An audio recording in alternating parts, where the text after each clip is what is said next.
major run. Maraschino cherries, major run. No one had a run like Limes. No one.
Hello and welcome back to Highlander Worlds, day number 2. We got team trios today, Sahar. Yeah. Very exciting. We got a bit over 50 teams in the feature match area. Well, they're not all in the feature match area yet, but we have got 2 very exciting teams in the feature match area.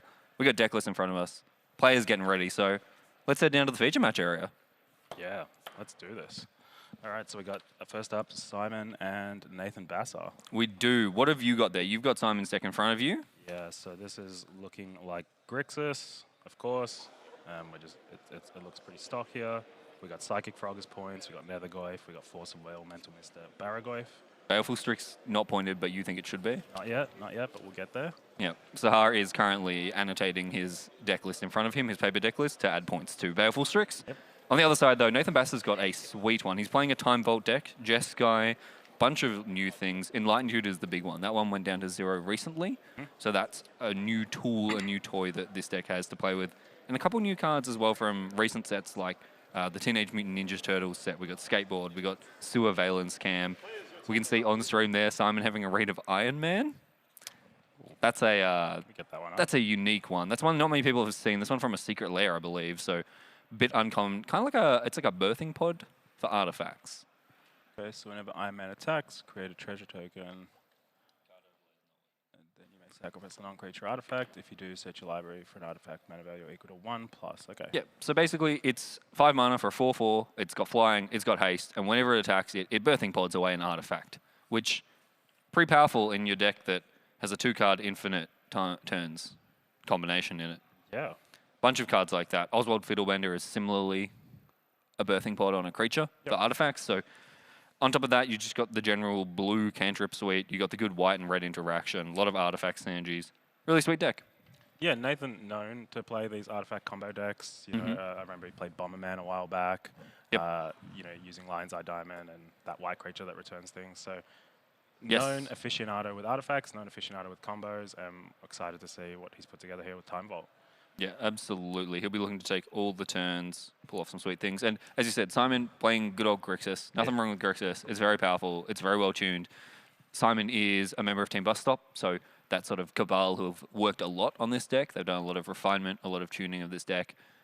And I'm interested to see what his teammates are playing, given that this is, of course, unified points. So players on our team of 3 cannot have the same pointed cards in their deck. Often, you'd see these players. I know he's playing with Ivan, I believe, and James JLS. Yep.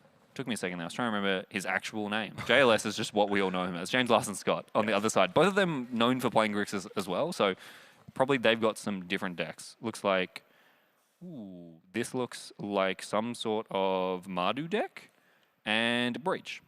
So a couple different variations of black mid-range, really. Yeah, and Sebastian's team seems to be playing some sort of lands deck here. And I see a Grixis deck as well. So I love that they've got okay, so we've got Grixis on both sides, just in different seats, lands. Yeah, it'll be interesting to see throughout the day the spread, the way teams have worked out to spread their points and not have overlapping decks. I think that'll be the main thing for today, is versus yesterday when everyone just had the option to optimize their own decks. Today you're going to have to make concessions to share points around and make sure your archetype's still good. Yeah, absolutely. So Simon's going to be on the play here. Going to start off with Gitaxian Probe. You know, Gitaxian Probe, not a card I love when I'm playing, but as a commentator, my favorite card. We get to see the hand. So, couple lands, Prismatic Ending, Ponder, Time Vault, and Grim Monolith for Nathan Bassar. Time Vault is a 4-point card. It sure is. Turns out, cards that let you take extra turns, pretty powerful. Pretty powerful. Low price of 2 mana. Of course, that combines Time Vault, you have to tap it, you take an extra turn, but End is tapped. And you can only untap it by skipping your whole turn, right? Yep.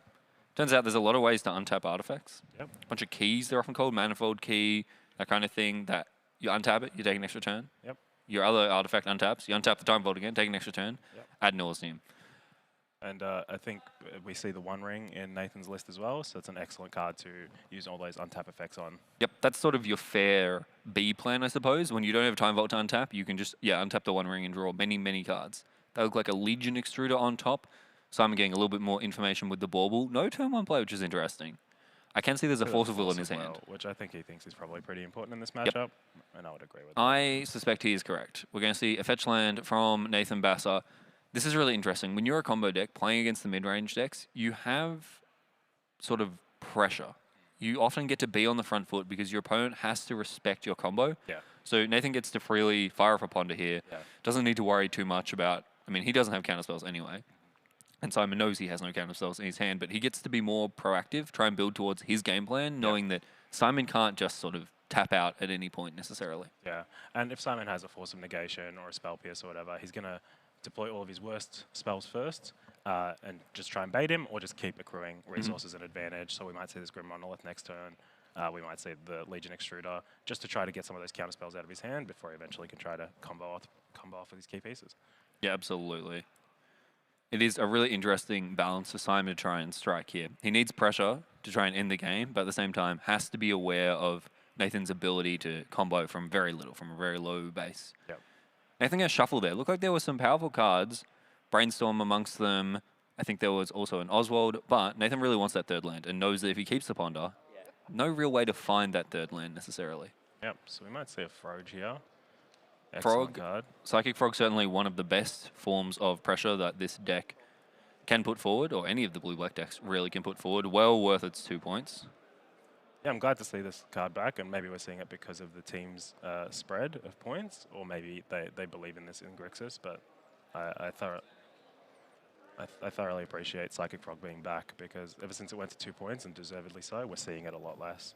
Yeah, absolutely. I mean, absolutely worth it at 2 points. I think at one point it was very ubiquitous, but still at 2, it's a very scary play, especially on turn 2. Has the ability to snowball, and especially against a deck like Nathan's, which isn't playing to the board that much, so it's probably not blocking, doesn't have a heap of removal. Yep. That Psychic Frog can easily run rampant. And there we do see the Psychic Frog from Simon Lindenbury. And Psychic Frog, an excellent check on what removal you're playing. If you're playing damage-based removal, like we see here with this Legion Extruder, it's very, very difficult to kill this. So Portable Hole, a that's really exactly nice the kind one. of white removal is what you want for Psychic Frog, really. All right, we see Misstep here, a point, and you see the power of it, that he was able to tap out and protect his Psychic Frog. Yes. And now he's able to untap and sort of start going to town with this and hoping to draw more interaction, more counter spells, and go from there. Yeah, absolutely. And we see that not only we know Simon has the misstep, but then also on top of that, still has a force of will. But for Nathan, on the other side, he's actually thrilled, I think, that misstep got used on a Mana Vault. Yeah. Or rather, it got used on the Portable Hole, so now the Mana Vault resolves, gives him access to a lot of mana. He also has the Grim Monolith, so potentially even more mana next turn. Simon's probably thinking, okay, I don't need to counter the Mana Vault because I can force of will whatever the payoff is with all of this extra mana, potentially. Well, we also might need to force of will this pending, right? Because this is our only threat, is the Psychic Frog, and Nathan likely to try and pending it next turn, so... Yeah, you have to think that that is likely. Psychic Frog, a way for Simon to run away with the game. And Nathan... If that's a Molten Collapse, that can deal with the Mana Vault? There is a Molten Collapse in the hand. Quantum Riddler just picked up. Force of Will. It's a pretty stacked hand for Simon. This is kind of what you want here.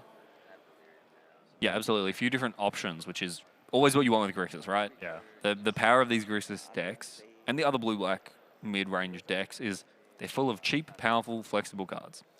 And this is why they play things like Molten Collapse, right? Because if it's all Fatal Pushes and all Unholy Heats, you get into a matchup like this, and there's not much utility in them. But you see here, this is going to be able to tag the Mana Vault if we want to, and that's so much better than just having a Terminate in your deck. Yeah, absolutely. Looks like that is a Duress as well pulled to the front, so that could take care of this Time Vault potentially. Yep, or maybe the Pending and then hold the Force of Will. Yep, either option. Just try and line up. Yep. Just try and line up your answers to each of Nathan's cards in sequence is the goal. Yep. You really, the more you can trade 1-for-1 as the Grixis deck into these combo decks, the better you feel. Yep. Especially when you have a snowballing threat like Psychic Frog in play. Yep. So we see this Pending here. I'm having a brief thing. I agree with you. I'd expect for the Force of Will to be fired off. Nathan, they're just confirming 2 different colors paid. Yeah. Only one league away for him to pay in this situation. But, you know, clear communication is important during Magic. Yeah, Simon's heartbroken about throwing away this Quantum Riddler here. I think he was really hoping to gas back up with that, but that's okay. That's okay. We'll He's got a Frog in play. That will also gas back up. The other thing is... as well, so we're going to keep drawing cards here. You mentioned how damage-based removal is a bit awkward into the Psychic Frog. Yeah. But that's only true if Simon actually has cards in hand. That's true. At some point, if he ever gets empty-handed, Yep. and we're looking here at, he's incentivized to play out this DRC, he's incentivized to maybe play out the land, but we also might see him hold on to it. Yeah. Well, this Cling should draw him another card to replace if needed. Yep. Could also cling away that Time Vault, just not have to worry about it. I suspect there are ways in Nathan's deck to get that Time Vault back. Yeah, for sure there would be. You have to assume, but that Cling just going to say no to that and get rid of it, which is really nice. Okay, so land very important there for Nathan. We're going to see this Extruder. We're going to try and kill. Do we have Delirium here? We have We Sorcery, do. Artifacts. Our Sorcery, Artifact, Instant, and land, there's a land hiding there Yep. So as well. So the Legion Extruder will... And there's more white removal. Yep. Really nice draw from Nathan. So the Frog will go away. Simon will gain a little bit of life. Still, the DRC is in play. Yeah. So that's still a threat. Not one that's going to draw cards, but potentially, fixing the draw, improving the draw filtering a little bit. So we're going to get a Surveil card draw here, which is very nice for Simon to keep going. Very powerful.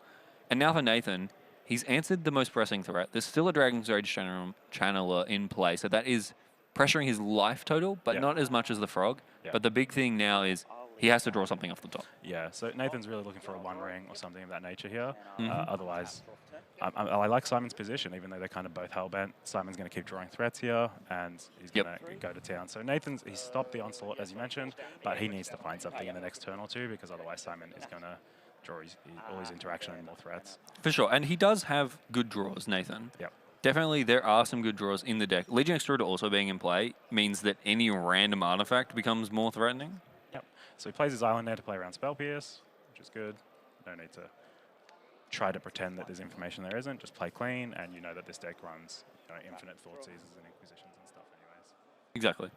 So Legion Extruder here potentially could turn that Monolith into a 3/3. Yep. Currently, all flyers on Simon's side, though. So just going to hold off.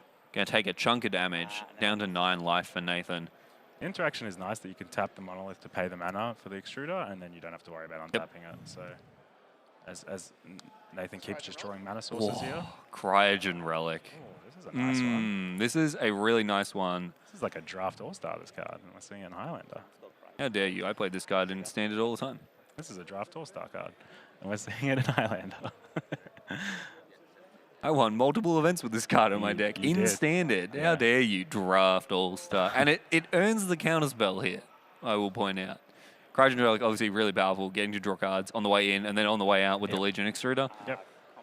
So much so that Simon does want to spend his counterspell. I think Simon's just trying to finish up the game here and just not let Nathan get any traction whatsoever. Absolutely. Cycle this Laura in reveal, just make a land drop. Down to 4 life now, really just trying to hold on to cross the finish line. Yeah. This is just excellent play by Simon. We're going to smooth out our next turn as well, thin our deck out, just really try to finish this game in the next turn. Ensure that happens. So Nathan needs a big one here. We need a big draw for Nath, a One Ring. I don't know what else we're looking for really. Yeah, the One Ring's the big one. Urza's may be interesting, but probably not in the face of the Flyers, so it is difficult to find. Astrolabe's a redraw. Yep. And pick him up. Back it up. That is really textbook Grixis from Simon's side. That's what he wants to see. Cheap threats, bunch of interaction, just shredding Nathan's hand and then being able to run him over with 1 or just 2 threats, really. Yep. And we didn't even see any discard to the Psychic Frog. So oftentimes Psychic Frog is so deadly because it kills you very quickly. But in this matchup, we didn't need to actually kill Nathan. We just needed to draw the 2 cards that it drew. And that was sort of enough resources to help Simon get over the line. And also, Nathan had to use a lot of resources to actually kill the Psychic Frog. So it wasn't just the 2 cards it drew. It was the Legion Extractor that was pointed at it. It was the Prismatic Ending that was pointed at it. And then it was the Swords to Plowshares that was pointed at it. Well, I think there were 4 different removal spells pointed at it. Yeah. Portable Hole, Prismatic That's Ending, true, Legion Extruder, Swords to Plowshares. And it eventually went down. Yeah, and then at that point, Simon doesn't care because it's basically an 8-for-1 or a 7-for-1 or whatever it was. It's drawn several cards and also traded with all these cards and pressured and just generally run away with that game. Yep. And a lot of the interaction Simon's using to protect it is very, very cheap. Free even in a lot of cases. Exactly. So he's happy to lose those cards because he got them for free, more or less. Absolutely. Jumping over here, this looks like our top match, I believe. That is JLS on the left playing Breach. I can see a Brain Freeze there in the top of the graveyard and not much left and a bunch of cards in exile. So I believe that was James Larson Scott winning game number 1, Yep. would be my guess, with Breach combo, another deck that loves Enlightened Tutor at 0. As they also go to sideboarding. Middle game, also in sideboarding. That's back to them in sideboarding. And our bottom game, okay, here we go. We got some Magic being played. This is Grixis on the left. Jose playing Grixis. Yeah, so Jose we have now Jose. swapped sides. So Jose is teaming with Nathan Basser, to be clear. Yep. We've swiveled our camera around. Yep. And then on the other side, this is Mardu from Ivan Schroeder Yep. on Team Bus Stop. This is a really interesting deck. This is sort of a mid-range, sort of tokensy deck, I would say. Yep. With Deadpool, we see the tutor for Deadpool in Cataran Summons, so a few different cards. But at the moment in play, we see Pre-War Formalware, that's Stoneforge Mystic, Yep. and Fable of the Mirror Breaker. Heaps of cards in graveyard for Jose. I can see a Molten Collapse, I think, in hand. I think these are some of the best matchups the Highlander has to offer, really. The blue-black X versus the red-white X decks. They're very, very swingy. They're very back and forth. Yep. Both decks have, like, insane top end. Highly interactive. Yeah, yeah. And it comes down to creature combat for the most part, which is it's nice. You like it when Magic gets to that spot where you're attacking and blocking and killing creatures. And I do think that is one of my favorite parts about Highlander is we have this sort of base of mid-range decks that have really great and interesting matchups into each other. Yep. But there's still that sprinkling, I would say, of combo decks, of linear decks, of control decks, of really aggro decks. Yep. We saw that yesterday with Volti winning a Time Walk with Boros. I think we called it aggro, but we also saw her play really long, elaborate games, Yep. long, grindy games. So that breadth of deck, I think, in Highlander is really, really great. It's part of what makes this format so good. Yeah, absolutely. So we see Corey Steelcutter here. This has been an insane addition to this format. A lot of decks are playing this card. It just generates a lot of value. I think it's taken over the Ledger Shredder spot for some of the decks, and maybe the Shredder is back. But just being able to go wide, again, in those, it's similar to what I was mentioning with Unlicensed Earth yesterday, where being able to play a proactive threat that you know dodges a bunch of removal is just such a fantastic thing. Yeah, wide and also tall. Yeah. Yeah, being able to equip a Murktide Regent to it or a Barragoyf Yep. is an insane power play. Even just the monk you make, because it has prowess and because it has trample and +1/+1 and haste, Yeah. frequently ends up attacking for 4 or 5 damage in a turn. Yep. I love Jose's island of choice here, the little boat island. It's excellent. Yeah, Very really good. beautiful piece. Now, I think that lightning bolt went upstairs, so I suspect not much life for Ivan. Also, we saw the Stoneforge chump. Says to me also, not much life for Ivan. Triggering Fable, flip it. Doesn't have haste, unfortunately. And is this a token? I guess this is the Goblin Shaman on the left. That is there. a Goblin Shaman on the left there. Very fancy looking Goblin Shaman. Yep. Ivan drawing up from Hellbent, so just letting you know for like other rounds and stuff. that is a broadside Bombardiers. That's a pretty good one. card. Wow, this pre-war formal work and That's a really nice one with Reflection of Kiki Cheeky. Start to copy things, throw them with Bombardiers. They're going to die anyway, so you can just use them. Exactly. And I think that's a Cloud as well, was the other card there. Also a powerful card. Okay. So Ivan really just wants to slow things down, but he's getting back in, so maybe we're in a bit of a race situation. Broadside Bombardier is also really good with Goblin Shamans and Treasure Tokens. Yeah, that's excellent. Yep. So we could see that thrown to deal with a Monk. The big thing is whether or not Ivan has an answer to this Dragon's Rage Channeler as a flyer. We might see something like throwing the pre-war Formalware, for example. Yep. Could see that and then also play Cloud would be my guess. Yep. Yeah. Fling that with Broadside Bombardiers. Dealing 5 damage to it. And then we're casting the Cloud here, as you mentioned. Yep. Gonna go find something else. The pre-war already in play, so I expect maybe a Skull Clamp. Yeah, likely to be a Skull Clamp. Nothing. Or Corey Steelcutter, also an equipment that you can find with Cloud. Yep, noticeably there's no Umezawa's GT in this deck. Yeah, that would be a really good one here, but often a bit slow, I think. Yeah. We did see it do really good work, again, in Volti's deck throughout the day yesterday, but often a little bit slow. Skull Clamp, of course, really powerful in any sort of long game.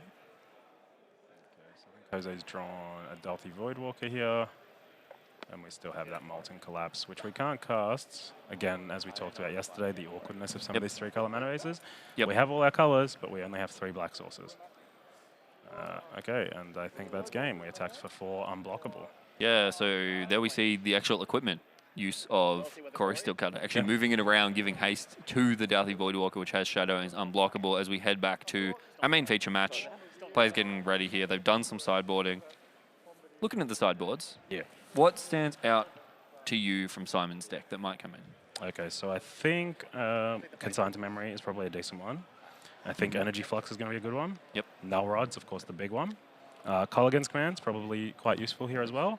And I'm not sure if he'll go as deep as playing the Ashiok, but when you're playing Enlightened Tutor and other effects like that to try to find your combo pieces, we got Transmute Artifacts, a number of tutors. We might see the Ashiok coming in as well. Yeah, there's certainly a number of tutors and a number of really just haymakers out of the Grixis deck, which is sort of what you expect into these combo matchups. Yep. Pre-board, they have a lot of really powerful generic interaction, as we saw. Your Thought Seizers, your Duresses, your counter spells, that kind of thing. Yep.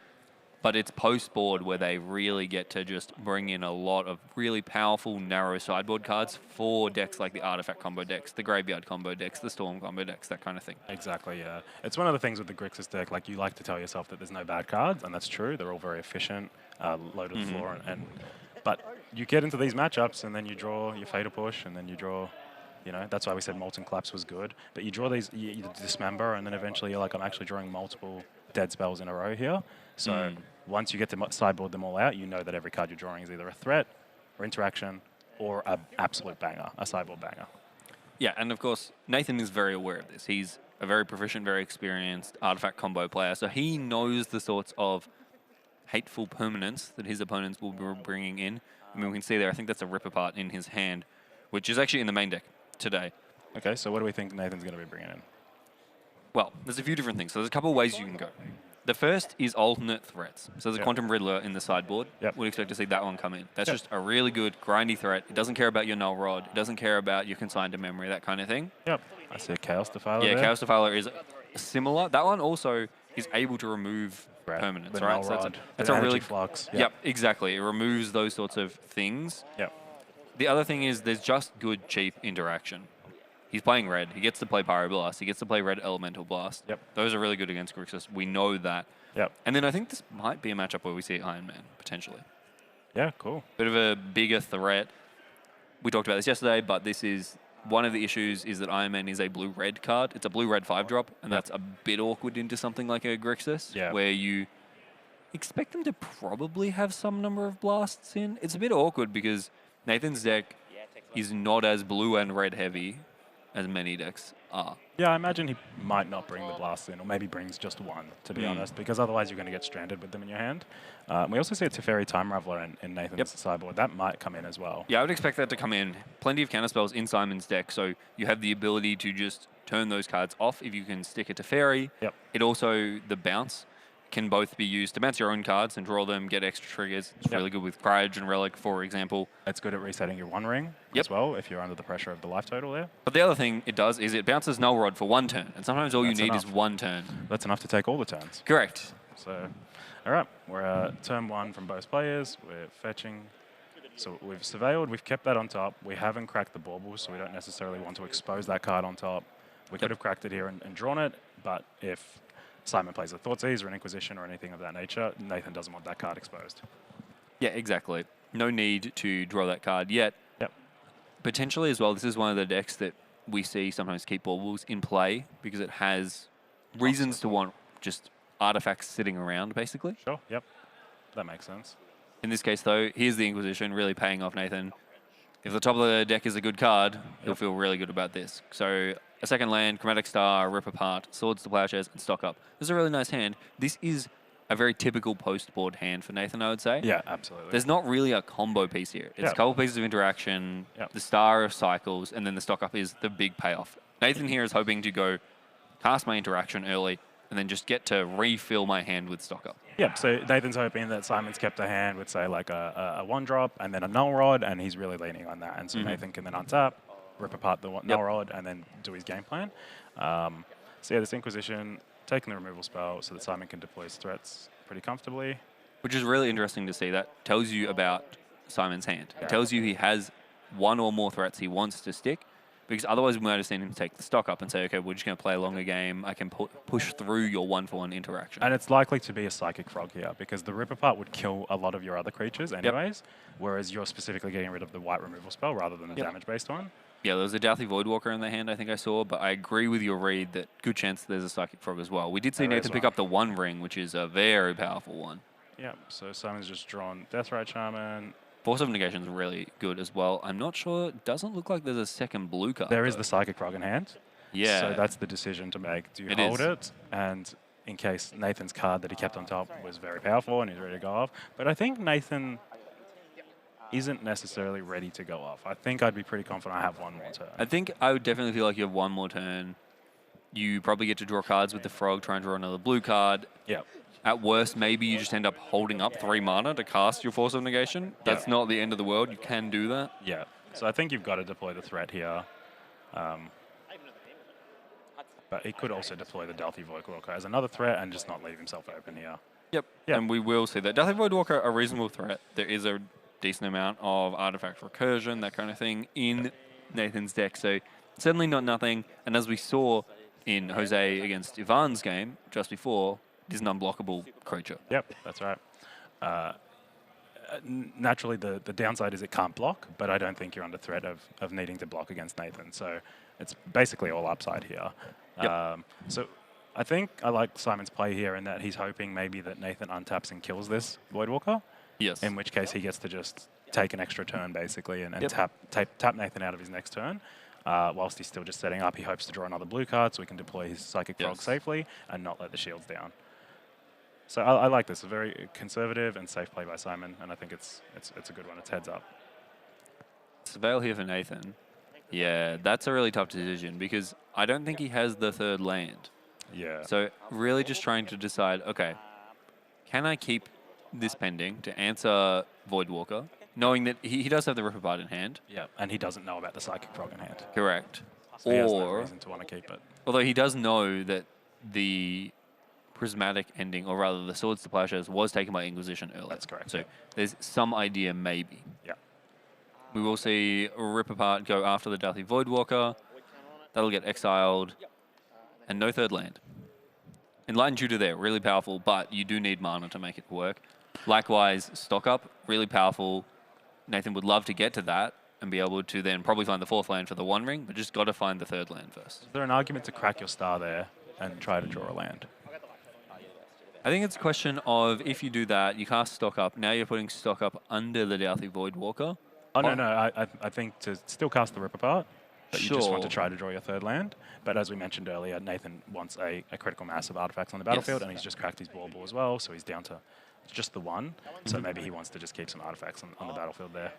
Yeah, it's certainly, it's difficult to say. I mean, these are the complicated decisions that you have to weigh up playing these decks. Yep. It's why we see players like Nathan, who has played so much of this deck, really get an advantage. Yep. And so you see Simon paid off for his patience there. He's drawn a Wanshitong, which can combine with that Force of Negation, and he gets to deploy the Frog and the Deathrite Shaman 3 points in one turn whilst having free counter magic.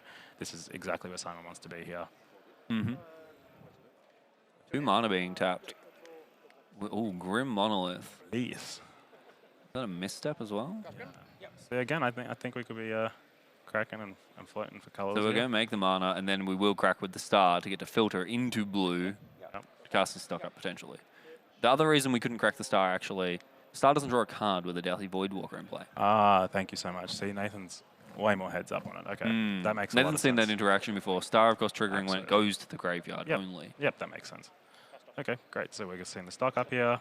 Yep. And we're seeing this sideboard game plan work out here. There's that Iron Man you mentioned. So we're just seeing a couple more grindy threats, a couple more card advantage spells. He needs lands, so he's just taking lands off the Stock Up. And that's the beautiful thing about Stock Up is it gives you whatever you want. It's not always just spells. Yeah, He's taken 2 lands here, which he desperately needed, and it's done that for him. It's fixed his hand. Stock Up definitely a very powerful card. Just finds what you need, as you say. And now has the Enlightened Tutor up as well. So we might see that, and we might see that cast on Simon's turn to try and stress this Force of Negation. Yeah, and so do we think maybe we're getting a key here to start untapping this this Grim Monolith, and we also know about the One Ring in Nathan's hand? That would be possible. Instead, it's going to be Sewer Valence Cam. Yeah. TMNT. Am I allowed to say this one's a limited all-star, or are you going to tell me about how this is insane in standard as well? I didn't play any of this limited format, so... I mean, I have heard whispers of it being good in standard, and we're seeing it now in constructed. Yep. So here's the one ring. So we'll just tap down the frog there, just by 1 turn of respite. The one ring will get countered by force of negation. And I like that from Nathan. Just make him have it. Make him have it. Yep. I mean, it doesn't get better for you because Simon is about to start drawing 2 cards a turn with this Psychic Frog. Yep. And is that a Drown on the Lock that we've just drawn? We have a Molten Collapse. Okay. So Nathan's graveyard is pretty stacked, which is nice. Single mana, Ponder's a nice one. Ponder. 3 lands. I don't know that Nathan still needs that many lands. No, I don't. I suspect not. He's got another one in hand in the Seat of the Synod, so we are going to shuffle, I suspect. Yep. Shuffle away, try and find a better one. Untapped land also lets you crack the Surveillance Cam to draw 2 and tap down the frog again. Yeah, that's So we might just see that. We might see sort of an off turn from Nathan to try and set up something bigger next turn. Still has this Enlightened Tutor he can try and cast to find something. And this is the thing about tutors that might not be obvious to people who haven't played with them. Okay, Goblin Weld is a really big one. It doesn't do much now, but it will. It will. Because that one ring got Force Negation, so it actually got exiled. Well, the way Goblin Welder works with Surveillance Cam... Ooh, that's going to just keep that thing tapped down. Well, it'll do more than that. So, Goblin Welder is an old card, right? Yeah. Basically, the way it works, it's a 1-drop for 1 mana. It's a 1/1. And you tap it, and you're going to swap an artifact in play with an artifact in a graveyard. Yep. Right? Now, the thing is, when you do that, your Surveillance Cam triggers, and it'll untap your Welder. Right. So you can do it again. And then the Surveillance Cam comes back into play and it untaps the Welder again. So it lets you infinitely activate. And so with something like Chromatic Star going to the graveyard over and over again, Draws you're your going to draw your whole deck. And then eventually you find a Mox Opal or something like that to make infinite mana. And the point is, once we get that going, probably drawing it. We need it to survive for 1 turn. Correct. You do have to untap with it.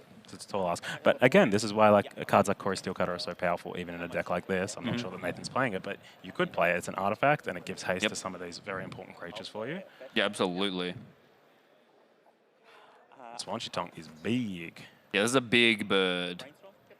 Brainstorm, really powerful. And we're once again seeing Simon here. We're talking about all the sweet things Nathan can do, but it's a question of whether he has the time, whether he can get through the interaction that we know Simon has. Yeah, and this Pyroglyph is really going to shut the door on That's a lot of damage. I mean, we could...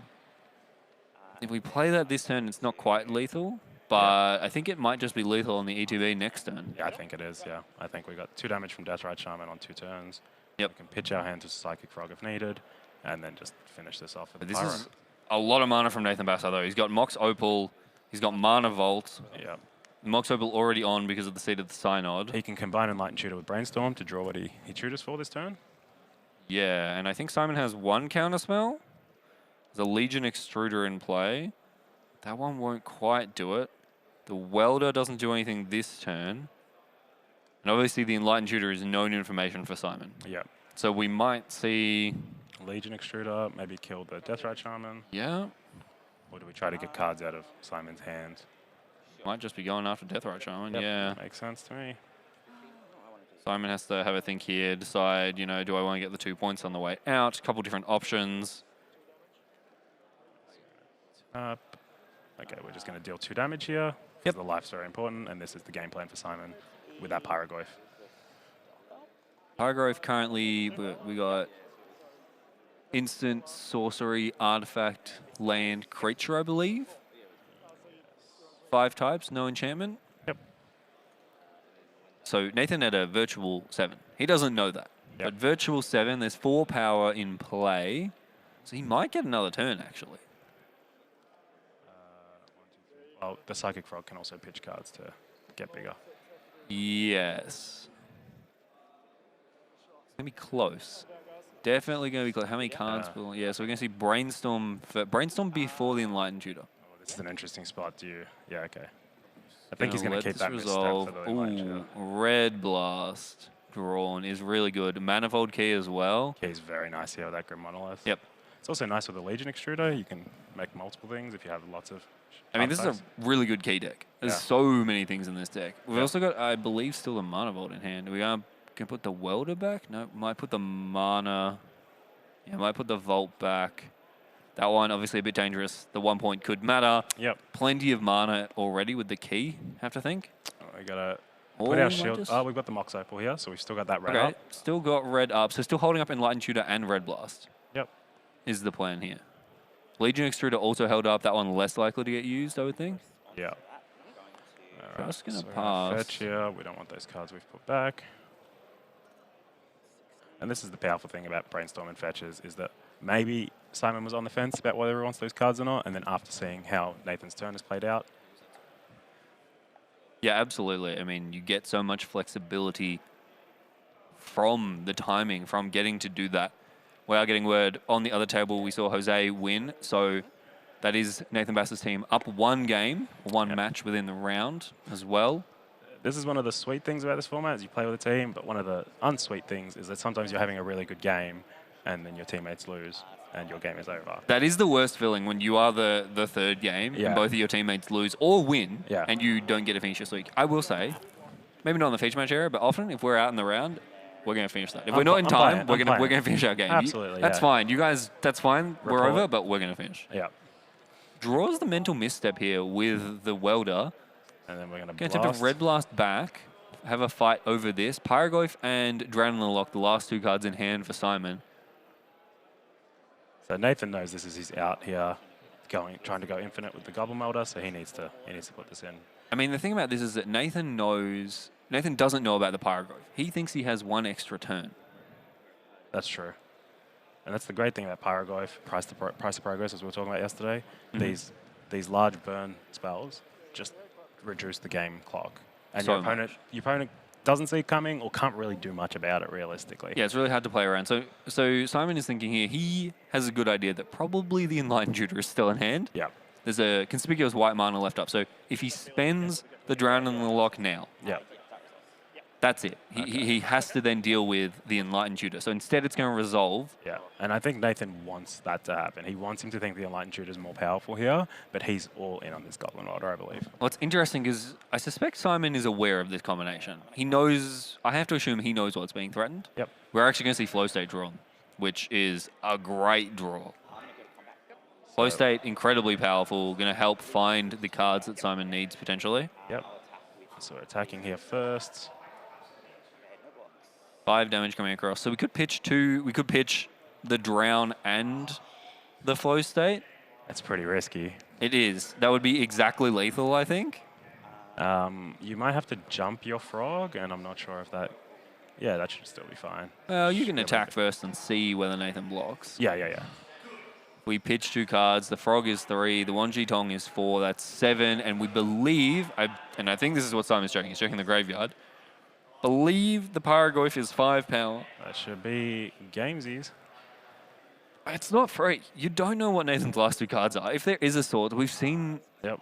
I think we saw swords already this game, but there could well be a blue blast or some sort of interaction Yep. you have to think about. And we can see here Simon talking to Ivan, basically just weighing it up, I imagine. Yeah, it's like I can win now, or possibly lose a lot of tempo, or I can just keep playing this game safe and try to win next turn. Well, not only lose a lot of tempo, but probably just lose. I think if you pitch both your cards, you go all in on this, Yeah. and then Nathan has a way to break it up, a way to gain life, whatever it is, I think he's going to untap and kill you. I think, In fact, worst case, he you will. can Pyrogoyf the Goblin Melder. That is true. And so that's what I mean by lose a lot of tempo, a lot of that damage you were planning on winning the next turn with. We're going to see Simon go all in on this. Yep. And once Nathan takes the damage, Simon's very happy here to just Draws a card, draws a Force of Will. and then Cast this Pyrogoyf. Pyrogoyf. Please, Nathan, ask him what's your target, please. Just double check. Just Ask checking him the if he's graveyards. shooting his own frog. And we're going to see Lightning the Tutor handshake and here. There we Manifold go. Key won't do it. So Simon Linnebury wins game number 2, takes the match, and squares our round up at 1 apiece. So we've which- got Trent, Armstrong, and James Larson JLS. Scott. So lands over there, did you say? That's and lands, yeah. Reach on the side of JLS. All right, we'll probably flick to this and the game will be over again, like it was the other time. This These are very is- fast, aggressive games. Oh, we see a choke in play. Okay, so that's going to slow JLS down a lot. We see JLS is maybe boarded in. This Emperor is of Bones. Wild Breach deck. Yeah, It's yeah. a Breach deck, so we're playing Breach, but then our points are Demonic Tutor, Intuition as normal, Yep. Demonic Tutor, the One Ring, makes sense. Yeah. Demonic Tutor is unusual, but also in the main deck we've got Vivi, or Nithier, Oh, I love VB. very powerful. I love VB. Main deck, there's a Green Splash, Yeah. Carpet of Flowers, and Veil of Summer. Main deck. Main deck. So sick. So sick. I think Carpet's so well positioned for this weekend. I love to see that. I love the other green card is the Sideboard Territorial Kavu. Yeah, so it seems like JLS has the idea of just playing some threats, some mid-range threats post Just forward. five color Breach. Yeah. Sick. Yeah, I mean, currently we're seeing the islands get tapped. This Emperor of Bones, though, doing a good job beating down. Yeah, great. We get to Discard the life. from Duress the life from the loam. And then exile it with Emperor of Bones. Okay, I take it that's back. That real was nice. good. That's real nice. And now the 4/4 just continues to beat in. There's a 6 on the other side, but That's smaller than a 4/4. yeah. Vexing Bauble also in play, so there's a lot of So we got Urza combo Saga here. hate here. Yeah, Urza Saga going to pop off. A lot of combo hate here from Trent. But JLS has sort of smoothly shifted to the alternative plan, which Yeah. is put Emperor of Bones in play. Yeah. And That this is out of the sideboard. This is the classic bob and weave. You know your Mm-hmm. you're a very linear and refined combo deck, and your opponent's going to bring in a bunch of pieces to stop that. And if you can duck and weave and play just some regular threats, and they're all in on these enchantments and artifacts that slow you down, you can just kick their teeth in. Well, the other thing Just a that creature. this 5-color deck gets is 1 mana Leyline Bindings. Which is a That's- really flexible card that's good at answering every hate permanent. Yeah. So that is currently in JLS's hand. We see could take care of the choke potentially. Yep. Stock up Urza's Bauble, Opposition Agent. That is a good hand. And we see Trent with not many cards. Yeah. So really think about For a whether or not crop to make rotation. a token here or just to float the mana. Yep. So I think we're making a token. Nope. We It's have really 3 difficult. artifacts, so it's still smaller than the Emperor of Bones, which would be unfortunate. Okay, so we're just floating the mana. I'm not sure what Trent's going to be searching for here. Yeah, Vexing Bauble's probably the big one. There's a Grafdigger's Cage there. That's nice. Yeah. But at this point, you do have to think like JLS seems pretty happy attacking with his 4/4. Yeah. There's also, yeah, that Opposition Agent in hand. Can't quite get that in play, but I would expect to see Leyline Binding here. And JLS just hoping, please, Trent, tap your mana. Yeah. Let me just feel confident in casting this Leyline Binding, getting to untap, and then you get to cast your stock up. Then you get to really start to pull ahead, Yep. cast those blue spells. So, expedition map. I wonder what piece we're looking for here. Maybe we look for one of the sort of, Glacial Chasm style, Maze of Ith style effects. Yep, Just to slow potentially. things down. I'm not sure if we're looking for a combo piece. The other thing is that 6 being in hand for Trent and land opens up so many options. Yep. 6, of course, giving retrace to all of your non-land permanent cards, so letting you recast a lot of those spells. And to top it all off, he drew Crop Rotation for turn, which just gives you even more options. Okay, so we're just going to hold up that crop rotation. We can get that one of those lands if needed at instant speed, which makes them way more powerful rather than tapping out and using it as your land drop. And it's heads up that you've got Maze of Ith. Getting it at instant speed is very powerful. Yeah, absolutely. Only thing is, it might get done by this Oppo agent if JLS draws a land. Even if he doesn't draw a land, I think we're going to see Leyline Binding in the end step, get rid of this choke. Yeah, and if you let him untap and then cast your Crop Rotation, that is a blowout. Oh, baby. Oh boy. Okay. And it's possible JLS won't. Well, the best part about this is that he can use the Bauble to check the card Yeah. before deciding whether he wants to play stock up or not. Yeah. He's also drawn Savine's Reclamation, so now he's going to go have a look.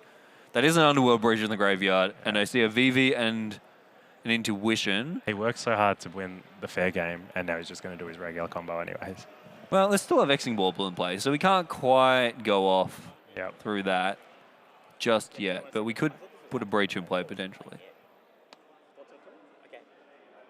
The Bauble, of course, actually can't be cast through the Vexing Bauble.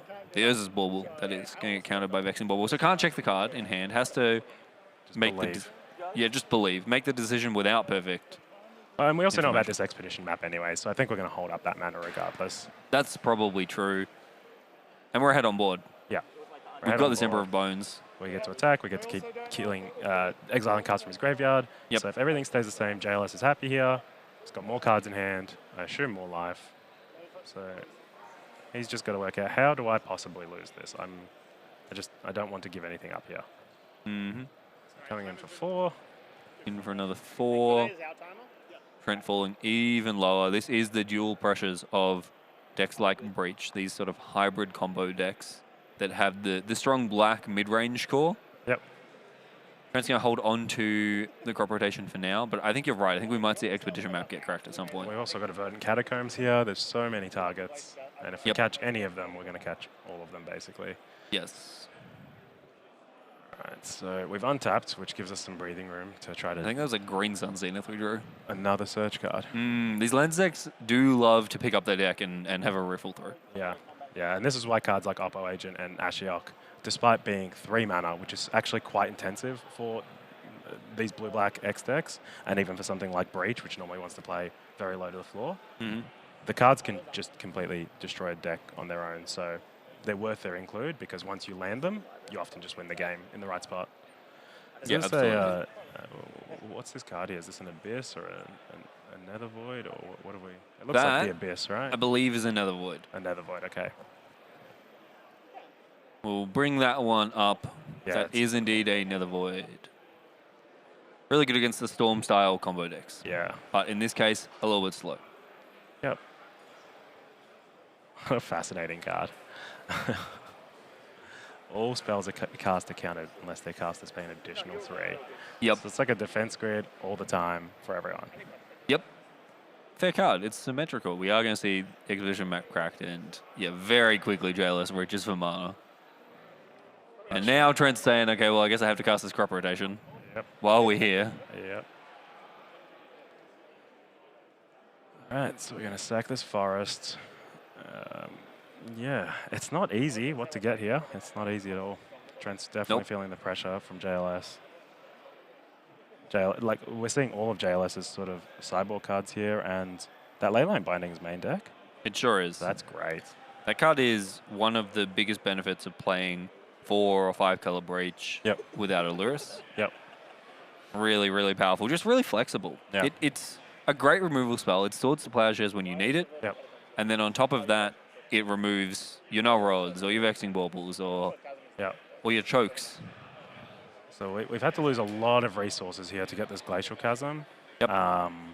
So we had to sack a land for the crop rotation, and then when it enters, you have to sack a land as well. So we're very, very low on resources here. We're just trying to slow the game down and just hopefully rip off the top.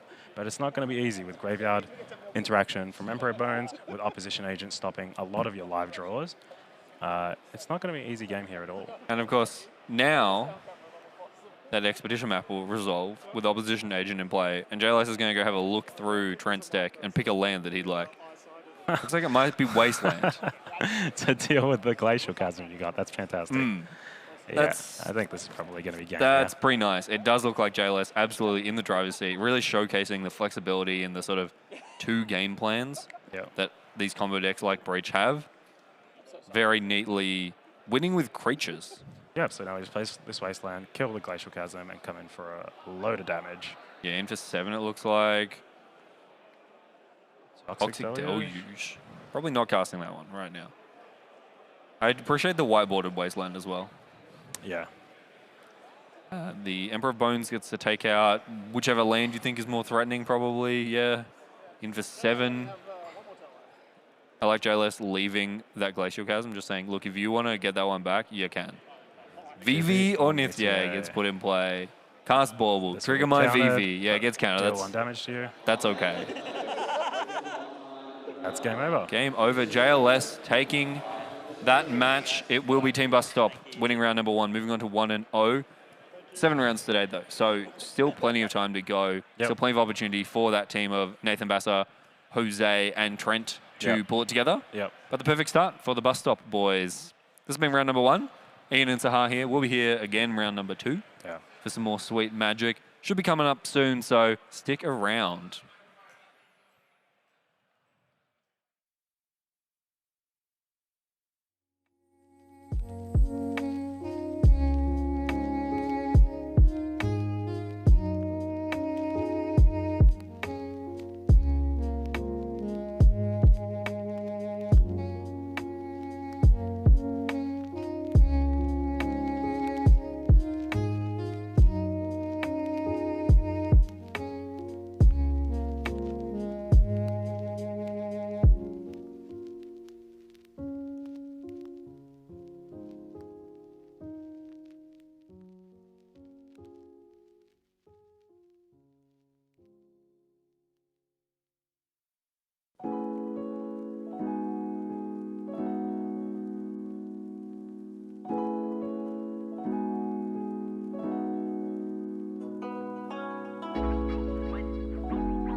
Welcome back.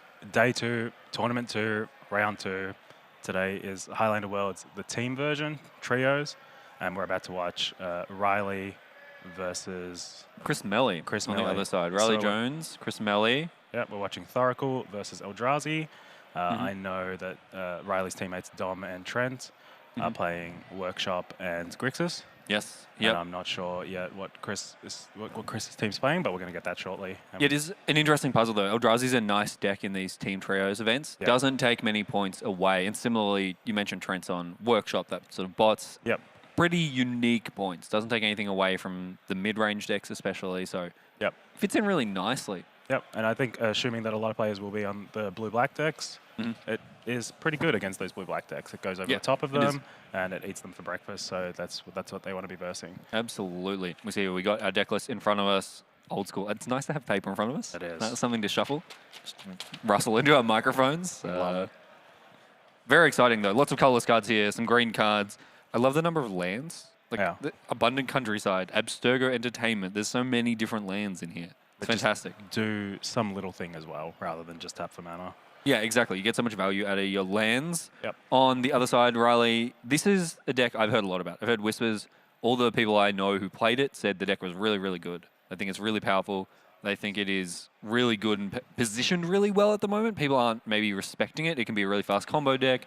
It's got some of the blue-black interaction as well, that mid-range core. So could be very exciting. Could be a very fast one. Eldrazi, not necessarily the most interactive deck. Doesn't always have cheap interaction. Yep. So we might see a fast Thoracle win. Certainly that's what Riley will be hoping for. Yeah, I think Riley's probably feeling pretty good about this matchup. Probably feeling pretty advantaged here. Can turbo out his combo. Can play key protection spells, whether that's counter spells or disruption through hand disruption, and then just force through the combo. Just turbo that out, not needing to worry about much interaction from the other side of the board here. Yeah, absolutely. That said, Chris, we'll get to the sideboards. There's some hammers in the sideboard, and there's some really fast starts. I mean, we see Mana Vault in the opening hand at the moment.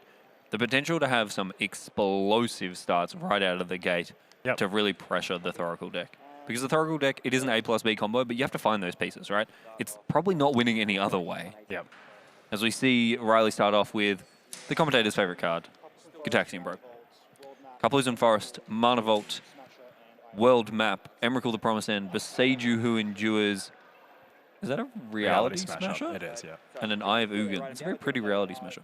So we could see Mana Vault turn 1 and then turn 2 reality smasher quite easily. Yep. Emrakul the Promised End, an all-time favorite of mine. Absolutely love that card. You would. Yeah. You would have that as your favorite card. Yeah. Mind Slaver on a 13-13. Yeah. There's nothing better than how do I make my opponent the most miserable? Just that thought process and going deep on that gets my mind thinking. So You're sitting there working out how can I use all of these cards to their most destructive potential. I don't want to just win this game. I want you to be debilitated. I want you to feel humiliated. I want you to feel awful at the end of it. Yeah, That's what what Emrakul offers. maximum psychic damage. Yep.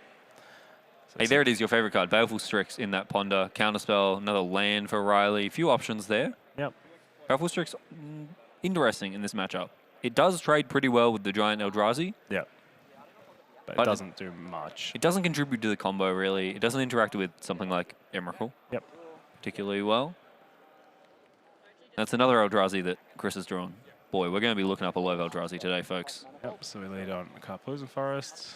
Interesting to see Pain Lands in Highlander, but I love it. Well, the Love it. thing about the Pain Lands, right, is that this deck is effectively a two-color deck, green and colorless. Yep. And the dual lands for that are really the Pain Lands. Yep. Yep. That's true. Just a land and a pass back from Riley. The Wooded Foothills we saw off Ponder. We know he also has Counterspell. Yep. We are going to see I like that Reality Smasher. I like Chris Melly just trying to be aggressive here. Yep. And just get the game over with as quick as possible. But that's why Riley kept that counterspell on top. Yeah, sure is. I mean, Chris has no other recourse, really. Just got to start slamming large creatures, Yep. hoping that that is good enough. Counterspell going to deal with Reality Smasher. That one, bit of a throwback. And World Map comes down to go find more powerful lands. So Riley just... Riley having to think, just double-checking life total, making sure, and also known cards in hand. That's the big one. Wrote those down off the Gitaxian Probe. Just wants to make sure he's keeping track of what is left in Chris's hand. I think the back of Riley's head has been what we've been missing from coverage all weekend. That was fabulous. So hopefully we get more of that. All right, so we see Springs here, pay 3 life. Yeah, they're really flexible modal double-faced land there, and stock up. Boy, this card is powerful. We've seen this in all sorts of decks. Lots of blue mid-range decks, combo decks, control decks. So we've drawn this Drown on the Lock here, and this has been an interesting card recently, so we're not taking it because it's not great, this matchup. But normally you want to think of it as one of your counter spells, but you get into matchups like this and you can't actually use it as a counter spell or an effective removal spell. So we see Riley bottoming it for a Daze, which arguably isn't necessarily always great against big mana decks, but... It really depends. When it works, it's amazing. Yeah. Like here. This is going to be a really good Daze, potentially. Absolutely, yeah. That is Eldrazi Line Breaker. It's one of the really sweet cards from Horizons that is like a colored mana and a colorless. Yep. All right, so we set ourselves back with that land, but we've kept the board clear. So Riley's going to be feeling pretty good here. Chris is going to be a little bit slow to rebuild now. And so Riley's got a few turns to just try and put this combo together and then just win the game. Inquisition, of course, is like a really interesting one.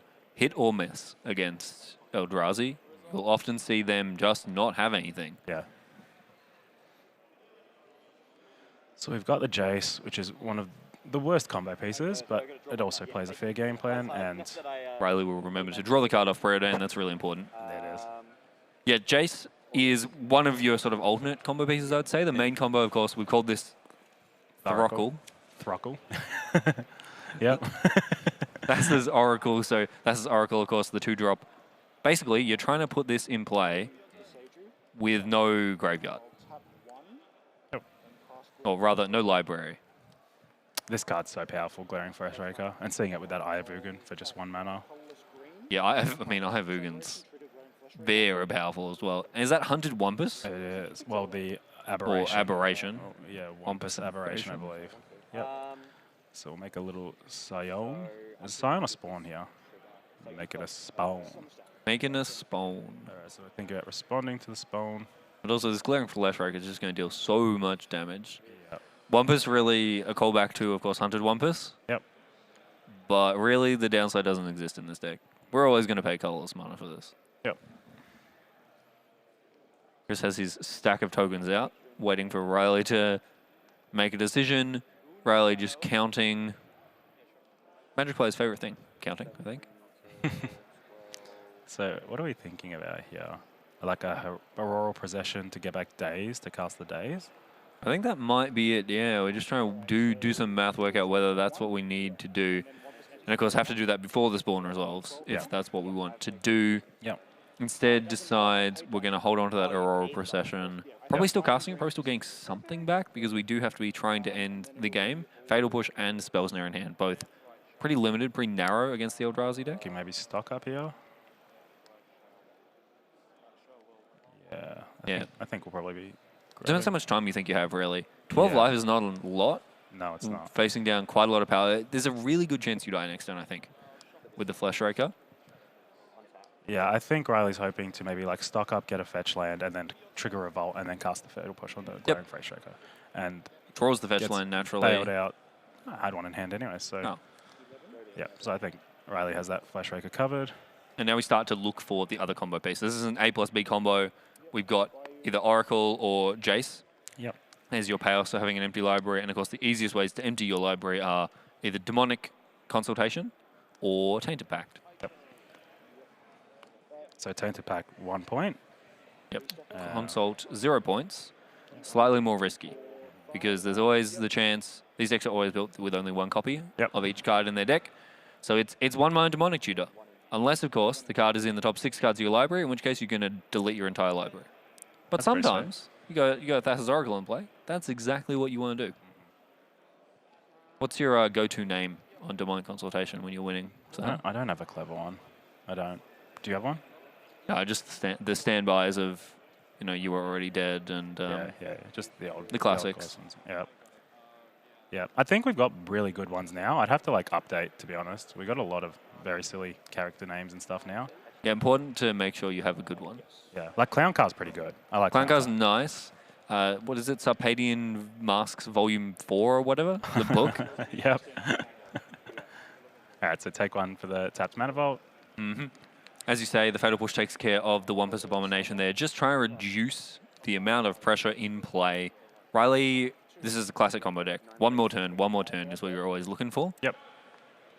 There's a Sargon, excellent draw here. But hopefully there's enough time to make full use of it. And that is the Demonic Consultation in hand, I think, towards the end. If that's... Nope, that's a Thoughtseize. Muddle the Mixture in hand so we could transmute that potentially Yep. for Tainted Pact. Spend our turn doing that to set up a win next turn with the Tainted Pact and the Jace, if we think we have one more turn. Yep. We could play like Jace, Thoughtseize, and then attempt to do that next turn. Yep. We could also, I think if we transmute, we have enough untapped lands, an untapped land for next turn. We'll play a tap land this turn, transmute, untap land next turn, lets us play Jace plus Tainted Pact in the same turn. Yep. Would be the other thing. So a couple options, but it does seem like Riley is going to need one more turn to really close the door here. And so this is him just scrapping, trying to find any way. The hand is not great, though, at the moment. I think that's a one-sheetong on the end. What's this Urza's Cave going to get us?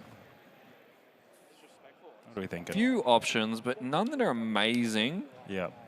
Really. Talongates and Madara is an interesting one at instant speed, but not quite going to do it here. All of the Urza lands obviously are in the deck. Yeah, it doesn't look like it can get anything that's going to interact here, which is unfortunate. Yeah, these decks not quite as flush with interactive cards as some of the lands decks you might see. And there we see the Tainted Pact off the Muddle the Mixture. Gorgeous Mystical Archive from the first Strixhaven one. Yep. Yeah, the original.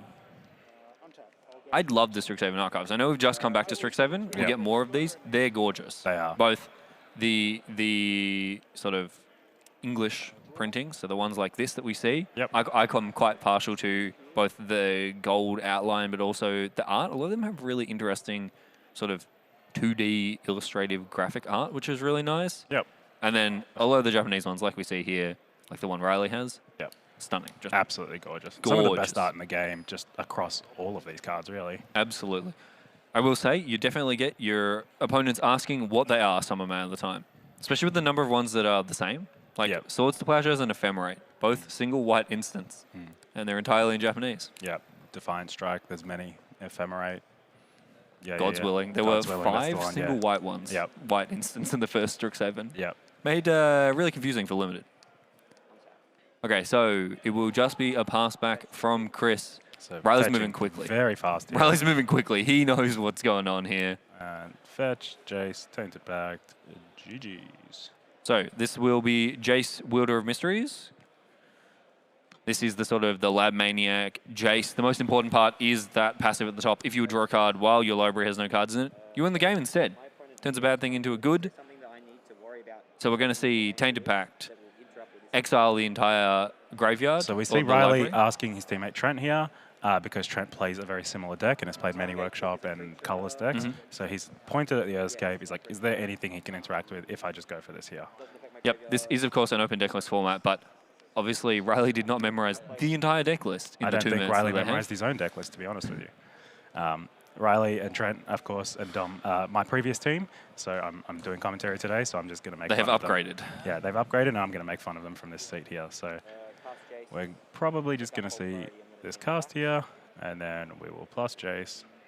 Yeah, so we're going to plus Jace and then respond with the Tainted Pact. Tainted Pact in an instant. Yep. So in response to that, he's going to exile. The way this works is he will reveal his whole deck. Yep. Matters more in a closed deck list format. Yep. The way Tainted Pact works is every time you exile a card, you can say, I either want this one or I want to keep going. And Riley's just going to say, I'm going to keep going. Yep, and the good thing about the way Jace is worded is that even if Jace dies, the ability itself still wins the game. No. If the Jace dies, you lose the passive and you still have to draw a card and you die. So if you would draw target player plus the top 2 cards. Okay, sure. Because it's on the passive. So why are we doing it? Riley's getting fancy. Yeah. Why are we doing it in response there? That's a great question. Yeah. We can ask Riley that afterwards. Okay, yeah. There's going to be a lot of like questionable plays that we're gonna learn from the master today. We're gonna learn from Riley. Of course. Yeah. No, it is actually one of the risky things about Jace is that because it's on the passive, as opposed to Thassa's Oracle. Thassa's Oracle much safer because it is a Sure. triggered ability. You Yep. don't care what happens to the actual creature afterwards. Yep. But Jace, because it's a passive, you have to activate the plus to draw a card. Yep. And if they respond by even just bouncing the Jace, Yep. you still have to draw, and instead you lose. Yes. Which is why we saw Riley turn to Trent and say, hey, is there anything here Yeah. that can stop me? Right.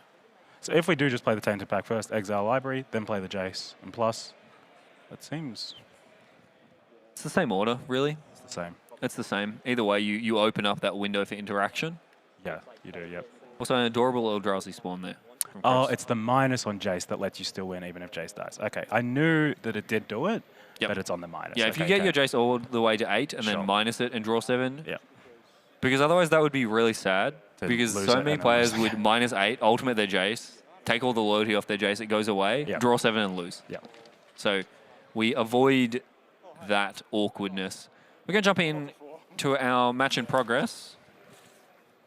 Okay, so we have, I think, Josh playing Blue Moon here with Lutri revealed. And so I believe we have Dom on the this other is side. Dom. So this is Grixis. Yes. Good old Grixis. Stock Grixis. Welcome back to Highlander Worlds. We got Grixis Yeah. and more Grixis. Yeah. And occasionally some other cool things. Yeah. We've got islands, we've got mountains, And swamps. and swamps. And that's Hey, what whoa. you'll see all day. Sometimes we have islands, swamps, and plains. Yep. Yep. And sometimes we have islands, swamps, and forests, as in the case of the Thoracle deck. That is true. We did not actually... Did we see any green spells from We Riley? didn't. I don't think we did. Yeah. There was an Uro in there. That was sweet. He Yeah. flicked past that as he exiled his whole library. Yeah. Yeah, really good. Riley, Now- like I said, a master, and we're going to learn a lot. Now we So, get the top of Dom's head as well. yeah, fantastic. This is exactly what coverage has been missing all weekend, and this is what people come to trios for. As I mentioned to Ian before we started, I felt out of place in my team. So has too much hair to be on that team. I was not going to say that, but Ian, if that's where you want to go, that's fine. I was just going to say I don't have as much time to practice as these boys. Oh, I want them to win. You know, I don't want to hold the team back. But That too, yeah, of course. That's what we're all thinking. okay, so these boys seem to be game 2 here. Yeah, it looks like game 1 going to Josh. I would guess by that die. Yeah. Seems like. This is a really interesting matchup. This is It a really is. long back and forth matchup. Yeah, it is, yeah. The scary part for the Grixis deck is the Blue Moon deck has these couple haymakers. Yeah. Back to basics, Blood Moon, and then generally some number of Makes of the Moon or Harbinger. Harbinger of the Tides. C is one of them. Yeah, probably the Cs? Tides, yeah. No, it is C's. It is C's, cool. Because I think I always say Tides and then it's off. Harbinger of the Tides is Harbinger of the Seas. Harbinger of the Harbinger of the Tides Seas. is the one that bounces. The flash one. Yeah, the flash one. Yep. We know what we're doing. Yep. We've played these decks before. Uh, But those cards, we really do. You play back and forth sort of blue mid-range games. Yep. And occasionally the Blue Moon player just plays a Blood Moon and the Grixis player's mana base stops working. They can't do anything. So that's the way that they're going to. Josh is going to try and position this game is to slam one of these 3-mana spells and land them and protect them. And I think from Dom's side, you want to be pretty hard in on early threats. Dodge the 1 or 2 lightning bolts, chain lightning, flame slash, whatever they've got, and optimally you want a black threat so you can avoid Yes. all the blasts. Ooh. So if you could land like a super shredder and get that quite big, and then cast a daze or cast a force of will to protect it. And then moving from there, that thing can just take over the game for the most part. Yeah, and of course the flip side of that is that Josh's deck is all blue and red cards. Yep. So all 4 blasts from Yes. Dom are quite powerful. Yep. You do have to try and line up the right one. There's nothing worse than having a Pyroblast when your opponent plays a Blood Moon. Yep. But certainly this matchup gets a bit better for Dom after we sideboard. Yes. Beautiful preordain there from Josh. There are so many preordain arts now. There are, yeah. And a lot of them are beautiful. It's a gorgeous card. They often put in the effort to make sure it's nice. Okay, so we've got Nice steam fence. a lot of revised basics in this Blue Moon deck. I suspect as well this Blue Moon deck is 8 point. Looking at that Steam Vents fetch on turn 1. Yep. So we've got 3 for Lutri, we've got 1 for Dig Through Time, 1 for Mana Drain, 1 for Misstep, 1 for Murktide, and 1 for Snapcaster. Yep, so this is one of the decks that there aren't really any reserve list cards that the deck naturally wants to play outside of Volcanic Island. And so for a lot of these parts, they say, okay, the Volcanic Island isn't worth 1 point. I'm going to get an extra powerful blue pointed card because there are a lot of powerful blue pointed cards. Yep. Take advantage of that reserve list rule, that accessibility rule, which has made it a lot easier to get into Highlander for a lot of players. Yeah, absolutely. And another big one they have to give up is Null Rod in the sideboard, of course. Yes, of course. That's sort of the sneaky reserve list one. It is. I see people forget that that's reserve list all the time. Yep. All right, so Dom, we're going to see a Moonshadow on turn 1. I mean, that is one of the really powerful black threats you talk about. Duress probably the other option to try and clear the way to take that lightning bolt or Yep. potential interactive piece. Looking at the hand of Josh, though, there's a low removal there. I'm seeing Pyrogoyf, I'm seeing lightning bolt, and a couple other red cards as well. Fury and Pyroblast. Yep, so heaps of cards there. Not necessarily the hugest amount of mana. We are going to jump back to our main feature, though, where we have Riley Jones, or Bones, as he's known, and Chris Melly battling it out in our B seat. The Bone Man. Now, Chalice of the Void, we can see in Chris's hand. That's a really powerful one. I believe that's out of the sideboard. And normally you want to cast Chalice on 1, but in this matchup, I think you want to be casting it for 2. It is really interesting. There's a lot of 1s and 2s, so both are impactful, but you're right, a lot of the combo pieces are on 2. On 2 mana, that's Unfortunately, the rest of the hand not quite up to scratch, so Chris is going to go back to the well, take a mulligan. He's really looking for a fast start, a really explosive start. This isn't really a matchup where we see players trade back and forth Yep. a lot, 1 for 1. Yep. So that fast start more important than the raw quantity of cards in the opening hand. We've seen Submerge come in from Riley here. That's an interesting one. There are 2 forests in Chris's deck. It's really tricky.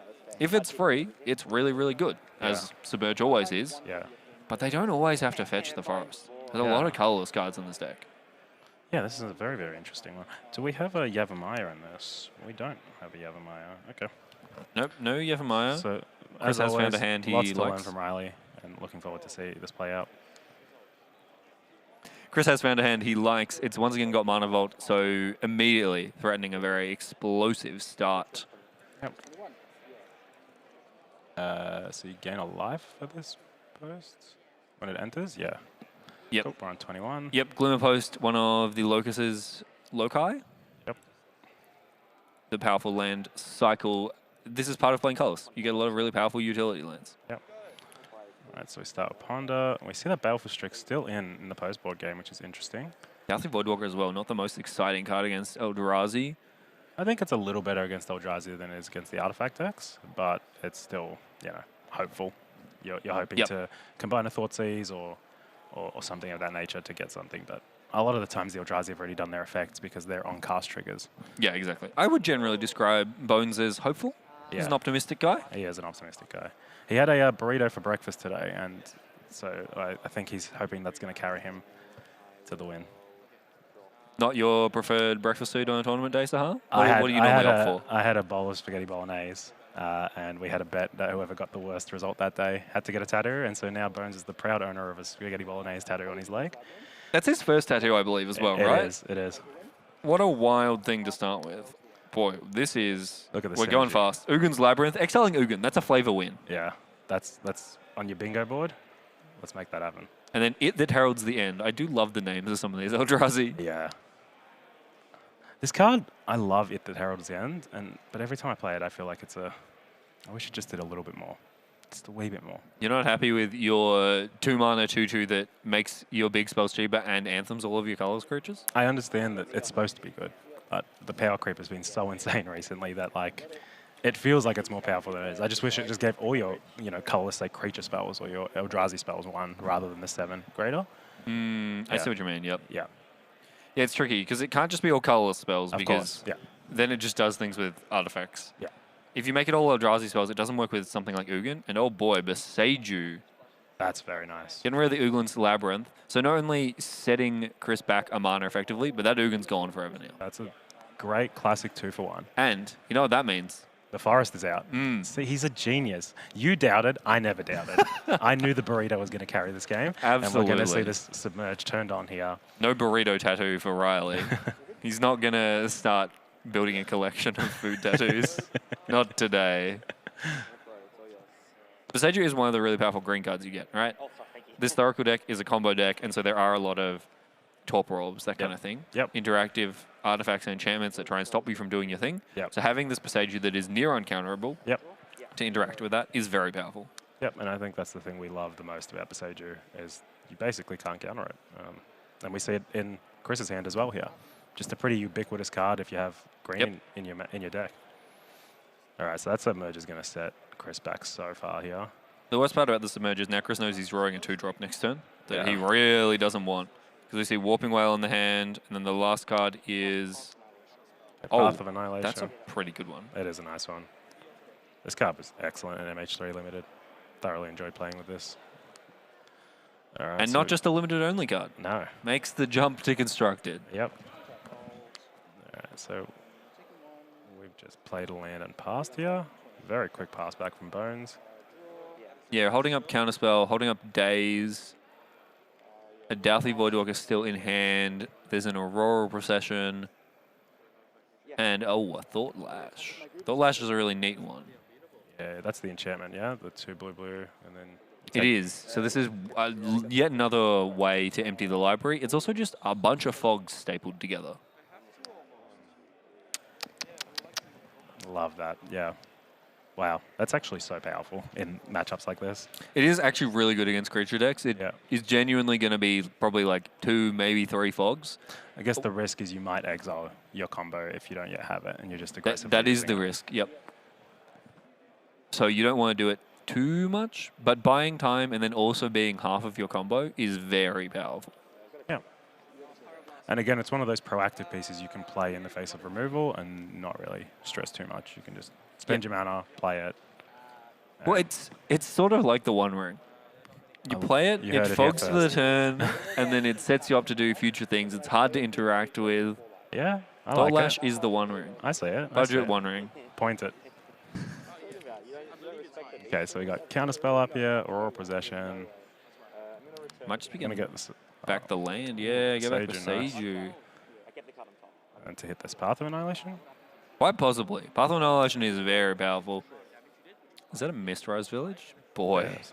That's such a nice one for these Thoracle decks. It is really powerful. I mean, it won't come up. A lot of the time, it won't come up at all. Yep. But when it comes up, it's going to win the game. Yep. Just uncounterable on a land. Yep. Works with any spell. So, notably, Bones hasn't done anything for a couple of turns, which shows just how much respect he's got for Chris here. Just passing back, playing interaction. Yep. But just not really tapping his mana on his own turn. But also, I think it's the lack of pressure from Chris. Yeah. Chris has not yet found a giant Eldrazi. Yep. Or a giant spell. He had one, but then it got trapped under the Ugin's Labyrinth. Yep. Ugin got trapped in his own Labyrinth, actually. And so now we're just seeing Riley have the luxury of playing a bit slower. Yeah. So, Boseiju doesn't get wastes, I believe, as well. That's correct. Yeah. You cannot find wastes off Boseiju. It only finds Basic lands land with a type. basic land type. Yeah, not a basic land. So Correct. Waste is a basic land, but it is not a type. Yep. Alright, so there's Ugin. Which we have 1, 2, 3, 4, 5. We're 1 short of activating that, I believe. So this turn looks like it's... Well, it can't even be untapped Vault. We already went past that step. Yeah. So I think we were just hoping to draw something and do it. So maybe next turn we're going to untap this Vault. Yeah, You potentially. hate doing it at this stage of the game where Riley's starting to accrue enough resources to just combo. And like he can basically do it this turn right now. So you hate doing it this late in the game. For Riley, though, he has to weigh up. He has no cantrips, no card selection at the moment. Yep. So he is weighing up, you know, I can play this Thought Lash. Yep. It'll start to eat away at my library. I'm still not under very much pressure. Only 4 power in play. But if he doesn't do that, what else is he doing? Could maybe, like, the Duress doesn't seem that good. Only 1 card in hand from Chris. We might fire it off anyway. Could put the Douthly Voidwalker in play and have some clock, I guess. And still hold up Counterspell. Yeah. Is the key thing, I believe. Yep. Yeah, just having the luxury to play this really slow, I think, Yep. is great for Riley. The ability to... Doesn't need to take risks. Yep. Can keep holding up this counter spell.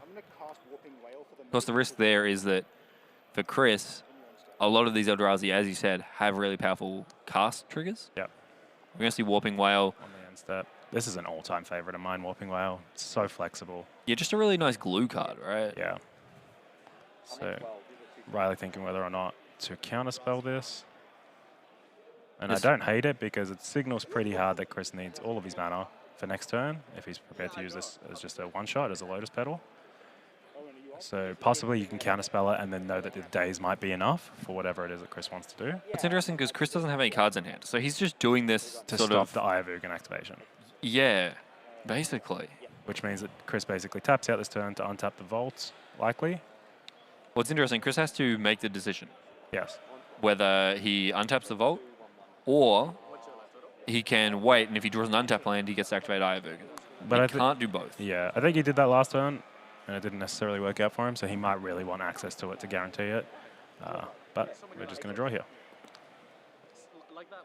Formidable Speaker, that's a nice one. It's a nice one. Does But need another card in another hand, card in so hand. won't be casting that this turn. Yep. Oh, maybe you do because it untaps the Vault next turn for 1 mana. I don't know. Yeah, but you still have to draw something. It's really difficult. Yeah. It's really difficult when you're low on cards like this. We will just see Formidable Speaker come down. Yeah.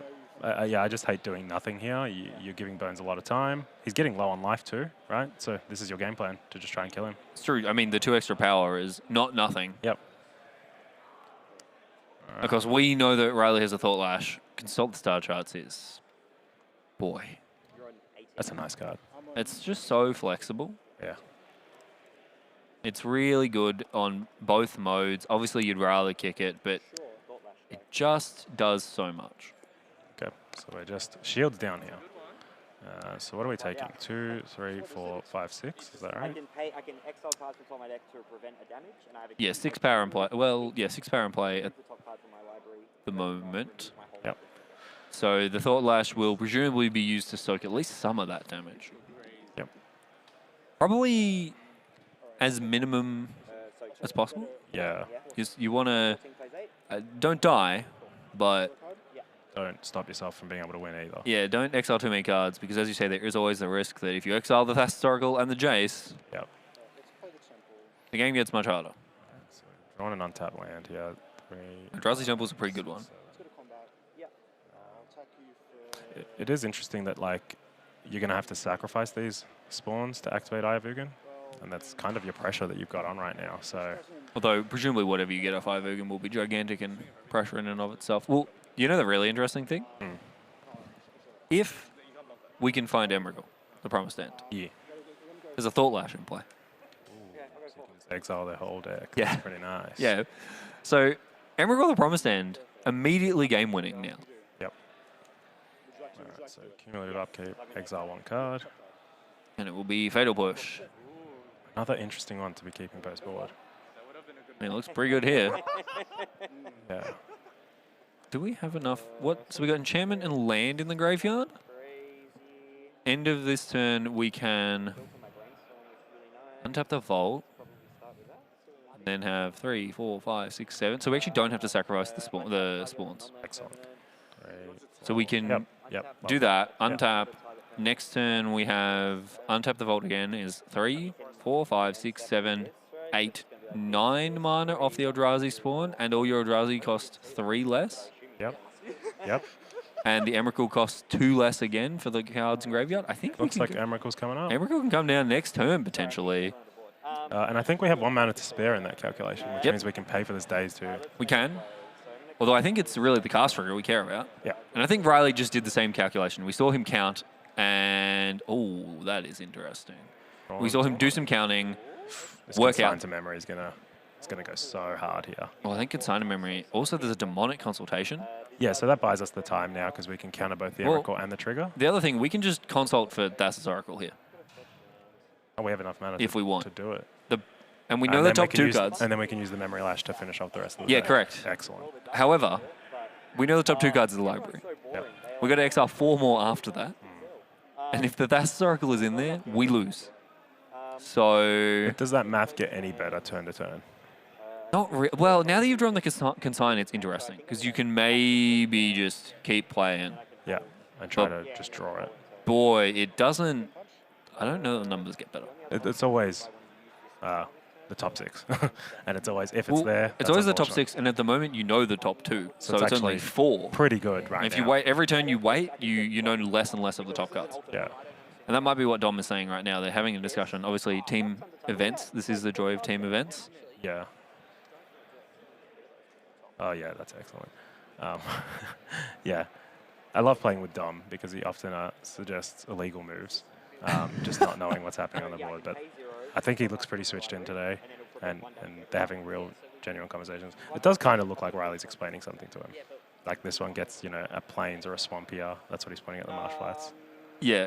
Just explaining, reading the cards, Yeah. reading what they do. Yeah, of course. Yeah. It looks like we're discussing whether to attack first, which What does that do? does feel... No, we're just going to pass. Okay. So we're on tapping. This- Yeah, okay, so we're just holding up the consign. And then Chris is moving very fast. Chris knows what he's doing here. Yeah. I mean, the consign is going to be really good. The consign will buy an extra turn, but You're going to have to exile a bunch of cards to Memory Lash anyways, so it's kind of making more randomized exile off the top yeah. with this Demonic Consultation. Well, we think there's probably... I mean, it's 4 damage coming across again, so we're going to have exile at least 1 card to the activation and then 2 more to the cumulative upkeep. Yep, and plus we got this Marsh Flats that I presume we want to use, so we might want to fog 1 more extra damage so that we can use that. Yep.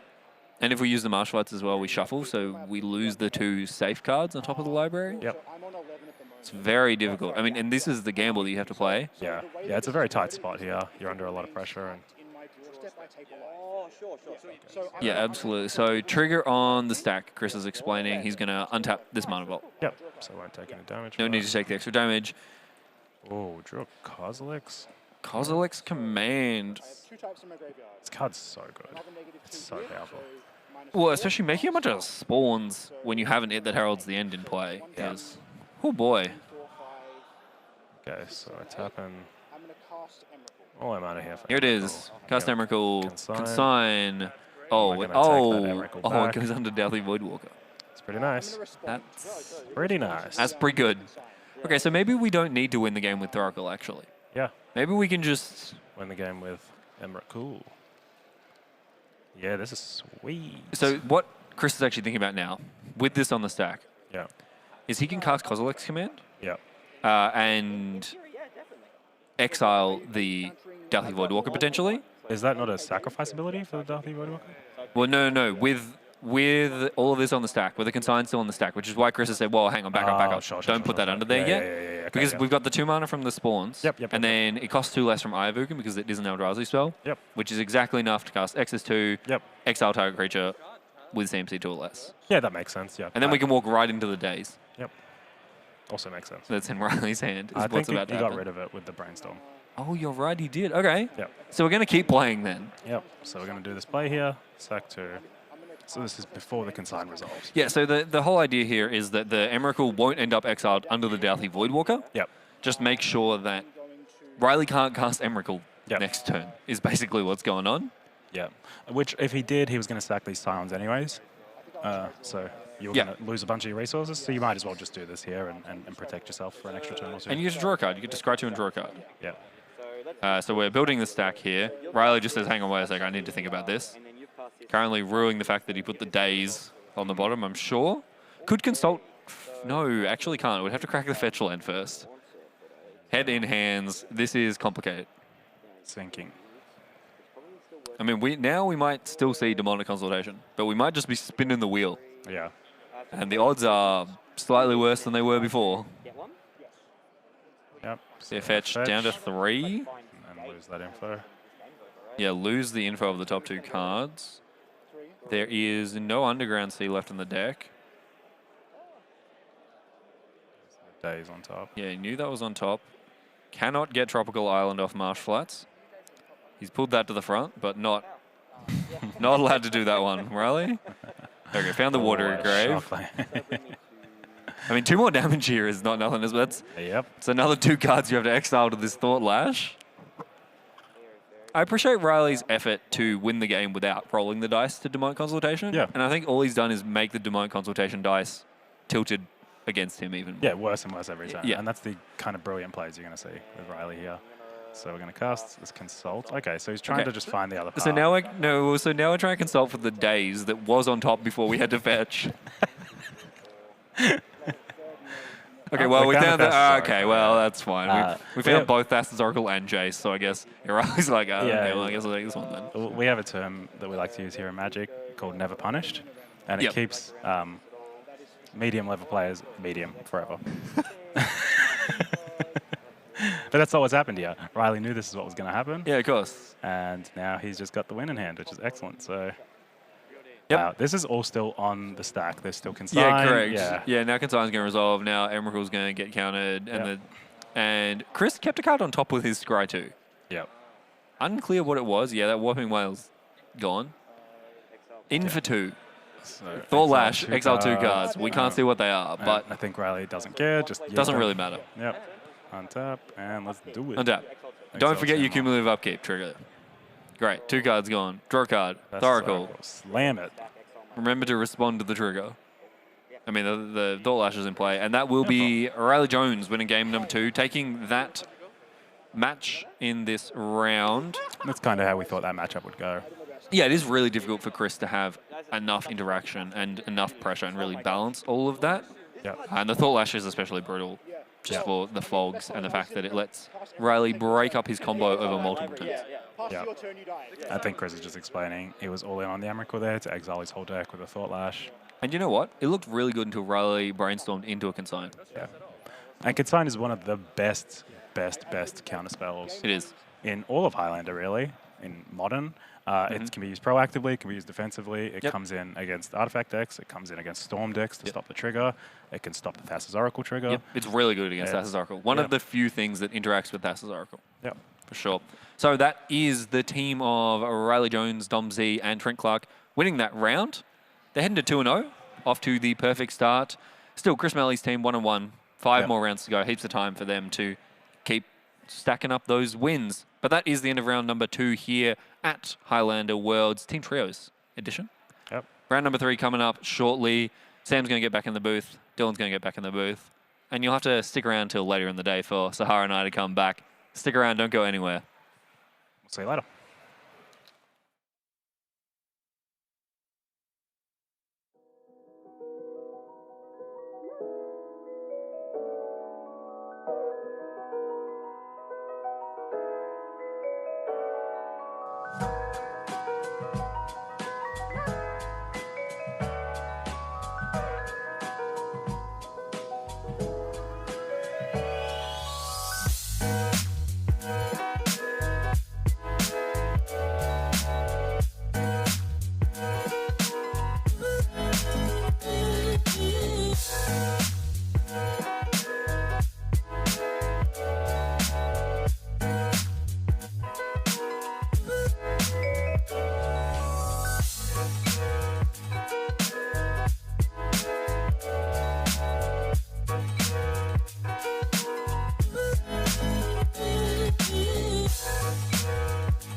Sure did.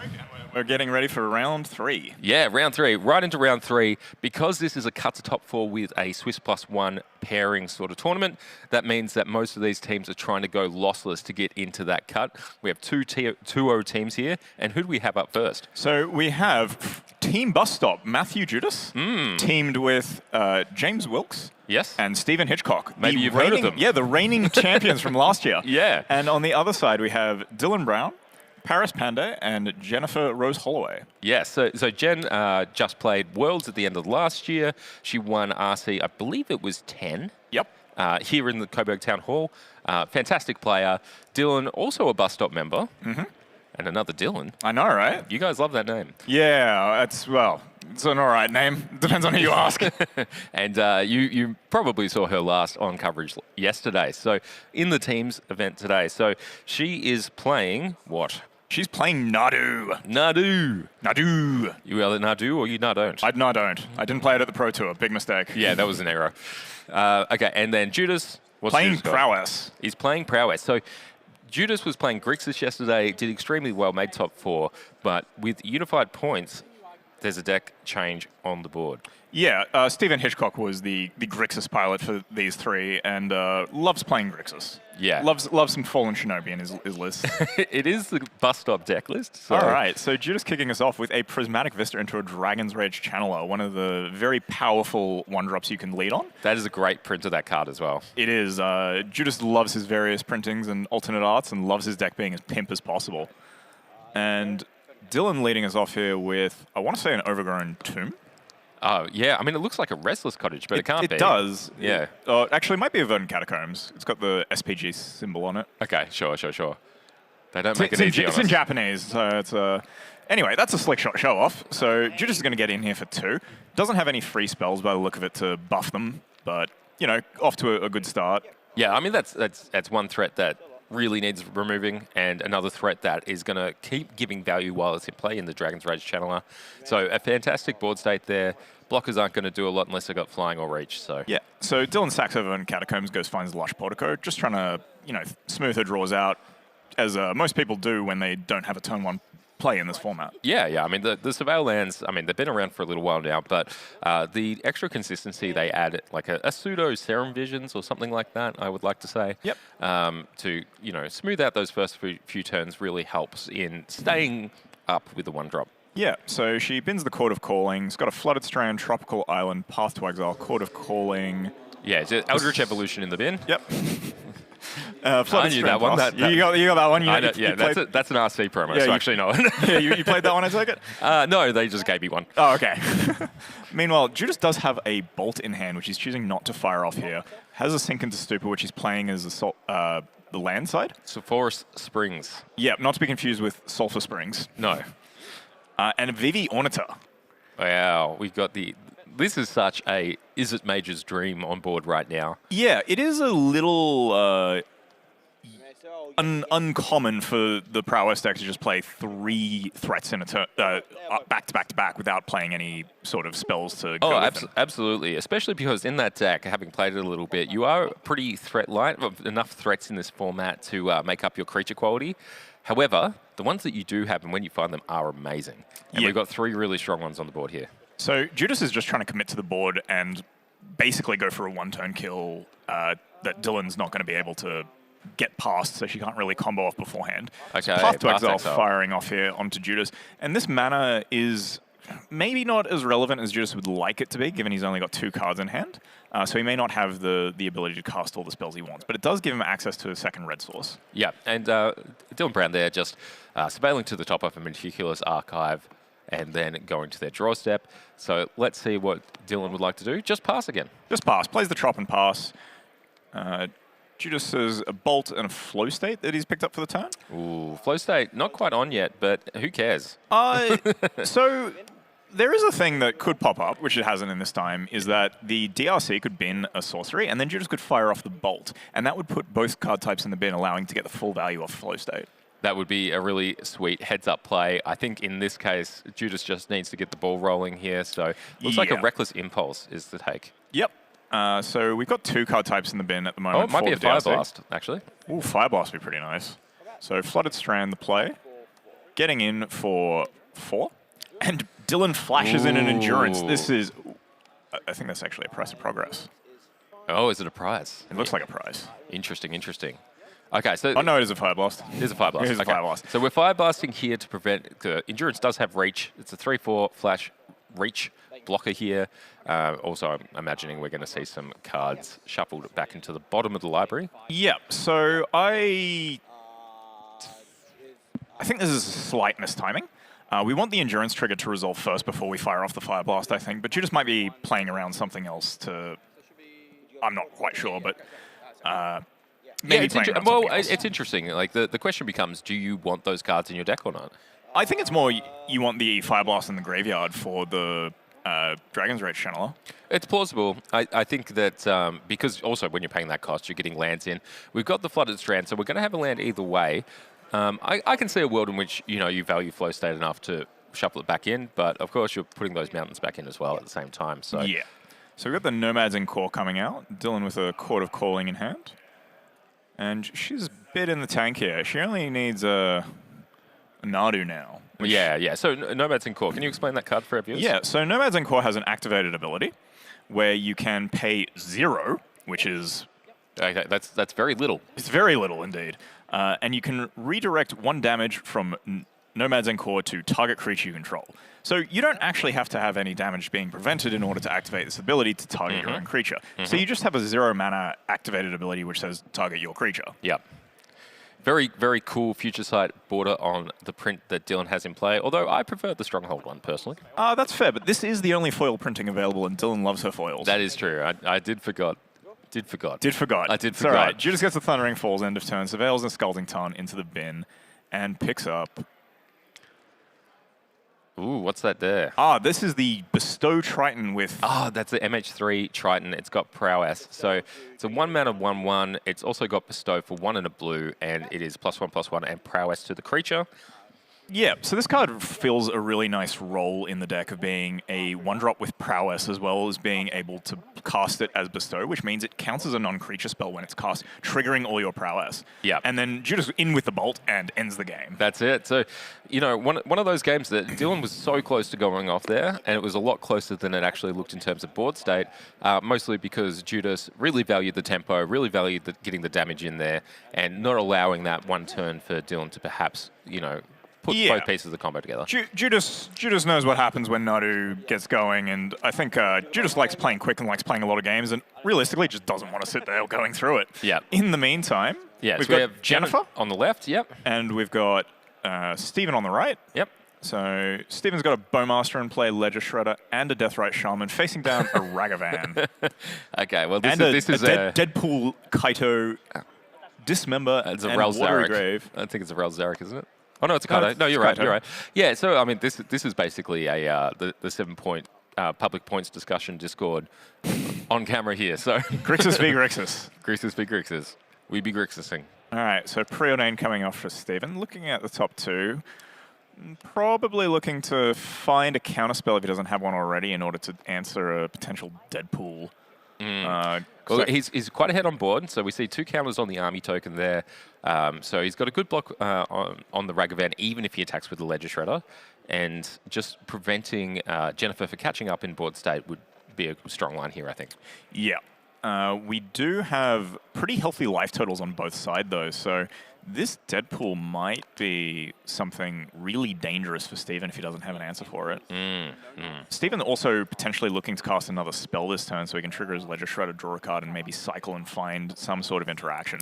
Yeah, getting that well, I was going to say free, but not quite free card look from the Connive is very powerful. Also, when you're searching for something, it gives you the benefit of doing things like this, pulling further ahead at the same time as you're doing card selection. Yeah, so Moonshadow the play for Stephen. He's put the counter to 5 immediately, indicating that... yeah, I think he's just mistimed it a bit. Mistimed it, yeah, okay. I think they're fixing it now. Yeah, okay, good. All right, here we go. So all right, all Connive. sorted. So Connive. And what are we getting rid of? So could be a land. Yeah, it is a land, so no island. counter. But, getting a further selection here. And then Moonshadow still on the stack. What does Jen do? She's looking to fire off this Dismember here. This will put her to 10 life, which is a bit scarier. A little bit. But I think that given this board state, the biggest risk to Jen here is getting run over on board rather than getting alphaed, because none of these creatures are very big, but they all provide value in play. So Yeah.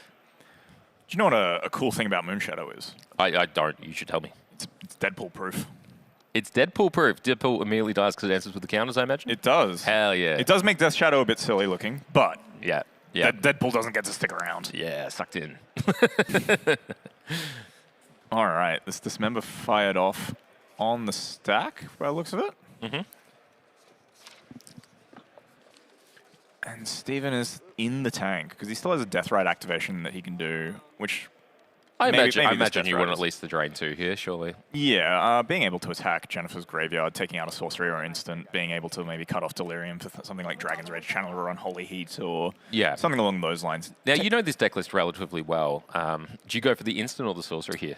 I usually go for the sorcery, just because if an opponent wants to put another sorcery in the bin, it's they have to commit to it during their turn. Yeah, as opposed to. But realistically, the answer is often whatever they have one copy of or fewer copies to like really tax those card types.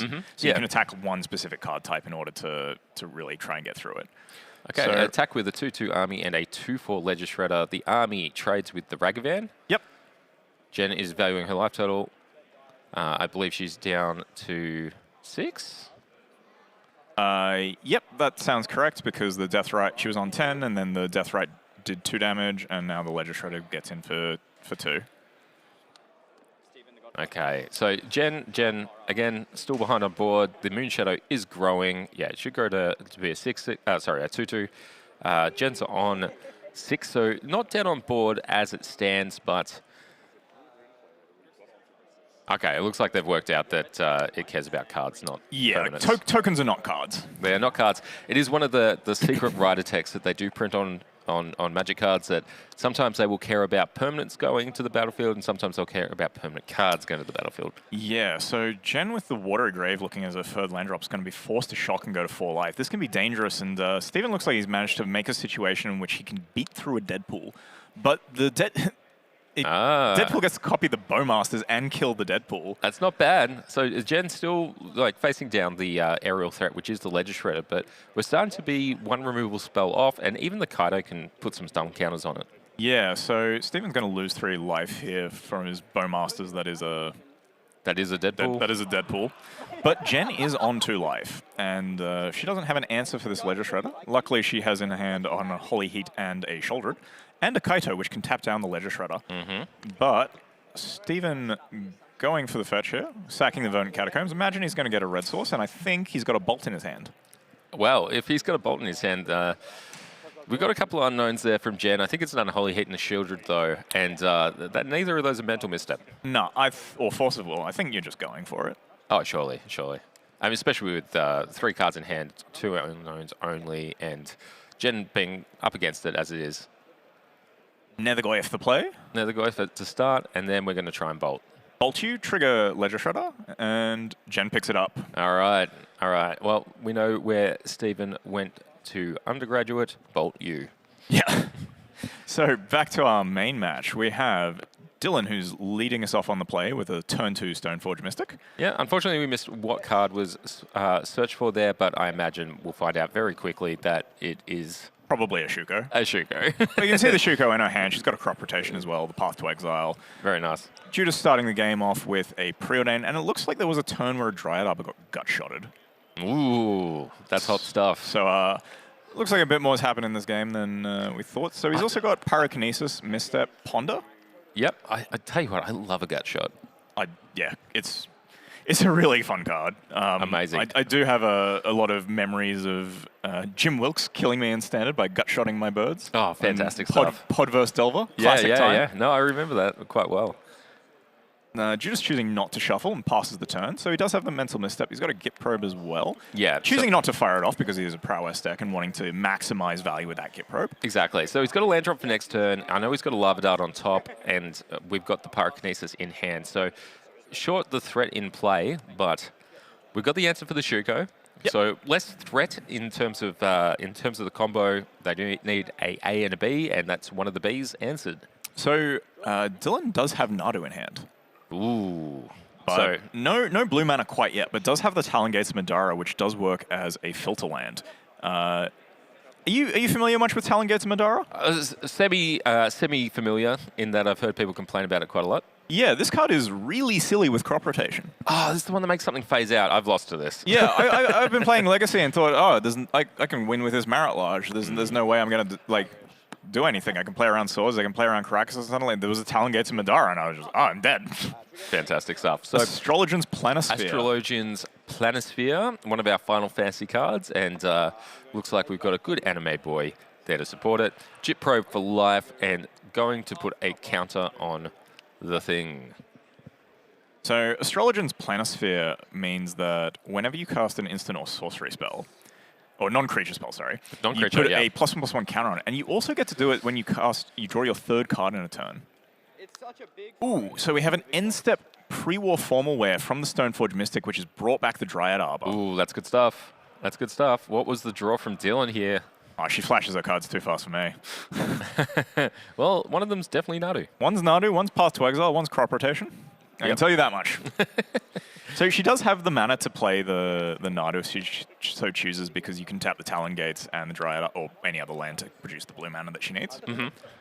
The issue here is what I think she has that the last Nomads. card is the yeah, Nomad. so she's 1 mana off, specifically if that she had a blue source. Yeah, she's a blue source off here, but the Crop other question rotation. is, do you go for it? It's a bit risky because Judas has 1 mana open, and Dylan will obviously know that Judas is packing Pyrokinesis in his board. Okay. But just jamming the Nadu here. Interesting. So Pyrokinesis is what Dylan isn't playing around here. Judas very quickly go back to his turn, wanting to have these triggers on the right He's also turn. got the Fury in his hand. He's got the Fury as well. He's got the Fury, he's got the Fire. I think here you could even consider using the Fury for the Pyrokinesis, because I don't know how many removal spells you really want, but you do need to start clocking Dylan. Yeah. You're going to want to... So we're choosing to use the Pyrokinesis, getting rid of the Lava Dart, which I quite like, because Fair we're enough. I one think mana, that's very fair. we're 1 mana off casting the Fury, as well as, or just drawing a red card. And this kind of effect is really powerful against Nadu, because it does play a lot of small creatures. The downside for Judas here is that Dylan is going to get to draw a card because of how Nadu triggers. It was an Eldritch Evolution as well. Yep. So Dylan's just going to be looking for a way to get this Nadu back out of her bin and then try and combo that way. So Judas is going to have to keep the pressure on here in terms of... Which he's doing all right, but eventually Dylan might start putting out enough chump blockers to deal with this hero token. Yeah, absolutely. Well, with Dylan's deck list, we do have some other ways to win the game than Nadu. So while we've used the pre-war formalware already, there are some options for closing this game in a relatively effective manner. I think pointed amongst which is Uro. Yep. Uro is a great way to gain life. But the thing as well is Judas's life total is actually under a lot of pressure. He's down to 6 life, and Dylan has 4 power on the board. Yep. So Judas is going to get a Thundering Falls here, I imagine, to fix his last draw, because his last card in hand is the Fury. So if he draws a land, if he sees a land to the top, he can kill one of these 2 creatures. Yep. But he does mean he also has a 3/3 double striker, which is a bit powerful, but Dylan does have the answer to it in the form of a Swords to Plowshares. Yeah, super interesting stuff here. We would say that Dylan's probably in the driving seat still, despite having lost the Nadu. I don't know how she drew it up. I imagine she just wanted a combo for the win here, but Eldritch Evolution can go get whatever you need to start, closing out those last few life points with the plethora of creatures in the deck. Yeah, I think that the beatdown at the moment is the main plan, not so much the Nadu, just because Judas's life total is so low. He just took another 2 damage off the Steam Vents as well. So, like, he only gets to kill 1 creature with his Fury. Kills the Dryad Arbor, which is going to get crop rotationed in response. Hell yeah. Yeah, very nice. And Judas packs it up because, I'm He dead. knows what time it is. It's Yeah. time for game 3. Time for game 3. All right, 1 apiece. These players playing lightning fast as well, which we do love to We see. love it. We love it. So Judas, a very quick player. Dylan, probably even quicker than that. Nah. No. Nah, I reckon they're pretty equal. Yeah, but well, okay, so I'll give Dylan this compliment. I have never seen someone play complicated decks that fast. that's fair. I think when it comes to combo decks, Dylan plays faster than just about anyone else I've seen. Okay, so look at those other two tables. They're both in sideboarding. Our third table here, who do we have? So we've got Jim Wilkes here on the left playing Breach, and we have Paris on the right here playing Thoracle. Or Sultai. Yeah, Thoracle. Sultai Thoracle, a great choice. I've seen quite a few Thoracles in the room. I think it is one of the most highly pointed cards that doesn't share a lot of its points with other decks. Yep. So along with shops and things of that nature, one of the reasons that you'll see it in these matches is because of the combined points. So Jim with the Brain Freeze for 4, or well, 12, 4 Storm. 4 equals 12, yeah. Yeah, just milling himself. And if he's got a Breach in his hand, he's got the combo here. Yeah, yeah. So LED in play. He's got Spell Snare, and the One Ring in hand. Okay, so One Ring is going to regas.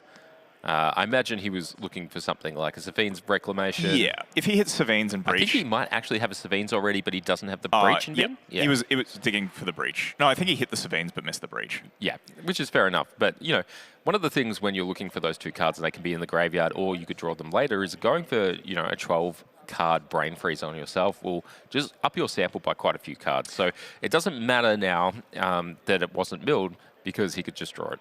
Yeah, so it is in there for later, and we have the ability to get the Breach. We've got the One Ring to gas us back up, and so we're just kind of trying not to get comboed in response. That being said, Shieldred, quite good against the One Ring. Shieldred's quite good against the One Ring, because it makes you lose life, doesn't deal damage. It sure does. It doesn't even target. So, fantastic stuff. A good counterplay there.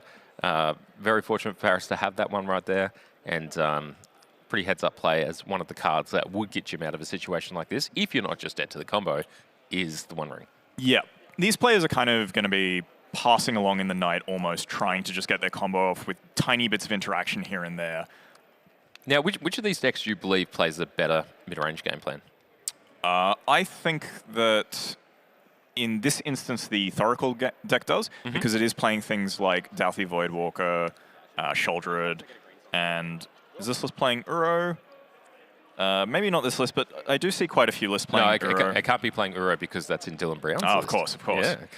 I guess there is some points overlap it does share, depending on the list. Yeah. But also, Breach without Lurrus tends to not play a particularly good mid-range deck. If you are playing a Lurrus build of Breach, you can do a bit more of a mid-range plan. All right, so this one's going to take a little longer to play out. And let's go back to our main feature. As these players, if we don't catch them now, we won't catch them at all. Yep. So Judas with a Ragavan and Slickshot show off in play and cast the stock up, sees a Daze amongst the 5. That's pretty good, as well as a Price of Progress. These two cards are so powerful in this matchup. Because Dylan's got a Temple Garden and a Caracas, both of which are non-basics for this Price of Progress. And Price of Progress doesn't need to do a lot of damage in this matchup to be lethal. And also having the Daze backup is something you can do, which is very powerful with playing your spells. Yeah, aggressively. I will say, though, the Caracas here lining up extremely well into this Ragavan, using its own treasure to come back into play, but a persistent issue there if it's not dealt with. And we have Spring Heart Nantuko Dazed. Oh, that's so powerful, because Dylan was hoping to play a land to get another chump blocker into play and just not have to necessarily worry about this Ragavan, but because she's done it in such a way, she has had to tap the Caracas. Yep. So she plays a Wooded Foothills and passes. Yeah, so if you know about that Daze, you do not tap like this. And, you know, one of those informational advantages that we have looking top-down at this match. Yeah, you don't tend to play around the one-ofs, especially because Dylan is under so much pressure at the moment. She kind of had to go for that play. All right, just a Noble Hierarch off the top. A little Lotus treasure there from Judas, our Lotus winner. Yep, he's would you call that a Lotus Petal? No. No? Does it get as a super Ragavan? Gets like a Black Lotus? Yeah, look, I'm just talking about the art, to be honest, mate. So, Judas getting a flow state, getting full value off it because he has both the stock up and the Daze in his God, that graveyard. card's good. Oh, it's so good. Has the Treasure Cruise as well, and gets to leave open Price of Progress and few other cards. Yeah, I mean, he's stocked up in the hand. Pun not intended, but, you know, I apologize anyway. Never apologize for a pun. You should apologize more. I for would puns. never apologize for a pun. I'm aware of that. Okay, so Wood Foothills is finding a land here. It looks like a lightning bolt as well on Judas's side. So incredible life total pressure here. He's looking like he might be able to close this out unless Dylan ends up with a stacked hand. Yeah, so Judas leaving the Price of Progress open as well means that even if Dylan does start to Nadu combo, she might put too many lands into play that gives Judas the window to pop. Because she is on 11 life. If she cracks a fetch land, for example, goes down to 10, only needs one more land in play to, non-basic land, I should say, to, you know, get popped. Well, we see a sad one going to the bin there. No Lord of the Beach this time. Can you tell me what your thoughts on Plague on Lord of the Beach are? It's called Plague on Lord of the Beach, so I like it. You like it because it's the Lord of the Beach. Do you like beaches? All right, beach players, yes. Beach please? Okay. So Plague on Lord of the Beach is a really funny card that is really good in these grindy matchups where you can draw a lot of cards with it, and it's kind of an annoying threat to deal with sometimes. So in grindier matchups especially, it can be very powerful. Here we have a Cloud Strife. So I know Dylan Brown is a huge Final Fantasy fan, so I'm not surprised at all that she's got the Japanese, I don't know which art that is. It's a crazy rare art. But So it is the promo that was given out at Japanese Spotlight Series Chiba. So this is actually the same art they used for the Final Fantasy Pro Tour, and there were only about 350 or so English copies given out at that Pro Tour. There were 2,500 players at that Spotlight Series. Yep. So 2,500 copies of that cloud exist in the world, Okay. and then there are 128 foil copies of it. Okay, so there are another 2,499 copies in existence. Dylan's got some collecting to do. Oh yeah, Yeah. she's going to be at it for a while. So we saw the lightning bolt there killing the cloud. All right. Some life total adjustments coming our way. I think that's chain lightning. Yeah, and here's the price of progress. and they pack it up. Good games. Good games. I love to see two players playing really fast like that. Absolutely boat racing each other, and this time Judas is the champion. Well, these two play a lot of Magic, and they've played a fair bit against each other, and they're both like, no, we just want to play more Magic. We just want to play as many games as possible. Yeah, it is lovely seeing that people can trust each other with that and the mechanics. Okay, so we saw the end of the game just there. Jim put a breach in play, and had a stocked enough graveyard, and Paris died. Yes, yes. Well, you know, coming back to that match, we were just talking about it. The breach was found. Well, look, we were talking earlier about how much we like fast games. That was about as fast as you can get. Fantastic stuff. So Jim has won that one, and Paris on the losing end, looking at the sideboard. So Paris going to their sideboard. Looks like few tinkering to be made, because play draw does depend a lot for these combo matchups as well, because you want to be a bit more interaction when you're on the draw and on the play as well. You want to, you know, have some protection necessarily. Yeah, absolutely. So we're seeing a flow state result on Jen's side of our third match. So just to remind everyone, in this match we have Jennifer on the left, and we have Stephen Hitchcock on the right. So Stephen Hitchcock, in his hand, an Island Misty Rainforest, Blue Elemental Blast, and a Corey Steelcutter. So this Blue Elemental Blast is going to be key in dealing with this Deadpool. But Stephen ideally would like to pick up another one-drop threat, so he can deploy this Corey Steelcutter, play a thing to trigger it, and leave open the Blue Elemental Blast for a future turn. That's good stuff. Yep. So Stephen as well opting not to sack Fetch there, so he might have had some library manipulation. Didn't want the Surveil land, or just wanted to not put more lands in the graveyard to give this Deathrite Shaman fuel. Yeah, it's interesting. So maybe you keep them in play like this just in case you need your lands into the graveyard for your own Delirium spells, and not having it removed in response. Having two fetches in play means you've got a little bit more freedom, but unless you need to use that mana, there's no real reason to crack them. The other thing Stephen might have been playing around was Wan Shi Tong, because Jennifer did have the ability to tap the Deathrite Shaman and a land and play the Wan Shi Tong for just 2 mana, and that would still draw a card, which is usually enough to get ahead in these kinds of matchups, because it also makes your opponent's fetches further on a liability. It's interesting because, you know, we've got that option, whether it's worth it or not. I mean, we have a Corey Steelcutter in play, and we didn't go for the flurry there. So certainly a contextual decision.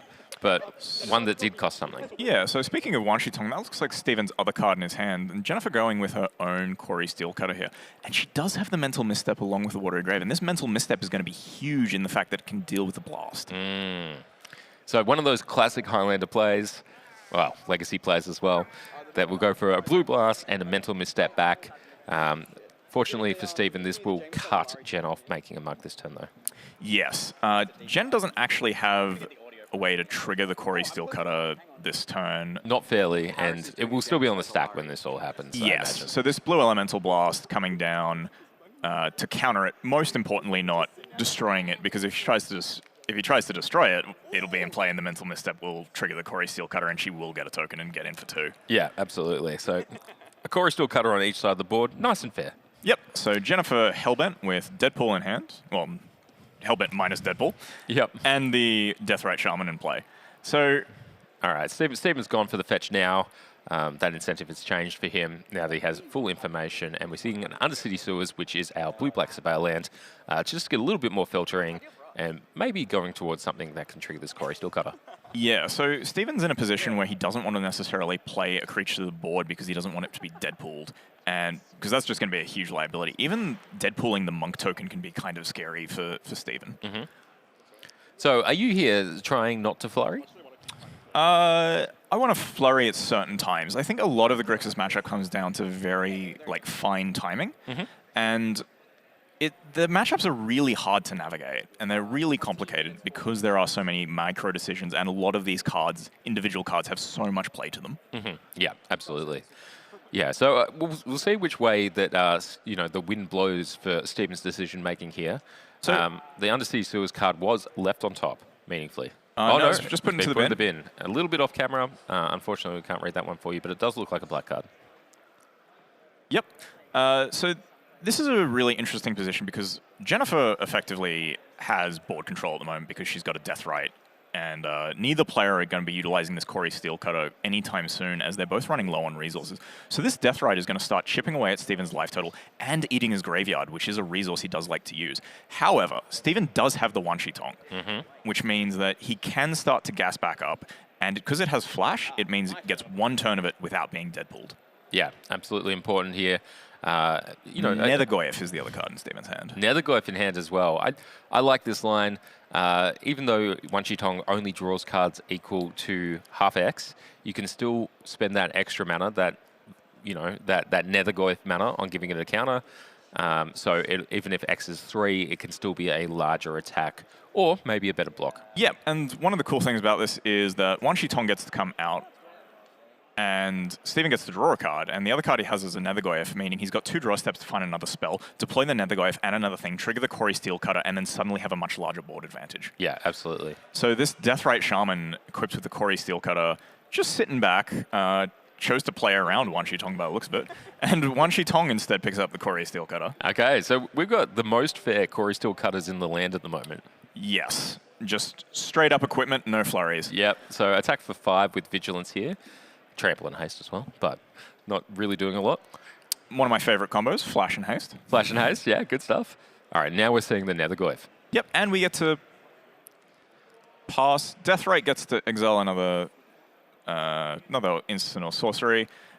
Must noting as well that Jennifer doesn't have green mana at the moment, so she can't necessarily gain life or exile this Nethergoyf if it dies. Yeah, that's true. So, I mean, once this Nethergoyf dies, obviously it has the ability, 2 and a black, and pay effectively Delirium in Exiles to return it. And that's something that comes up a lot more in this Grixis deck than it does in other formats like Modern. Yeah, because you have so many different card types, because you're trying to play so many different cards in general, being able to get it back is a lot easier. Okay, so Wan Shi Tong has been Deadpooled. And Steven has a fetch land in play, which he now probably doesn't want to sack.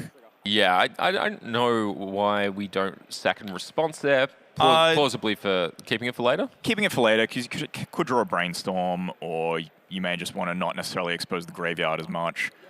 There can be quite a few reasons. But this Wan Shi Tong does still get to keep its counters, which is quite nice.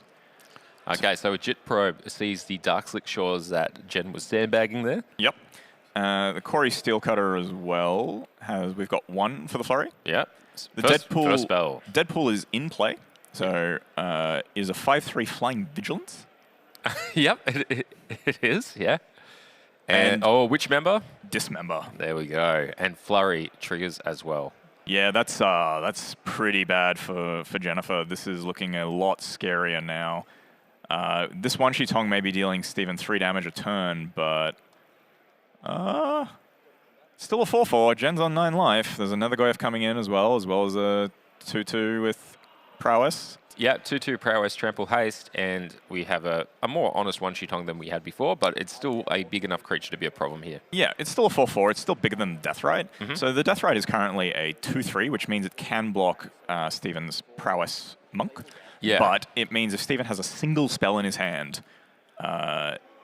things are very bad for Jen if she tries to block. Because the Goyf as well, sorcery, instant, land, creature, with only the 1 instant. So Jen can block and then exile the Dismember to make the Goyf a 3 power. So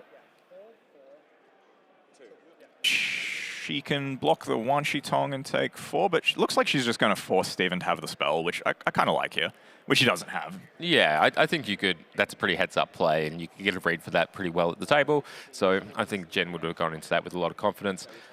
Still gets to prevent a damage with the Deathrite Shaman, as well as the 2 from the Chansey token. Yeah, so this is kind of scary for Steven, because Jen can actually have a series of draws that wins this. So any sort of cantrip into something else could swing the game, because Steven does have access to 3 mana, so he can sack the Wan Shi Tong to prevent himself taking the bolt. All right, draw step for Jen. Possibly the last draw step. She's thinking, does she have any outs? I mean, I think she's definitely got outs in the deck. We got Flow State and Expressive Iteration in this deck list. Flow State's been used. You got a Bloodstain Mire. Okay, so what are we fetching for? Okay, so in Undercity Sewers, is there something that she can mill here? Yeah, Cling to Dust. Cling to Dust. So Cling to Dust can gain her some life as well, or draw her a card, which might get her a second spell to be able to cast and get the Corey Steelcutter trigger, and then she can maybe set up a line where she doesn't die through all this. But it's going to be tight. It's going to be real tight. And this is the match, I believe. Not necessarily, sorry, because Jim and Paris have gone to game 3. Yes. Judas has already beaten Dylan in 3 games. Yes. And so this... So if Steven is to win here, that will decide this team match. And if Jen is to stabilize and win this, we have our 3rd match to decide on. Steven with the specific cut there. And... just flip it. Baleful Strix. That's no good. And games. Steven takes the match. All right. Very well played by both our players. Some great sportsmanship on all those matches that we saw. These people are all well known to each other, and great mechanics on both sides. So nice, clear, even magic, and a lot of great interaction, decision making, and all the rest. You can see as well how much respect these players have for each other. They're not here to waste each other's time. They're playing fast because they know the ins and outs. They've played these matchups before. They know the format, and they're like, "No, this is business. Let's get it done. Let's get it done, and let's have a fun time while we're at it. Let's not worry about the little things. Let's get the big things right." Oh yeah, there's so much laughing and conversation and banter between all the players. It's just they're having a good time. Yeah, they're both in the 2-0 bracket, and they're just yeah, this is great. Well, I'm sorry to tell you this, but only one of them is in the 3-0 bracket. And that is last year's champions of Judas, Jim, and Steven. Oh yeah, they're trying to run it back. Yeah, they're not interested in coming 2nd place today. They've told me, they said, we're going on camera, we're going to be undefeated. So, look, big talk, but with those 3 players? Yeah, there's strong teams on both sides. Yeah, absolutely. You've got quite some very powerful players, quite a few PT appearances between them all. Yes. And frankly, an embarrassing amount of PT appearances, to be honest. Yeah, maybe one of the highest number of PT appearance teams. Maybe probably one of the highest PT appearance matchups we've had this tournament. Yeah, we'll see if we can get you guys some more of it. Some very talented players in the room. You've seen some of them, and you're going to see a few more in the next round. Stick with us. We're going to a little break, but Dylan and I will be back with round 4. See you later.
Hello and welcome back to Highlander Trios. We are in round 4. We are sponsored by MTG Bazaar. As always. I'm Dylan Kakawa, and this is Sam Loy. Hello. How are you feeling for this round, Sam? I'm feeling really excited. There's great energy in the room at the moment. Trios tournament.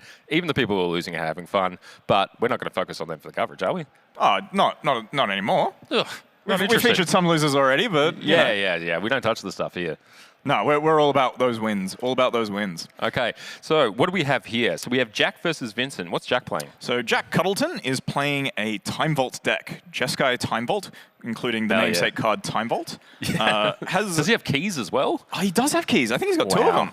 A Voltaic key and a Manifold key, Amazing. as well as an Iron Man, Titan of Innovation in the deck. Fantastic stuff. So this is the Cunningham deck list that we saw earlier from Basser in round 1.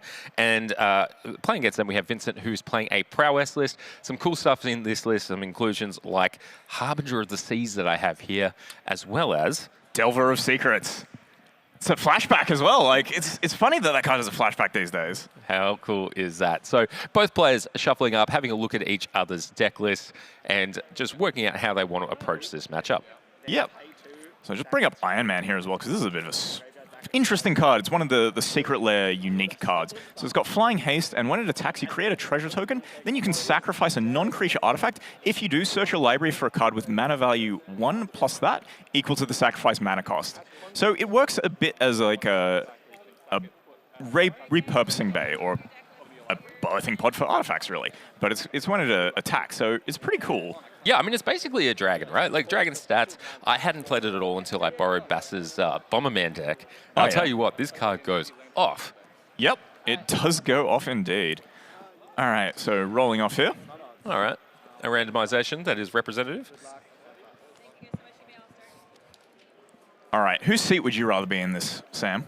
Look, I like both these deck lists quite a lot. I love me some Time Vault action. Vincent always has hot decks. I don't know if anyone's seen him covered at different events, but he's one of those guys from Melbourne who, if you sit across from Vincent, you are sure to play something strange. I think I got to go Time Vault, though. I really have to go Time Vault. That's reasonable. Time Vault is a powerful card. It's a very powerful deck, but I'm always a big fan of Prowess. Yeah, fair enough, fair enough. So we have our horses. We have our horses in this race. So Vincent choosing to mulligan to 6, and Jack keeping his 7. Nice little representation there for us. I did see in his hand the namesake card, the Time Vault. Well, you can't put that back. Well, no. Unless you're really afraid of Thoughtseize. No, I mean, look, if you're here to Time Vault, you're here to Time Vault. You're here to Time Vault. You're here to take the turns. You're here to take more turns than your opponent. Yeah, that's what it's about. That's what it's about. All right, so a new hand for Vincent. Let's have a look if he likes it. All right. So we see 2 lands, a Vapor Snag, Harbinger, Slick Shot Mishra's Show Ball, Off, and a Mishra's Ball. Yeah. and a 100%. Preordain. And the Preordain. So this is a much nicer hand that we have here, and we know that this Vapor Snag is not going to be particularly useful in this matchup, because there's not a lot of targets for it. So we're going to put that one to the bottom. I think that's a pretty easy choice there. Yep. And Vapor Snag, I think, is our producer Marcus's favourite card from a long time ago. So Yeah. nice shout out to Marcus there. All right, so Jack has in hand an Urza's Saga, Legion Extruder, Time Vault, Lotus Petal, Mox Opal, Arid Mesa. This could have been a very quick game if there was just one more artifact in play here, but looks like we're going to have to wait until at least turn 3 for it to be over. Yeah, unfortunately. Yeah. Unfortunately. If that Urza's Saga was a Soul Land and there was a Voltaic Key, the game would be over on turn 1. Yep, absolutely. Or even just a Mana Vault, because I believe Jack has spent all his points on the Mana Vault, Urza's Saga, and Time Vault. So no other Soul Lands, and you maybe don't want them in this deck necessarily. Yeah, I think that with these decks, because you're trying to put a combination of cards together that it really is a small package, you don't need to race to it. Yeah, so Vincent getting the Thundering Falls end of turn, choosing to bin the Brainstorm. I think he's potentially looking to get that 3rd land to land this Harbinger and potentially try and lock Jack out. But Jack has led on an Urza's Saga, which means if this Harbinger comes down when the Urza's Saga is still on 2, some weird things happen. Yeah, so that one's changed since last year.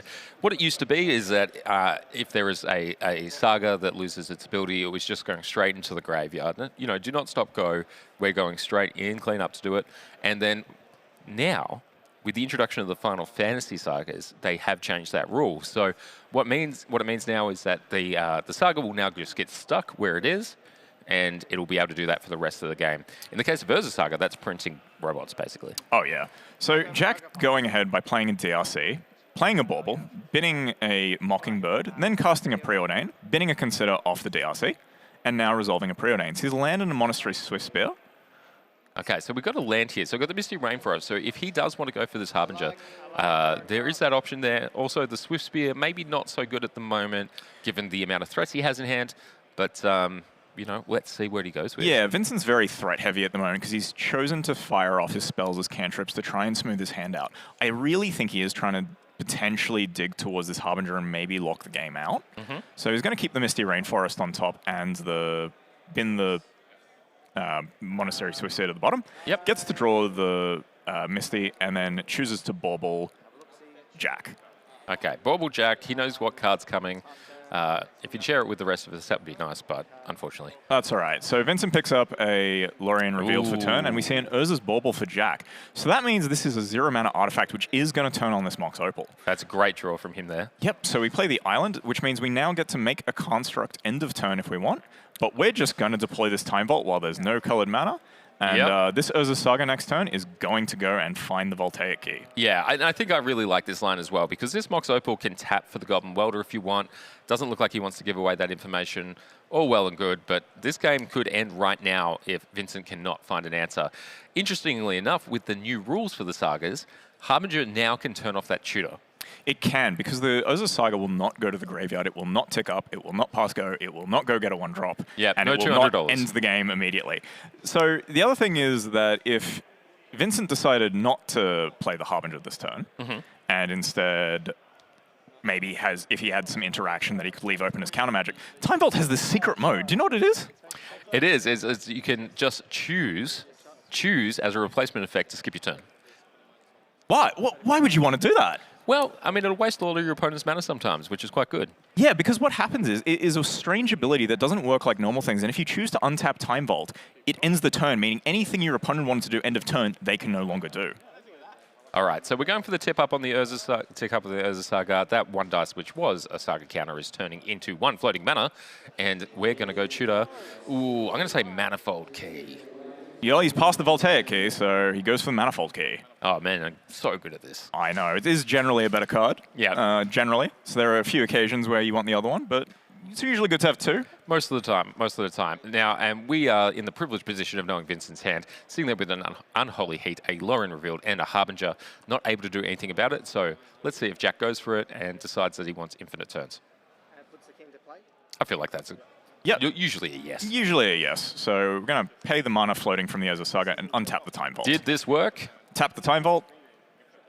Jack is saying, I am going to take infinite turns. And Vincent's saying, I understand. There's the Legion Extruder. Yep, you've got a threat. That'll kill me. There we go. What What are you killing me with? Is normally the question that gets answered there. So a lot of the time, just for the sake of information or whatever, it is better to ask your opponent, how are you going to kill me this game? I know you've got like 5 to 10 ways of doing it in the deck, but which one do you have right now? Yeah. In open deck lists, you know your opponent's going to eventually kill you. Oh, of course. Unless, all three of their threats are at the bottom of the library, but the chances of that happening are very low. But so making your opponent have one answer there or just one win condition, it's all you really need to see, and you don't need to waste more time. Yeah, and I think meaningfully as well, because it was the Extruder, the Unholy Heat could not deal with it. Pretty bad news as well. All right, so we have on this side, Silly boy. looks like a Mardu Luris deck against a Jund Luris deck. Yeah, so we've finally found people who like casting red creatures. Yep. Unlike every other game where there have also been people casting red creatures. Yep, so we've got Thomas here on the right, playing Jund Luris. Badgermole Cub in play on a Tega and a Badlands. Yeah, and on our other side we have Dance, and we have a Skull Clamp full of Ajanis, full of Rat Kings, full of Nerthergoyf deck list. Yeah. This is going to be a bit of a grind fest. Players are going to be exchanging resources, and everything in this matchup is going to be small. So everyone's going to try and run the other player out of resources until they can meaningfully get this Luris advantage. Yeah. One of the things that I really like about this deck list is something we saw yesterday. It has an Arabella in it. Oh, Arabella making a statement at this tournament.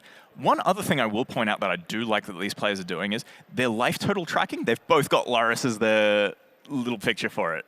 Hell Just yeah. really, Hell yeah. really Great. cute. Nice little synergy there. And what's that card that just saw play there? That's one of the Final Fantasy cards. The name escapes me. Gao, Feral Youth. Gao Feral Youth. That is a very cool card. If we could have a look at it. Yeah. And it's an interesting one. So one of those cards that got printed in the Final Fantasy Commander product.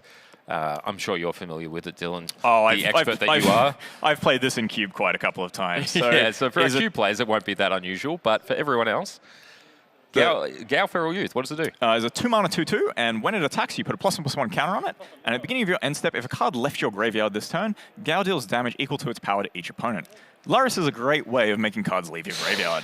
What a combination. I know. Plus, Thomas also has cards like Ren and 6 to buy back his Strip Mine Wasteland package, which he's running alongside, which means that this is a really good thing to get back.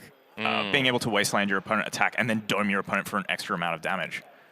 Fantastic And we stuff. see here a new card, Yeah, Hardened Academic. Hardened Academic from the new Strixhaven set, a white and a red rare, a 1/1 flying haste. 2/1. Cleric. 2/1. 2/1, sorry. 2/1. And it has discard a card. This creature gains lifelink until end of turn, and whenever one or more cards leave your graveyard, put a counter on target creature you control. So, hey, both these players interested in the same sort of thing, but they're going about it a different kind of way. Yeah, just a slight change of colors. And we're still looking to make cards leave our graveyard. Yeah, yeah. So Ocelot, Pride, and Hardened Academic, some of the benefits of being in white here, you know, to counteract the stuff like Badgermole Cub that we see on board here, and the Ren and 6 that you mentioned in the deck list. Yeah, so right now, there is a Skull Clamp in play. There is. There is an Abrupt Decay in Thomas's hand, but It is known about. it isn't known about. But this Skull Clamp might just decide to cash in and get a bunch of value. Or maybe we're going to try and keep this Ocelot Pride, City's Blessing. Notably, though, we can't really attack through this Gao or Badgermole Cub right now to gain the life, so we're going to have to do so in another way. Yeah, and looking at this hand on Dan's side of the board, we have, was that Dan's or sorry, that's Thomas' side of the board. We have enough things in hand and in play that benefit from a long game happening. So if you're making a decision about this board state, are you trying to close quickly-ish here, or are you trying to get up cards? I think you're trying to get up cards and go for the grind, and I think this match is going to take a while, so let's jump back to our main match right now. All right, so, whoa, there we go, we're flying around the room. Okay, back to our middle seat, our B seat, where we have Vincent versus Jack. There you go. So Thank you. let's talk about sideboarding for a bit here. What do you see from Vincent's sideboard out of the prowess deck? Well, we have a few options in here, some cool ones like Skullcracker in this list that I really like, but maybe not as good here as it could possibly be. So we're going to be looking at stuff like Harsh Mentor, which will help you with the artifact's activated ability. Other extra stuff like there's a Magus of the Moon, Maddening Hex that gets some hate against non-creature spells, and maybe something like a Spell Pierce as well, just to get off, get Jack off those early wins that he can possibly have, and he certainly did have last game. Yeah, Jack here has quite a lot of hate for aggressive decks in his sideboard, especially things that are going all in. Things like Brotherhood's End to wipe up the field, Consigned to Memory if he's really feeling like he wants to hit a bunch of prowess triggers or some color spells, maybe a bit less likely. Has an Into the Floodmoor and a Pelorus Snare as removal. Into the Floodmoor being very efficient against things like Slick Shot Show Off when your opponent goes all in on it, uses all their resources, and then it's gone. Yep, an interaction you will have seen in Standard. Yep, alongside a Prismatic Ending in Pyroclasm, again, to sweep up some creatures. Quantum Riddler if he really wants to play that mid-range game, and hey, that thing blocks well. And it is a 4/6 The flyer. last card Jack has as a backup option, Wormcoil Engine. Wormcoil Engine, Yeah. as I live and breathe. This card has lifelink. Shout outs to anyone in the chat. If let us know if you were too at Mirrodin, Scars of Mirrodin pre-release. That was the pre-release promo. It was, and give us a shout out as well if your pre-release of that format was ruined because you played against Wormcoil Engine too many times. There were not enough Revoke Existences running around. No. I mean, even if that was it uncommon, I think it might have been uncommon. No, it was a common. It was a common in that set. Yeah. No, you're never going to keep up. Never ever going to keep up. All right, so we've got Vincent here looking at his hands of 3 lands, Mutagenic Growth, Mental Misstep, Grim Lavamancer, and a Red Elemental Blast. Yeah, and Jack's looking at a couple of lands, Portable Hole, Quantum Riddler, Emery, and a couple of others. So Teferi, Ezra Saga. Oh, one other thing that Jack has access into his board, which I forgot to mention, is that he has a Vexing Bauble, which can be quite useful against these prowess decks as they are playing things like Gitaxian Probe, Mutagenic Growth. There's a Noxious Revival in the sideboard as well, so some extra reasons to do it. Jack has drawn the Time Vault for turn. Oh, mate, if you're going to play a Time Vault deck, please try and draw it like that. Yeah, just have it whenever you need it. Now, he doesn't have the fast mana this game, so it's a little bit different. The Grim Lavamancer, funnily enough, was a sideboard option that came in from Vincent. I think Vincent may be perceiving that he needs as much reach as he can possibly get. Yeah, I think the main reason that the Grim Lavamancer is coming in is that Vincent is trying to rely a bit more on control magic and things to like keep the board under check so that Jack can't combo off and kill him. So when you're having to be a bit more defensive, you do need some of that reach a bit more in order to get there. And Grim Lavamancer is a great repeated source of damage as well. And because it is an instant speed ability, the mana you commit into it doesn't necessarily need to be committed if you're having to leave open an interaction. Yeah, so a lot of modality in its play pattern, offering Vincent something powerful to do while people are playing a slower, more controlling game of Magic. Yep, and so Jack jams the Time Vault out on 2 here, off the Saga, so that means that next turn he's going to be able to get the key and go off if he really wants to. And Vincent does not look like he has much in the way of artifact interaction. Yeah, the hand's not looking absolutely stocked for it. He has a Mental Misstep in hand, but unfortunately that's not going to do a whole lot against the Urza Saga search ability. No, the Urza Saga is going to get to find it as opposed to casting it. And even if Jack were to draw the Voltaic Key, or Manifold Key, which he's going to find, he finds the other one. He finds the other one, yeah. So Vincent really looking like he's got a problem here, and that problem is, I don't know, all the turns in the world. Yep, so bins the EI off the Thundering Falls. That was a bit of a thinker. Vincent taking an appropriately long amount of time to think through that one. Now, at the same time as any of these things happen, we're also talking about having perfect information here. There is the plausibility that Vincent can play as if he has an answer. Yep. So Jack going to tap the mana for the Urza Saga, keeping the 1 in float, going to get the Manifold Key, and Vincent just saying, I've got interaction, I hope you believe me. Yeah, yep, please believe this poker face. Yep. Vincent moving the Saga to the bin. He doesn't want that in play longer. Doesn't want it finding another key. No extra keys, please. One's too many already. We need a Skeleton Key for Time Vault. There we go. Okay, so we're going for a land drop, 1 mana, colorless, floating in pool for Jack. And we're just going to go for it. And Vincent says, yes, it resolves. Okay, so look, the turn counter here is going to rapidly become lopsided. Yep. Usually if you take more turns than your opponent in a game of Magic, you win the game. I mean, it is one of my favorite ways to have all the fun to myself. Let's say there's a finite amount of fun to be had in a game of Magic. Yeah. Why would you give your opponent any of it? I mean, I like to make my opponent laugh and tell bad jokes and have a good time, but... You know me as well, but like, come on, give me all the turns. Look, you can, but if my opponent's going to do that, I'm just going to concede. They're not having the fun. They don't get it that way. Well, Vincent, as always, a great sport about that. A couple of very quick wins there by Jack. Jack hitting the top end of the deck. He looks a little chuffed and a little mischievous as well, getting away with that one. Yep. So going up to our third match, we have Emma on Cloudwalking. Yep, and versus Capers or Capers. I'm not sure how they would like their name pronounced. I do apologize when you watch this back.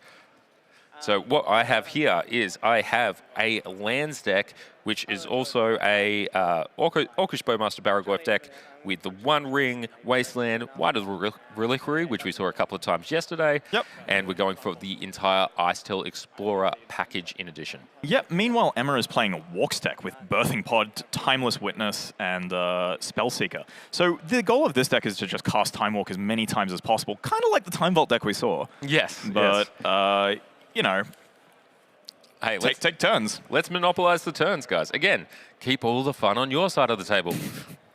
So Emma here on the right, I believe. Birds of Paradise with a Spring Heart Nantuko on it, which is making a great attacker right now. Super interesting. So permanent Exalted, right? Yeah. Meanwhile, we've got the Deathrite Shaman, some Insect tokens, facing down a Guide of Souls and Delighted Halfling. Yeah, Formidable Speaker in hand here for Emma. Sorry, for Capers. And that means that we're looking at a board state in which they in which they can access any of the creatures in their list. Should they be untapping and doing that, while this Bird of Paradise is getting copied to give them mana. Okay, so we see Dryad Arbor the draw, I mean, it's always been a good entry level and thing, plays it, ways to move on from it. and makes another insect. We could choose to pay 2 mana and make another Birds of Paradise, make more mana, make more flyers. Okay, sounds good. Yeah. Permanent mana, turn your mana into mana. Okay, so mana's just going to go up and up and up until, what, stonks? Until we cast a lot of spells in one turn. Yeah, I mean, there's an Atraxa in this list. Oh, that's a pretty good one. Yeah. So Formidable Speaker here, discarding a forest. Yeah, the forest, you know, that's cool art actually on that one. I really like that one, but not as useful as some of the other cards that we have in the list at the moment. So we're going to instead trade that for a bomb. Yep. So what do we think we're getting with this Formidable Speaker here? It's interesting. So if you think these Birds of Paradise are going to stick around, which they're very likely to do against this deck, there's no things like a Pyroclasm or whatever to clear it up. You can go for something really big. Here we have one of them. So Hogak is the other really expensive card here. It's going to need to have, I think, so we got 3 cards in graveyard for the Delve. We have 1, 2, 3, 4, 5, 6 creatures on board. Yeah, that sounds like a Hogak to me. Yeah, so we don't want to wait a turn for an Atraxa. We want Hogak now. Yeah, Highlander really showcasing the combination of Formidable Speaker and Hogak. That's a really neat combination It's bloody sweet. Yeah. Now, of course, you need both, but Wow. you could also just cast it from hand the traditional way like we're doing here. Yep. All right, getting gacked. And we've got an Endurance and a Birthing Pod and a pre-war Formalware on the other side from Emma. Well, this is immediately exciting with the Birthing Pod in hand because that really opens up the deck list and the options for what could appear in this next turn. Endurance coming down, getting an expenditure of mana, adding a different converted mana cost to the board state, and bottoming the last land that was in the graveyard. Yeah, so we can go up to 4 with this Birthing Pod. And just having a look at what targets we have, we can get a Timeless Witness. Pretty good. Um, Now, Birthing Pod in this list is generally to return Time Walk. yes. So we have the Birthing Pod, we sacrifice a creature, we go get the Time Walk back off something like a Timeless Witness, Yep. and we loop that way. But in this case, Time Walk's in the deck. We've already fan passed it. So what are the other options that we're going to go for, Dylan? Look, I think even just getting a Timeless Witness here and maybe going for value play. In a more fair way. Yeah, in a Maybe more getting fair back way. to Brainstorm or something? Get back the Brainstorm. Next turn, casting the Brainstorm, sacking the Timeless Witness, getting a Quantum Riddler, drawing a bunch of cards. Going and then, all the way up the chain, Yeah. going deeper into the deck. Yeah. And then also just allowing us to have these big threats. And we do need an answer for this Hogak, though. It will, quickly deplete a life total, which is just slightly off the camera at the moment. Yeah, I'm seeing a 2 there, so it looks like there's been very little damage suffered. Maybe we've gained a couple of life points from the Guide of Souls and lost a couple of life points from those 2 fetches in the graveyard. I imagine we're probably at a natural 20 right now, but soon to go down as we pod away our creatures for value and the love of the game. Yeah, we can also choose to pod this Delighted Halfling if we decide we no longer need the mana and start going up the 2 chain. So we can turn 2 into 3, and 3 being a Spellseeker gets the Time Walk, which then goes into the Timeless Witness, which gets the Time Walk. Yeah. And so it looks on like and so that's forth. what's happening as well. So there's a great call out from you there, Dylan. As we search for a 2-drop in the deck, it looks like it could be Felia or a Ajani. Felia being an interesting one on this board state.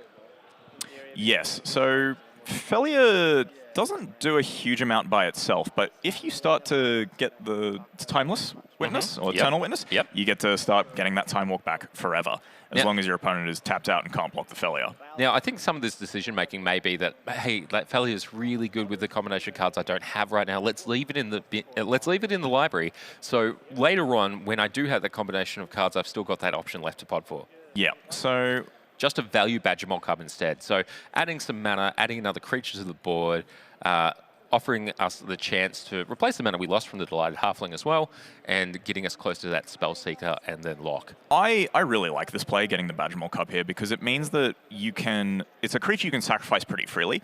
You don't necessarily want to get the Ajani, because if they kill the cat, the Ajani flips and you no longer have a 2-drop. Yeah, true. Which means you can't go down the chain. And the Badgermore Cub is something you're likely to block with, and it also gives us the backup option of sacrificing the Earthbent land, which means that we can start a new chain and going into 1 again, which goes 1 into 2. So we can get something like the Ocelot Ride.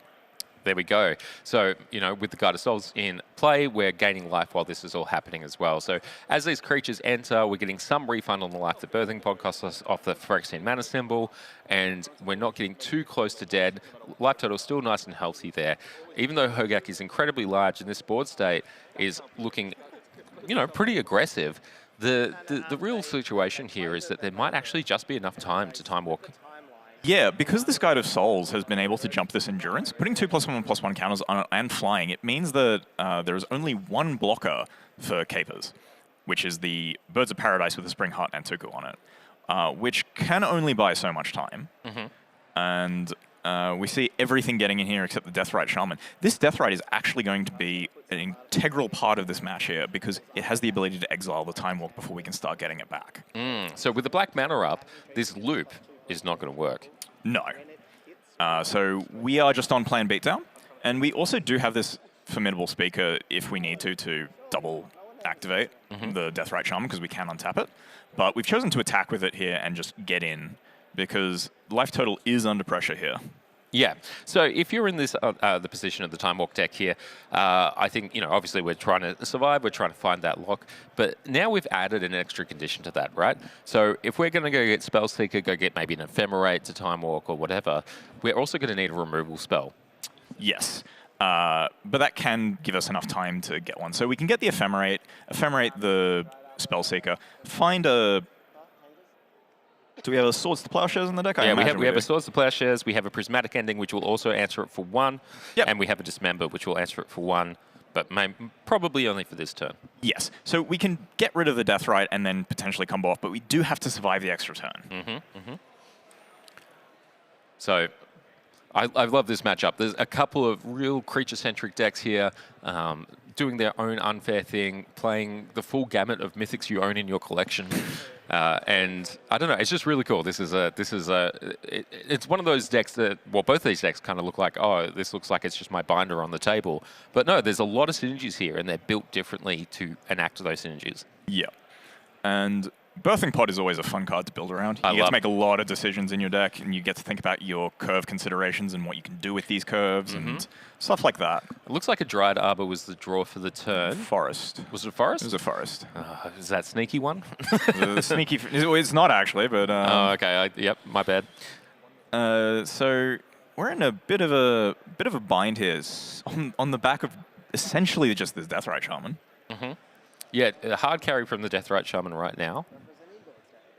Great incidental graveyard interaction is just very powerful in this format, because a lot of decks are trying to do the one thing over and over again despite it being a singleton format. So if you can just get rid of that one thing, you can gain a lot of traction. So we see in here an attack with the Badgermole Cub and the Endurance, because I imagine this Badgermole Cub is likely going to be sacked, because maybe we only need one Time Walk turn. I don't know. I mean, you can. I mean, potentially, I guess, but so we can Time Walk. We can Birthing Pod the Badgermole Cub and go and get the Spellseeker, and we can then Spellseeker get the Ephemerate, Ephemerate the Spellseeker, get the Time Walk, play the Time Walk, and then we get the Ephemerate back. Can cast. So I think okay, I've got a different plan for you. How does this sound? So we go get the Time Walk off after the Ephemerate. So we do the Ephemerate line, we go get Ephemerate the Spellseeker, go get the Time Walk, leave Time Walk in hand. When Ephemerate rebounds, we target the Spellseeker, go get the Swords to Plowshares, Time Walk, Pod, go off. I think that is definitely the plan. The life total is looking a bit sketch. So it is a little sketchy, yeah. We may be forced to Time Walk this turn if things are not lining up. Yeah, interesting line there. Of course, this this endurance with the 2 counters on it it's a heavy clock. It's a I would like to say a lava axe to the head every turn. It is, and it's not just that as well. We do have the Guide of Souls in play, which is giving us energy and life. And if we have 3 energy, we get to jump another creature, which there are no flying blockers currently. Yep. So no flying blockers up. So once we take this extra turn, there is the opportunity to close the game down. But looks like instead we've gone for the Abrupt Decay on the Deathrite Shaman. Yep. So maybe looking to get the Time Walk in the following turn. Yes. Because we get to ephemerate the Spellseeker again after it rebounds. So we just have to survive 1 turn. All right. So if we can get out of this turn alive, Yeah. we get all the rest of them. We are not getting Abrupt Decay by the looks of it. We're changing our mind. We're thinking a bit. Okay, we're really in the tank on this one, guys. He essentially has the whole library to play with here, so a lot of choices to be made. Both players being, pretty clear about their options and their decision making, and not trying to hold it too close to the chest, and making sure that everyone understands what they can do. Yep. So it looks like Emma's getting the Time Walk and casting it. See what we can do with everything. Alrighty. So finally shuffled up, ephemerate, waiting for next turn. Can I have it now? Yes, it is my turn again. Okay, pot untapped, the ephemerate rebounds. We target the Spellseeker. We go shuffling again. All right, so what are we looking for now? So the potential for a removal spell maybe not so important now that we've been through the Time Walk. That being said, getting rid of that 1 blocker that the Deathrite Shaman does represent, pretty important. Yeah, I think the best thing we can try and do here is maybe go for a kill. But that Deathrite still makes things awkward as it can gain life. Can gain life. But if it does choose to gain life, then we're getting back the Time Walk and probably still getting the kill. Yeah, so I mean, there's the potentiality to, pick something else up. And then once we've decided what we're going to do, we can force the action with the Birthing Pod. So the Birthing Pod there, if it, sacrifices the Spellseeker, to get a Timeless Witness, it will prompt a reaction from the Deathrite. Yep, can't get the Submerge. Yeah, you can't get the spell. You cannot get the Submerge. As much as it kind of costs less than 5, it still costs 5. Yes. So we are getting the Abrupt Decay now. All right, fantastic stuff. So Abrupt Decay, we waited a whole turn, and now we're getting it anyway.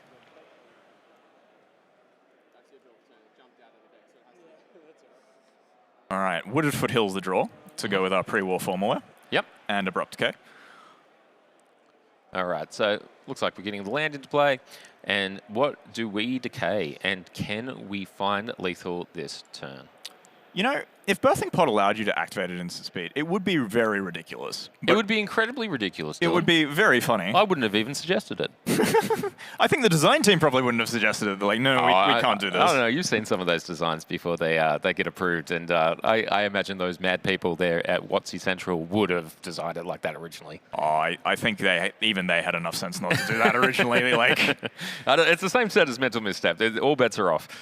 Look, Phyrexian Mana was definitely a powerful mechanic that was explored with, and I'm glad they explored it because it did give us some really interesting cards. And some of that set was actually quite fair. Yeah, like Gutshot. Mutagenic Growth, those are actually Noxious really Revival. interesting cards. Yeah, Noxious Revival, but whenever that's being played, that's not doing anything fair. It's just a fair version of it. It's a fair version of it.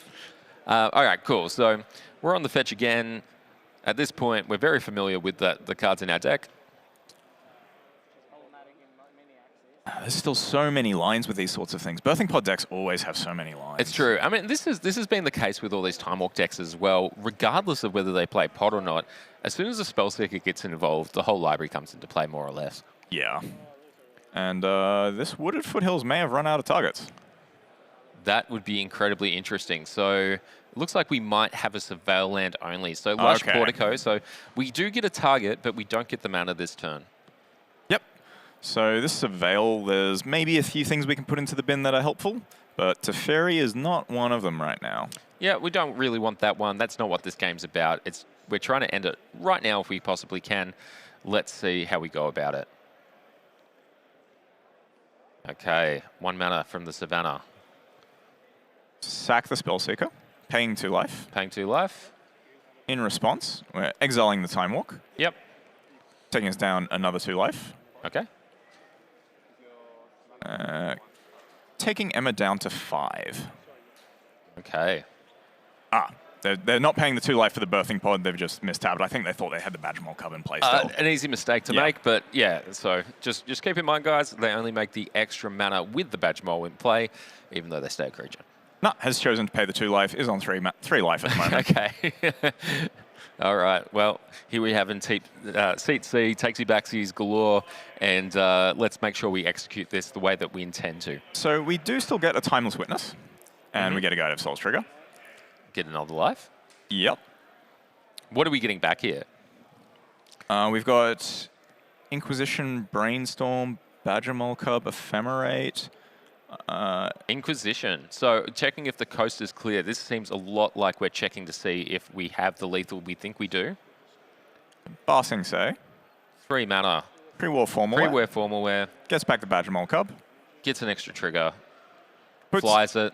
And that's there we lethal. go. And that's the game. They found the line. They found enough damage. We're putting enough creatures into play to get enough energy for the Guide of Souls trigger. Fantastic stuff. So Guide of Souls there, once again, showing its mettle. And the ability to put 2 counters on and create evasive attackers is really where we want to be. So going to our third table, Table A, where we have Thomas on Jundlaris against Mardularis. Okay, yeah. So we've got the Graveyard Specialist here.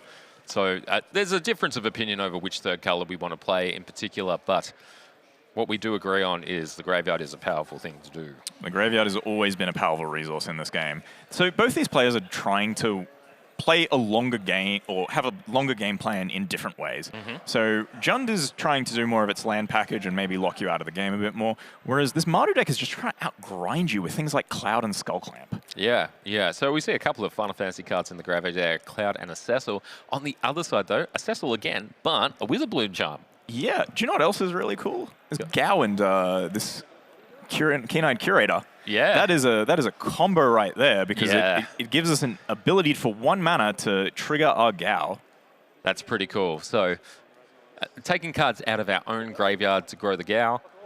At the same time, the Keen-Eyed Curator threatening to become a 7/7 real quick. Yeah, not just that, we also get to take cards out of our opponent's graveyard, which is incredibly powerful against the Lurrus deck. I do like doing that. But we've gotten to Skullclamp Arajani token, which means we get to flip Arajani while having a red permanent in play. Which means we have a Lightning Helix on board, as well as the draw 2. I think it's only 2 damage at the moment, because there's only going to be 2 creatures. Yeah, we'll see. We'll see. We do get to kill the Gao, though, if we so desire. Yeah, well, we might be able to grow the Gao in response. It's only when it attacks. Only when it attacks, right? Okay, my bad. So that's what we're going to do. We're going to kill the Gao because the DRC is a 3/3. Yep, interact that combination. And how many loyalty counters do we have now? 3 loyalty counters on our Ajani. And we're taking the Cloud out of the graveyard. So 3 types under the Keen-Eyed Curator. So currently a 3/3, but for 1 more mana, it will become a 7/7 Trampler, and we've just seen Price of Progress. That's this might be a very quick lethal here. Well, we do have 5 plays 9 on our life totals here, so Price of Progress will go. I think that might be a 15. Wow. Okay, if that's a 15, then and if it is a 5, it's still fine. There's no issue with it being a 5 or a 15, to be honest. If it's going to be lethal either way, so we've got 3 non-basics on the left-hand side of your screen there, and that Arid Mesa can go get a basic, but this is still 6 damage. So if you can find a way to, get 3 damage in here, which, given that you've got a Flying Dragon's Rage Channeler and a Trampling Keen-Eyed Curator, it seems very, very plausible. Oh, I'm just having a look at the graveyard now. I think this might not actually be Delirious right now, but currently I believe there is a Witherbloom Charm, so we've got an instant. Well, it's got a Battle of the Big Bridge underneath it at the moment, which is a Fatal Push, I believe. Oh, yes. So the Keen-Eyed Curator we can make huge. Yes. Well, no, we're missing a sorcery. Yep. I can't see a sorcery in either graveyard. So it's already got a land, it's already got a creature, it's already got an instant. It needs another type. Yep. We can maybe go for the pop here to Surveil. And try and hit one of the different card types we have. That would be hot. So that also means that this DRC is 1/1 at this stage because we are not Delirious in the graveyard either.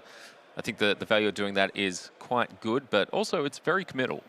Yes, and if we are on 5 life here, we are in danger of dying on the crackback. Absolutely true. Now, if we do the pop and we just decide they don't have removal in hand, then we have a good attack even if it's not lethal, and we don't find Delirium. That being said, it's pretty high risk. Yeah. We're going to attack. I think we're going to try and get aggressive. Let's turn them sideways, see what you want to do about it. He's thinking. I think he's realizing he's maybe needing to cast this pop. Or maybe he's going to try and go for, hopefully my opponent plays into another land or sacks the Arid Mesa end of turn and goes and finds a Surveil land.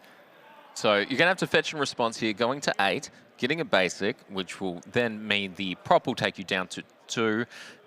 So this Surveil deciding this game right now, unless there is a removal spell in play. Yeah, this is a bit tight. It's a pretty good one. It's a pretty good one. Yeah, because this pop is going to kill Thomas otherwise the next turn. Mm-hmm. Okay, so we go get a mountain. So not just dead. Thankfully. Thankfully. All right, Surveil. What's on top? Has not slammed it in the bin. It is a It is also a basic mountain. So, all right. Not what they were looking for. Yep, so... They're down to 1. 2 plays 11. 2 plays 11. You think it's 2 plays 11? I think it's Okay. 2 plays 11. And then we take 1 damage from the Dragon's Rage Channeler. We eat the little dude. And then in our second main, we have a Darthy Voidwalker to deploy. So we're definitely presenting lethal next turn. So if we are on 1 life, we're dead. And if we're on 11 life, we maybe not be dead. Corey right. Steelcutter. All right, time to flurry. And here is a removal spell. Damn. Triggers the Corey Steelcutter. So we're monking. Monk. We get to discard 2 cards and give the Hardened Academic more power. Then we get to use the Ajani, make a thing, dome for the face, and then get in for lethal. Hell yes. Oh my god, that was so close. That Surveil there really did decide that game. So, who's the winner? I believe we still have this match going. Are we going to a game 3 here?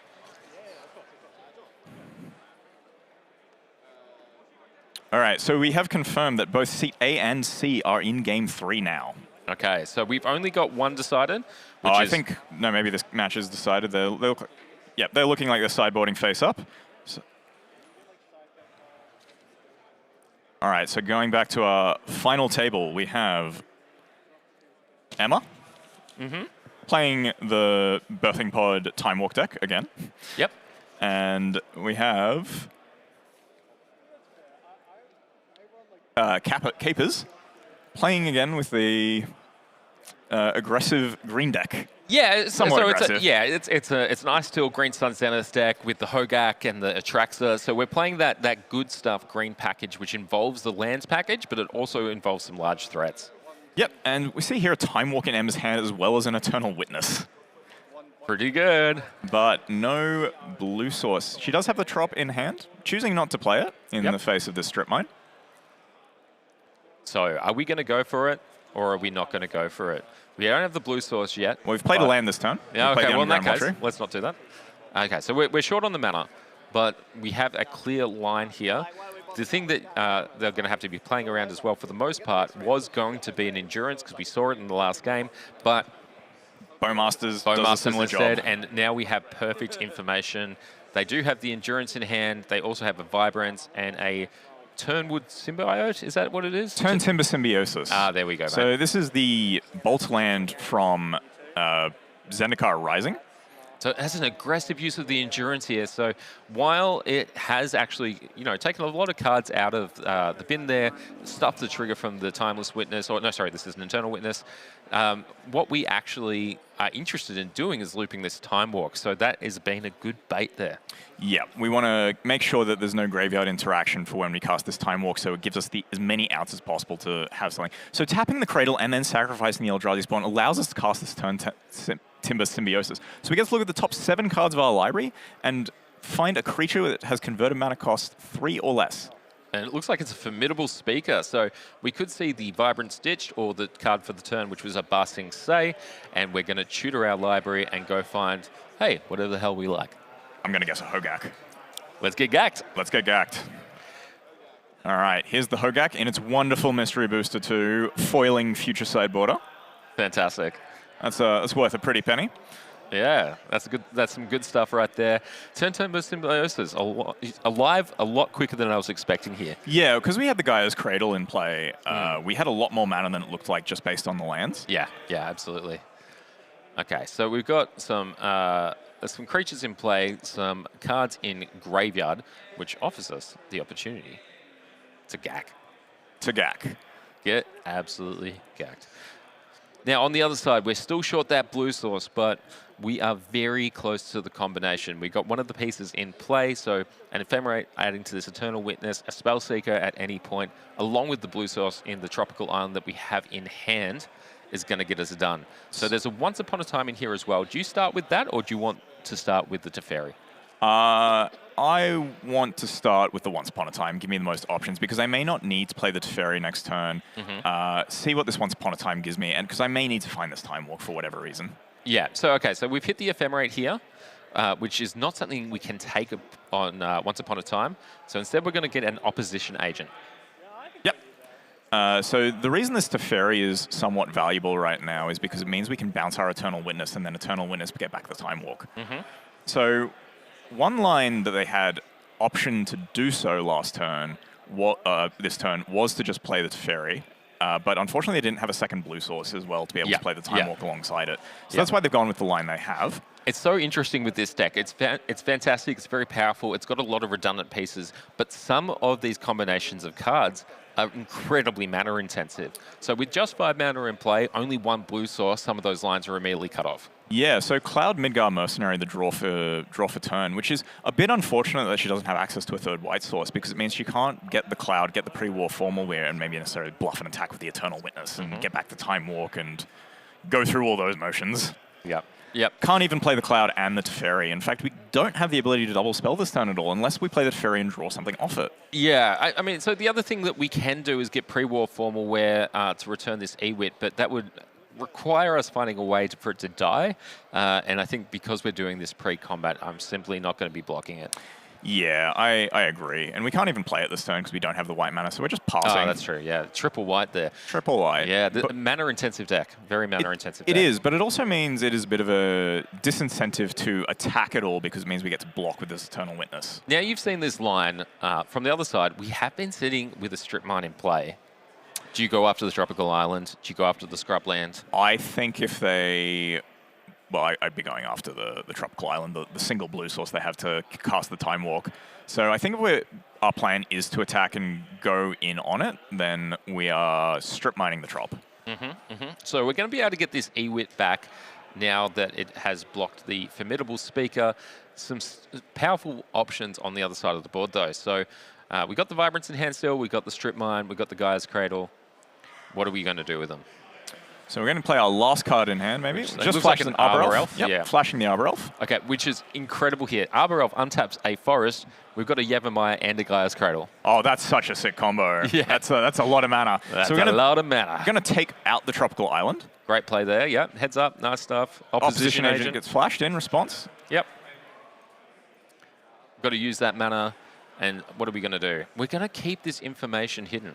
Keep it secret. Keep it safe.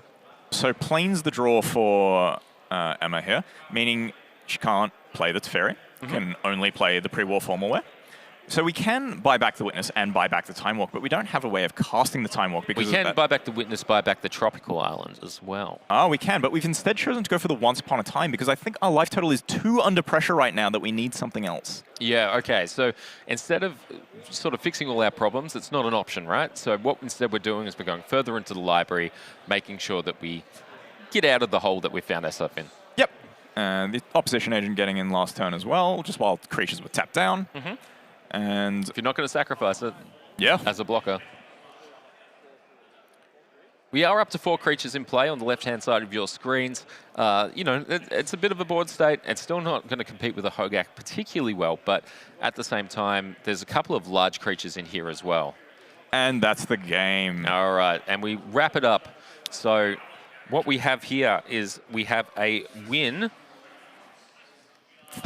Who won that match? Capers team won that Capers match. team won that match. Fantastically played. Such interesting decks, both sides of the table there. We bounced around a lot. Thank you to our producer for enabling that. How did you find that one? I thought that was really interesting. There was a lot of really cool lines and complicated plays, which it was really showcasing how in-depth Highlander decks can be built and go along with it. Absolutely. A lot of style makes fight sort of matchups in a day like this. I really like this team unified format. It makes so many more interesting decks and so many more interesting interactions. And in a complicated, dense format like that, it's really rewarding the strong players. Yeah, there's always the old adage that restriction breeds creativity, and a lot of players are showing that that is true as they've chosen to innovate with some really cool things as they're having to spread their points around a bit more. Absolutely fantastic. Okay, so we're going to sign off for now. We'll see you guys at the end of the day. We're going into round 5 next. Please stick with us, and you will see Kira and Isaac with you next. See you later, guys.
triple the Highlander fun today. It's Team Trios. I'm Kira Turetsky. This is Isaac Lee. Welcome back. It's good to see you again today. Oh, so excited to be here. Bit of Team Trios action.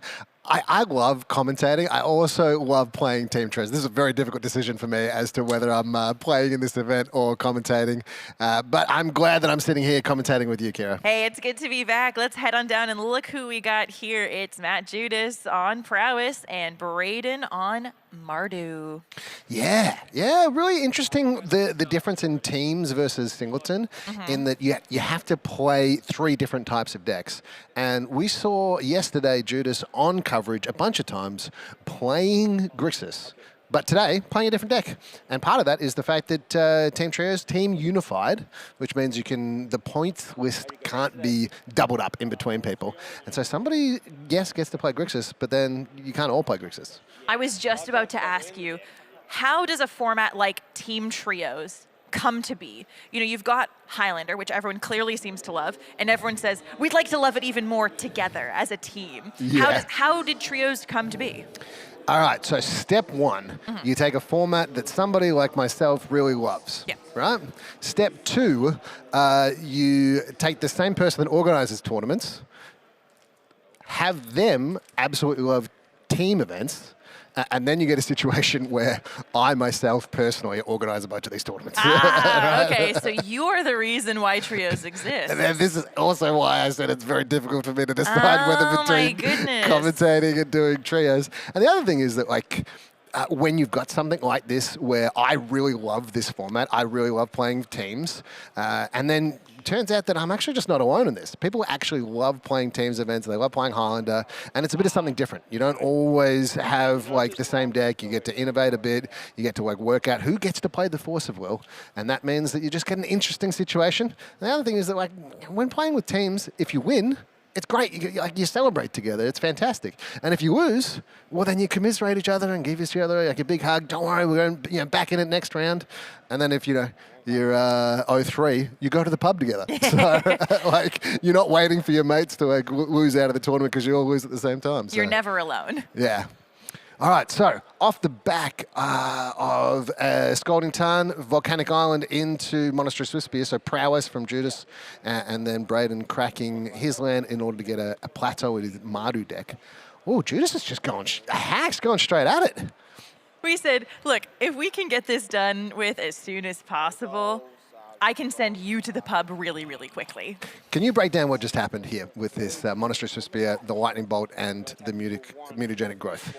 Oh, I need to pull up mutagenic growth again to remember. It's +3/+3, right? +2/+2, but Monastery Swiftspear has Prowess. Yes, so we had Monastery Swiftspear followed by a Bauble. We got a trigger there, and then Braden's like, you know what? I'm going to respond to that trigger by lightning bolting your Swiftspear and getting that out of here.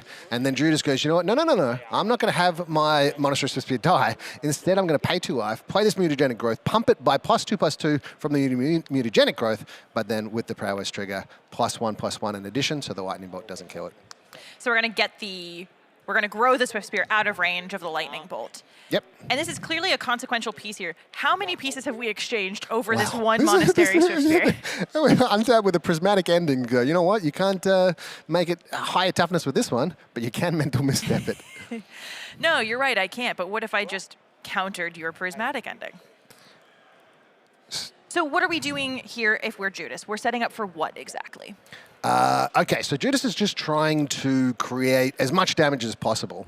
And just getting that out of the way. I'm going to reduce your life total as quickly as possible. There is an extra play here that I think is really interesting.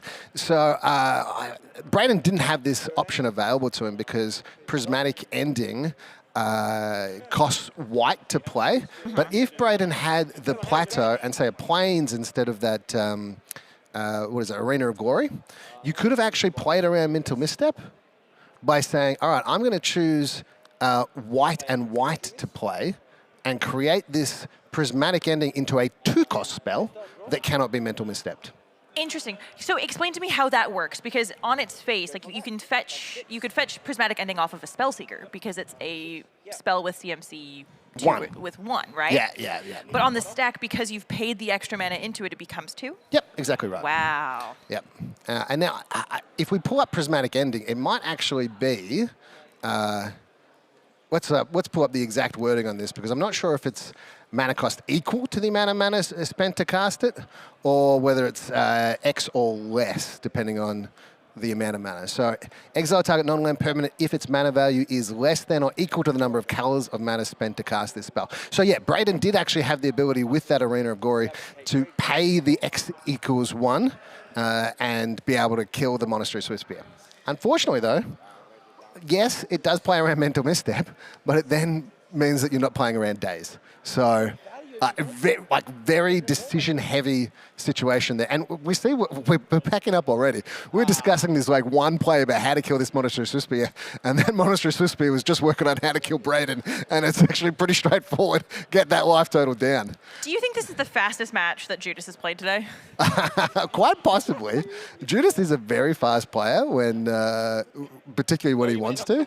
But then you put him in with the Hands of Prowess, and then you put a mutagenic growth in there, a Monastery Swiftspear, a Mental Misstep, and you know what? I'm going to town here. So something interesting that crossed my mind here, Judas is playing a red-blue prowess deck, and we saw mutagenic growth, and we saw, that's a green spell, ostensibly, quote-unquote green spell. Judas doesn't seem worried about his own life total in that way. Willing to pay life for Mental Misstep, willing to pay life for the mutagenic growth. Is that something that's worthwhile when you're playing a deck that's as fast as prowess? Yeah, look, there's just... that we had this tempo conversation yesterday. We did. And being able to play spells for free at the cost of life total is just such a good resource that means that these prowess decks can just kill out of nowhere, and I absolutely love it. If you've got the ability to play a free spell, go for it. Bauble, mutagenic growth, Mental Misstep. Judas didn't pay any mana for any of those things, but they all actually had triggers associated with them or countered a spell, so just absolutely cooked playing prowess. We've gone over to another table here, and on our left here, we've got Mulch playing a Nadu deck, which you might not realize because there's actually just an Atraxa in play. It might look like a reanimated deck, but natural order is green, and 2 sorcery. As an additional cost, sacrifice a green creature and search your library for a green creature and put it into play. So searching for that Atraxa, put it into play, and it signaled the end of the game. Now, I don't know if that was the end because Mulch died there or because his opponent went, you know what, I can't deal with a 7/7 flying lifelink vigilance creature.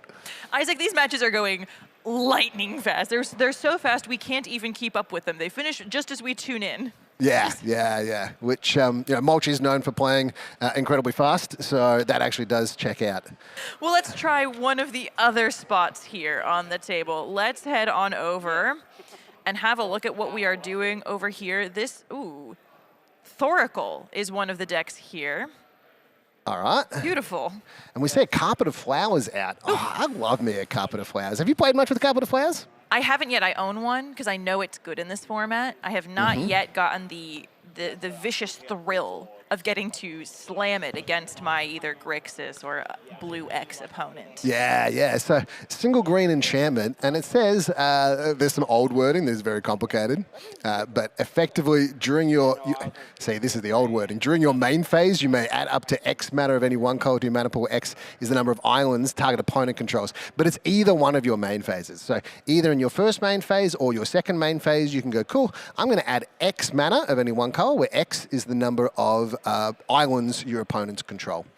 In this case, the opponent is on 2 islands, so it's a little 1-cost enchantment that straight away you go play it in my main phase 1, go to my second main phase, and add, let's say, 2 black to my mana pool, or 2 blue to my mana pool in order to play that Jace Wielder of Mysteries.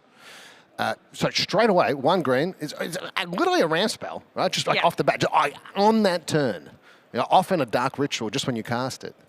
It's an incredibly powerful card. Now, interestingly, I've heard some whispers amongst some of the deck builders, amongst the Highlander community, that are picking up on a new tech of Mind Bend and or Magical Hack.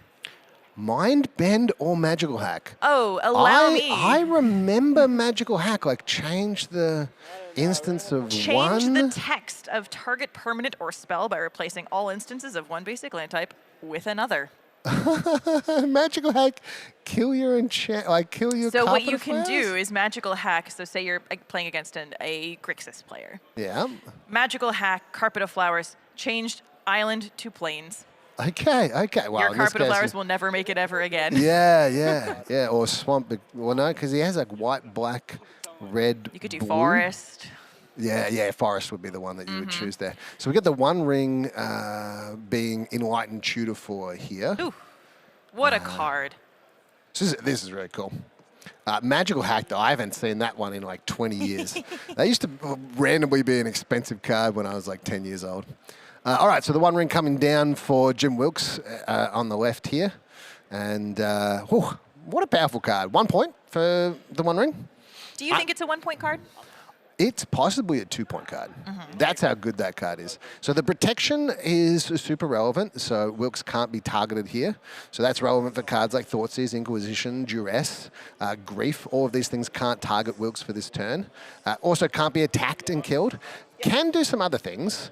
You can actually just like win the game with, say, Thassa's Oracle itself or Jace Wielder of Mysteries. But you can't target Wilkes. So really good spot here, and we've whipped back to Braden and Judas, who are determining whether we're mulliganing here as well.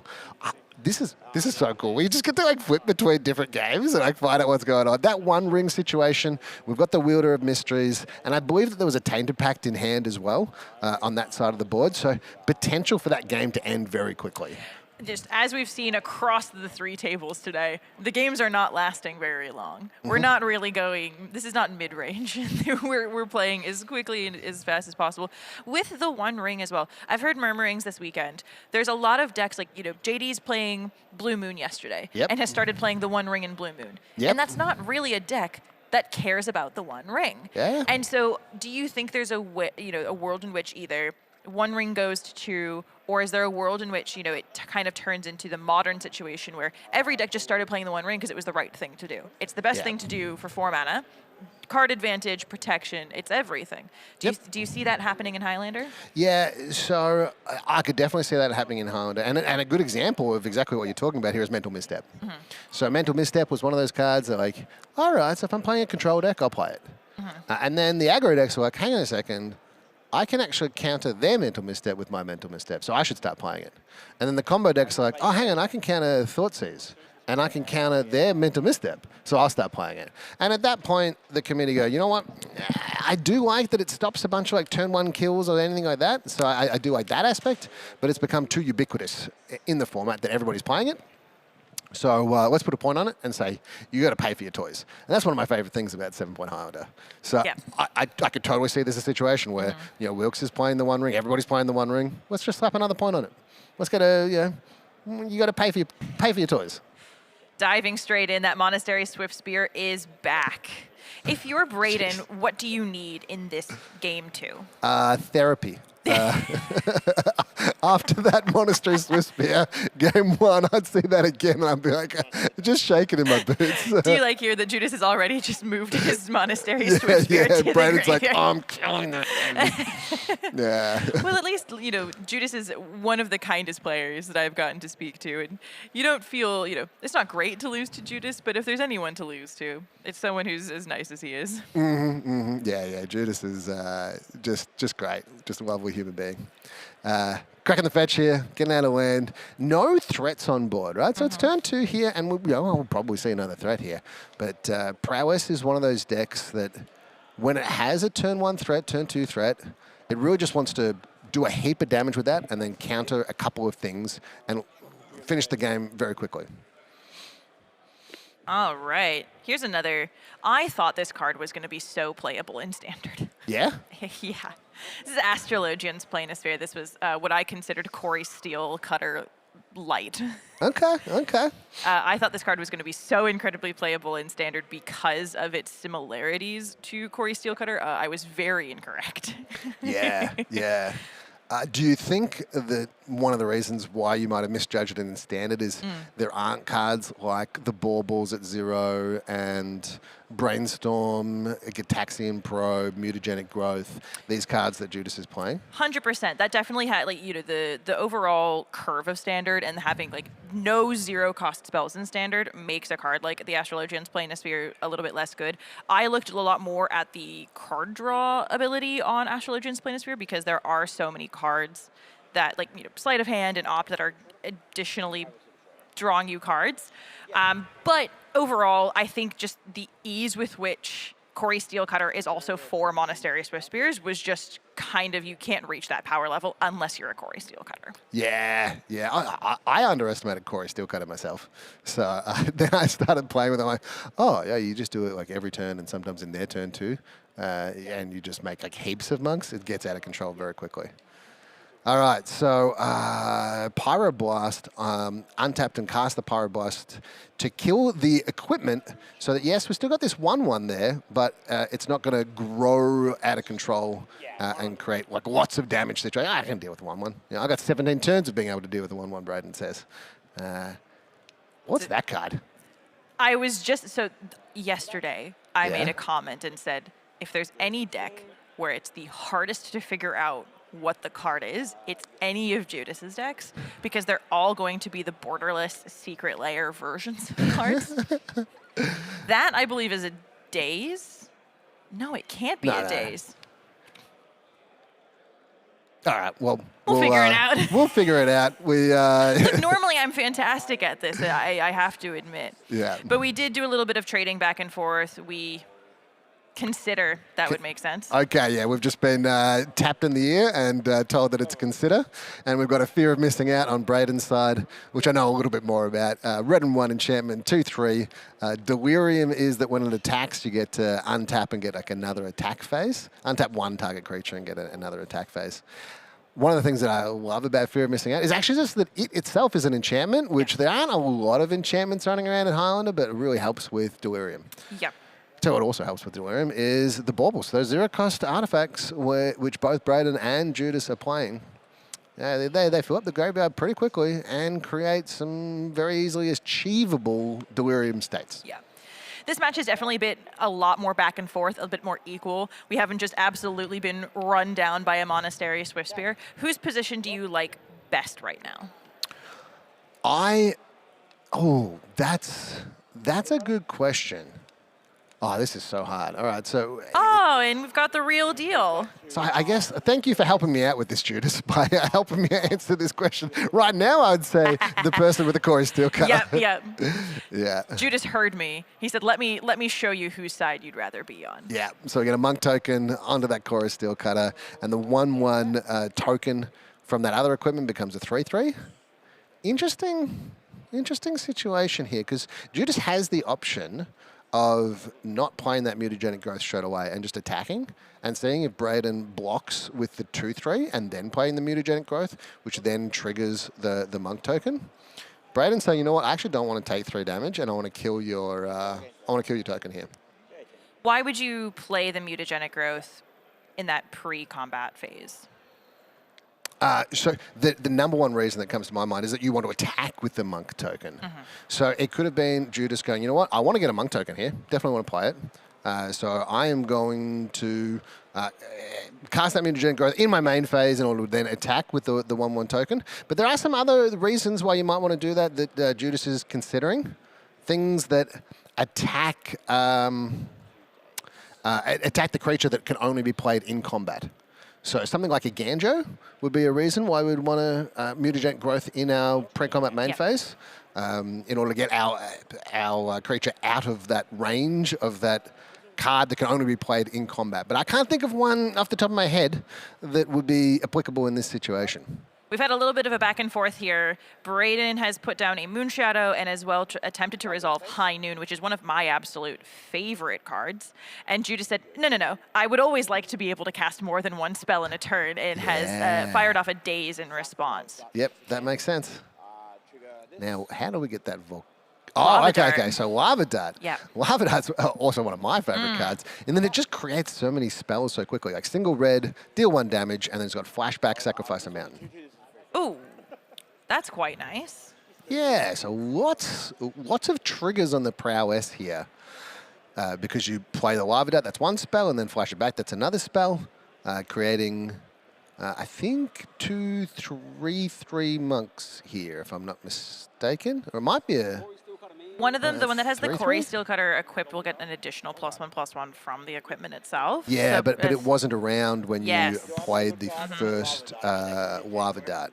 But it might actually be a 2/2 and a 3/3 because, yeah, and that's why we see a block here and a price of progress for 6 damage to the face. I love Price of Progress, but you can't be loving it if you are Brayden right now. Yep, so that's another trigger on both of the prowess monks. So the 2/3 was blocking a 2/2, but then it became a 3/4, so that's going to eat the fear of missing out. And then that 3/3 prowess monk that, becomes a 4/4, so that's going to deal 4 damage, and the price of progress deals 6 damage, putting Brayden down to 4. And I got to say, like, hats off to Brayden here. We saw a very aggressive Swords to Plowshares on a 1/1 token that happened to have +2/+2. Brayden goes, you know what? I want to kill this, even though it's kind of like I'm spending an entire card on a 1/1 token, but it's dealing 3 damage right now, so I'm also kind of countering a Lightning Bolt, and considering Brayden is now on 4 life, just some smart plays by Brayden. Hats off to him and how he's playing. What are your thoughts on this situation, Kira? Like, I'm just sitting here going, this is awesome Magic to watch. It's really interesting, and I saw that. I was like hoping, because I saw the Deadpool in Brayden's hand a couple turns ago, and we've made the decision here. We had to shock in the Godless Shrine to play the Deadpool. We've switched text boxes with one of the monk tokens. And one of the interesting things is that I often look at the monks that Quarry Steelcutter makes like Monastery Swift Spears. They have such an intrinsic value. Way back, back when Quarry Steelcutter was tearing through Standard, one of the things that was really interesting to me was how Quarry Steelcutter was almost quote-unquote card advantage. It created additional creatures. And so in expending a Swords to Plowshares on a monk token, it's almost like getting rid of the second and, hopefully in the future get rid of a third Monastery Swift Spear. But it's a super tense position to be in. I like the aggressive play. I like getting rid of the monk tokens because they're basically Monastery Swift Spears. Speaking of monk tokens and getting rid of them, let's run through exactly what just happened there. Yeah, please. Right, so we had a monk token which was swapped with Deadpool. Now, if we bring up Deadpool, I believe it has some text on there that says, like, you take some damage in your upkeep. Is that right? It does indeed say that. It has a lot of other words on it, too. Yeah. So at the beginning, when it enters, you get to swap the text box, and it says at the beginning of your upkeep, you lose 3 life. So Judas had this 1/1 token that was equipped to a Quarry Steelcutter, so 2/2, that says you lose 3 life at the beginning of your upkeep. And he just chose to attack Brayden and said, you have to block my 2/2. And just threw it in the bin and changed the equipment and said, I just don't want this... I don't want this 1/1 token out that's dealing me 3 damage. And that was to conserve that life total, acknowledging that Brayden could easily just go, I'm going to start attacking and deal lethal damage. And we see an untapped Pyroglyph coming into play, dealing a bunch of damage to the face. Now I can start attacking. And Judas is like, oh, all right, the writing's on the wall. Maybe I've got one more draw step here to rip a bolt off the top. Didn't get there, and we see a concession. Let's dizzyingly turn to a different table. Yep. So I'm not sure who we have on the right here. It might be it's Stephen. Mulch. Well, on the left we've got Mulch. Yep, for sure. And we've I think it might be Stephen Hitchcock on the right. Beautiful. So this looks to be a Grixis list with obviously Orcish Bowmasters. We've got Psychotog here. We've also got a single green there, but I think that's for some sideboard cards. Is it a Psychotog or a Psychic Frog? Psychic Frog. Oh, okay. What did I say? Psychic Frog? Psychotog. Psychotog. I was like, who's playing Psychotog in Highlander? Yeah. And Skyclave Apparition on Mulch's side. So that Skyclave has exiled something. It's a Wanshi Tong under there. Yep. And Eldritch Evolution. Yum. So green 1 sorcery. As an additional cost to play Eldritch Evolution, you sacrifice a creature. You then can search your library for a creature with converted mana cost X plus 2, where X is the sacrifice creature's mana value. So 5. Yeah, it can get 5 or less. And there's a few different options that are available to mulch. One of them is Nadu, the namesake of the deck. All right, we want to use a Magic Card token. I don't want your real token here. No, use the illusion token. We've got the real illusion token. Use the. I want to use the Magic Card token. This is the token version of a stack battle of use this token. No, use this token. Properly represent the board state, but I like Magic Card. Oh, snap. Oh my snap. goodness. You going to pull this one up? I am indeed going to pull this one up because this is exactly where you don't want to be. Opposition Agent. So in response to the Eldritch Evolution, we have decided, what if I searched your library instead? I tell you what's an absolute trip with this card. So while an opponent is searching their library, they exile the card they find and you may play those cards. So you get to control that player whilst they're searching their library. And if you're controlling someone, you get to see what cards are in their hand. Yep. There's just a weird little side fact. It's beautiful. Yeah. It's disgusting, really. Oh, Opposition Agent. Chef's kiss. Now we've got like a switch. Welcome to the MTG Bazaar roller coaster. Yep. And so we've got Jim Wilkes playing against Michael. Does that sound right? Yes, it does. Yeah. So, wow. Oh, my God. There's a 1 ring on 5. 5 cannons. Have you ever seen that? No, usually either you win or you die to your own 1 ring triggers. So Wilkes is on 8 life here. Going to be taking 5 damage in upkeep, but also has the ability to just draw 6 cards, and has just tapped to draw 5 cards. So we count that up. 5 plus 4 is 9, 10, 11, 12, 13, 14. Drawn 15 cards with that 1 ring. No way. That's so many cards. That is indeed a lot of cards. And Jim's not on. He's our Grixis in this matchup, yes? Yeah, Yes. that sounds about right. Yes, and it's Michael who's on Thoracle. Yeah, but there's also a splash of white here for Enlightened Tutor to find that 1 ring, but we're also playing Leyline Binding, Prismatic Ending, Seam Rip, Savin's Reclamation, Source to play. That's actually... Well, you know what I can see over there? I can see a Seam Rip that's got a carpet underneath it. Yeah. And there's a Brain Freeze in this deck. So points are Demonic Tutor, Underworld Breach, and then Lurus of the Dream Den in the main, so that's not a point card. But it's been highlighted there. Underworld Breach. So this is classic Breach territory here, but with the 1 ring. Oh, very good. So the Brain Freeze is part of the Breach combo. Yes. Very good. I was about to ask, why Brain Freeze? Yeah, so if you get Underworld Breach, Brain Freeze, and either Lotus Petal or Lion's Eye Diamond, both of those cost 0 mana, and you can play it from your graveyard, and that generates mana. You gotta have enough cards to exile. So we see Wilkes right now has a bunch of cards to exile, but if you just go Lion's Eye Diamond, you crack that, you discard your hand, you get 3 blue mana, and then you Brain Freeze yourself. And then you get a bunch of cards in your graveyard, play the Lion's Eye Diamond again, Brain Freeze yourself again, get a bunch more cards in your graveyard, and then you Brain Freeze your opponent, all of their cards, and you pass the turn. Yep, that'll do it. Yeah, that'll do it.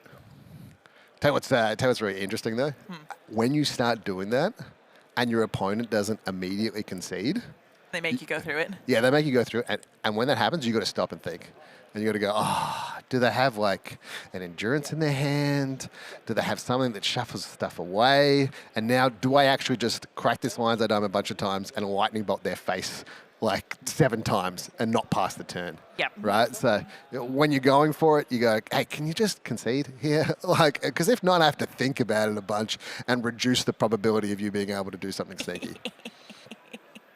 All right, so back to Judas and Braden. We got some kind of creature in the graveyard there. It's got prowess, and I'm trying to figure out. It's 1 red prowess, and I'm trying to figure out what it is. Okay, cool. So that obviously got fatal pushed by Braden, and then we've got a main phase Brainstorm here. How much experience do you have with playing Brainstorm? I am unfortunately someone who has been pointed at by Ethan and gone, you don't know how to resolve Brainstorm. My understanding, I have tried to cast Brainstorm correctly while either having a fetch available to shuffle away everything that I brainstormed. Yep. I don't have a ton of good experience with it, unfortunately. Yeah. So I'm going to put you on the spot then Please. here, Kira, right? If I am casting a main phase Brainstorm, right? So it's an instant speed. I can play it at instant speed. Why would I play that in my main phase? Give me one reason why I would play it in my main phase. You are short on lands. Exactly right, yeah. You are short on lands, and you are hoping to find one in the top 3 cards of your library. Yeah. So level 1 here. I'm just short on lands. I'm trying to find a second land. Give me a shot here. But here's the thing. When I'm playing against somebody like Judas, let's say that I'm Braden and I've got a mental misstep in my hand, and he plays a main phase brainstorm. Step 1, first thing's going to go through my head is Judas is looking for a land. Yes. Right? Like, very simple, right? And I think it's a good decision process to come through. But Judas is so sneaky that I wouldn't be surprised if he's got a Monastery Whisper in hand and a Brainstorm in hand, and he's put me on mental misstep, and he's baiting me by pretending to not have the lands in place. So it gets really complicated. There are so many levels to like reading people and reading players and understanding who they are and how they operate. It's a skill that I am still very much working on. I unfortunately have been told I play like an open book and that I very much wear very plainly. I was playing against Braden one time, and obviously, of course, sometimes the decisions that you make telegraph very easily to what you have. I was playing against Braden. Braden plays Mardu almost exclusively, and I had lost every single game that I had played against Braden. I was on Blue Moon, and I managed to have an opening hand that did have a back to basics in it. Got duressed, and I immediately misstepped it, and he went, dang it, there's a back to basics in your hand. And I went, how could you possibly know that? How could you possibly know that? Just looking at my basic island and my basic mountain, how could you come to that conclusion? Just because I fetched 2 basics in a row means nothing. And that I countered your thoughts. So we see a Blood Tithe Harvester. Oh, this card. Do you remember this card in Standard? Oh, I remember this card in Highlander and in Cube. As something that creates a discard outlet, because you can put a Gristleband in the bin with that blood token. It also creates an artifact for Tolarian Academy. There's so many applications. I have heard that some people actually sacrifice the Blood Tithe Harvester to kill a creature. Yeah, sometimes they do in fact do that. I've heard about that, but I've rarely seen it. And we see that, what is that Astrolabe thing come back? I'm so terrible with card names. Astrologian's Planisphere. Yeah, thank you very much, Kira. And a +1/+1 counter put on that 1/1 token with the removal spell, killing the Blood Tithe Harvester. And we saw a removal spell the previous turn as well from Judas. So just both players acknowledging that it's really dangerous to have your opponent have some creatures on board. Well, these are both very aggressive decks. They are, generally, Judas obviously has a creature spell balanced deck because it's a prowess archetype, but Braden's a very creature forward deck. Yeah. And last game we saw this thing play out where game 1 Judas went bang bang bang bang bang bang. Game's over, right? By turn 3. Price of progress doing that last few points of damage. But then game 2, Braden stabilized on 2 life and then had some bigger creatures. Had the Deadpool, had the Pyroglyph, said, okay, now that I'm still alive at 4 mana, I get to turn this game around very quickly and kill you. In this game, we're getting to a later stage in the game, but Judas has 4 lands. Braden's only now hit his 3rd land.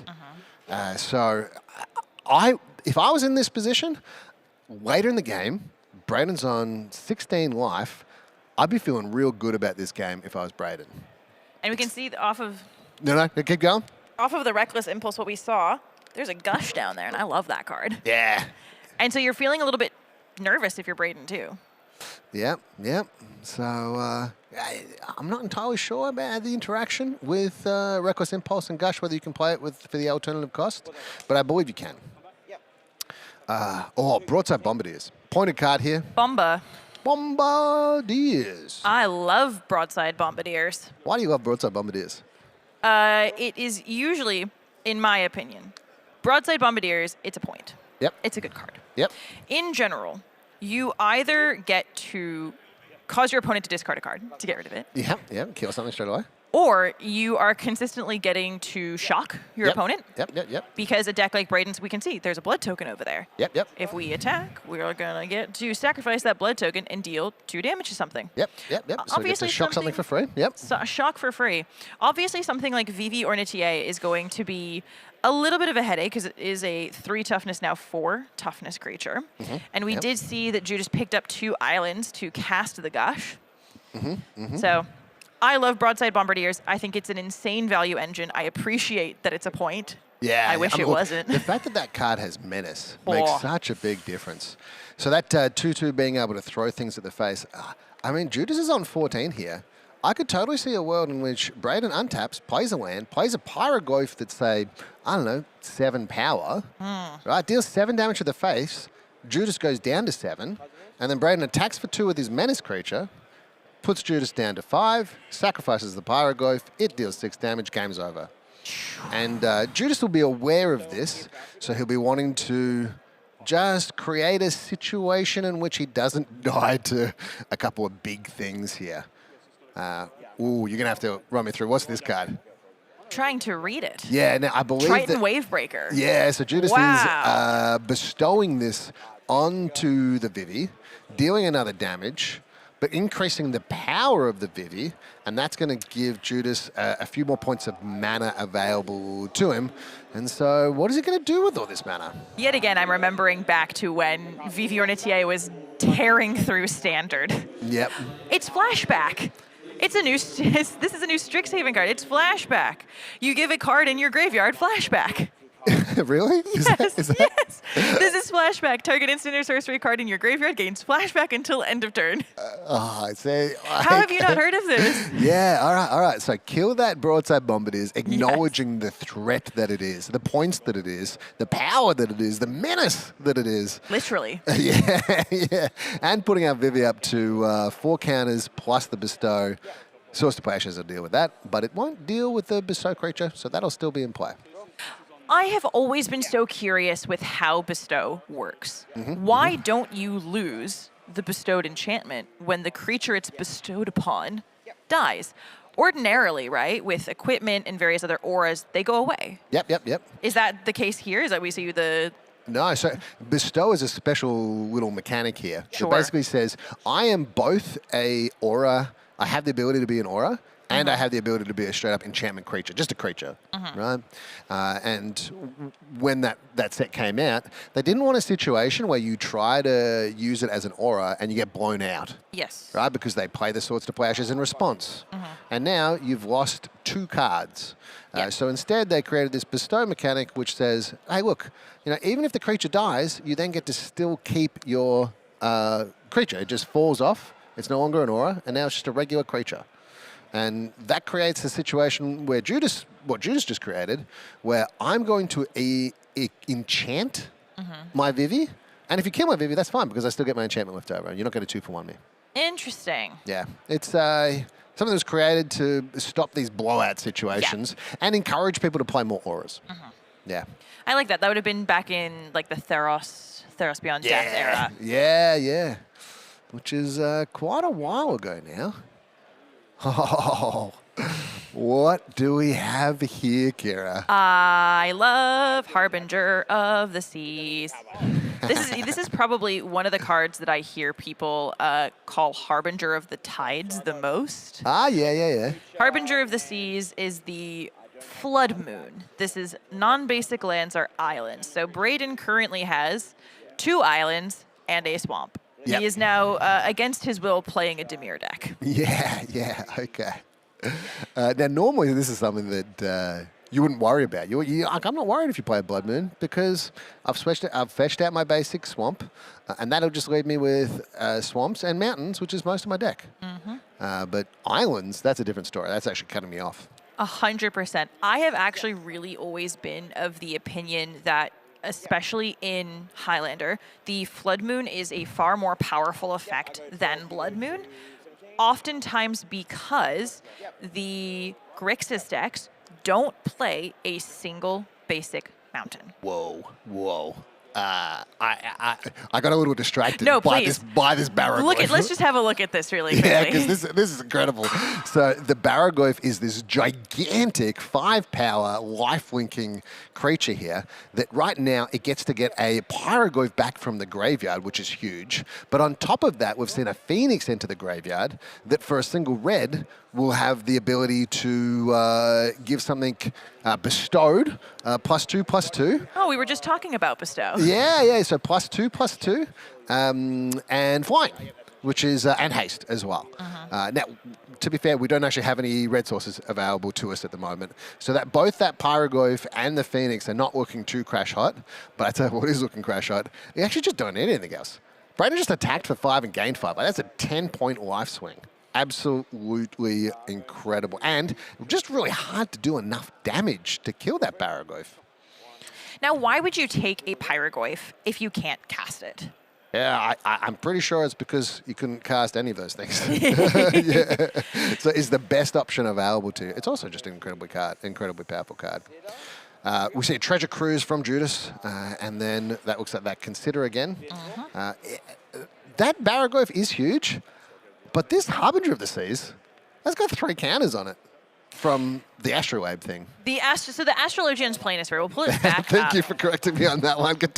Look, I tried, Kira. So the important text on this is whenever you cast a non-creature spell and whenever you draw your 3rd card each turn, put a +1/+1 counter on that creature. Yeah, okay. And Judas's deck loves to do both of those things. Yep. So it's actually gotten to the point where I can block and trade with your Barraglyph here. Ooh, Slick Shot Show Off. This is just a standard special kind of Highlander deck, I think. I love this. Judas is like, you know what? Yeah, you got a 5-power lifelinker. Yeah, you are doing a 10-point life swing with every attack. I'm just going to be in a position where I'm hopefully doing more than 10 damage. But, well, it's got to be more than 5 damage to even just create to break change. parity. Yeah, but like I'm just going to try to do as much damage as possible, and I'm going to let you keep attacking with that Barraglyph. Interestingly as well, something that Brayden has done that because he's playing Mardu and is not playing Grixis, he is playing 1 basic mountain in the deck, which is really, really important. The difficult thing now, with the Harbinger already down, any fetches that hit the board are islands. And you're not going to be able to fetch that mountain out. But oftentimes what I see the basic mountain is, the basic mountain is a salute of respect to the Blood Moon, Flood Moon. Yeah, that is. Traditionally, a lot of decks just go, you know what, I don't need to find a basic mountain in my deck because Blood Moon, Magus of the Moon turns my lands into mountains.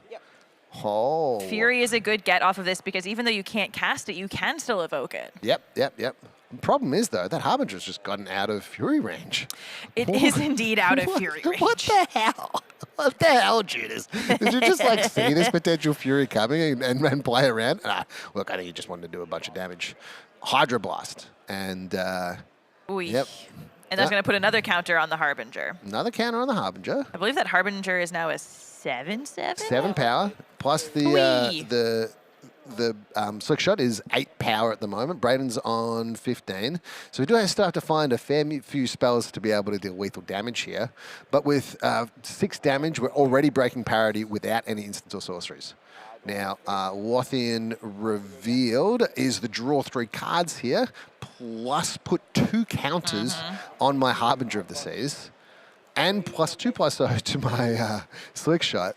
We might actually be seeing a lethal attack here with the Price of Progress to put 2 more triggers on stack, 1 +1/+1 counter, 1 trigger, and that's it. Oh my God. Before that all tumbled out so quickly, I was about to look at you and say, so how many spells does Judas have to cast before he wins in this instance? And Judas said, don't worry, I'll take care of that for you. Now, viewers at home, shield your eyes. This is a mulch board that we are looking at. Look away, look away. It's a mulch Nadu board. I tell you what, Price of Progress is not a point, I believe. No, it is not a point. It is not a point. So there might be a Price of Progress available. And considering just 1, 2, 3, 4, 5, 6, 7, 8, 9, 10, 11, 12, 13, 14, 15, 16, 17, 18, 19 non-basic lands in play at the moment, Price of Progress, I suspect, would be lethal. Yes, it very much would be in this instance. Mulch, of course, very conveniently and very kindly, what you can see here is the 0, 1, 2 to indicate how many times he has indicated a creature with the Nadu ability. And he'll start moving things from left to right. And you can see to the right, where the 2 is, there is 1, 2, 3, 4, 5, 6, 7, 8, 9, 10, 11, 12 creatures that have already been targeted twice. Yeah. And a Ranger Captain of Eos being presented here saying, hey, you know what? what? I am going to have to pass the turn here. I've only got a couple cards left in my library, but I'm going to stack this in your upkeep and say, you can't play any more instances or sorceries. So, like, no Wrath of God, no Price of Progress in your main phase here. Then I'm going to untap and I'm going to attack you for lethal. So just explaining exactly what's going on rather than going through every single little step. Exactly. We've taken the roller coaster back to the other side of the table. And this is going to be the really consequential game because we had Judas 1-1, Mulch is 1-1. This is going to be the deciding game here. Yeah, yeah. And Jace, Wielder of Mysteries, part of the combo, right? Tainted Pact or the other one. Demonic Consultation. Thank you. Creates a win straight off the bat, but Leyline... Leyline Binding. Leyline Binding just says, no. I'm actually playing white. I'm not playing Grixis today, says Jim Wiltz. I am playing Leyline Binding so I can exile permanents. And at instant speed. At instant speed, no less. Yeah, it does create a bit of a liability because the opponent could be playing some kind of green sideboard-based things that like get rid of the Leyline Binding. But right now, it's looking pretty darn good. And it looks like Wilson's just deciding what's going to happen with this Marsh Flats or whether I paid enough mana for the Leyline Binding. But it appears we have, so we got that sorted. Yes, I believe the Leyline Binding is discounted because we've got, looks like Badlands, Tundra, Volcanic Island. So I think we've got 4. There's just no green. Yeah, that looks like so. So 2 costs there. And on the other side, Michael Wesley, he is transmuting a Muddle the Mixture. There's a Japanese copy there. Transmute is blue, and 1. Discard this card. Search your library for any card with converter mana cost equal to this card. So in this case, Muddle the Mixture is 2. So you can search your library for any 2-cost thing. Major 2 ones are Tainted Pact and Thassa's Oracle. You can get both of those. Michael's actually chosen to get a regrowth effect. This is an Auroral Procession. Yep.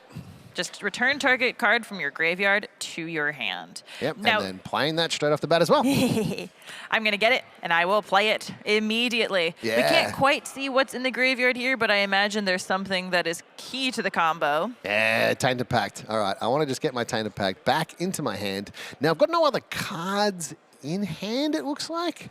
So I've just got this Tainted Pact out, which creates an interesting situation because Michael can, in upkeep, go, you know what, I'm going to play this Tainted Pact, and I'm going to slowly reveal cards, and I'm going to hope that Thassa's Oracle is in the bottom 2 cards of my library. And then I'm just going to play it. Now, why do you want the Thassa's Oracle to be one of the last 2 cards? Yeah, so it's going to be a blue 1/3. That when it enters the battlefield, you win the game. Oh, brilliant. As long as your number of cards in your library is less than or equal to your devotion to blue. And Thassa's Oracle has 2 blue pips in it. So if you've got 2 or less cards left in your library, then you win the game. Which is a pretty good plan here. Tainted Pact also just says, you know, I can exile cards from the top of my library, and if I hit the Thassa's Oracle early, then cool. Demonic Consultation is now what I'm looking for. Yes. Because the Thassa's Oracle is in my hand. Now, if we hit the Demonic Consultation first, that's when we have to stop and have a little think. Little thinky poos. So Wilkes is going, you know what? Before you do this Tainted Pact thing, I'm just going to play Underworld Breach. And I've got Brain Freeze in my graveyard. So that's likely to do some stuff. But I can't see an artifact there in Lotus Petal or Lion's Eye Diamond. So Wilkes is having to exile 3 cards and play a 0-cost Bauble and look at the top card of my library and see what's happening. But that could just be, I'm going to get Storm up. So I'm going to play Bauble. I'm going to play Bauble. Then I'm going to play Bauble. Then I'm going to play Bauble. Right. And then I'm going to play Brand Freeze and Brace for myself for as many cards as possible. Yep. What does your count need to be? Well, you would count how many cards is left in your library, and then you'd be basing it on that. Yeah, beautiful. But we see Wilkes is looking like he's tapped a red or black source, so that Badlands, in order to cast something else. Exile 3 cards from library, and I think it might be a Thoughtseize or an Inquisition or some effect similar to that he's put on stack, because Michael has actually revealed that he did have another card in hand, and that card is Thassa's Oracle. So Michael face up is saying, I have both Thassa's Oracle and Tainted Pact, and Wilkes is going to take that Thassa's Oracle and say, you know what, get out of here. didn't decide to just go brain freeze myself. So maybe in that exiled pile, we might have an LED saying, you know what, like I can't actually kill you this turn with the Underworld Breach. Is there ever a moment where you'd play Underworld Breach and not have the win? Yeah, when you are pretty certain that you're about to lose. Yes. Yeah. That seems like the other pretty good situation. Yep. So we see a ponder for the play for Wilkes here. This is really interesting to come in the middle of this. I'm like, hey, can I please get a check on what's on the exile pile? Because could Wilkes have just won the game here, or is he maybe playing around days? Right? Is he playing around something by doing it this way and saying, you know what, like, I'm just going to stuff it. I'm not going to win with Brain Freeze this game. I'm not going to try to kill my opponent. I'm going to go Underworld Breach, play around days once it's resolved, rather than going for the Brain Freeze myself and to try to win the game this turn. I'm actually just going to Inquisition you. I'm going to Thoughtseize you, or I'm going to Inquisition. I'm going to put you back in the Stone Age. I'm going to create some card advantage where I might bauble and draw like 4, 5, 6 cards, and then just go, let's play a fair game. Because it looks like we have resolved Inquisition and I think Thoughtseize as well may have gone, because we have both the Tainted Pact and the Thoracle in Leslie's graveyard now. Yep. And so now it looks like we are just going to see if we can count up Storm enough to Brain Freeze out. Well, we don't have the mana. We don't have the mana. Oh, no. Yeah, so we're tapped out of mana here. So Wilkes has definitely gone for this value play rather than risking the biscuit. Yep. Yeah, because he spent 2 mana on casting Inquisition and Inquisition, I believe is what happened. So we're just going to go, you know what, bobble. Let's draw some cards, get rid of those pesky combo cards in your hand, Michael, and draw 4 cards, have 5 cards in hand to your 0, and just play a fair game. We're hoping as well that we can pick up some counter spells if we're Jim. What good ones do we have? Drown in the Walk is one that could definitely do some countering. But Wilkes also has some cards like Teferi Time Raveler, Wurus, Dragon's Race Channeler, Corey Steelcutter, Sheoldred, The Apocalypse, Quantum Riddler, Stock Up. So Wilkes might be just going, hey, you know what? I'm really good at being a fair deck. So how about I just, again, not risk the biscuit, not brain freeze myself for a bunch, not like potentially die to a daze. Yeah. And instead just play a fair game, which I really like. I think Wilkes is in this spot where he's considering not just how do I win the game, but how do I lose the game? Yeah. And if I can 100% guarantee that I don't lose the game, then by default I'm going to win.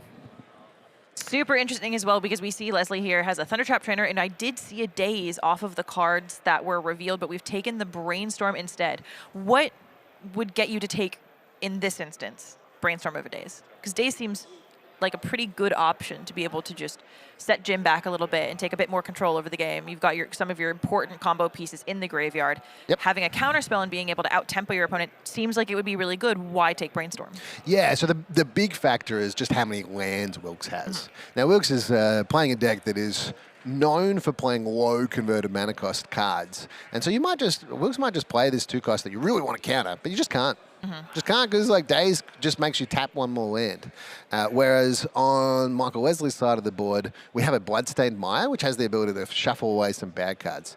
So I might not even cast that Brainstorm to start with. I might just go, you know what, I'm just going to draw a card, maybe draw another card, and then get to a point where I've got 2 lands in my hand that I want to shuffle away. So then I'm going to cast my Brainstorm, dig 3 deep, shuffle away the bad cards, and see how we go.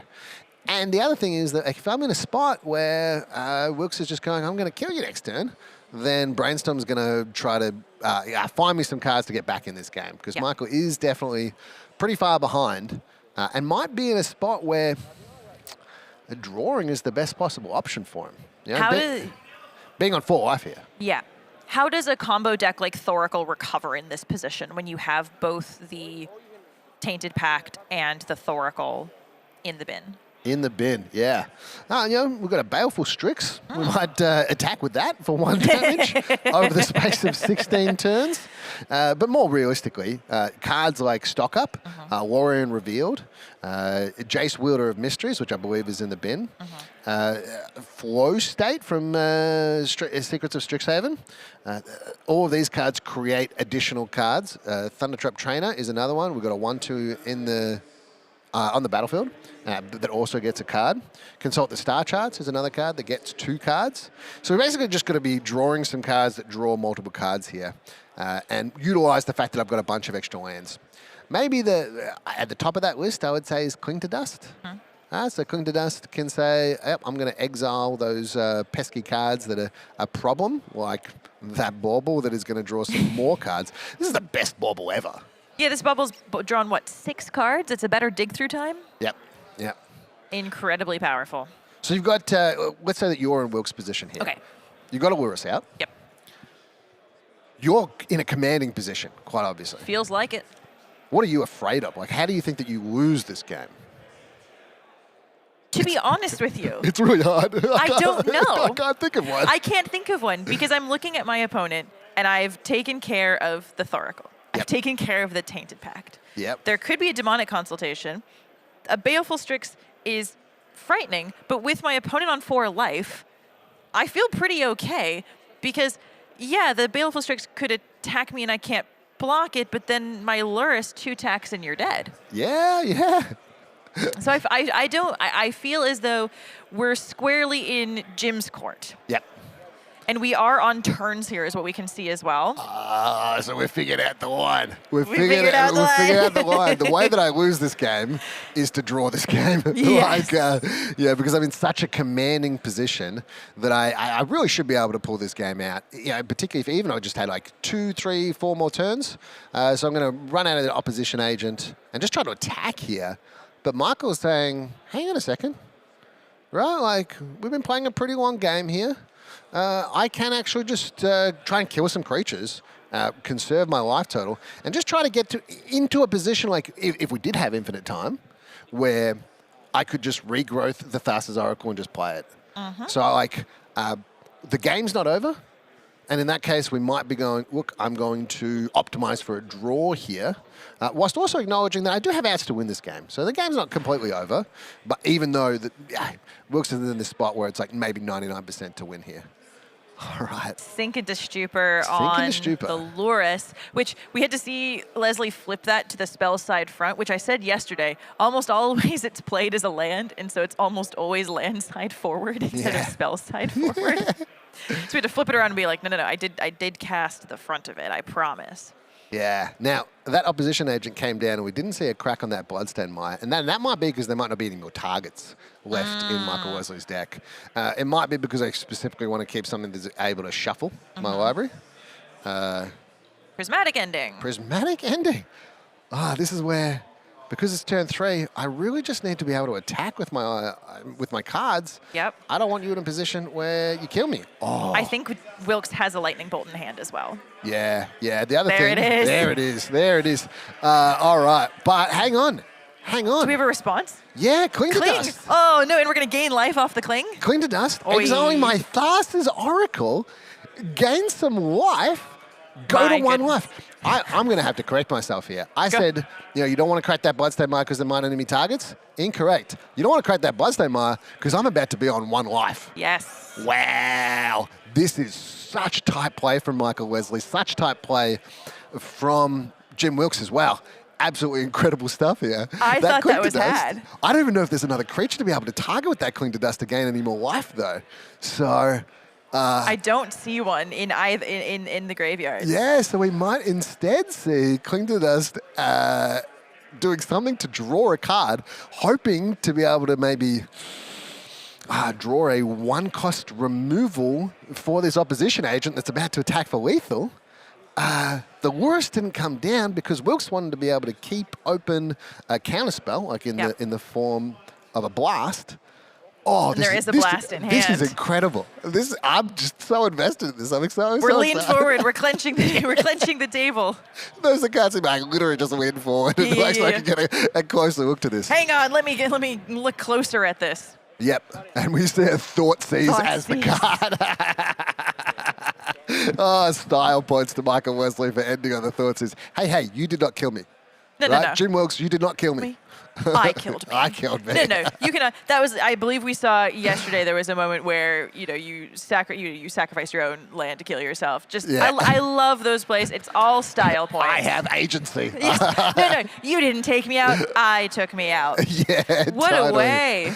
That was an incredible, what an incredible finish to just amazing type plays on both sides from both teams. Right? 6 incredibly good players battling out against each other, creating situations where you've got 20 permanents in play from the Nadu deck, situations where, what's your life total again? Because Price of Progress is pretty darn good.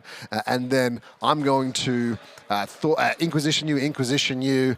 You know, I'm going to, here's the Lightning Bolt, it's lethal. No, it's not lethal, clean to dust. No, that's what you think. That was so sweet. That was so sweet. And I'm so glad to be casting with you today, Kira.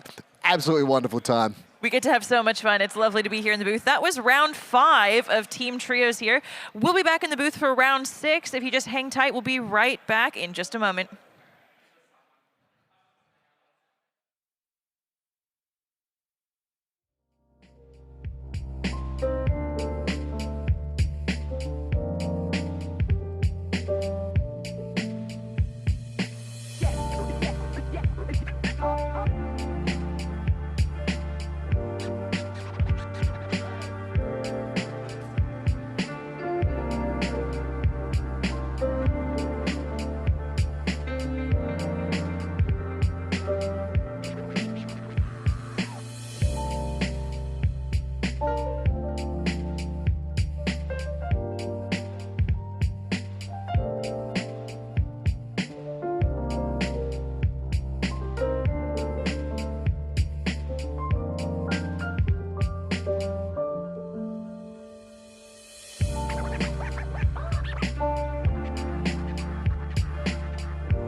say that, if he Hello, and welcome back to the booth. We were just talking about Plagon.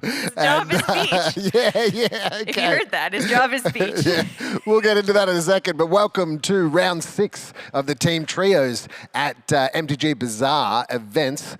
Oh my God, an absolutely amazing set of tournaments here, amazing set of prizes. Shout out to our man Pat Hawkins.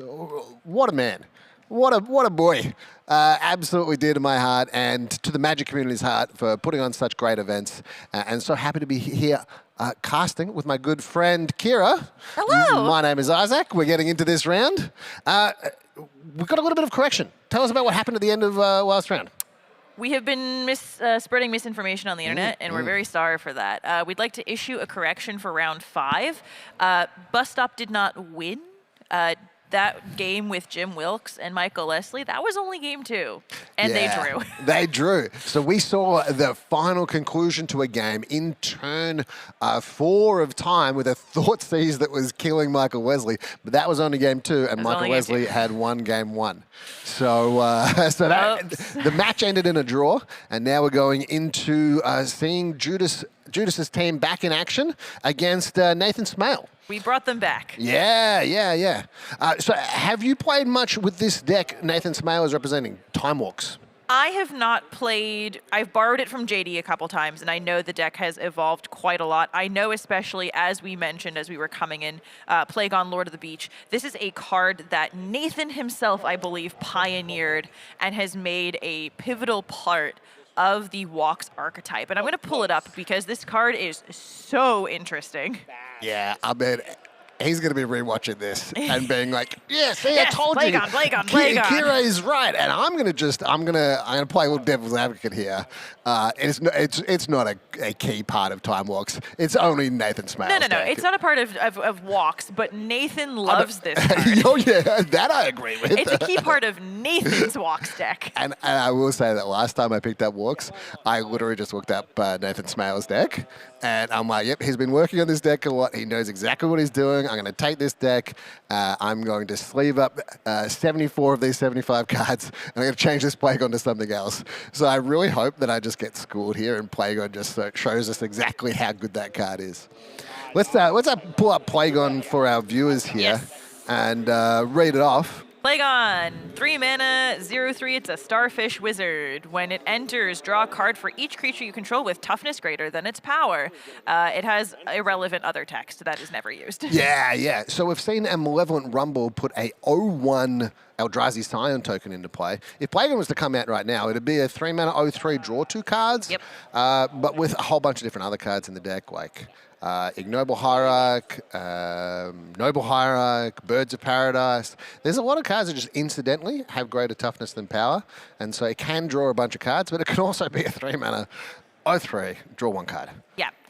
So the jury's still out. But considering how well Nathan's doing with this deck, he could definitely be onto something. Look, the other thing that Nathan loves to do, and there's a Felia in hand, and it's flicker the Plagon and draw another card. That is true. Yeah. This deck, the way that Nathan has built it, very good at card refinement. Yeah. So it is, looks like turn 3 on Nathan's side here, and Nathan appears to be on 18 life, so hasn't taken a whole lot of damage compared to that game that we saw previously from Judas. The Prowess deck has played a 1-drop, has played a 2-drop, but we haven't seen this like 0-drop, mutagenic growth, Cataxian probe shenanigans going on. Mm-hmm. Nothing incredible yet, but there is a Spellseeker, a Felia, a Grist in hand for Nathan, as well as an Eternal Witness and a Teferi. Okay. I feel like I just named every good card that the deck plays. Yeah. Felia can do some pretty powerful stuff. It can also like flicker that Spellseeker as well. So got 3 mana open here. 1 white source, 2 white sources, 1 blue source, a couple green sources, and a black source here. Yeah. So got all of our coloured mana as well. Main phase Brainstorm again. Ooh, you know what that means. Looking for a land? Looking for a land! Yeah, There it is. Or doing the, like, we never know with Judas, yeah? So, Fodder Strand into play. We've got a Prowess trigger on the... It's a Soul Scar Mage. Soul Scar Mage. Yeah. I leaned very close to the monitor. to read it. And Abrupt Decay is the play here. Can't be countered by counter spells. You could give your creature protection from black or green. That would be a way to counter Abrupt Decay. Flighted Strand being the crack here. Get another land and then probably another spell. Basic Island here. If I'm Nathan, I'm seeing a second Basic Island come into play, and I'm a little bit scared. And I start going, was there a Blood Moon in Matthew Judas's deck? I don't think there is in the main deck. It is in the sideboard. Yeah, okay. The other thing that it does make me worry about is Price of Progress. Yeah, Price of Progress. That's a I good point. imagine we're going to see Ophelia flashed in on end step here at the end of Judas's turn, because we can sacrifice that Eldrazi spawn.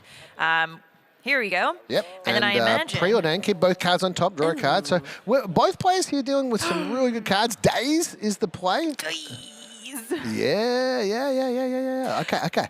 So... Look, to be fair, that would have been a really, really powerful turn for Nathan if we were able to Felia and then Spellseeker and then go to combat, flicker the Felia, flicker the Spellseeker, go get Time Walk maybe. Yeah. So with that Felia being able to flicker, that's one way to flicker.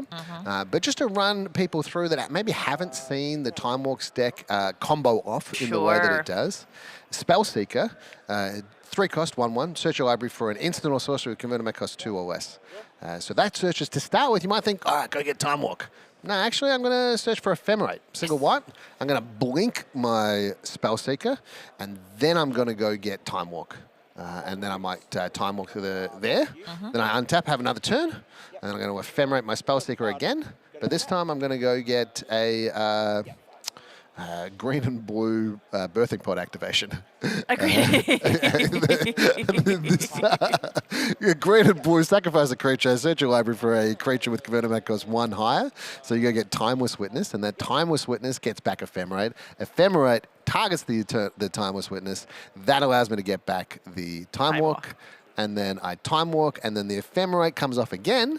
And this time I Ephemerate the Eternal Witness or the Timeless Witness and get back the Ephemerate, and then Ephemerate again and get back Time Walk and then create infinite turns. Wah, wah. So fetch land, and Nathan appears to be pretty happy with getting the 4th land there. He cracked that pretty quickly. I've got great news for Judas fans at home. Yeah? He's got a Price of Progress in hand. Yeah? Yes, he does. I saw it earlier. Yeah, okay. Well, so, I've got great news for the Smail fans. Ooh. He's got 4 lands in play. That's great. Yeah. What are we going to do? Well, we could get Swords to Plowshares, 2, 4, 6, 8. We could play a Teferi and have a mana open. Draw a card with the. Yep. All right, we just hang on a second. I just want to make sure I'm targeting the right thing here. Because there's a risk, right, with targeting the Titan Wavebreaker. As we discussed previously, you can bestow it upon a creature. Yep. And so there's a world in which it actually generates more value if you take it back into Judas's hand. Could do, especially with the Slick Shot in play. So that would be creating a trigger from there.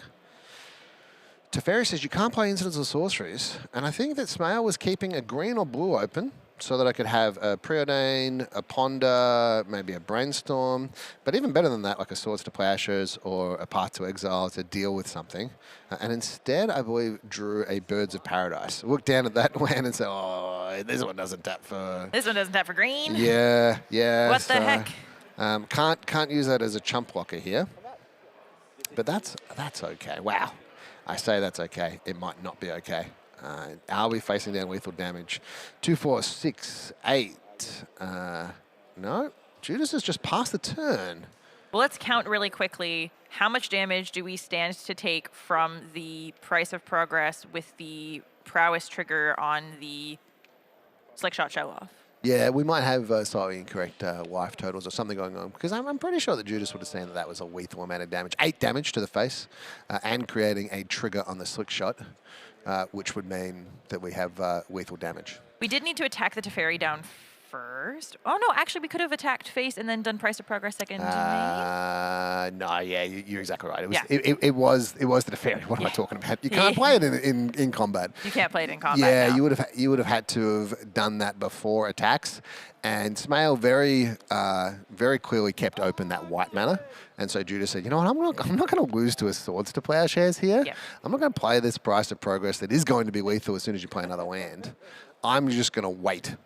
And that's why we don't see in combat price of progress as an inferior. Whoopsies. Yeah. That's all right.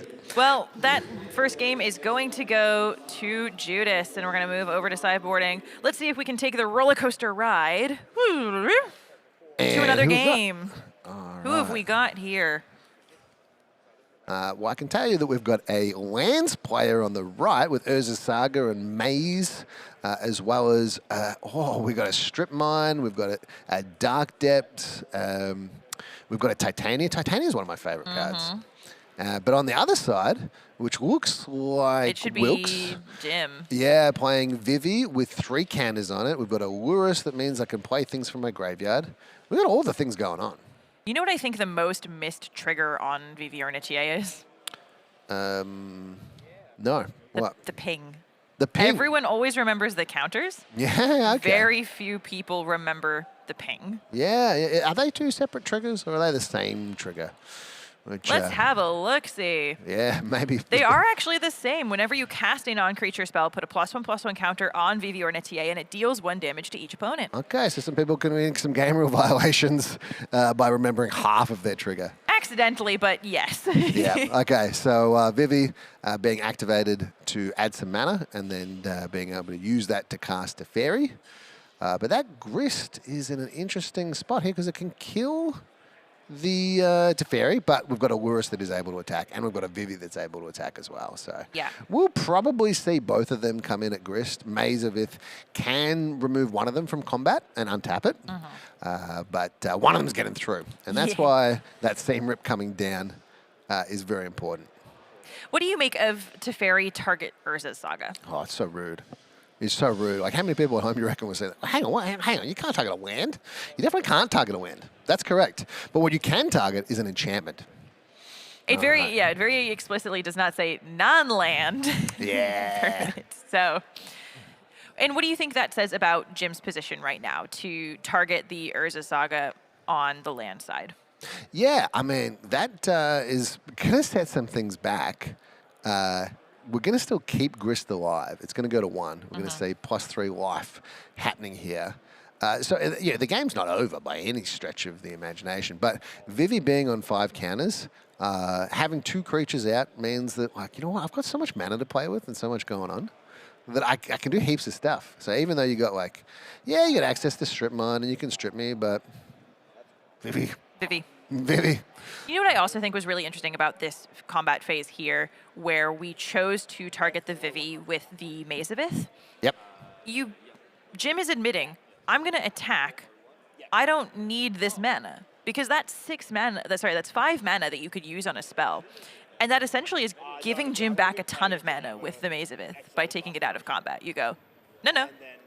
You can have mana available in your second main. It's a really interesting, because obviously the decision Hang on, is... I'm not following this. Because, from my perspective, Vivi has already been activated this turn and casted a Teferi. No, we tapped our lands and casted the Teferi. I thought we cast Seam Rip. No, that was on the board when we tilted in. Yeah, okay. That was already on the board. Alright. We tapped the lands to cast the Teferi, and so the Vivi represents a ton of mana, which the lands player has obviously decided my Grist is more important than the amount of mana that can be generated by the Vivi Ornitier. But the Vivi doesn't need to be tapped or untapped in order to use the ability, yeah? Oh, it's a 0 ability. Yeah. I'm forgetting how it works. All right, cool. I thought I was missing something there. All right, now we're now on the same page. You know what? I'm going to revoke my standard badge. I've forgotten how this card works because it got banned. Well, I will say that on Arena, there's a format called Alchemy. Is the Alchemy version a tap one? Yeah, Yep. the Alchemy version is a tap one. So Yep. I'm going to give you a pass on this one, Kira. I don't know if remembering the Alchemy version of a card is something that I should be proud of. I don't think that's good. All right, so we got Sylvan's Safekeeper the play here. Off the back of that Yavimaya, one of the things that is really cool about that Yavimaya, kind of like Urbog, it means that you can tap any of your lands because they all become forests. So that Maze of Ith that usually doesn't tap for mana can actually tap for green, which could be very, very relevant. Taking Just you back. before we actually focus on Judas and Nathan Smale here, please. that Sylvan Safekeeper, Sigil Green, has the ability to sacrifice a bunch of lands at any time and stop you from being able to target my stuff. If that player managed to get out the Titania, the Titania would be able to get a land back from the graveyard, and then I can just go, you know what, at end of turn, I'm just going to give my thing Shroud. I'm going to sacrifice my land, get a 5-3. Going to sacrifice another thing, get a 5-3. Going to sacrifice my other land, get a 5-3. Get a sacrifice, and get 25, 30 power worth of creatures and just actually attack for lethal. Oh, so this is the Titania is the original version of Baloth Prime that we saw yesterday. Yeah, exactly right. Exactly right. So it'll be interesting to see, like, if we do see what happens in that one. But let's get back to our main match here. Plagon versus Prowess. It does feel that way. Yeah. Look, and there he goes. He's gone, see? Worldly Tutor, and the first card that has been brought to the front was Plagon. But just to be clear, players, they cannot hear us right now. All right, just in case anyone's thinking that they heard us and they put the Plagon in there. No, Nathan he knows what's up. Like, this is an opportunity for me to put Plagon in the feature match, and so I'm going to do it whilst I'm shuffling my library. All right, Mental Misstep on a main phase Brainstorm there, which, you know, is often, like we talked about, that sign of weakness, but Smale might have also been in that spot where he's next leveling, saying, I actually want you to think that I don't have lands because I want to get this Mental Misstep out of your hand because maybe I've got a Blue Elemental Blast in my hand and I really want to actually resolve the Blue Elemental Blast. That's what I really want to be able to do, so I want to get that Mental Misstep out of your hand. Heads up, tight play from Smale. Great to see. Absolutely a huge level up. I think if you know your opponent is someone who loves to fire off a mental misstep, I think luring them into it is really kind of like advancing that level of gameplay. Yeah, you're playing the game outside of the game, which is I'm playing you, not the game. I'm playing the player. Yeah. I mean, the other thing is that I'm just happy either way, right? Like, I'm happy if you mental misstep. I'm happy if I get my Brainstorm because I've also got a fetch land that I want to play. Yeah. All right, Uro the play. This card was recently depointed. Where did it go from? It went from 2 to 1, I believe, to match Flage. Yeah, okay. So when it enters, you draw a card, and then you can put a land from your hand into play. Now, if you've played it from your hand, then it's going to go sacrifice straight to the graveyard. But then you get to escape it, where you got to exile, I believe it's 5 cards. Exile 5 other cards from your graveyard and play green, blue. And that creates this 6/6 that, again, has that trigger when it enters the battlefield. It also has that trigger when it attacks. Gain 3 life, draw a card, put a land from your hand into play. One of the great things about Uro, like, actually everything's great about this card. I was going to say, nothing that you've said sounds bad. Yeah. In a bunch of matchups where they've got, you know, I'm going to be able to blast your blue creature. I'm going to be able to fatal push it. I'm going to be able to double lightning bolt it. I'm going to do like all these things to kill it. It just keeps coming back. Yep. And that is really hard to deal with. I tell you what, where it doesn't come back. Is if your life total is at 0. Yes. Then it doesn't come back. What do you think was part of the reason to bring Uro down to match Flage? Yeah. Because it feels pretty powerful, but I do think something like looking at a card like Flage and looking at a card like Uro, they don't seem too entirely different. Uro does not seem like 1 point more than Flage, right? Wow, both of them have a key part in this matchup is gaining 3 life. Yes. And so they both gain 3 life when they attack, which actually increases the amount of turns that games go for. And I can see that being a really powerful reason to depoint it, saying, hey, look, you know what? Like, games with Uro, Uro is an incredibly powerful card, but it's just also, like, it creates fun situations. Yeah. Now, speaking of fun situations, for Smale here, it looks like a concession from Judas. Yes. And I think that what that looks like is, so I'm playing this Prowess deck that does a bunch of damage to kill your opponent. And yes, you have actually resolved that Uro. It's going to come into play, and I'm not going to be able to deal with it. So let's just go to the next game. Yeah. And that's a reason. That's a reason to put it from 1 point to 2 points. I tell you. All right. So both of our opponents here. Everyone is sideboarding. Everyone is sideboarding. Everyone has Sideboard. Do you believe in the philosophy of Sideboard for the player and Sideboard for how you think they're going to sideboard? I'm going to answer that by telling you about a tendency that I have to have like 3 or 4 Storm hate pieces in my bag, and rocking up to a tournament at at an LGS and saying, is JP or Richard Owen in the room? If yes, Mindbreak Trap is getting in the board. In that case, yes, I sideboard for the player, but that's before the tournament even starts. Again, playing the game outside of the game. Yeah. Where there's levels to this. Yeah, but there's definitely some times where, particularly with Blood Moons and Magus of the Moons, where you might go, so I know that they know that I know that they're going to start in Blood Moon. Yep. And because of that, I'm going to aggressively fetch out basics. Yep. I'm pretty good, like, level 1 strategy. My opponent has Blood Moon in their sideboard. I'm going to search for basic forest, basic island, basic plains, and then I'm going to play the game. Now, if you're on Judas's side, you might go, I know Nathan. He's a good player. He's going to search for basic forest, basic island, basic plains. So I am not going to even side in the Blood Moon or the Magus of the Moon. But you make him think that you sideboarded it in. Yeah. Yeah, and then you get 2 other actual cards that might be better out of your sideboard into your main deck because they think the Blood Moon is there. So you make them pay the tax of getting out basic lands because of the threat of Blood Moon, but then you don't actually have them in. And this might be another decision based on whether you're on the play or the draw. That's super interesting. It's something that I've been giving like a little bit of thought to in, we have so much Grixis in the room at any given time. Any event that Bus Stop rocks up to, there is so much Grixis in the room. And something that I have found very interesting in watching a lot of these matches is, as I said yesterday, the pervasiveness of all of the blue blasts and red blast variants, and how much I love then kind of taking that information and going, I'm actually going to board in more black and or white spells and make sure that any amount of blasts that you bring in are actually not useful to you. Yep. It's super, super interesting. I like sideboarding as well is always going to be, to me, one of the higher up skills. Yeah, it's very hard to do. So there's a really cool thing here where Judas has actually used a Mishra's Bauble to do a sneaky scry. So a sneaky scry is when you look at the top card of your library, and you might have, say, Volcanic Island in your hand or Polluted Delta. And when you look at the top card of your library, say it's like, the Lightning Bolt that you want or the Monastery Swift Spear. You go, cool, I'm going to play Volcanic Island, your turn. But if it's a card that I don't want, I'm actually going to just play the Polluted Delta, crack it, and then I'm going to draw with my Bauble. Wow. On the other side, what's that sneaky card in Smail's hand there? What are you to spy there? The Baleful Strix?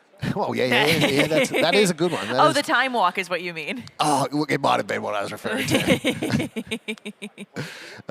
Time Walk. So how many points is Old Mate playing for our Time Walk here? That's a cheeky 5. 5 points. 5 points for Time Walk. Having so many points in your opening hand in just one card makes a big difference. I've played a lot of Time Walks myself. Having the Time Walk not just in your hand, like in your hand is great, sure, but also in your graveyard is also great. Because you've got just actual Eternal Witness in your deck, Timeless Witness. So it creates a bunch of, Eternal Witness is a bit clunky. Green and 1, 2-1. So not great stats to get 1 card back from your graveyard. And if you're getting back a fetch land, that's not particularly good. Well, I was going to say, getting back a 5-point card seems pretty good off of an Eternal Witness, though. It was actually something that I was talking about with Vi in terms of the way that these decks that are all in on really high-pointed cards are built, about if you have 5 points tied up in 1 card, so much of your deck really should be built around supporting that card, either finding it, protecting it, ensuring that it's repeatable as like a card like Walks. This is so cool. I love Smail's play here, right? I've got a 5-point card in my hand. I can play Time Walk right now. I can untap and play another turn. But what if you have days? I'm going to play that Baleful Strix, and that Baleful Strix then immediately got countered by days. Just hats off to Smail, right? That's so cool to see. And then Judas untaps, plays a Ragavan, dashes that in, gets a treasure token, and is able to do some damage as well. exiling the Grist. But just a great play from Smale. Like, and there's another reason there, which is that Time Walk is like kind of like a zero-cost explore here. I get to untap, draw another card, and untap my lands. So I get to 3 lands pretty quickly. But otherwise doesn't really add heaps to the board compared to, say, having some other things going on, like a Teferi out or any kind of Planeswalker to then have like an extra activation on that and have that Time Walk do a lot of things other than just untap my lands. So there's a multitude of reasons, but I think that Smale is just actually playing around Days, which is so cool to see. Nathan is such a good Walks player. This has been the deck that I think he's pretty much stuck with since he started playing Highlander, and he can feel free to correct me later if I'm wrong, but I'm 90% sure it was like combination of like Nadu Walks, Time Walk, and then going all in on Plagon, of course. Very important. So pizza basic forest out. It almost feels disrespectful. And I think that that's a carpet of flowers. It is. It's Falsey Paradise, which is the... So really utilizing the power of Time Walk when you also get like an extra activation of Carpet of Flowers. A lot of things going on. Look, a lot of lands in hand, a lot of mana. So we got I think that's a... The spell is an Eladamri's Call. It's a lifelong friendship, which is a reskin of Eladamri's Call. That's the last card in hand. Eladamri's Call. Yeah. Okay, cool. And we've got an extra 2 mana from the Carpet of Flowers. The Eladamri's Call has just gone and got Uro and said, look, I'm going to gain 3 life, draw a card here, and then I'm going to get back this Uro next turn. So I'll create a big headache here. So even if you can deal with this situation, if you can deal with the Baleful Strix, I'm actually just going to get heaps of life and heaps of cards. Look, and we've seen Judas's deck do the thing. Go off incredibly quickly, bobble, mutagenic growth, kill you dead with a Monastery of Swift Spear very, very quickly. But when you get into moments like this, when you get deeper into the games, you've been time walked once already, and Nathan is a deck that will threaten to time walk you multiple times, in fact, that it looks kind of almost insurmountable, right? You're facing down an Uro that can come back next turn, and that's a 6/6. Yep, bunch of life. And a deck like Prowess doesn't seem, correct me if I'm wrong, it doesn't seem on its face like it has a lot of good ways to deal with 6 toughness. So if you're Judas here, how are you going to do a bunch of damage? Right, Nathan's on 15 life here. I want to be able to just do heaps of damage. What's the number 1 2-drop instant that you would like to find when your opponent has a bunch of non-basic lands? Is it Price of Progress? It might be. It might be Price of Progress. Yeah. It might be Price of Progress. Which is why I think that Nathan's also got this basic forest out, hasn't cracked this Bloodstained Mire yet, and might not get a non-basic land here just because of that potential threat of Price of Progress being the number 1 way that I really lose here. It's not looking good. What's going on? We're just like stopping and thinking, do I crack this Bloodstained Mire? Do I not crack the Bloodstained Mire? Let me just crack. Okay. I will crack. I'm gonna do it. And having that basic forest does make a big difference here, but we might not have a basic swamp. Let's have a little look-see. There is a basic swamp. Okay. But those will be the only 2 basics in the deck. Okay. Nathan's gone, you know what? I actually want to surveil. Yeah. Yeah. Look, and also it seems pretty okay to go all in at this point if you've got the 3 life on tap from Uro going forward. Yep, so it seems going all right. from 11 down to 10, keeping the top card on top. I've got the Uro. I've got the Carpet of Fire, so I've got heaps of mana here. I just got to be able to make sure I don't die. The card that was drawn was Leyline Binding. Yep, okay. So we're going to keep open white mana to make sure that I've got the ability to cast that. We're going to keep Time Walk in the graveyard, and we're going to exile. That seems important. Yeah, I'll just exile whatever else and make sure that I keep mana open for that Leyline Binding.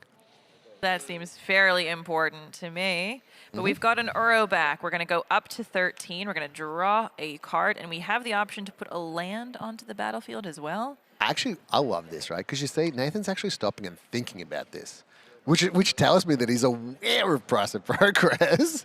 And he's like, do I even want to put this fetch land into play? At 13, that put me down to 12. I can search out that basic swamp. That'll put me to 12. Then I've got 1, 2, 3, 4 non-basics. That's going to put me to 2, 4, 6, 8. That's going to put me to 4 life. I've got like 2 creatures out here that could do 1 damage, but I've got the Leyline Binding. So you can see it's just so complicated. The layers are deep. Yep.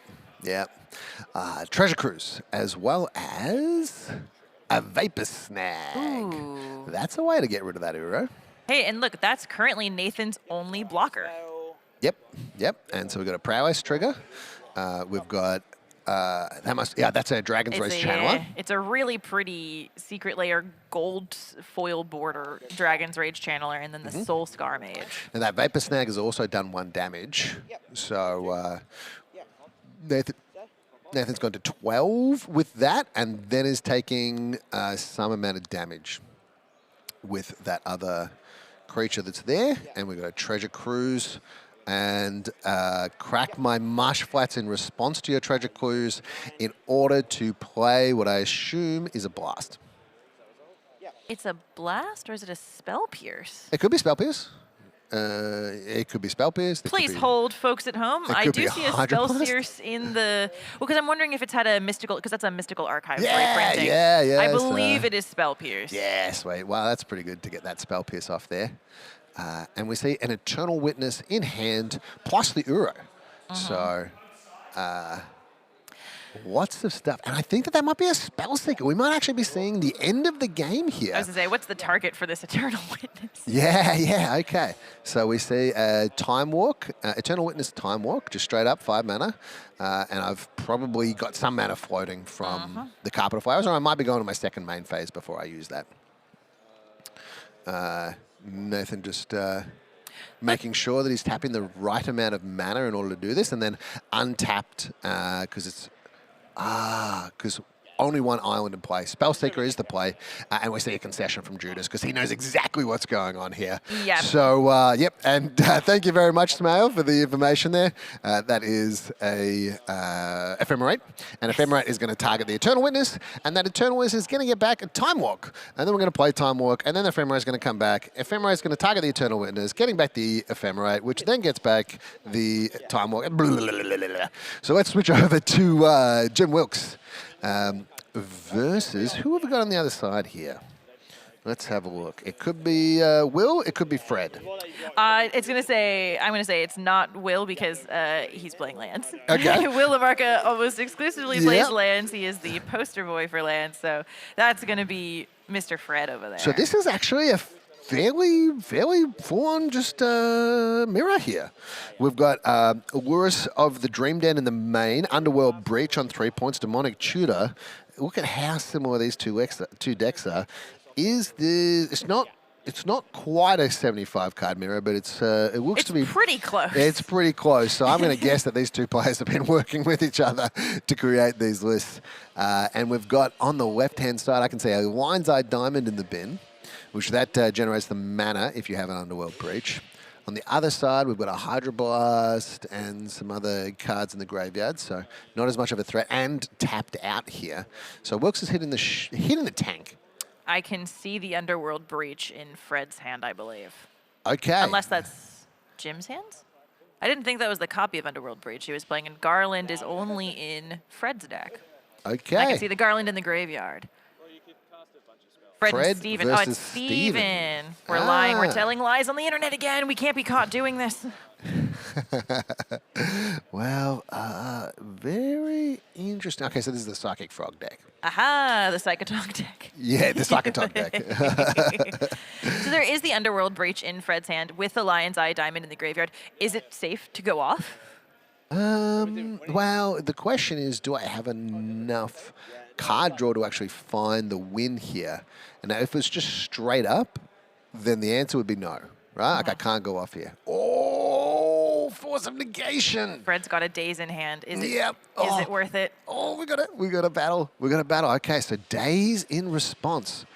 That's going to create two things here. It's going to put another card in my graveyard, and it's going to, if I haven't played a land this turn, it's going to surveil one, which could be helpful. But we might have already played a land, that's why we have the Meticulous Archive tapped. And that might have put Lion's Eye Diamond into the graveyard, which created a situation where I might be able to go off. So let's start separating things into piles of 3. Yeah. So it looks like we have a Preordain here and that Lion's Eye Diamond. So it might be a case where I'm just going to cast Preordain, and try to find a Brain Freeze and then cast the Lion's Eye Diamond. It might be as well that I want to play the Lion's Eye Diamond first and discard the 2 cards that are in my hand and sacrifice it to add 3 blue, and then start playing the Preordain, because having the extra 2 cards in my graveyard gives us just more gas to go with. It's really complicated though, hey? It is incredibly complicated. Saying Fred with the very polite pose of, I'm going to explain how this works, and you can let me know if you'd like to respond at any point. Well, very importantly here, the game is not over. Yes. So we do have to, like, you know, we're making some educated decisions here about this being the optimal time to go off. But it's certainly not guaranteed. Otherwise, it'd just be a, I'm going to explain what I do. So Lion's Eye Diamond cracked. That then means that we get 3 extra mana. But we're going to exile another, we exiled 3 cards to start with for that LED. And then the question is, what do I play with this mana? Yep. We can see we've pulled Ponder and Urza's Bauble to the front. So is there a chance we could see the same kind of bauble stack to draw a bunch of cards? There is a chance, but because of the Lion's Eye Diamond being cracked, you're going to have to tell me what this card is. This is Garland. This is a Final Fantasy card. Yeah. Garland, Knight of Cornelia. Whenever you cast a non-creature spell, surveil 1. Okay. So one of the things about playing this Garland is that every time I now play a Preordain, I get to put at least 1 card in my graveyard. Now, ultimately, all I'm trying to do is find that Brain Freeze, because the Brain Freeze is what I need in order to win. But the Garland means that I get 1 extra card to surveil into my graveyard to both find that Brain Freeze, but then also create more gas to be able to exile more cards and in order to play more things from my graveyard. So if I have a Garland plus, say, like a Dragon's Rage Channeler, which has a very similar effect, then I can certainly play a hell of a lot more cards before I run out of juice in my graveyard. So exiling 3 cards, we've got a Surveil, and we've got Preordain on stack. We've put that into the bin, and we see we've got basically, like, we almost like kind of have to find something right now that allows us to play something. Enlightened Shooter is one of the gets. Yeah, so Enlightened Shooter like usually goes and gets Lion's Eye Diamond. But I think that Fred's hitting the tank here and saying to himself, like, can I win with this? Do I just like keep this Enlightened Shooter and just try to find like I don't know, something that gets back the Underworld Breach, or do I just go for something else here? This is fascinating stuff. All right, so Lion's Eye Diamond is the play. We've got another Surveil trigger here. And we've got like some number of mana left in pool, and a hell of a lot of Storm, and an Enlightened Tutor in hand. Really interesting as well, because it would have depended what color mana Fred had generated, because I believe it was blue. That was wild. We Might just have been the saw it pass the turn. Interesting. So, what does that kind of indicate if you're Steven sitting on the other side? And this all unfolds, and then you pass. What does that kind of tell you about Fred's setup? So that tells me that Fred either found a really good card that he did not want to discard and did not want to risk it, or he actually just got unlucky and just didn't find anything, which is an interesting situation to be in as Steven, just going, what is this? What am I doing? What am I doing? Yeah. What's happening? If you were on the other side, what would you be thinking? If I'm Steven, I'm going, the gates are open. I'm free. I'm going to start casting spells. If nothing, oftentimes I feel like, and again, this may be my naivete, and it might just be that I don't know enough. Yep. But I'm sitting there thinking like, oh, this is great. The breach did not kill me. Yep. Let's jam. Let's jam. So we say a Core Steel Cutter plus a Dismember. Which member? Which, Dismember. Oh, shoot, I see. All right, you got me. And then an attack for 2. So life total, putting opponent down to 15 here. We're going to untap, nothing in the upkeep, and I think we just went straight to draw step.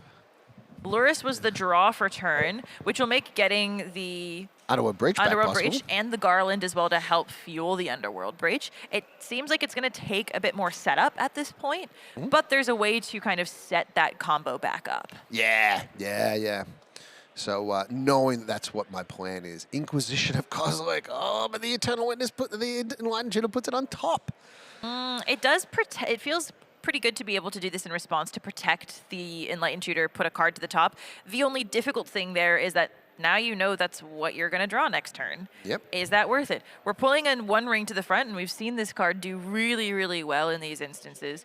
What do you think, we're tossing up between Leyline Binding, the One Ring. What's your preference? Leyline Binding is the defensive play. One Ring is the play that is likely to result in you winning the game. Neither of them can be played with Urus. So, we'll see what happens. Molten Collapse. Oh, I love that this card is seeing play in Highlander. Yep. Molten Collapse, green, black, red, black. you go this one, cheers. You gotta help Black, me red, here. sorcery. Choose one. If you descended this turn, you may choose both instead. You descend if a permanent card was put into your graveyard from anywhere. Choose one or both if you descend. Destroy target creature or planeswalker. Destroy target non-creature, non-land permanent with mana value 1 or less. And we have chosen to destroy the Lurrus. Yeah, now, we didn't have that both modes being active to be able to also kill the Lion's Eye Diamond. Nope. And we've got an untap and just, slam the One Ring, draw a card, and I got protection for a turn. On 10 life here, we won't be losing any life here, but we'll go to 9 life in turn, and then we'll going to draw 2 cards. But I don't know exactly how Fred's going to get back in this game, considering the Underworld breaches in the graveyard. But I reckon Fred does. I reckon that this is a situation where he's gone, you know what, Isaac, you don't know about, Savin's Reclamation. That's a card that can get me that Underworld breach back. Maybe you don't know about how I can brain freeze myself in order to find the Savin's Reclamation. Maybe I'll do that in my opponent's turn after they've cast a couple of spells. Although that would actually prowess trigger with the monks, and maybe I just die. But look, to be fair, if you're the breach player, surely you have to know when it's okay to also stop and make sure that you're able to set up in the future. Fred surely knows how to get out of this situation. When you're not able to go off, that's where the experience and the expertise comes in. Is Fred surely knows what he needs to do. And so as much as though we're taking what seems like a couple turns off to, Enlighten Shooter, grab the One Ring, get protection from a turn, because not for nothing, it's kind of chips for the Prowess deck to be able to deal 10 damage in a turn. Yep. So putting yourself in a position to know how you need to get back into it, what you need to do, what you need to be looking for, put your Prowess opponent on the off foot just for an extra turn, give yourself a chance. Looks like we're going to make sure we're making our One Ring triggers. Putting the burden counters on. Yeah, and making sure we take that damage. Yes, it is not unlikely to die to your own One Ring triggers. Uh-oh, we just saw a pointer card come up. Let's see if the coast is clear first. Inquisition of Kozilek. What's in your hand there? Let's have a look-see. Apparently nothing's in your hand. So I guess I'm going to play this Brain Freeze. And I'm going to Brain Freeze myself here and see what happens. Oh, very nice. Yep, and then, I see as well, Fred wasted no time getting the brand new Secrets of Strixhaven printing of this Brain Freeze. When I need this deck to look beautiful, I would like the most recent reprinting of Brain Freeze. The real test will be if it's a silver scroll. Yep. That would be beautiful. Yeah. So there was an interesting situation here. So I actually thought that the play was going to be Intuition. So Intuition is blue and 2, and you search your library for 3 different cards. Your opponent gets to choose one of them. Yep. And that one goes into your hand, and the other 2 go into your graveyard. So the big card that I was thinking about was that Savin's Reclamation. Yep. So if I tap blue and 2, I don't play the Brain Freeze, don't mill myself. Instead, get Savin's Reclamation and whatever, two junk cards, maybe a Lotus Petal and something else that gives mana. And then that puts the Savins in the graveyard. I get to crack the Lion's Eye Diamond. That adds white to my mana pool. And I get to target the Lion's Eye Diamond and then the Underworld Breach. I get both of those cards back. And that means that I can then play the Brain Freeze from my graveyard that I've discarded with the Lion's Eye Diamond in order to then create a lethal situation. But there are things like Cling to Dust that might be in the opponent's side of the boards. There might be things like, well, we know that the coast is clear from an Inquisition perspective, but maybe Savin's Reclamation has been sided out. There could be any number of reasons why this is the case. Strategic Betrayal is going to be the start of that play. Oh my. Strategic Betrayal. You're going to have to bring this one up. I love this. Strategic Betrayal. Target opponent exiles a creature they control and their graveyard. Yeah, done. All right. And then I'm just going to attack for a whole bunch of damage, and then you're going to lose to the One Ring, buddy. Dying to your own One Ring feels almost like a rite of passage for learning how to play the One Ring. And that's the game. That's the game.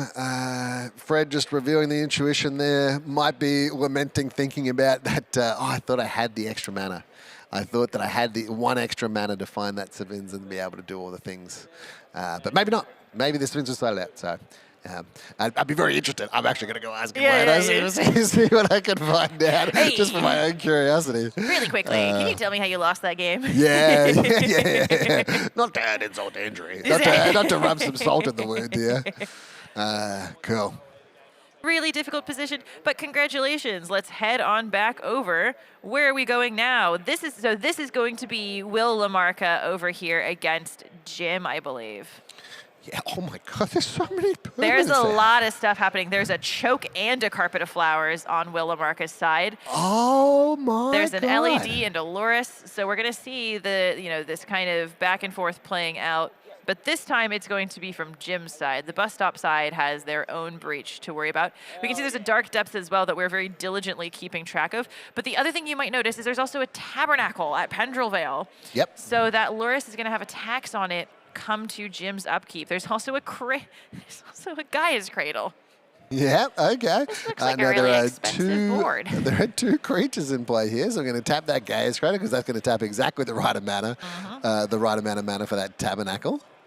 Then we're going to have to stop and hit the tank because I've got Carpet of Flowers out. I can add 1, 2, 3 mana to my mana pool, and then I've got like Ancient Tomb on 10 life, so I don't want to die to life totals. But I've got a whole bunch of lands out as well. So we might actually see one of my favorite things from the lands deck, which is just that I'm actually just going to spend like, 30 mana and manually remove all of the counters from my dark depths, which is just incredible. But instead we're going to do something that's actually way more powerful. Do you want to explain to our viewers what's about to happen here with this Fast Bond and Icesteel Explorer? Oh, the Icesteel Explorer is out. This is beautiful. All right, so what we're about to start doing. Fast Bond is going. I'll pull the Fast Bond up as well. Yeah. Fast Bond has the text that you can play any mana lands you want in a turn, but for every land that you play beyond your first land, you're gonna have to take an extra point of damage. So it's not infinite here without a Zuron Orb. So yeah, that crack that fetch land. That's gonna be 1 life, going down to 9 here. Searching for a land, that's going to mill a card again. But I can play that fetch land from my graveyard from the Icesteel Explorer, even though I've already played a land this turn. Now, the Icesteel Explorer says you can play an extra land, right? Now, you might think, cool, all right, so the second one's free as well. I don't have to take a damage from that one. No. No. You only get 1 extra free, and then you'll have to take damage from the Fast Bond. Yep. We're going to stack up lands to the 9s. Yep. What are you hoping to hit here with these mills? What are you These thinking? mills? Oh, you're trying to hit a Thespian stage or a Vesuva, I believe is the other one. But it enters as a copy, so it would still have the ice counters on it. Yeah. So the big ones, as you said, Thespian stage. But then you've got Strip Mine. Oh, Strip Mine and Wasteland. Yeah. Yum. So both of those would actually just take Wilkes off being able to cast the Underworld Breach. Yep. Normally. Here's a little puzzle for you at home. Please. Let's say that the lands player wastelands, the scrubland, the badlands, and the plateau, leaving no untapped mana sources, and then passes the turn. How could that breach player win the game despite that being like not having any lands untapped? What are you thinking? I'm thinking the Lion's Eye Diamond can help generate you mana in that instance. Ding, ding, ding, ding. But then you'd have to discard the Underworld Breach. Underworld Breach is in the graveyard.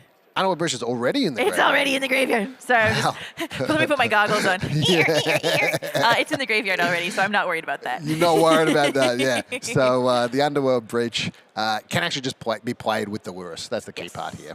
So even if you strip mine to Oblivion Ring, To Oblivion Ring.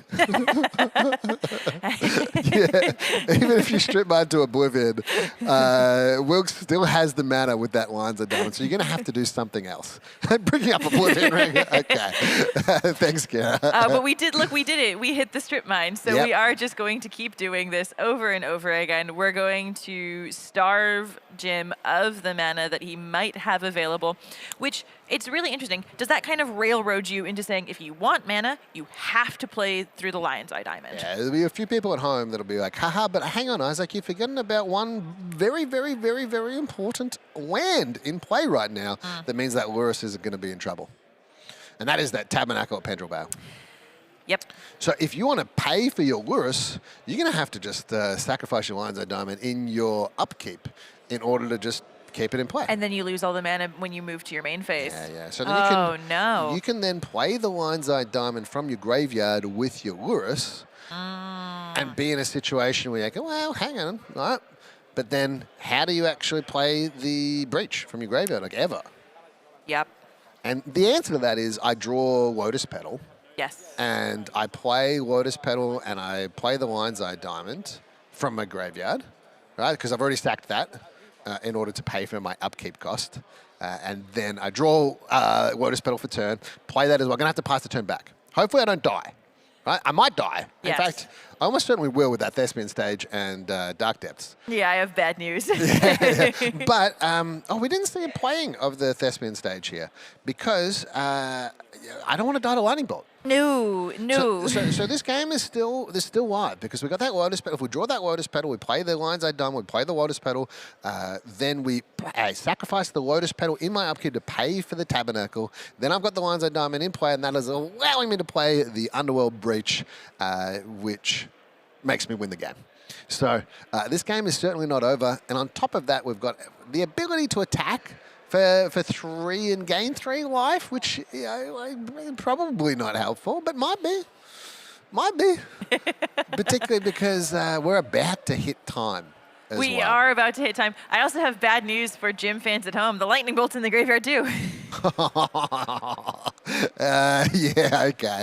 Okay. Chain Lightning? Is Chain Lightning in the deck? Oh, quick, review the notes. Price of Progress. All these games are coming down to Price of Progress. I think that's awesome. You know what the other thing that I love about Price of Progress? Yep. I love a Price of Progress that ends a game in a draw, and then you play your 4th game of Magic, because it is not, in fact, best of 2. It's first of 2. It's first to 2. First to 2. First to 2. Yeah, not little known best of fact 3. here. It's not best of 3. It's first to 2. Yeah, for sure here. So, who have we got on lands? This is Will Lamarca on lands. That's this one right here. Yeah, okay. So Will's just at end of turn just counting up the amount of mana available in order to take some counters off the Dark Depths and considering what the options are available. Oh, this is Bajuka Bog. Oh. That feels backbreaking. Oh my God. All right. So we're in this stage where all right, maybe I've got outs too. I'm looking pretty toasted here, right? So Bajuka Bog, for those who don't know, when it enters the battlefield, exile target players or target opponents? I do believe it is target players' graveyard. Yeah. So it exiles the graveyard. That's the most important thing. And then we see a Thespian Stage playing from the graveyard to make sure that I got that 20/20 available to me and I don't die to turns. There is a consideration here. So on 3 life, Will thinking, do I play the Strip Mine, strip your Arid Mesa, then you crack it, and you go get another land, Yep. and then I play Strip Mine again, Yep. and kill that other land. Going to 1 life, but putting you in a position where Lurrus has to be paid for with the Lion's Eye Diamond again. Yep. And that means that you've only got 1 activation from the graveyard. Yeah.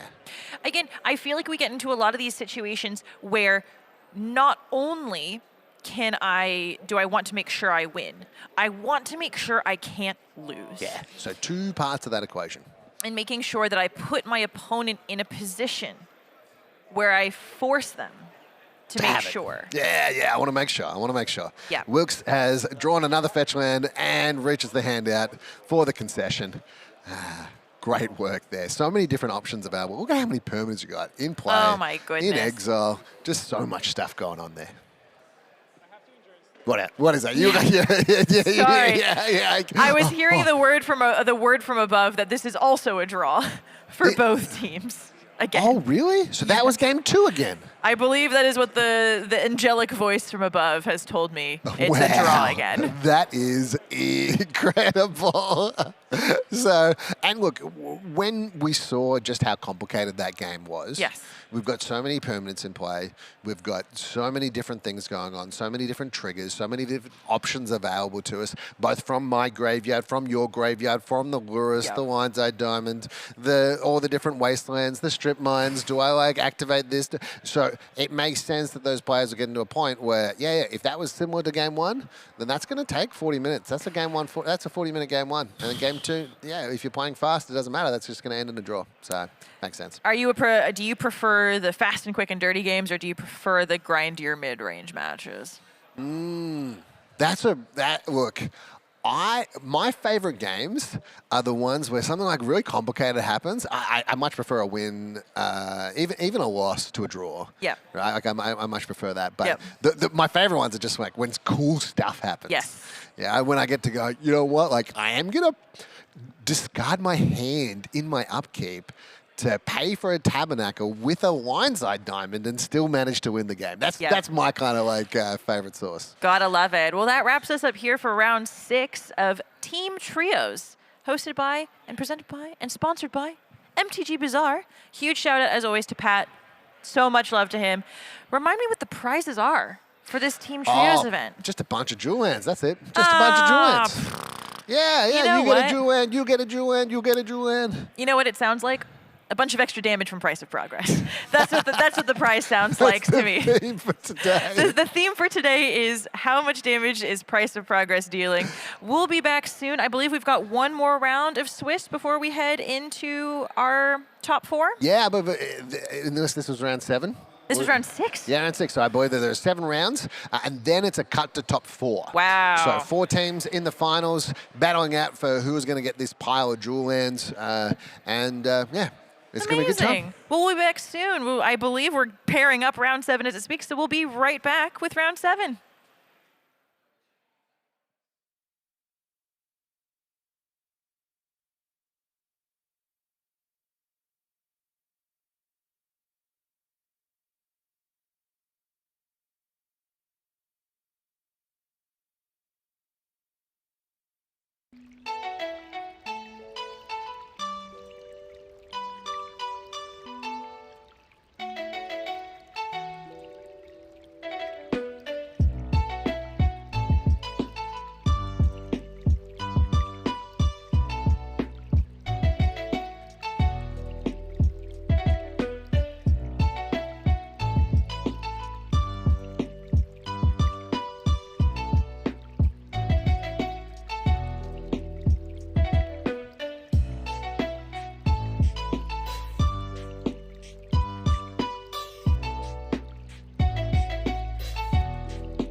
know it's been a while, had to get the style right.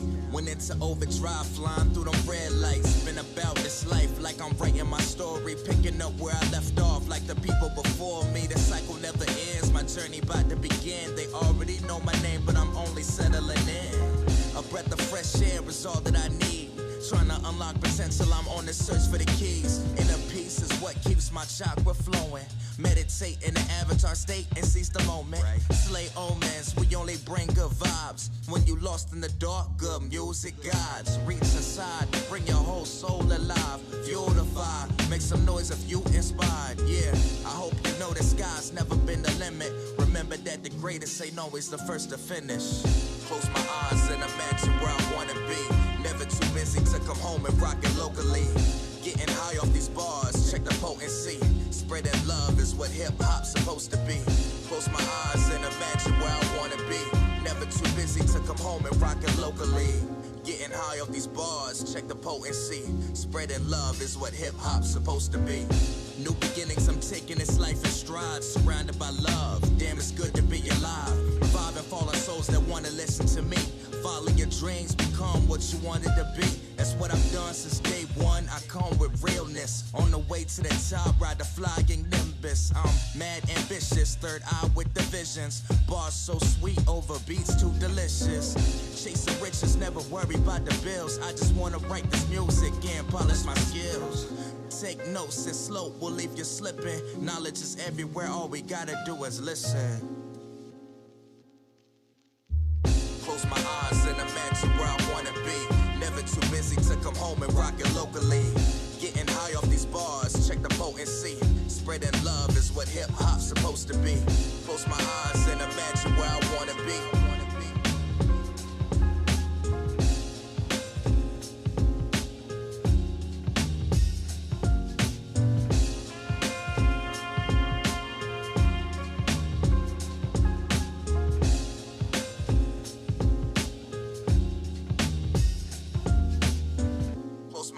And imagine where I wanna be.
Hello and welcome back, Highlander Worlds, presented by MTG Bizarre. It's coming down the end of the stretch, Sahar. We got one round of Swiss left. Going to try and find our top 4 teams.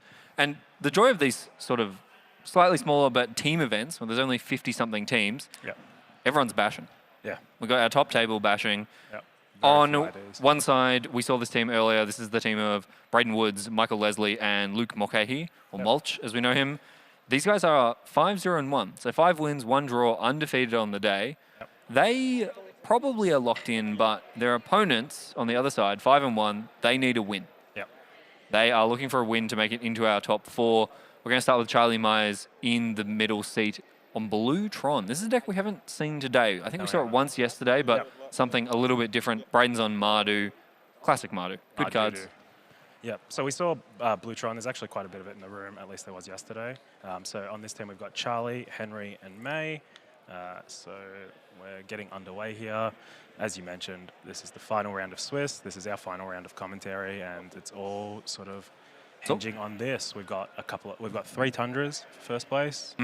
3 Tigers for second place. Boatload of prize tickets beneath that for each of our top 4 teams. The list goes on. Prices are great. Lot on the line. This is an interesting matchup. Mardu obviously can be built in a lot of different ways. Yep. Braden leans, I would say, a little bit more aggressive, a little bit more into a little bit discard, madness type of stuff than some of these Mardu decks. On the other side, Bluetron, what can you tell us about that deck, Sahar? Nothing. So we've got Tinker. That's why they pay you the big bucks. We've got Tinker, we've got Show and Tell. So I think we saw that sort of yesterday with the Show and Tell putting Emrakul, the Aeon Stone into play. So we're looking to use fast mana like Soul Ring, which is our 3-point card, and then we want to either sack one of our small artifacts with the Tinker, or we want to put something big in with Show and Tell, or we want to just ramp using some artifact mana to cast some of our big spells. Things like Eldrazi Confluence is such a powerful card, and if you can get that off early, yes, you're going to get a lot of value off of that. Absolutely. I think I would describe this as a ramp control deck. It's got a lot of the blue control elements, the card drawing, the counter spells, but then rather than a true second color, the second color is colorless, and that gives you a lot of really powerful utility lands, but also lands that tap for more than 1 mana. Yep. So we got Plexus here, a 1-point card. I think one of the more innocuous looking 1-point cards. It is. This is probably the one that gets the most head scratches for people who aren't familiar with the format. Yeah, but this thing is very powerful in combination with the Urza lands, of course. So it turns on your Urza's Tower and your Urza's Mind and so on. So and even your Urza's Workshop too, which is pretty good. So it sure does. So often this plus a tower then taps for 4 mana in total. Yeah, effectively is the way that works for Braden. Just a tap land. Surveil land, we've talked about how great they are. The filtering, the card selection, really powerful. But this is a matchup where Braden, I think, really wants to be putting pressure on, and a tap land is not where he wants to start. Yep, so we've seen Ugin's Labyrinth here.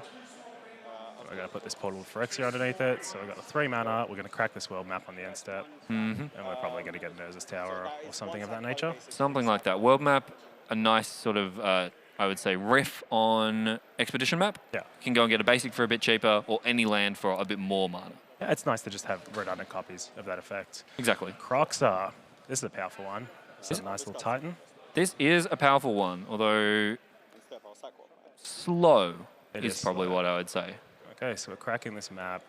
I think we're going to see a tower. Might see an Urza Saga. There we go. It will be tower. So that's going to give Charlie 6 mana on turn 3. Pretty good. Without playing a ramp spell, just playing lands out. Yep. 6 mana on turn 3, and now we see what the fireworks are. See if there are any fireworks, what big haymakers Charlie can start slamming. Yep. I think that's the power of these colorless land decks, is that they're very consistent with the maps, and just you're playing lands every turn, which is something that you want to do naturally, and you get a huge advantage by doing what you want to do anyways. Yeah, I think they're difficult to interact with. They're not as fast as some of our linear decks, some of our combo decks, but it's really hard to stop them when they're just playing lands. All right, so Nexus are becoming, this is a sweet one. So we're going to get to draw a card, and then you can put a creature or an artifact into play. A little bit smaller, usually. And then we're going to get that effect. Oh, we've put a Seed of the Sign. Oh, that's sweet. So we've turned this land into a 3/3. You know what? We got to draw a card, and we got to ram, and we put a 3/3 in play. Pretty nice. Not the splashiest thing you could put in off Nexus of Becoming, Yep. but it all adds up. And the joy of Nexus of Becoming is it has that capacity to put in an Emrakul or a Sundering Titan or something really big. Yep. But even when it doesn't, it still draws a card every turn. draws It a still card. makes a 3/3 most turns. Yep. And that's, honestly, if you just had an artifact that said make a 3/3 and draw a card every turn, Mardu would be hard-pressed to beat that. Absolutely.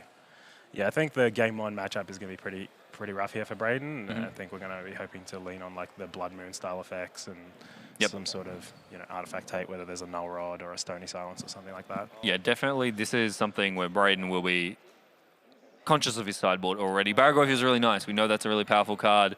Instant sorcery artifact land in the graveyard, it looks like. Creature as well with the Croxer. So I think that's a 5/6 already on turn 3. Pretty good. Here's that Soul Ring. That's a nice 3 Soul Ring. points. So we've got a lot of mana here. Charlie's going to be wanting to draw some action. Thought Knot will keep the way clear. And then this Nexus of Becoming will hopefully take over. Bombardiers is a really powerful one to get rid of. There's still swords there, so Braden can clear out. Yep. The Thought Knot Seer if he likes. But he's just going to drown in these 3/3s, it feels like. Charlie firmly in the driver's seat in this game. Yep. This Baragov is going to do a good job of holding things back for a little bit, but we're going to need to put a lot more pressure on than just gaining some life every turn into chump blockers. Yeah, absolutely. Probably have to attack with it anyway. It's not doing anything else, but it is certainly a little bit awkward. Land first for Braden, getting rid of the Thought Knots here with that Swords to Plowshares. And a card for that? Or? Yeah, should get to draw a card off of that. And notably, Charlie did not make a second 3/3, so the way is clear for Baragov. Yep. Okay, so we're just going to make sure that he does draw that card. Looks like we've missed it. Okay, so we're now going to the Baragov trigger. And we're going to probably grab Bone Man here. Yep, seems pretty good. Probably a little bit better than the Stalactite Stalker. Yep. You're always hoping maybe Charlie will put something large in the graveyard. We will just double check on that missed trigger. Believe there should have been a card drawn when the Thought Knot Seer leaves play. Obviously, very high pressure matches. Yeah. Bright lights. Yep. A lot of pressure. It can be hard to keep track of this kind of thing. Yeah. We will just sort this out. Probably not too long a judge call, but we might flip over, have a look, see what else is going on the other end of the table. This is Michael Leslie on the right-hand side, playing Thoracle up against... So we've got May, I believe? No. I believe this is... Oh, you know what? It could be either. They're both playing... No, it is this one, actually. so you it were is right. May. It is May. You were right the first time. Yep. Rakdos deck here. Baragov in play. Cecil, Fable of the Mirror Breaker. Some really powerful mid-range cards. Yep. Yep. So this has got Baragov, Bombardiers, Ragavan, Deadpool as the points. Just very powerful mid-range threats. Yep. Very consistent this Death way. Charm and Ancient Tomb. So we just want to get ahead aggressively and then just keep beating down. This deck often called Red-Black Eclipse because it's playing the Blood Moons, but it is the black version. Which are very powerful against Thoracle as well. Yep. Lots of pressure, lots of disruption, and the Blood Moons can be a real haymaker against Thoracle. It's a 3-color deck, and it's a very color-intensive, pip-intensive 3-color deck. It is, yeah. And I think Mana Crypt kept getting more and more pointed, partly to blame because of these style of decks. Absolutely. Turn 1 Blood Moon's not that much fun. No, it's not. It's not fun for anyone. Well, it's fun for one person. I don't even think it's that fun for the players, to be honest. I think it's copium. But here we see Flow State. This card's been incredibly powerful. I'm going to have to admit when I'm wrong, and I wasn't too high on this card, and it seems like it's performing very well Also, this weekend. it's a lot of lines of text to basically be, it's Anticipate, and if you have an instant and a sorcerer in your graveyard, you get to take 2 of them instead. Pretty good. It's a lot of lines of text to explain that, but that is what it is, and it's very close to, I've heard it, compared to Expressive Iteration, which is obviously a format staple in every blue-red deck in this format. Yep. Similar sort of thing, but it's only blue, so he's playing a wider range of decks, and we have seen a number of decks featuring that do really well. Obviously, Grixis has been everywhere, Esper as well, but I think we've seen more Breach, more Thoracle than we have at previous events, in part due to the power of this card. Yep. And so I think we're going to cut back to this other game here, our main game. We've had the judge call fixed up. Okay, so we're going to start with Gitaxian Probe. Looks like beautiful basic beta mountain there. That is a beautiful beta mountain. It looks like perhaps there was a card drawn that Bloodtithe Harvester is new, or maybe that was drawn off the Bauble. Either way, the Bone Man has been added to the board, so a bit more pressure. Mana count here. We got. So I think we've drawn the portal out from under Ugin's Labyrinth. Okay, so we got 3, 4, 7, 8, 9, 10. Going to gain some life with Glimmer Post. Yes, yeah, we did all that now. So we can cast this portal to Phyrexia, which seems very powerful here. And the fix for that, by the way, was we were able to put that trigger on the stack, that draw trigger, and get that draw. That being a trigger, that's actually Charlie's trigger to track off his Thought Knots here. So Braden did get to draw that card. Yep. So we've just put this portal in as a 3/3. Yep. And we saved all that mana. Pretty nice. Hopefully we get something else to do with it here, but I guess you don't need to. You can just start beating down with these 3/3s, and that's your game plan. So that looks good enough, to be honest. Portal to Phyrexia are a very powerful artifact. Now this Consult the Star Charts is going to probably seal the deal here. Do we have blue mana to cast it with? The Plexus can Plexus filter. produces 1, Yep. So we can't kick so it. we can't actually kick it, despite having access to about 15 mana. The Seed of the Synod can when it untaps. Oh, that's true, yeah. If we want to hold back our 3/3. Yep. And this is sort of the power of the Blue Tron deck. We get to just start throwing haymakers. Yep. And against a deck like Mardu that doesn't have stack interaction, they can't counter any of your spells. Yep. You really do have free reign to just unload. Yep. There's no reprieve in this list. There's no No, nothing like Mana Tithe. that. Nothing There's like no that. cheeky little. Okay. Do you think Mana Tithe gets better or worse in open lists? I think it's better. Yeah, people just play around it more even when you don't have it. Yeah, you can just sideboard it out and get the free equity. Okay. Yeah. Keeping that one locked away for next event. We also do have Basic Island in hand for Charlie, so we do have that second blue source there without having to We sure use do. our attacker. Okay, so 5th land.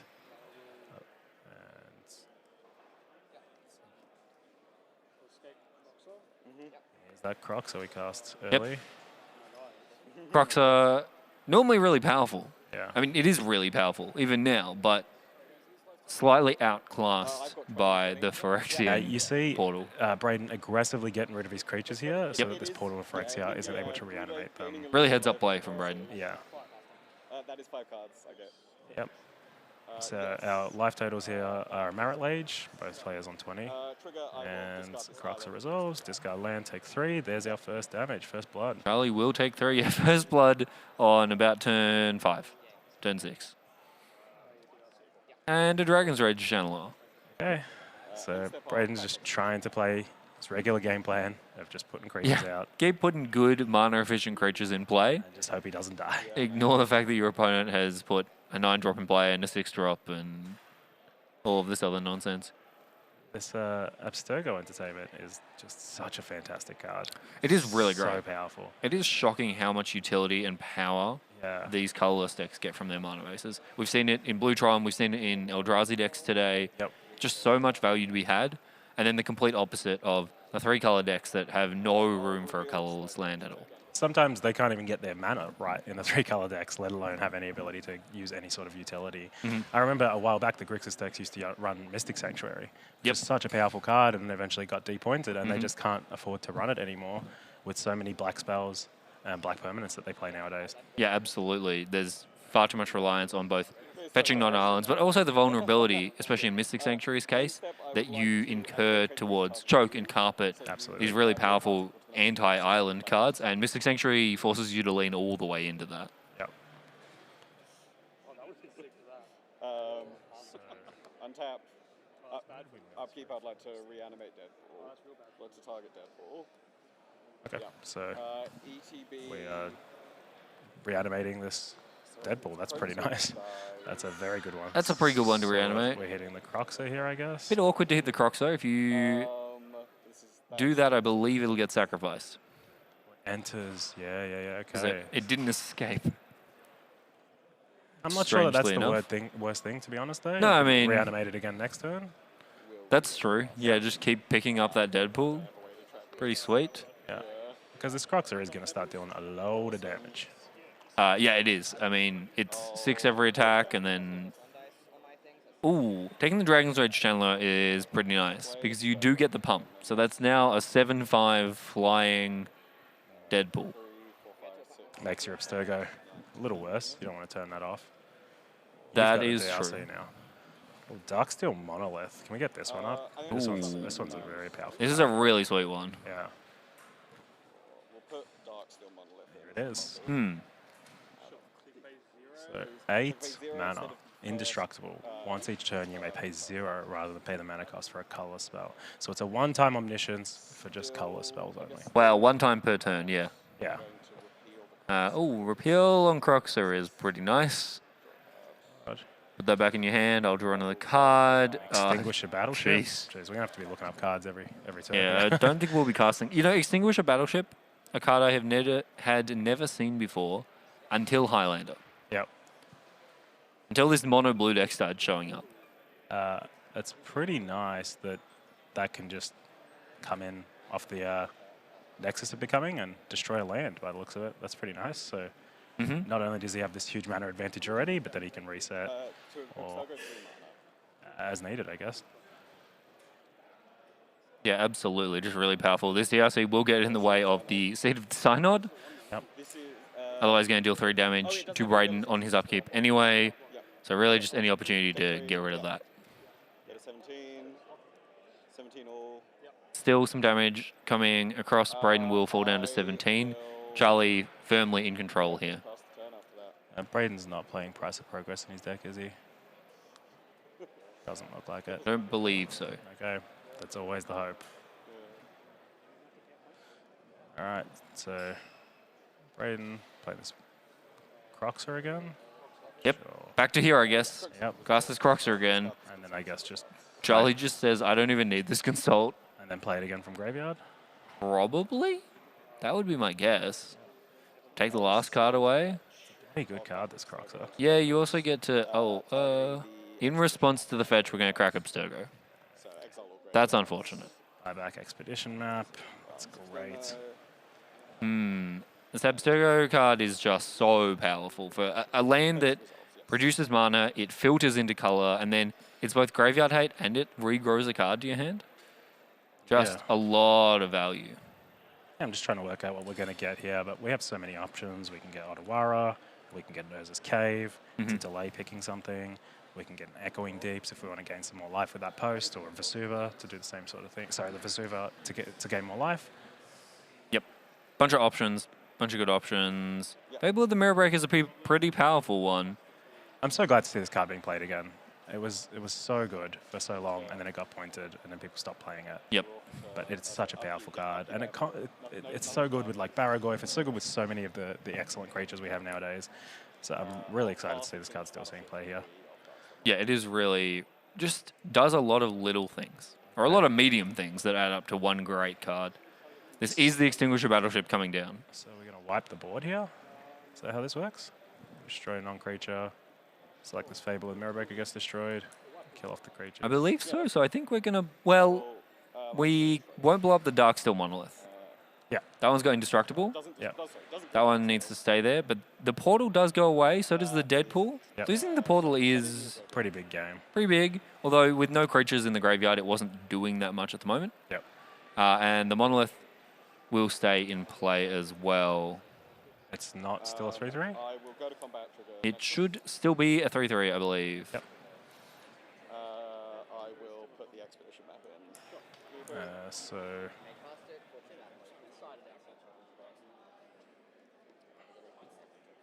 So we might see that there's some crewing here.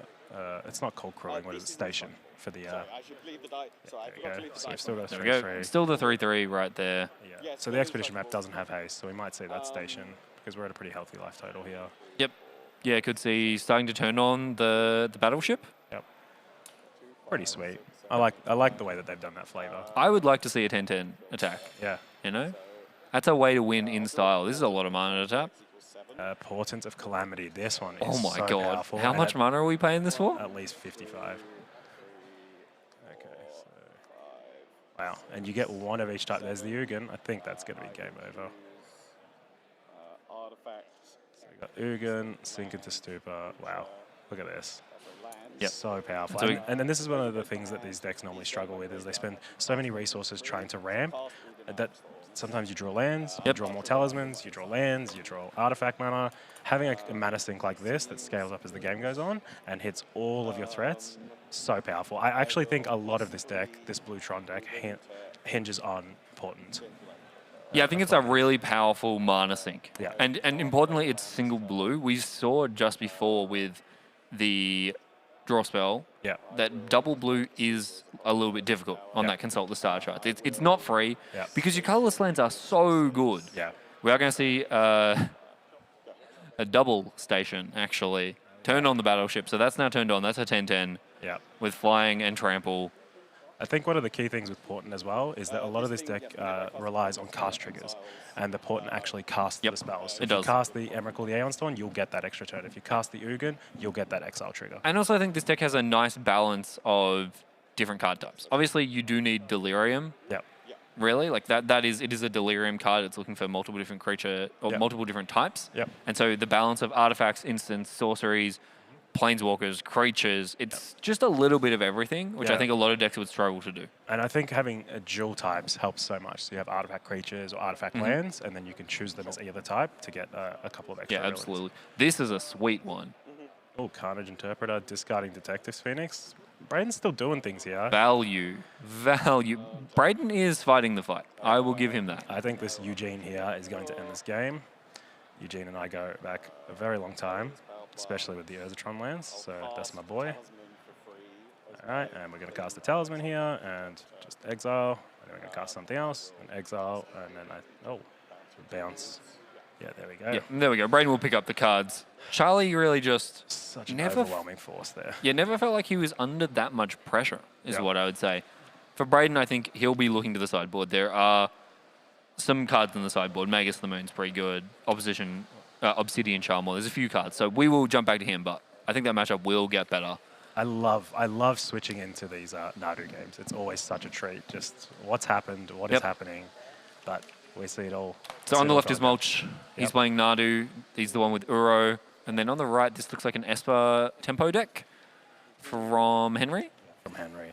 Oh, actually, Jeskai maybe. So we've got Mental Misstep, Snapcaster Mage, Caracas, Luris in the main deck by the looks of it. Yeah, main deck Luris. Fourth Aerolingus, the One Ring as our points. Powerful fair cards, basically, which is pretty good, you know? Lorehold Charm's a nice new one. Jeskai Ascendancy's a sweet one. Bit of a legendary theme, actually. Looking at this, I would probably call this Jeskai Legends. Most of the creatures are legendary. Yeah, we're even playing the Mox Amber, so that checks out. Yep, there you go. Mox Amber, criminally underplayed, underexplored in this format. I think people should There look into it are more. a lot of legendary creatures. Meanwhile, Mulch has put his own legendary creature in play. He's got an Uro. I know you love Ugin. How do you feel about Uro? I love Uro. Uro is excellent as well. It's just such a good deviation from your main game plan for these decks. It's just super grindy, excellent against aggressive decks, excellent against counterspell decks. It's just exactly what you want to be seeing, especially being like an all-in combo deck like this, to be able to just... Yeah, absolutely. And recently came down to 1 point, which I think has seen a big uptick. It wasn't seeing very much play at 2. At 1 point now, there's a lot of these sort of bant creature decks that, you're right, it is a plan unto themselves. We saw last round, Nathan Smale playing Walks. He's using his sort of 7th point on Uro. And it, I would say, single-handedly won one of those games against Prowess in a way that traditionally that's a very bad matchup for Walks. They're just a bit slow, a bit ponderous, but Uro flips all of that on its head. And you see Natural Order in Luke's hand there. That was also pointed last year. And you see cards like Survival of the Fittest and Guy's Cradle, which had the power level of pointed cards, but they just don't necessarily have the consistency or the archetypes that are pushing them hard enough to justify being pointed yet. So this is exactly the kind of deck that like could, in 2 years' time, be a 15-point deck. I mean, a lot of these cards have been pointed in the past. Yes. Cradle has been pointed. Uro was 2.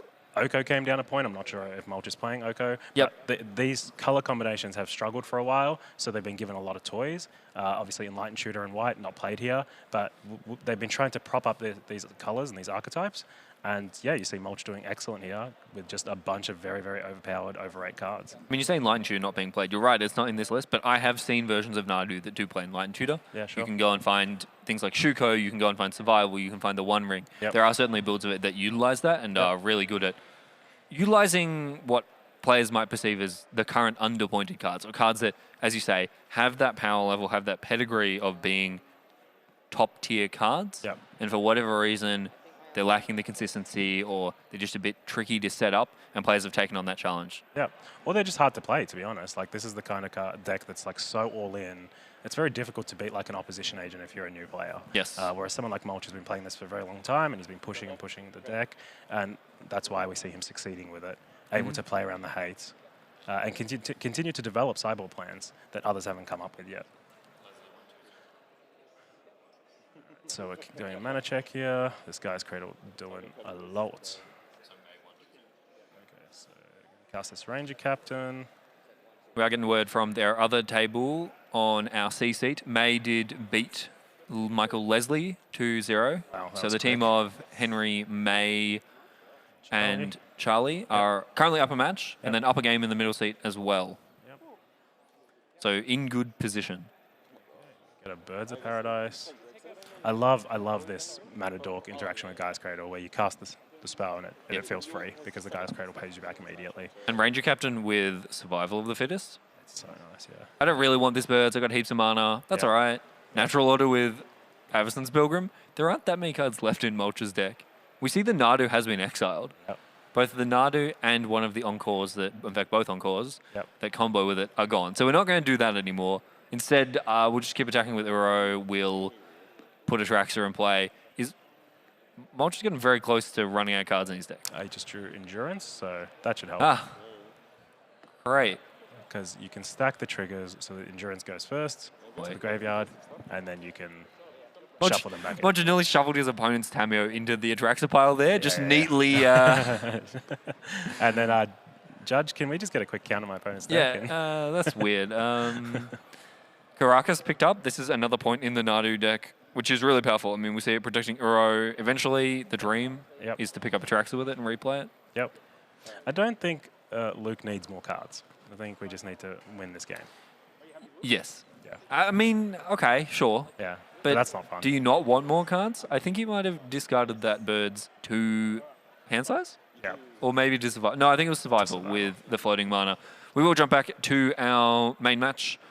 Braden on the play from the left. Red, White Land, and Deathly Voidwalker. Not a combination. No, it's not. Deathly Voidwalker is always so interesting in these artifact big mana decks, because on the one hand, it's not what you want to be doing. They're not really focused on their graveyard.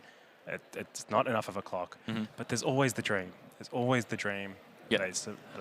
They mill something, you make them discard something, and then you get to cast that Emrakul. I was going to say, the dream is always the turn 2 Deathly into turn 3 Thoughtseize you, and then I'm taking the Ugin, I'm taking the Emrakul, whatever it is. Yep. Yeah. And it's also just a 3-power creature. It's evasive. You do need to pressure the big control decks. Johnny. That is one of the best 2-drops in the format, I would say. Yeah, you do like this card a fair bit. You mentioned that yesterday, It's too. just a lot of stats. It is, yeah. Repeal's a pretty nice answer. That's an excellent answer. Repeal's so underplayed as well. And Repeal's perfect for these Bluetron decks, right? Yep. You do need some mana ramp or investment in mana. You don't want to just be tapping 3 lands to bounce a 2-drop. Repeal, Tron Lands, and Condescend have been a staple together for, what, 20 years now?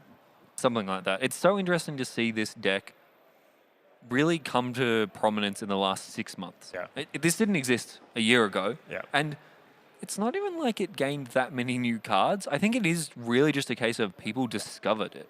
No, I think it was a forced creativity thing. Restriction breeds creativity. I think they pointed so many of the better and more obvious builds of shops, things like Tezzeret and so on, have been copying a lot of points. So now we're having to look at other things. We're having to look at like cutting green, which was always a staple in these decks, and then looking for a little bit more blue for the consistency, but then also using these blue X spells to scale with the game.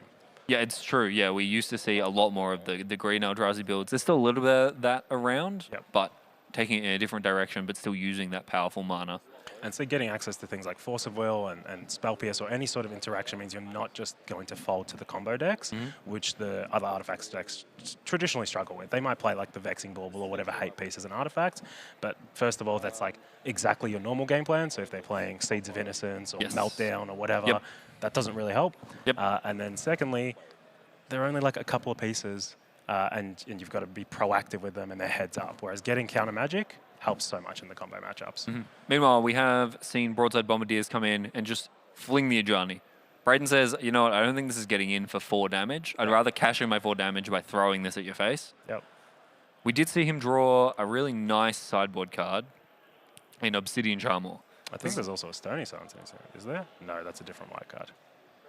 Molten Collapse, Detectives Phoenix, and we can't see. But this Charmors are so good. I love this dragon. Yeah, it's absolutely incredible. This is It's sort a of good one to throw too. That's Yeah, a it lot is. of damage. That is a lot of. I mean, 4, 6, and here is the Force of Will you talk about. 7.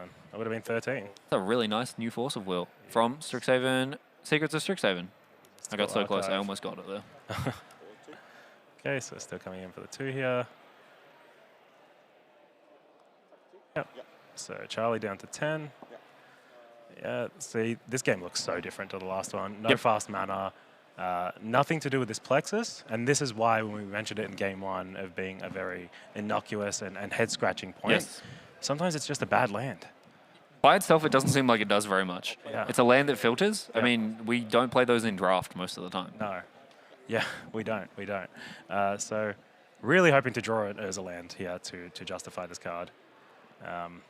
Yeah, absolutely. Brayden going to keep clocking. Bombardier is not the fastest clock by itself, Yeah. but as soon as you start putting anything else in play, Yeah. it accelerates really fast. Also, I think Charlie would have died last turn if that Charmor resolved. So that's how threatening real this close. Bombardiers is that if you draw big threats, you can sack it.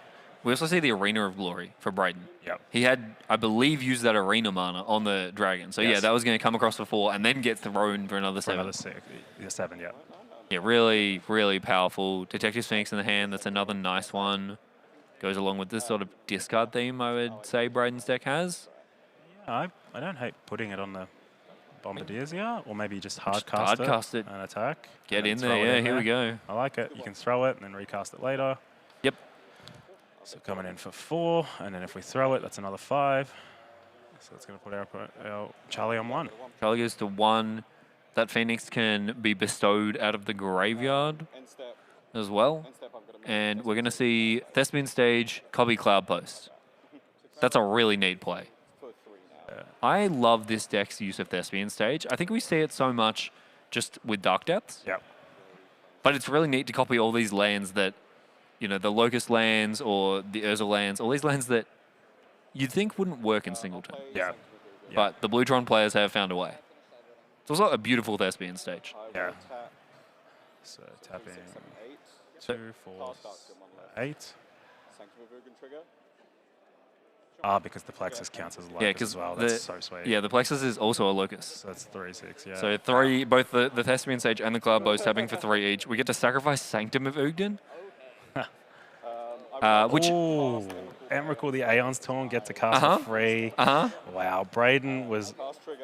very comfortable there. Brayden looked really good. literally laying back in his chair, arms crossed, yeah, having a bit of a snooze. F6. F6. What a combination! Yeah. Sanctum of Ugin with the Darksteel Monolith. Wow. Sanctum Ugin's such a banger. All-time banger. Gotten all sorts of cards with this. Walking Ballista, Wormcoil Engine, Ulamog. I've gotten so many different cards with the Sanctum of Ugin. I don't think I've ever gotten an Emrakul, and this looks like something I want to try This one day. does look pretty sweet. I want to do this. Brayden picks up all his cards. He's not conceding yet. Yeah. He's just resolving the Annihilator trigger. Yeah. if we So he's like got a that. land in hand. Oh, no, I think his land in hand might be a... No, he did an play the Arrow Plains Macer. last night. So he's got Arrow Macer. So we if have draw draws. Bolts, yeah. We've got draws.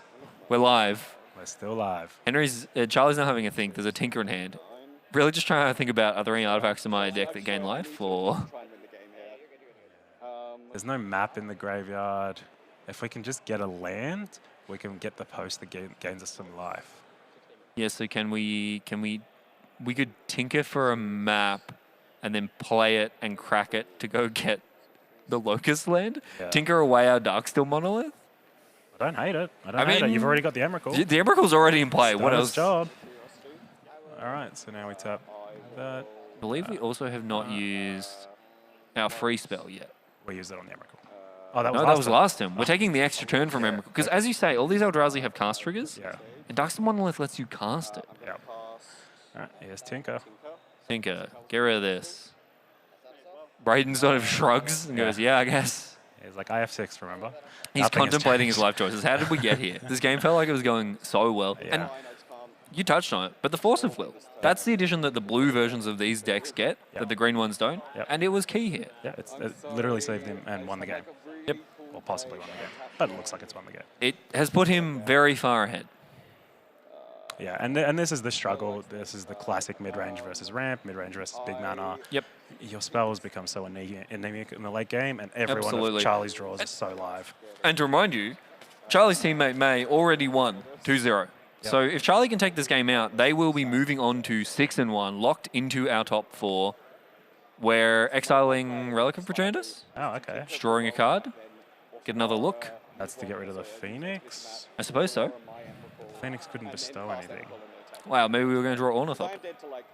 Okay, I like the way you think. Memnite? Memnite, Ornithopter? That's nice. What's the Kobold, the free Kobold? It's so good. Just got to cut off all of the outs. Draw a card, draws an Otter. All right, well, pass turn. Pass the turn, Braden's been okay. waiting for this. He's been Here we waiting. go. One Braden time has for the Arad bolt. Mesa. One time for the bolt. Badlands, not quite. Charlie Myers takes out game number 2, and that is the match. Going over to the team of Henry Fair, Charlie Myers, and May. They're moving on to 6-1. They should be locked into our top 4. For the team of Braden, Luke, and Michael, 5-1-1, and with incredible breakers, I think they'll probably squeak into our top 4 as well. Yeah, hopefully. I mean, yeah, both teams played excellently all day. Yeah, and absolutely. Congrats to those who made it, and commiserations to those who haven't. So at least one of those teams moving on, battling for a set of Tundras, a set of Tigers, and a pile of prize ticks coming up soon in our semi-final. Don't go anywhere.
for your sins in the church.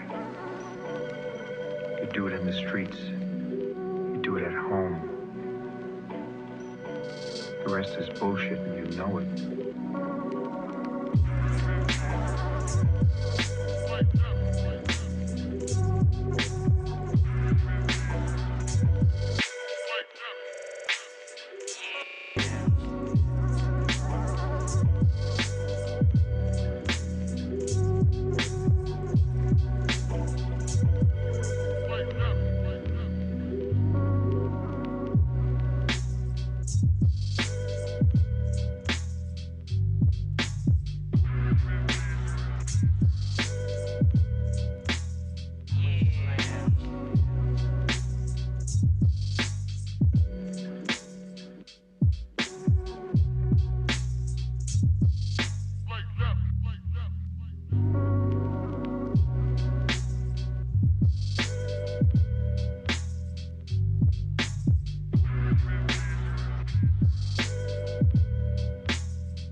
Welcome back. We are here for the top four here at Highlander Team Trios, sponsored by MTG Bazaar.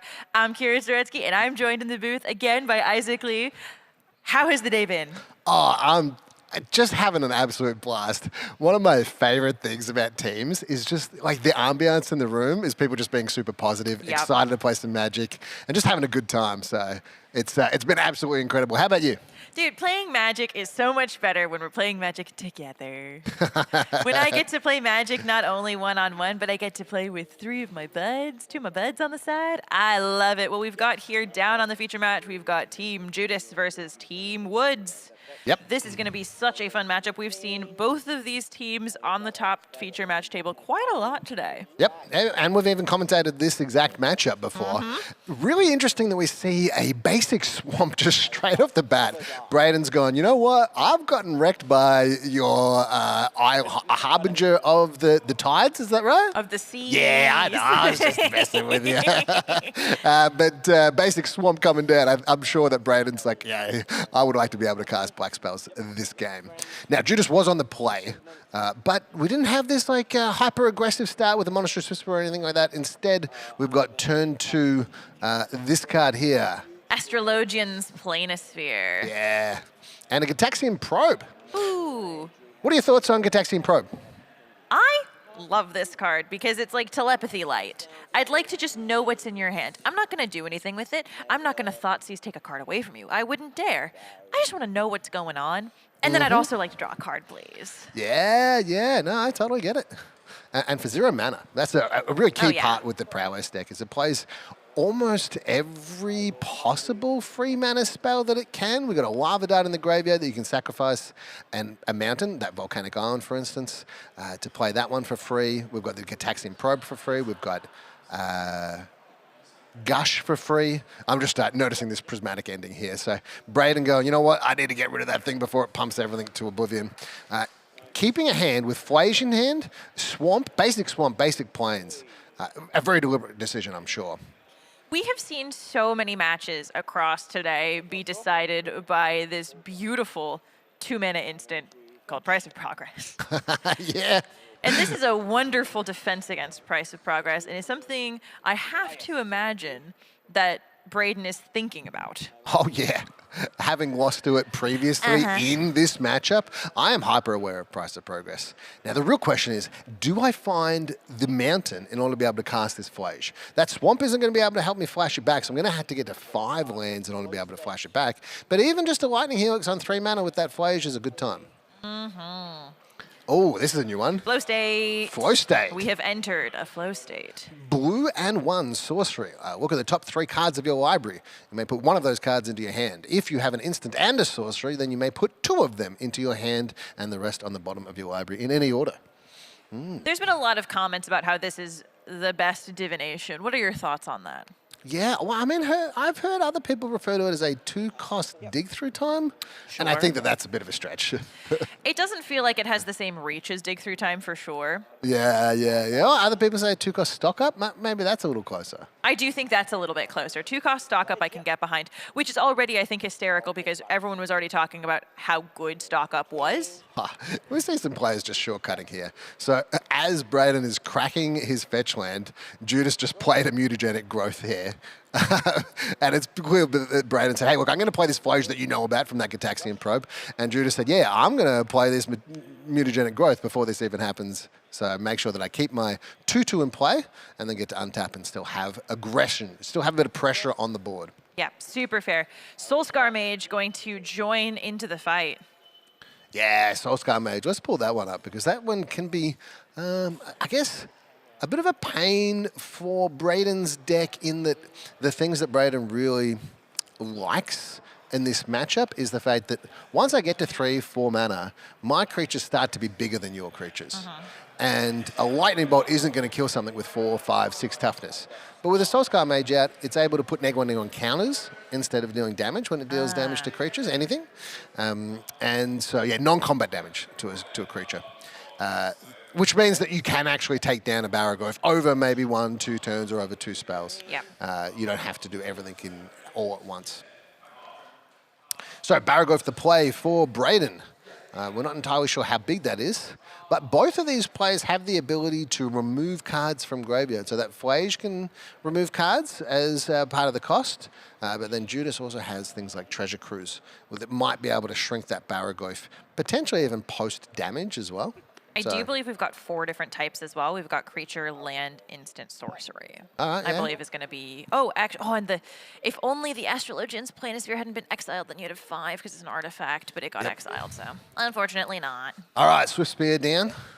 And, let's... Ooh, Brazen Borrower. Yeah. Well, Petty Theft is a great card here to just return that Baragov to hand, and let's get in there. Tempo damage is the way to go. You know what that petty theft feels like? It feels like Time Walk. Yeah? Just because that was Braden's whole turn was playing Baragov and then passing. So. I mean, blue and one.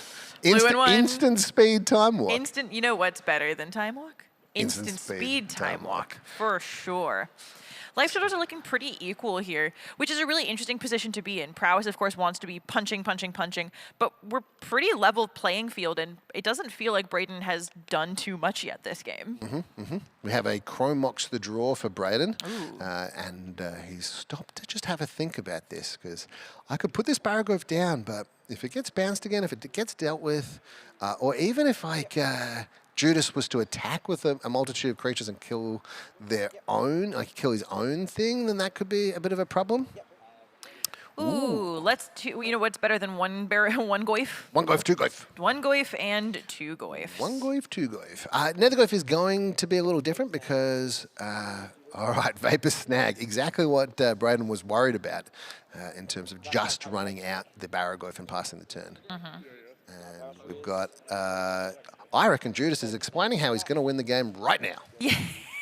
Yeah. How quickly can I count to 10? Yeah. The answer is very, very quickly when I'm playing Prowess. And this is something, as we saw previously, Braden knows how quickly you can get to 10 on Prowess. Yeah.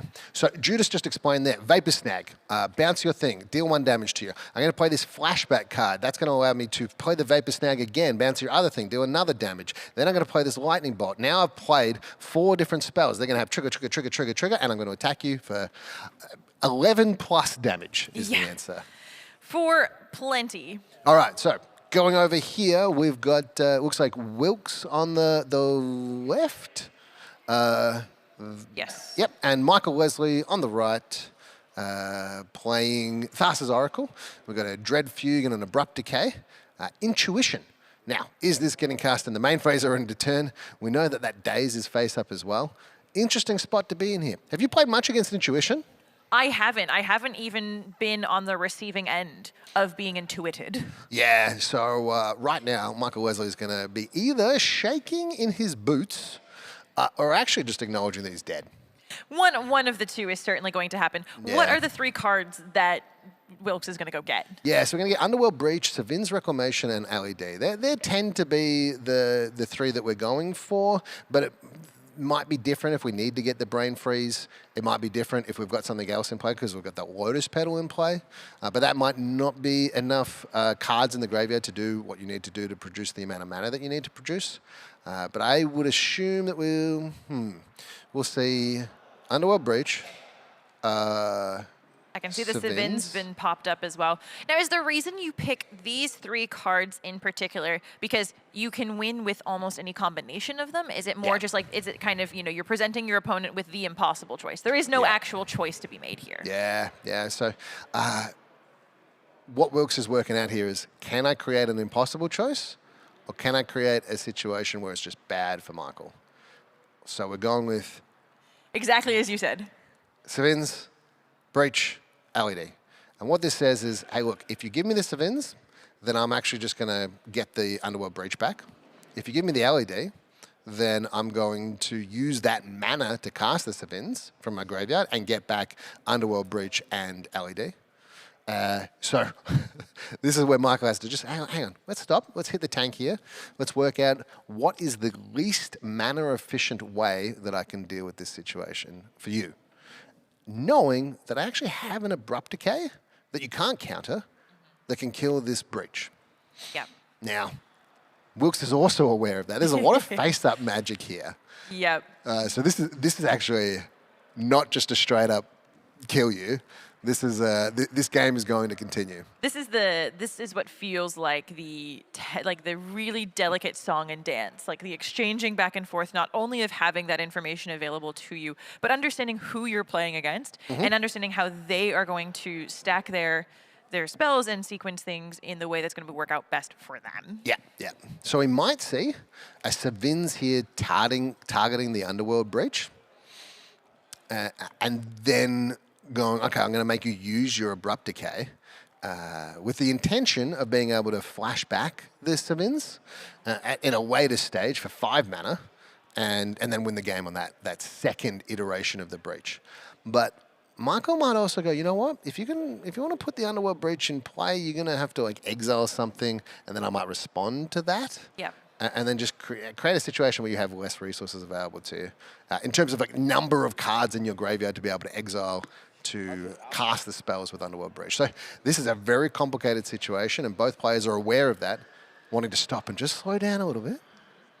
And we saw Jim as well started with Cataxian Probe. And so we're starting with making sure that last card that was in, the last unknown in Leslie's hand was not something that was going to interfere at this moment. And we saw it was a land that was revealed. It's one of the MDFCs. It's got this spell on the front. It's the Waterlogged Teachings, I believe it is.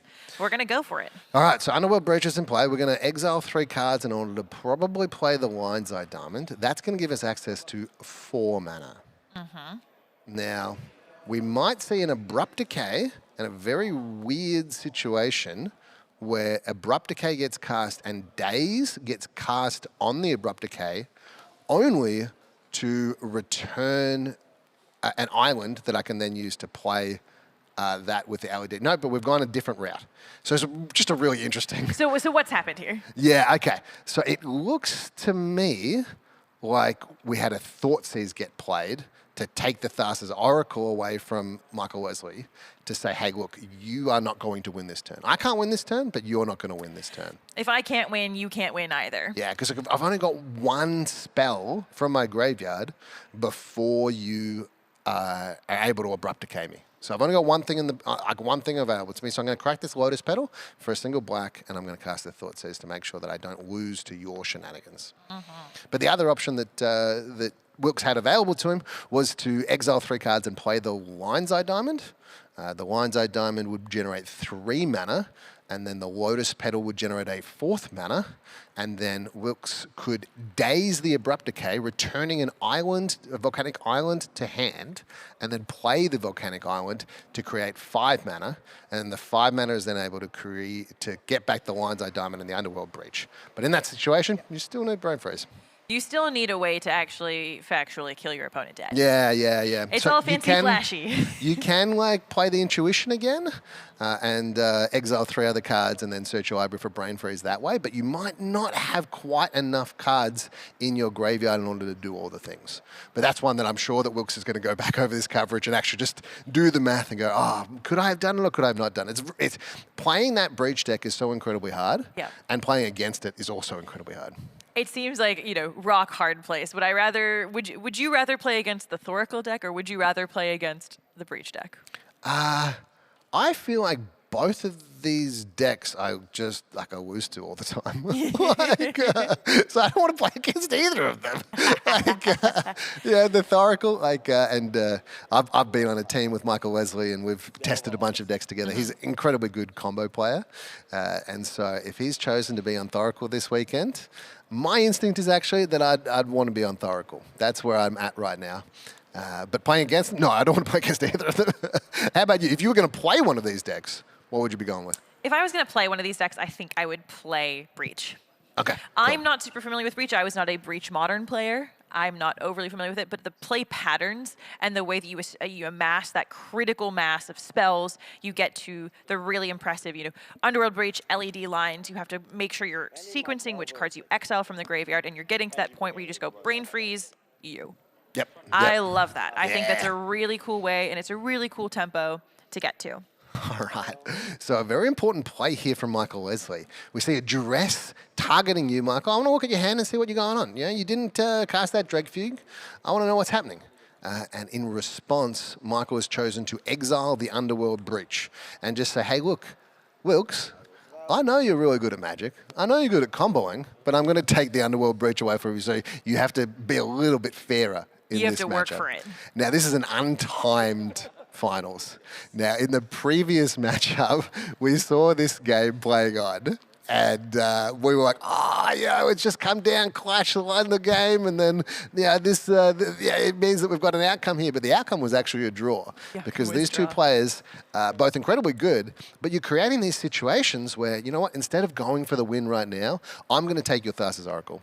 I'm going to stop you from going on. Michael going, you know what? I could play the Dread Fugue right now, but instead I'm going to keep mana open to be able to both play around Daze and exile your Underworld Breach, particularly if you try to go for it. So both players optimizing for not losing the game. What I'm hearing is we should be settling in Yeah. for a long game. We should be making ourselves comfortable here. Put in the booth. kettle on, make yourself a cuppa. Oh, what I would give right now for a cuppa. Yeah. That would be excellent. This is magic as Garfield intended. Like just back and forth. You know what? I'm going to stop your combo. You're going to stop my combo. Let's see how we go. And actually just attacking with a creature. I don't know. Wilkes has got a couple of creatures available to him. So Duress took the Auroral Procession, which that would have been a way for Leslie to get the Thoracle back out of the graveyard. So heads up to be like, no. Again, if I can't do my thing, you also can't do your thing. Mm-hmm. So we might see a Dread Fugue from Michael Leslie, acknowledging that at this point in the game, I might be looking for Jace Wielder of Mysteries as my only way to really seal out the actual win here. Whereas Jim Wilkes has access to that Quantum Riddler on the side. You must be. How do you feel about Quantum Riddler? I love Quantum Riddler. Yeah? I think this card is insane in the membrane. I'm a huge Quantum Riddler fan. I'm a huge fan of all of the cool, fancy ways that people across multiple formats have found a way to make it very broken. Especially in terms like, in Standard, people are doing Splash Portal nonsense with it to be able to flicker it and then keep it so it doesn't go away with the warp at the end of your turn. In Modern, same thing. You've got people ephemerating it in the Esper Blink decks. In Highlander, you've just got great ways and great value. One of my favorite things that I ever did was I mana drained someone and I cast my Quantum Riddler using the mana from Mana Drain. It's free. Yeah, you draw a card and you got a 4/5 flyer to boot. 4/6 flyer. 4/6 flyer. Can you believe it? I can believe it. I can squint and maybe see the 6 there. So we see an island as the play there. And look, there's a step through in Michael Leslie's hand. I know that says like 2 mana, search your library, discard it, search your library for a Thassa's Oracle, but I don't know what the actual card does if you hardcast it, which Michael has 5 mana available. Let's have a little look. It's got wizard cycling on it, but it says return 2 target creatures to their owner's hands. Yep, makes sense. All right, so Teferi coming down, ticking down, returning the Bauble to hand. So rather than having that in play, Wilkes has chosen to have it in hand. Look, my head goes to a certain card, but where's your head go? Like, why would you want Bauble in hand rather than play? Is there a Corey Steelcutter in this deck? That's where my head goes. Yeah, that's a really good reason. I don't know if there is a Corey Steelcutter, but I do know that there is a Brain Freeze. Oh, and we can increase our storm count. That's very exactly nice, right. Very nice. And that might be irrelevant with the Underworld Breach being exiled. But it might come down to a situation where Wilkes goes, you know what? I'm actually just going to try and mill you out. Like, just naturally mill you out. Just a couple of cards here and there. Maybe it's just Storm Count 2 or 3, and then just Brain Freeze you. And that's a good reason to keep some juice in the tank. Yeah, make sure that you're able to get that storm count up very, very high. I did a little research because I was looking at step through going, sure, return creatures to hand's fine. Wizard cycling? And I had to do some double checking to make sure Thoracle is a Merfolk wizard. Yeah. And it looks like there's another wizard here, which is the Thundertap Trainer. Yes. All right, so we're seeing a main phase Cling to Dust here from Michael Leslie, and targeting the Savin's Reclamation because I want to make sure that you're not getting anything back here. Going to draw a card and just play at Sorcerer Speed because of that Teferi. Yep. And I think Wilkes is in there going, I would like to find some lands in order to play this Quantum Riddle on the side. Yeah, that seems like it would be pretty good. At this point, both combo players have lost access to a majority of their combo. Yeah. How do we win from here? Whose deck is better situated to win? Yeah, that's a good question. We're going to find out in approximately 45 minutes. Did you put the kettle on? I can't remember. Yeah. I think that Wilkes has more avenues, like more number of ways to actually just win the game. But Michael Leslie has a bigger actual combo count. And that's that Corey Steelcutter. Brilliant work here. Oh my goodness. Yeah. I'm a prophet. Yeah. I'm an oracle. Yeah. you were right on the money there. So. Right on the money. Didn't even have to look at the deck list. Yep, and just playing that land out there, which can potentially search for a surveil land to find another land for the Quantum Riddler, or maybe you shuffle it away just looking for the One Ring or something like that. Because you're basically on plan attack you with creatures, whereas Mike was on plan find Jace, Wielder of Mysteries, plus a Demonic Consultation, and just win the game on the spot. Oh, so it sounds that way that Michael has a little bit more left of the combo, has a few more extra pieces that he'll be able to piece a win together. Yep. I suppose if you're Jim, this Breach combo with Breach and Savin's gone. Is that basically it? Yeah, you're on attack you with creatures plan. Yeah, attack you with creatures. Well, we're on our way. We've got one Monk with Prowess. Yep. Let's see how many more we can do, and if we can find that 5th land, we'll have a Quantum Riddler. And hey, look, Quantum Riddler's a pretty good clock. Yep. Ooh, consult the star charts. Kicked. Yeah. We've kicked it. I love Consult the Star Charts. What does consult the star charts do? Consult the Star Charts. This is a really awesome spell that levels. Consult the Star Charts, 1 in a blue. Instant has kicker for 1 in a blue. Look at the top, X cards of your library, where X is the number of lands you control. Put 1 of those cards into your hand if the spell was kicked. Put 2 of those cards into your hand instead. Put the rest on the bottom of your library in a random order. So Leslie's going to see 6 cards off of this Consult and take 2. Yeah, okay. So it's like a 4-cost giant stock up at this point. Yes. I'm good at making comparisons. Maybe is Treasure Cruise 2 cards as well? Yeah. Treasure Cruise is draw 3 cards. Draw 3. Well, Yeah. we're almost there. Yeah. And it's 2 fewer. Yeah. So we're well on our way. Consult the Star Charts is a really interesting. This is a card that feels very similar. Do you remember Memory Deluge when it was back in Standard? Yeah.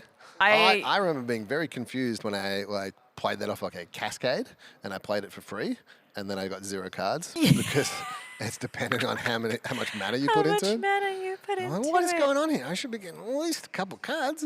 Yeah. I watched several unfortunate Arena such instances of free Memory Deluges that did nothing. So Thundertrap Trainer coming down and getting a Muddle the Mixture, which is a counter spell that counters an instant or sorcery. Now, that is not going to be relevant, particularly because of Teferi, Time Raveler, so no instants or sorceries. But it's got another mode on there, which is Transmute. So for blue, and 1, you may discard this card and search your library for any card with converted mana cost exactly equal to this spell, which is 2. So that would likely be Tainted Pact. And that Tainted Pact can combine with that Jace, Wielder of Mysteries to win the game. So lots of stuff going on here. That Daze still face up.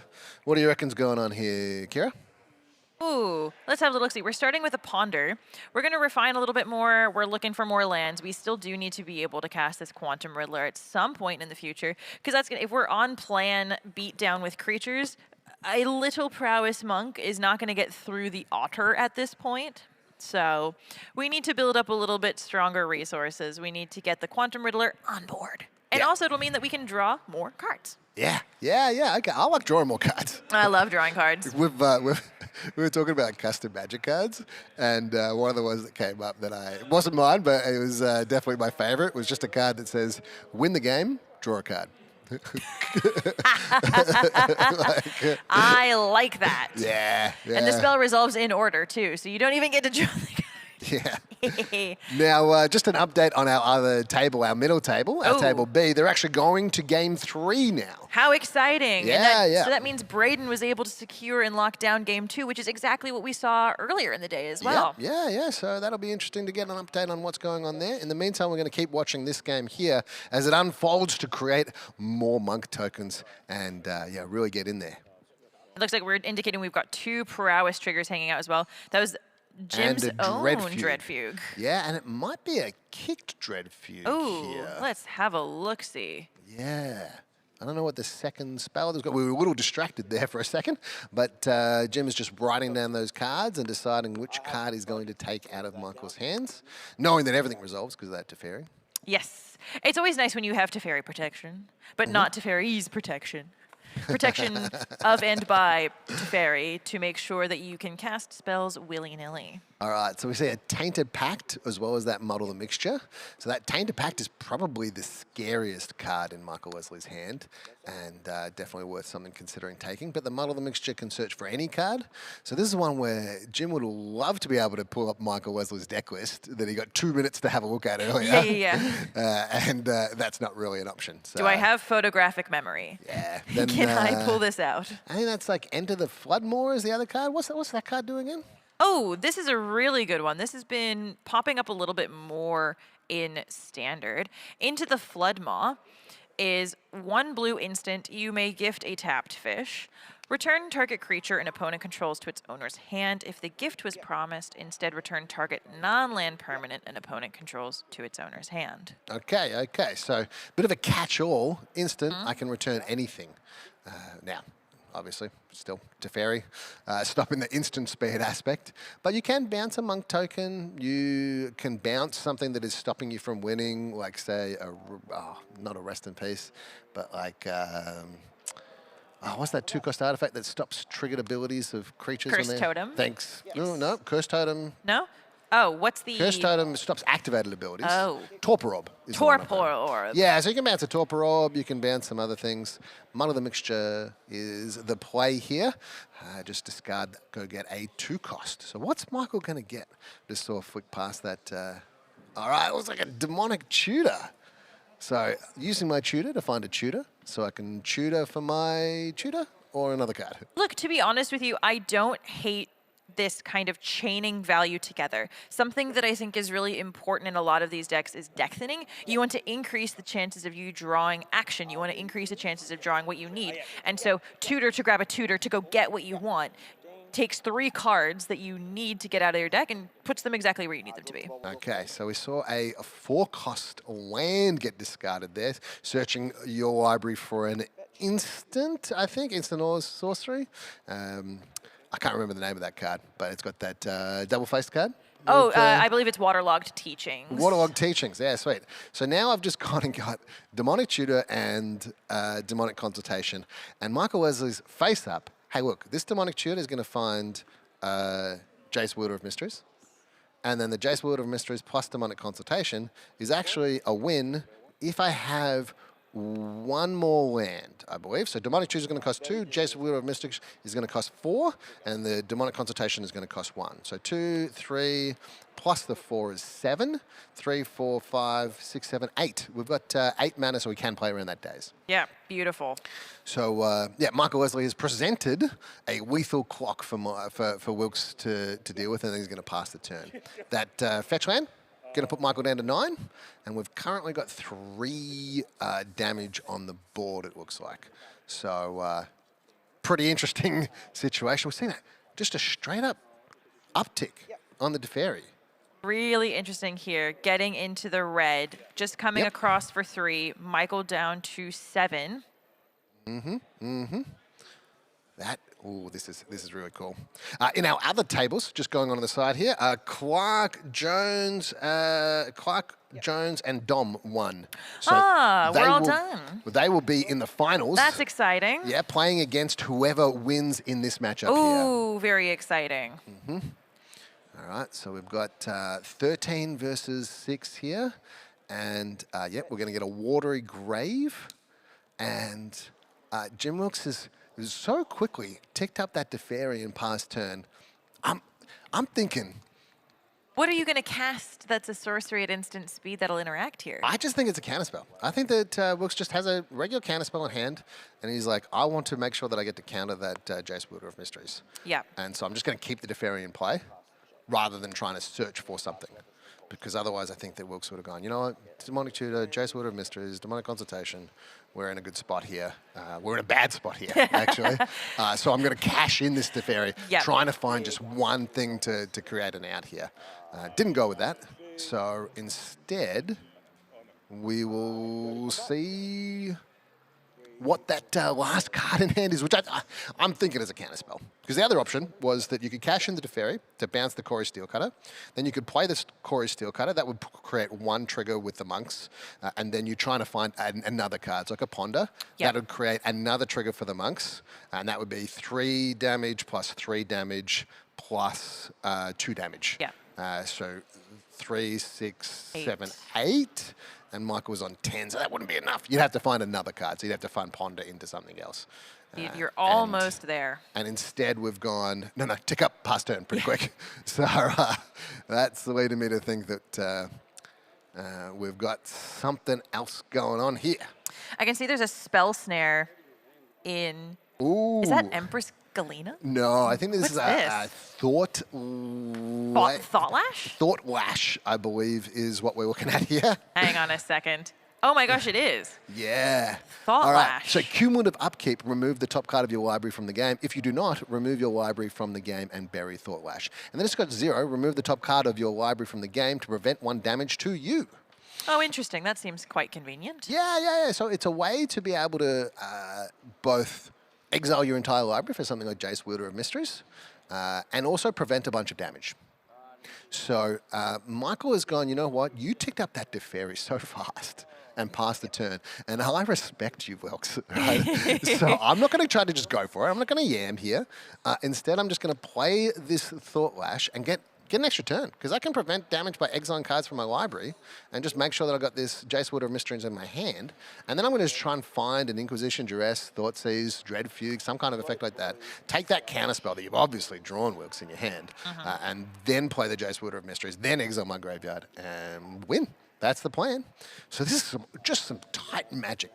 Absolutely tight magic. Great to see. Is the Teferi able to bounce the Thought Lash? It is, but you're also still able to prevent the next X damage. Really? Yeah. How does that work? So if we pull up Thought Lash, we might have to have the Oracle wording of this one, which we might not have access to. It says prevent the next 1 damage that would be dealt to you. From any source. It doesn't matter where it's from. Right. So I just do this and go, cool, I'm going to prevent X. I'm going to prevent 10 damage. Sure, and you can do that in response to the bounce. Yeah, and then you can bounce it back and cool, I'll play it again. Sure. And it might be that I'm going to have intimate knowledge of my deck and I'm going to keep exiling cards. Yeah. With the hope of getting down maybe low enough that I know that there's a higher probability of a Thoughtseize or a Duress. That might be the case. It might also be that, you know what, I'm going to get down to 1 card left in my library so that I play my Jace, Wielder of Mysteries and activate it straight away, and it's hopefully got a win straight off the bat. But I guess, it depends on how Michael sees this. We might just be like, no, I'm going to just wimp. Right? I'm going to prevent 10 damage, not all my deck minus 1 or 2 cards. Yeah. But this is where, Michael, this is a question for Michael. Well, I've gotten angelic words from above that Judas has won his match. Okay, Judas has won his match. That's good to know. Oh, very interesting. So Judas has won his match, but Mulch is up a game on his side. Okay. And Michael has opted to do that baseline play of exiling all the cards that I possibly can, minus what I need to Jace activate it. Yeah. And then win the game. Interestingly, we come back to that situation where when we're talking about brain freeze, a natural brain freeze. Yeah. Well, that would work right now. That would be pretty good right now, all things considered. Yeah. How do you win from this position if you're Jim? When you're staring down, you've had enough cards exiled that combat damage and any amount of damage that you're going to take this turn has been negated, and you're clearly in a position with prowess creatures that are going to try and kill you dead, because we're on the kill you dead plan. Yep. Okay. So demonic tutor, brain freeze you. Bust turn. I got Teferi out. You're not doing anything else. Let's shake hands. Sweet. Question answered. Yeah. Question Asked answered. Can I please see what's in answered. hand? What were the other cards? What were the other cards? Oh, I want to know. Jim, show us your hand. Yeah. Either way, I think that Michael played correctly there. Yep. Now, did lose the game, but still absolutely brilliant playing from Michael. Because I definitely would have put Jim Wilkes on a counterspell there and would have played exactly how Michael played. That's wow. I might not have played as well as Michael, but I would have been thinking about that. Would have been thinking about it. Over to this side, we've got Mulch on the left against Steven. Steven, yeah. So Mulch is playing Nadu. We've seen Aladamar's Call in the graveyard there, which means that we've got something that is fancy in hand. And it looks like he probably searched for that Uro. Thoughtseize from Steven. Let's have a look at what's in hand and take something that is probably not an Uro. Ooh, there's an Invasion of Ikoria in here. Yeah. And we see a Nomad's Encore in the graveyard as well. So that would have been killed by a Dismember earlier in this game. Have you played much Nadu? I have not played much Nadu. I have played against Mulch's Nadu deck. I was playing lands, and I managed to strip waste him, I think, 4 turns in a row, and I still died. Wow. It did not feel good. Wow. Yeah. Uro, gain 3 life, draw a card, put it in the graveyard. It is a real big pain for the Grixis decks. And Steven being on Grixis here is probably not going to enjoy the fact that there's this Uro returning threat. And when discussing Nadu with Mulch, one of the big things I've actually got a Time Vault Nadu deck. Oh, yeah. And we were talking about the differences there. And he actually told me that one of the big things is the difference is having Uro available to you. And he was paying 2 points for it. And now he's paying 1 point for it. So. Oh, even better. Yeah, Now you can get something like Mental Misstep. Yeah. Gratis. Yeah. So, Temple Garden. Temple Garden. It's a card. It's coming to play untapped. And then we've passed the turn. Ooh. Hang on, what's going on here, Kira? Explain this to me. All right. Allow me to consult the We the are tomes. post board, so I reckon I'll be looking at those single green sideboard cards. That's what I'll be looking at. Oh, beauty. What have we got down here? Well, I don't know if there actually is one. I don't think there is one. There is a carpet, but we would have played that. Yep. There's a carpet. We already would have played that. And do we have Veil of Summer in the deck by any chance? Ooh, I wonder if we do. Searching through. But that's what I'm thinking. Veil of Summer, Swords to Plowshares. Oh, all right. Well, we got a little bit of a look at Mulch's hand there and the Swords to Plowshares. Swords to Plowshares. There we go. That'll do it. The answer was there all along. Just tilt your hand forward a little bit, please. Yep.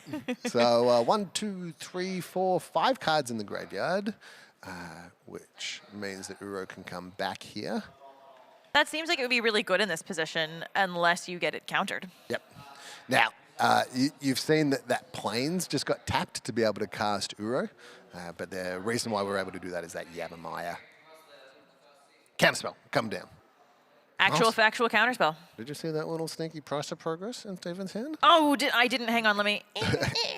Oh, look at that. Oh, beautiful. Yep. That card, I'm going to make a bold claim. Yep. Standout card of the weekend. Oh. Price of Progress. Yeah. Standout card. Totally bold claim there. Is it? Way to be a little bit off the beaten path. Ooh, you're so off base here. What a strange and interesting take. Yeah, I'll listen to it. I'll consider it. But I will come back and say I agree with you. Wholeheartedly, I think you're right on the money. So Birds of Paradise coming out and Price of Progress in hand, but also a sneaky little Submerge, which could be a straight-up Time Walk here because you can just put the birds back on top of your library. And Mulch, you're drawing birds for turn. Good luck with that. Ooh, I don't know how much I like the feel of birds for turn. Yeah, at this point in time, it's the not first one, great. Fine. Ooh, let's just hard cast. Yep. The Quantum Riddler. Which I can totally get on board for. Let's put a clock on place here, right? Because I've got a Submerge. I can Time Walk you. I can deal with something that's like, even if you play a Nadu right now, I can play the Submerge and get it for free. And then also have a clock and start attacking. Bird for turn is going to be the move. Hey, Mulch, what are you drawing? Oh my gosh, it's a Birds of Paradise. Oh, yeah, well, that wasn't a great draw, Mulch. I would have drawn a different card if it was me. I would have hoped to draw a different card. I would have hoped severely to have drawn a different card. Yep. Swords to Plowshare and a Breeding Pool is the other card. So we're going to see a Swords to Plowshares come down. Swords on the Riddler. Puts the opponent back up to 16, but at this point, the way that Mulch's deck tends to go, your opponent's life total is not really consequential. Well, usually yes, but if you're on the Uro plan, then that might be a little different. You know, 6, 12, 18, 3 attack Multiples of steps. 6. Yeah, but there's only one extra card in the graveyard here. So, and Mulch's deck doesn't play like a lot of cantrips and things like Judas's deck, so it might be that it's a tough time to get all those cards in the graveyard. That being said, it'll happen over time. It'll happen eventually. Off of this Ponder, I did see there was a Cataxian Probe in there. What else? Says I. Textless full art Ponder. The player rewards back in the day. You're probably too young to remember player rewards. I am, unfortunately. Yeah, that was so cool. Because I remember just not knowing that they were coming and just getting them in the mail and being like, whoa, whoa, whoa. How cool is that? Yeah. I do own quite a few of them because I like that they're textless. Yep. I still can't believe they did that with Cryptic Command. I have a T-shirt that I made, and it says, "Reading the card explains the card." And it has on it the textless Cryptic Command, the textless Omnath, and the textless Urza Saga. Wow. Which I do think is currently kind of like complexity level 5. Yeah. Ooh, Sheldred. Sheldred. I remember when this card was in Standard, and I remembered this was back when they had just come to announce that Standard rotation was extending, and I had been so excited because it was the year that Sheldred was supposed to rotate, and then the extended rotation by a year. And I was miserable because I was counting down the days until Sheldred was rotating out of Standard. and then Wizards went, psych, we heard Kira can't wait for this card to rotate. Wow. We've extended. Well, speaking of Sheldred and how it interacts with drawing cards, how do you feel about a brainstorm into Sheldred? I don't love it, to be honest. It feels very similar to when I've watched arena gameplay of someone doing a brainstorm into an active Orcish Bowmasters. Feels similar. This, I think, is a bit worse. This is a bit more painful. Yeah. So 6 damage just off the bat. Bang. But at the same time, Mulch knows that, hey, look, it's not getting better. I need to find an answer to this Sheldred, or I need to find an answer just killing Steven, because that Sheldred is actually just going to kill me. And not that long. Right? Yeah. Like, it attacks for 4 damage and does 2 damage even if I just draw 1 card per turn. So I got to find something. And he has found something. What have we found? Quarter Calling. Oh, perfect. What are we going to get with it? Well, it can currently get something that is X is 2. If we play a land, then it's X is 3. And then we've got... Oh, Nature's Rhythm. Nature's Rhythm as well. So we do have the ability to get both Nadu and something else, but it depends on if I actually got the mana, which I don't think we currently have, but we might do. See. Here's the interesting thing. Mulch is, from what I can see, on an effective 1. Yep. Based on the Sheldred and Price of Progress. Yeah, so we're probably going to get Skycove Apparition here and just say, you know what? Let's just slow down a little bit and get that Sheldred out of here, and then utilize the double ability to cast spells with Nature's Rhythm in the Harmonize effect. Yeah. And then get the Quarter Calling. Just hopefully, wow, we're in this position of not die so that I can win. Yes. Hey, I'm a big fan of not die so I can win. Yep. Personally, I think it works pretty well. All right, so I was close. Is this Burnt and Forge Tender? I was close to the Skyclave Apparition in that it's a creature that can come into play in exile, that Sheldred. But instead... Oh, it's not. What is this? This is, I think, Devoted Light something. Oh, okay, yes. Yeah. I took my glasses off for 5 seconds, and suddenly I can't read cards anymore. Yeah. So when it enters the battlefield, I believe that it exiles a red or black permanent. It costs like white to cast, and it might have some other text as well. All right, we're here in the deck list to have a look at what the actual name of the card is. Devout Lightcaster. Yeah. All right, let's pull that. We're going to need the Goyf coming down, as well as an Inquisition of Kozilek to take the Court of Calling. Protection from black. When it enters the battlefield, exile target black permanent. Yeah. Easy. All right, so we see a Meticulous Archive, which is going to be helpful in putting some cards into the graveyard for the Uro. But we're one away. We've got the Nature's Rhythm. 1 away from what? Uro. We've Okay. got 4 additional cards in the graveyard, so if we surveil the card into the graveyard, we'll be able to get Uro next turn. The interesting thing... I thought you were going to say we're 1 away from Price of Progress being lethal. Oh, you know what? You're probably right. We might both be right here. 1, 2, 3, 4, 5. Uh-oh. Yeah. So we're a lightning bolt or a lava dart. But this Devout Lightcaster can block this Nethergoyf pretty favorably. Yeah. So there's no attacking for this Nethergoyf, and we might just be seeing it past the turn here. Barragoyf coming down. Ooh. Now we're in a situation where we gotta ask the question: is Price of Progress on Mulch's radar? Because if we just play any non-basic here, then Stephen could just pop off a pop. Literally. And the game's done. Then the game's done. Spring Heart Nantuko Whoa. is the play. Oh, I love this. If Mulch has a land drop, we can, with the Bestow, pay 1 green, create a copy. Instead of making the insect, make a copy of the Devout Lightcaster, which can exile either the Barragoyf or the Nethergoyf when we make a copy of it. Makes sense. Do we have the land to go with it? Well, we do have a Nature's Rhythm in the graveyard at the moment. Sure, and we can harmonize again. We can harmonize green. We can get a 1-drop here, which isn't. I'm trying to think of a 1-drop that could be relevant here. We could get a 2-drop as well, but then we'd be tapped out. And the Bestow, casting the Bestow means that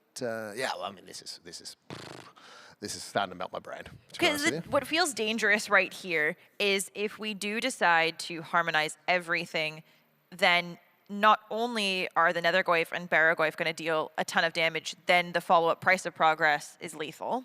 Yep, we could say a Nature's Rhythm just to get Dryad Arbor here, which is Price of Progress lethal. Which is indeed Price of Progress lethal. We could, okay, so that we're tapping more than. This is so this is nail biting. I was just going to say, this is nail biting. I'm getting concerned. Yeah. So the question is, am I getting Dryad Arbor or something else? And Dryad Arbor being a land that would create a 1/1 for the from the Spring Heart Nantuko. Yep. But would also have the problem of Price of Progress being lethal. Indeed. All right, so X is 1 for this harmonized Nature's Rhythm. What do we get in Mochi? Oh, now we're getting the card that I pulled up earlier. We're getting a Burrington Forge Tender. I believe that card, the Oracle text, is counter target Price of Progress. Is that what it says? Prevent all damage or red source if your choice would deal this turn. Yeah, okay. Is Price of Progress worded such that Price of Progress deals damage? I love this. Right? We're sitting there going, is it going to get this Dryad Arbor and run into this Price of Progress? Like, we're sitting there having this conversation. This, to me, is Mulch acknowledging and respecting the Price of Progress and going, you know what? It could kill me very soon. Yep. Whereas if I put this Barrington Forge Tender in play, I can block the Barragoyf, I can take X damage from the Nethergoyf, and then if I draw any land, then I'm in a situation where I can exile another black permanent, and I can start actually creating a bit of a board state here whilst being protected from Price of Progress. Yeah. It's a really big swing for Mulch. I was feeling really nervous. If the grab was a Dryad Arbor, that was game because we saw the 2 untapped from Steven. But looking at this now, I'm kind of feeling Mulch's position a little bit more. If we draw a land for turn, like we've said, we can make another Devout Lightcaster exile either. I'm gonna choose the Barragoyf first. Choose the Barragoyf first. We'll be able to end up blocking the Nethergoyf should we need to. We've got the protection from the Price of Progress and the Burrington Forge Tender. I'm feeling pretty peachy. Yeah, I'm also kind of a little bit worried about Fatal Push, Lightning Bolt, Chain Lightning.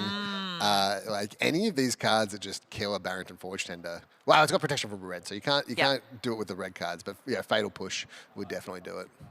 I definitely, I have been known to exist in what Ben Tudman calls magical Christmas land. Yep. Where everything goes correct. And every spell you cast resolves. You draw everything in the order that you need it to.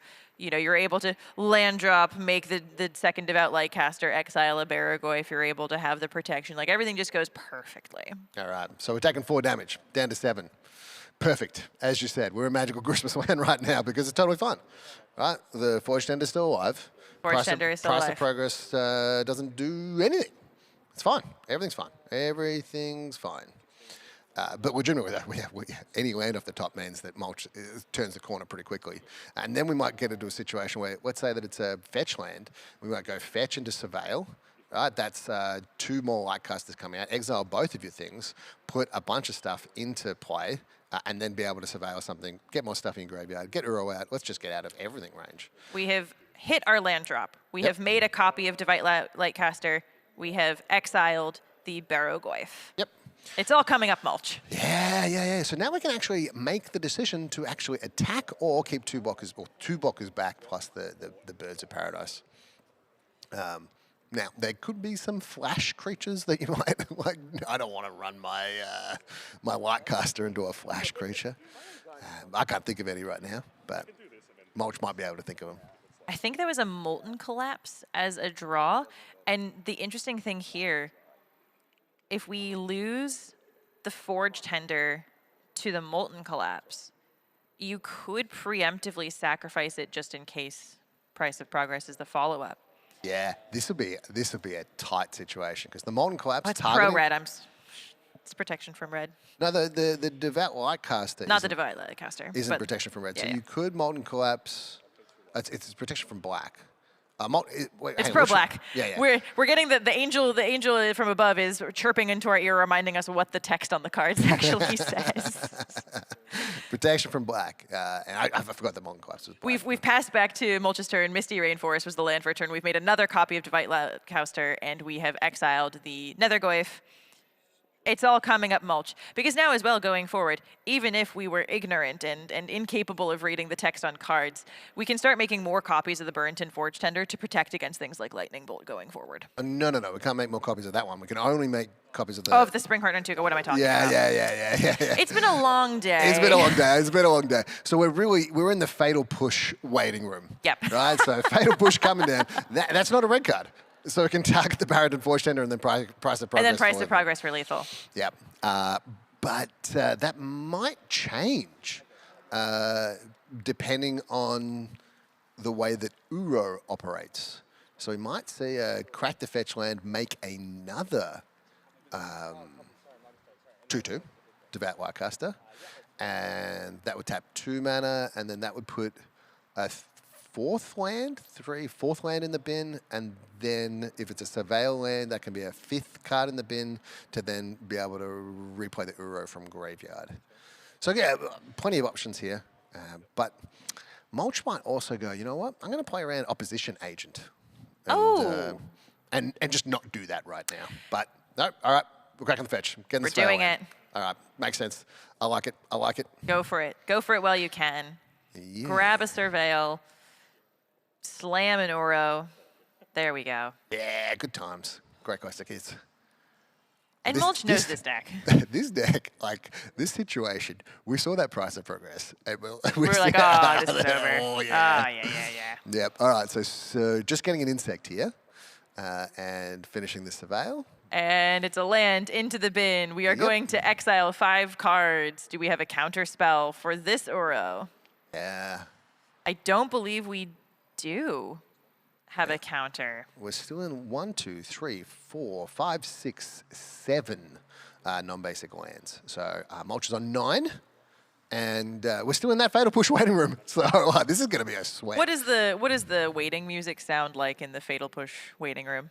Unpleasant. It's the grinding of gears. Black screeching going on. The rattling of chains. All right. And the hand is extended there. Steven says, I've seen enough here. Yep. So presenting lethal damage as well as saying, hey, look, we're not going anywhere. Well, that's going to be Team Mulch and Company. Yeah. So Braden, Michael, and Luke. Yeah. All heading. We're still going? Oh. Wait a second. The angel from above. Who is still going? Who is still going? This match is still going. That was game 2. Oh no, we're back over here. Oh, maybe that wasn't game 2. No, Mulch was up a match in that one. Oh, Mulch was up a game. Okay, so we're going to game it's Wilkes versus Michael Leslie. Michael Leslie. And they're in game 2? Beautiful. Wow. Hey, Hey, just a reminder that these rounds are untimed. Okay. So maybe we just get an update as to who won that game with the. No, that was the Brain Freeze game. Yep. Yeah. Okay. Here we go. Ashiok, we've got Vivi, we've got Hexing Squelcher. Oh boy. Yeah, Ashiok, the Dream Render. Blue-black hybrid, and 1. Your opponents cannot search libraries. And it's got a little sneaky tick down ability. Tick down, mill target player, 4 cards. So you can mill yourself or your opponent. And then exile all cards from your opponent's library, for a graveyard. Well, so we're just tuning into this match, and I was just going to say, we have to do the most important thing when we tune into these matches, which is look at the graveyards. And before Michael's graveyard was exiled, I did see a Tainted Pact in there. Okay. And in Jim's graveyard, there's an Underworld Breach.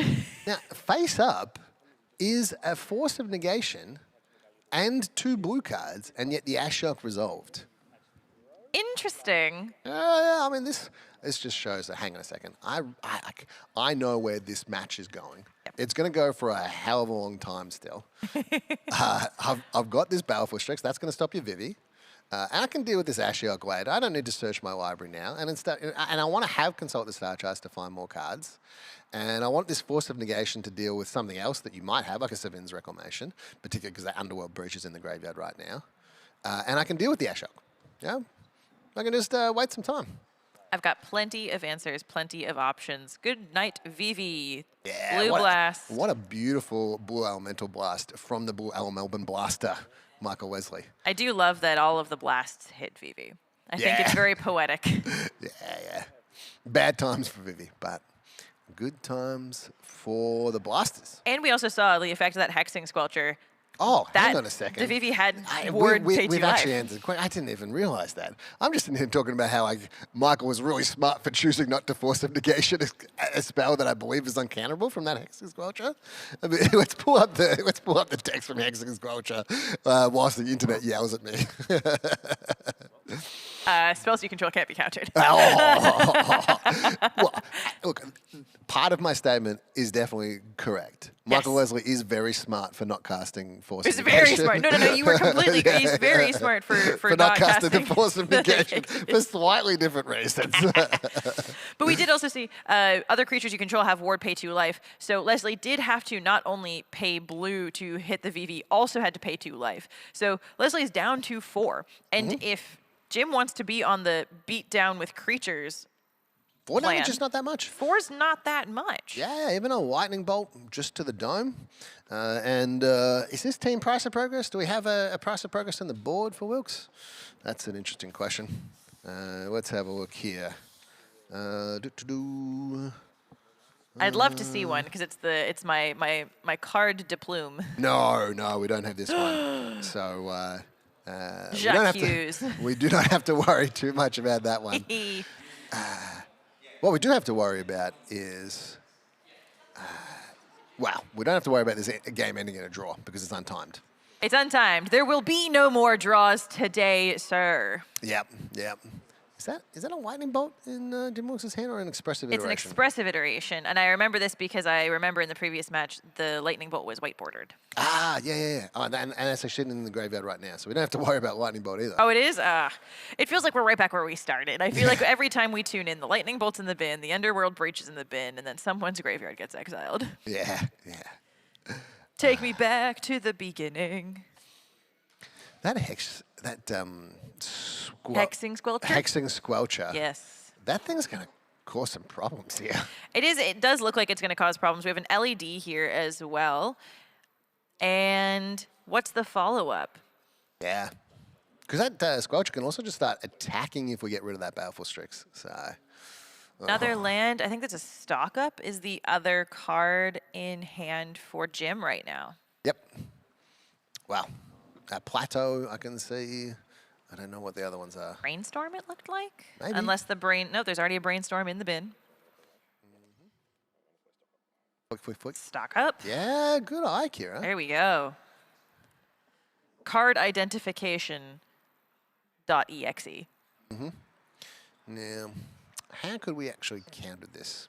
What are the removal spells that we might have to throw at that Hexing Squelcher first to then be able to force a negation? Or do we throw out a consult the star charts to maybe look at the top 5 cards of our library, try and find Fatal Push to then force a negation? The difficult thing, of course, right, is like you're still going to have to take 2 to deal with the Hexing Squelcher. Yep. If you target it... Yeah, we're going to 2. We're committed to going to 2. We're committed going to 2. It's the One Ring. That's the last card in Jim's hand, is the One Ring. Right, all right. So, looks like a single blue card that got put into Michael's hands. Card into hand from, because we didn't kick the consult. Yep. So we got to look at 5 cards. Put one of them in hand. 1, so it's a worse stock up. Yeah, look, stuck up, you get to play 2. But, you know, it's sorcery speed. So Jim's choosing which 2 cards to put into hand. One of them's a land. Something's been pulled up to the front. There's a Daze that we're looking at as well, I can see. So many options available. I have no doubt we're consulting with our other teammates as well now. Yep. And getting some very good advice. Yeah, I'm really curious to speak to Mulch later about whether he consulted with his teammates when casting that Nature's Rhythm you were just watching. Yes, it would be very good to know. Because that's one that, like, I don't know if he realizes how smart he was the way that he played. He's brilliant. Yeah. When he's been on that deck, he is the Nadu player. Yep. Yeah. So 2 cards into the hand for Wilkes, the rest on the bottom of your library. Kind of curious if we see an Ashiok activation. Pass back. No. So no activation on the Ashiok. Why wouldn't you activate the Ashiok? Because if you put Ashiok to lower life totals, then the Baleful Strix might be able to attack the Ashiok and kill it. So let's say that goes down to 1. That'd be an easy attack for the Baleful Strix, and then a chump block with the Thundertrap Trainer. But if there's just like one other, random creature that you play, you'd be able to, at 2, you'd be able to attack the Baleful Strix, chump, attack the Baleful with the Baleful Strix and chump again, and then maybe attack the Baleful Strix and do the 3rd damage. Or we just need to get 2 damage in, but there's a few different options available there. Quantum Riddler has been dazed. Paying full price as well, not going to warp it, just full price. Quantum Riddler. Daze is going to be the response. This could be a 1-ring turn for Jim. Is that worth it at this point? I mean, 1 ring is pretty darn good. I understand that, when we hooked over and it was at 5 before. Yes, that was incredible. We decided it had drawn 15 cards. Yeah, incredible. Emperor of Bones is in hands, and we're going to be able to eat the Quantum Riddler. We can adapt it this turn as well and swing for lethal. Yeah, but we'll see a chump block. From the Baleful Strix, right? Yeah, but there might be something else that we can target. So we can play the Underworld Breach. Okay. Incredible. Absolutely incredible. But we're still at the force of... but nothing can counter. You can't be countered. Luris, here comes Luris this turn. We're going to be able to sacrifice Lion's Eye Diamond. Yep, and... discard the hand. Why is Thundering Falls gone to the graveyard there? I would I think, be questioning that one. Yep, okay. Thundering Falls, whoopsies. Yeah, okay, so that one's back in play. Floating Underworld Breach. Yep, and we've got... I think we added 2, mana that's not red. And cast the Underworld Bridge. And we see the handshake. And 2 more cards that squelching. Hexing Squelcher. Hexing Squelcher. What a way to end. What a squelching. But incredible play from all of those players there. That was starting to just melt my brain. Oh my God. Such high caliber play, and it's exactly what we expect to see from the Bus Stop team. Yep. It's so fantastic. This was such an amazing semifinals match. We're going to head on over to the finals now. Can you believe it? Yeah, finals. Oh my goodness. Such incredible play. I'm just so happy to see that matchup between the Blue Owl Melbourne Blasters, the Melbourne team, and the Bus Stop team, which is all around Australia. Really just going head to head with some incredible plays, incredible intelligence, and also some sportsmanship as well. Just like nice people playing against each other. Really, really lovely people to be casting with. And speaking of lovely people to be casting with, Kira, absolutely enjoyed my time casting with you. I've had a wonderful weekend with you. Let's run it back another time. Yeah. In the meantime, we'll be on a small break, and then you'll be back with the finals. Dylan Kakawa and Sam Loy. Oh, what a way to end the day. How good is that? Yeah. We'll be back soon with our finals. This is Highlander Team Trios. We'll be back soon.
Welcome back to the grand finals, finally, of Team Trios at Highlander Worlds. I'm Sam Loy. This is Dylan Kakawa. It's our pleasure to see you guys out of this event. I hope you've had a fantastic day, Dylan. Oh, I've had a fantastic day. It's been so much fun watching these players play really tight and powerful Magic, and also just watching everyone have a good time and laugh with it all. So excellent. All right, so let's jump into our grand finals here. You guys will be familiar with this by this point, but Matthew Judas sits on your right, and on our left, it's Riley Bones Jones. Riley Bones Jones. So we've got Thoracle versus Prowess. There we go. There we go. So it's going to be an interesting matchup. Both decks can kind of kill on a very early turn. Jonesy, I think, has a deck which is a little bit more, I don't know, there's a bit more variance, a bit more volatility, but you know, the power's there. There's a reason Thoracle has so many points. Yeah, it's a one-card win condition, and it's like you maybe need a few other pieces to work with it, but there's quite a few of them. So Judas's team getting to go first, as they're the higher seed. They are the higher seed, yep. So Preordain, both to the bottom, but in a particular order, and we're seeing a hand stacked with just Prowess cards. Yep, so just got a Ponder, a Snow-Covered Island, Urza's Bauble, and an Unholy Heat, I believe. Yeah, yeah. So a few other cards to go with it. And then Jonesy starting us off with a Verdant Catacombs for Underground Sea. Yeah. A match made in heaven. I mean, I'd say Polluted Delta into Underground Sea, but I guess that's not as versatile. Nah, it's not as cool. Not as cool? Yeah, Yeah. I guess getting to really showcase the fetch lands. So Bonesy leading us off with a Thoughtseize here, so Jude's going to reveal his hand for us. Ah, that is a Consider on top. That was a Consider. I know that because that's the one I own. Ah, okay, you got me there. So there's a Reckless Impulse Treasure Cruise as well to join this Unholy Heat and Urza's Bauble.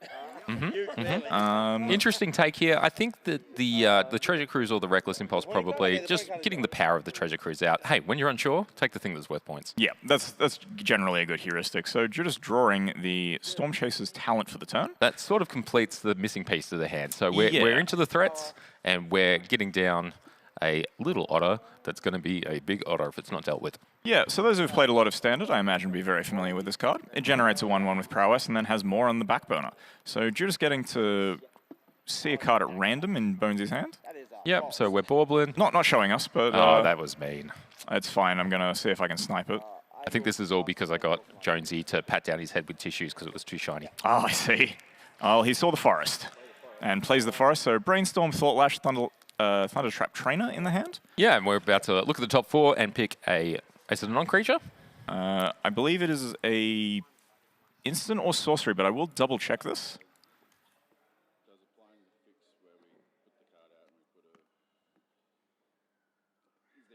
May reveal a non-creature, non-land. Ah, I'm so good at this game. And we find the Demonic Consultation, half the pieces of the combo we need. Yeah, 50% and the cheap one. Yep, it's getting eaten by an Unholy Heat here, which is going to put cards in Judas's graveyard as well, which is it's interesting. good. I think Reckless Impulse is probably what we're going to see here. So Reckless Impulse, trigger the Otter, let's get through the library. It's a Vapor Snag, and it is... Wooded Foothills. Wooded Foothills, there we go. So we're going to crack the Wooded Foothills and get another land. Yeah, so I think we might see something like the Consider here, get in for 3 points of damage or so. The Vapor Snag's not going to do much in this game anyway, so it's an okay one to exile and not use. Yeah, you don't necessarily need it, and you'd probably rather have it out of your deck. Yeah, 100%. All right, so we're searching. We found the steam vents. We're going to shock, and we're going to consider our options. Oh. See, one of the things about this Prowess deck is it wants both the Volcanic Island and the Steam Vents, which is one of the reasons the deck doesn't play 8 points, because it has cards like Gush and Fire Blast, and having 2 of these dual lands is just so powerful for this deck. Okay, so we see the Consider here. Again, the sickest art of all time. And Lorien revealed to the bin. Straight into the bin, no problems. We've got a 3/3 Otter as it stands. Bang. Jonesy down to...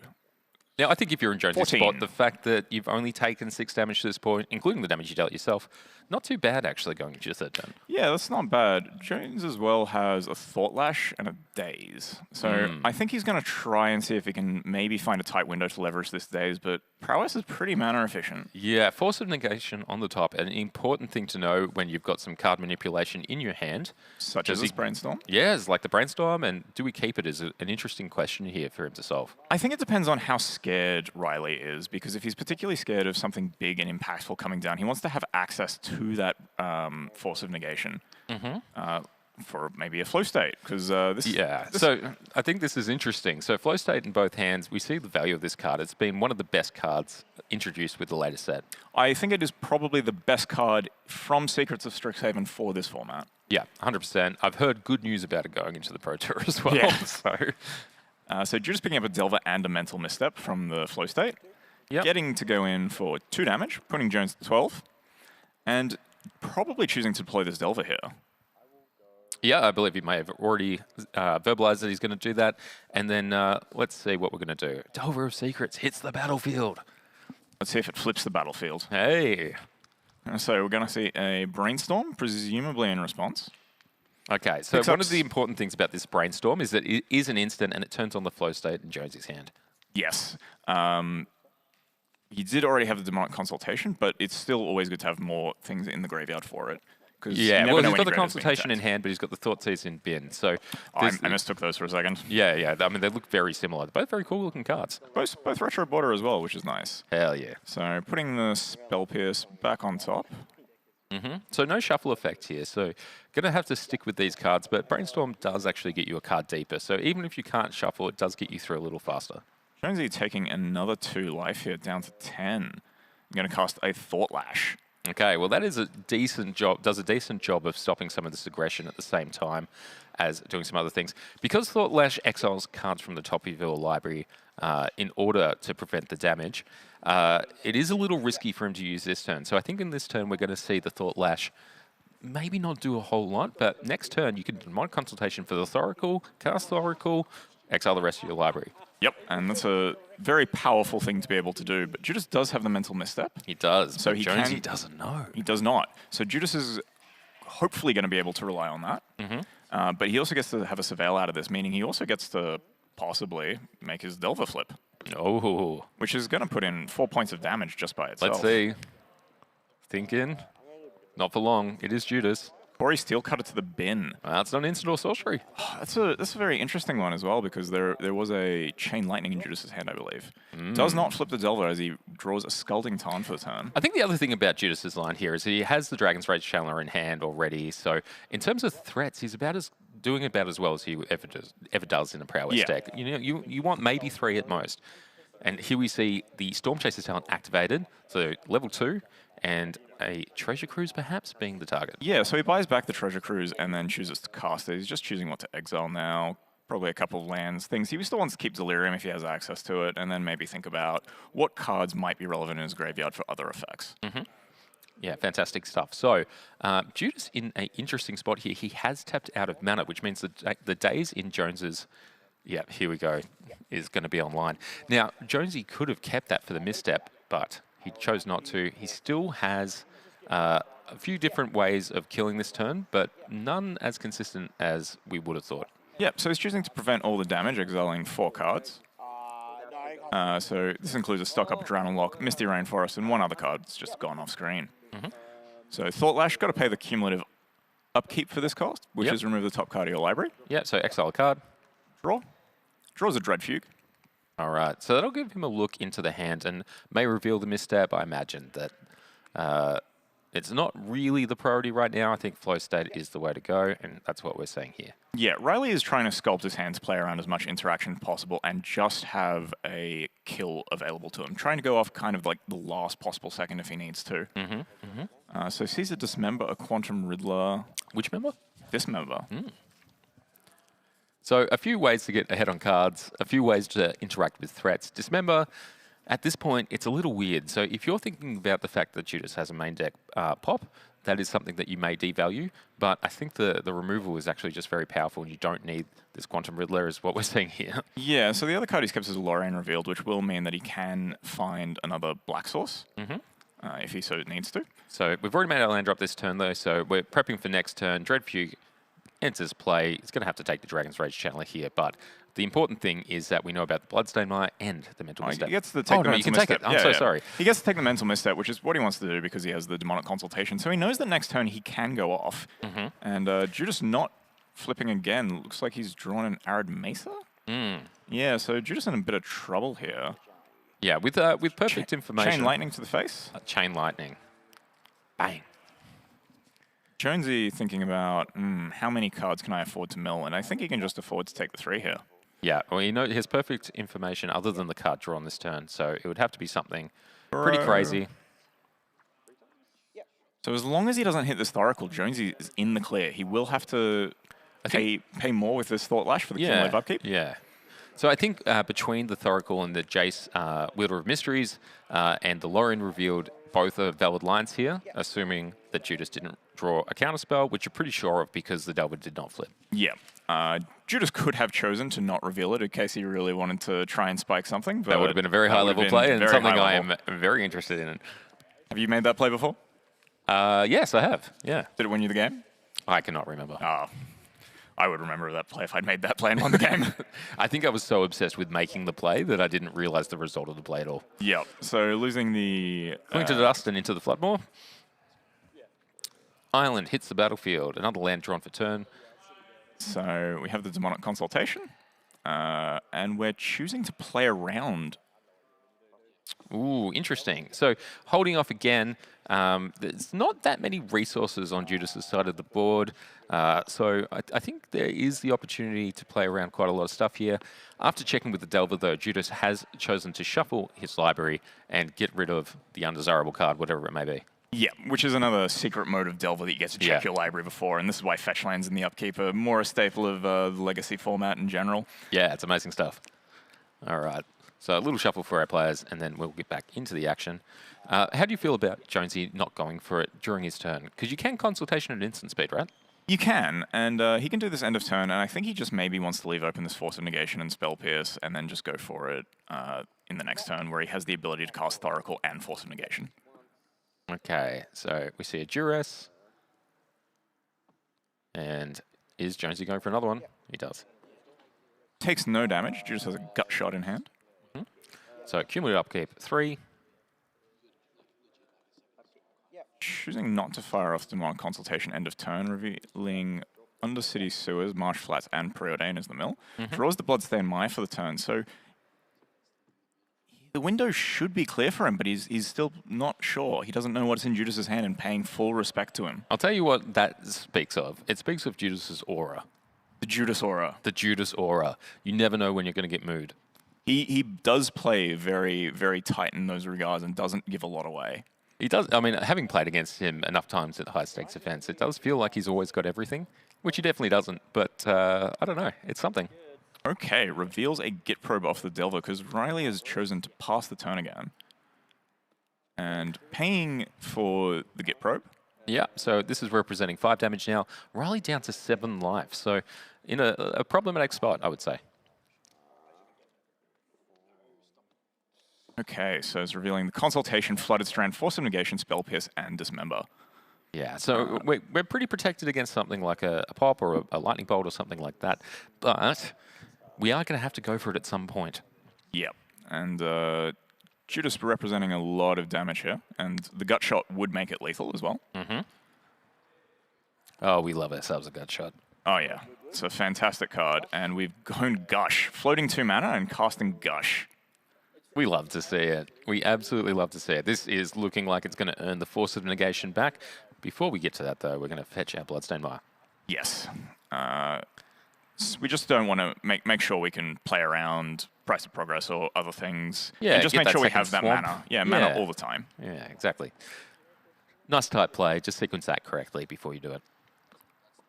So it looks like we're probably paying the mana value rather than the exile a blue card alternate cost. Yeah, we still want to have the Spell Pierce, especially because Judas does have a lot of mana. We still maybe have to tighten it up. It just gives us options for a few other things as well later down the track, even if we do end up in a really tight situation. Okay. So Muddle the Mixture gone to the bin. Yep. That's the Jace Wielder of Jace Mysteries. gone. Okay, so this is no longer free. Okay, we're actually going to pay the normal cost on the Dismember here. So we're going to prevent 3 damage, so no life total change, but a cost was paid. Judas as well getting to play the Thundering Falls that he picked up with the Gush. Always a good combo. Okay, 1, 2, 3, 4 cards, 1 Shi-Tong among them. Quantum Riddle of the draw for turn. Ooh. Interesting stuff. That kind of makes me wish I pissed Spell Pierce now. Yeah.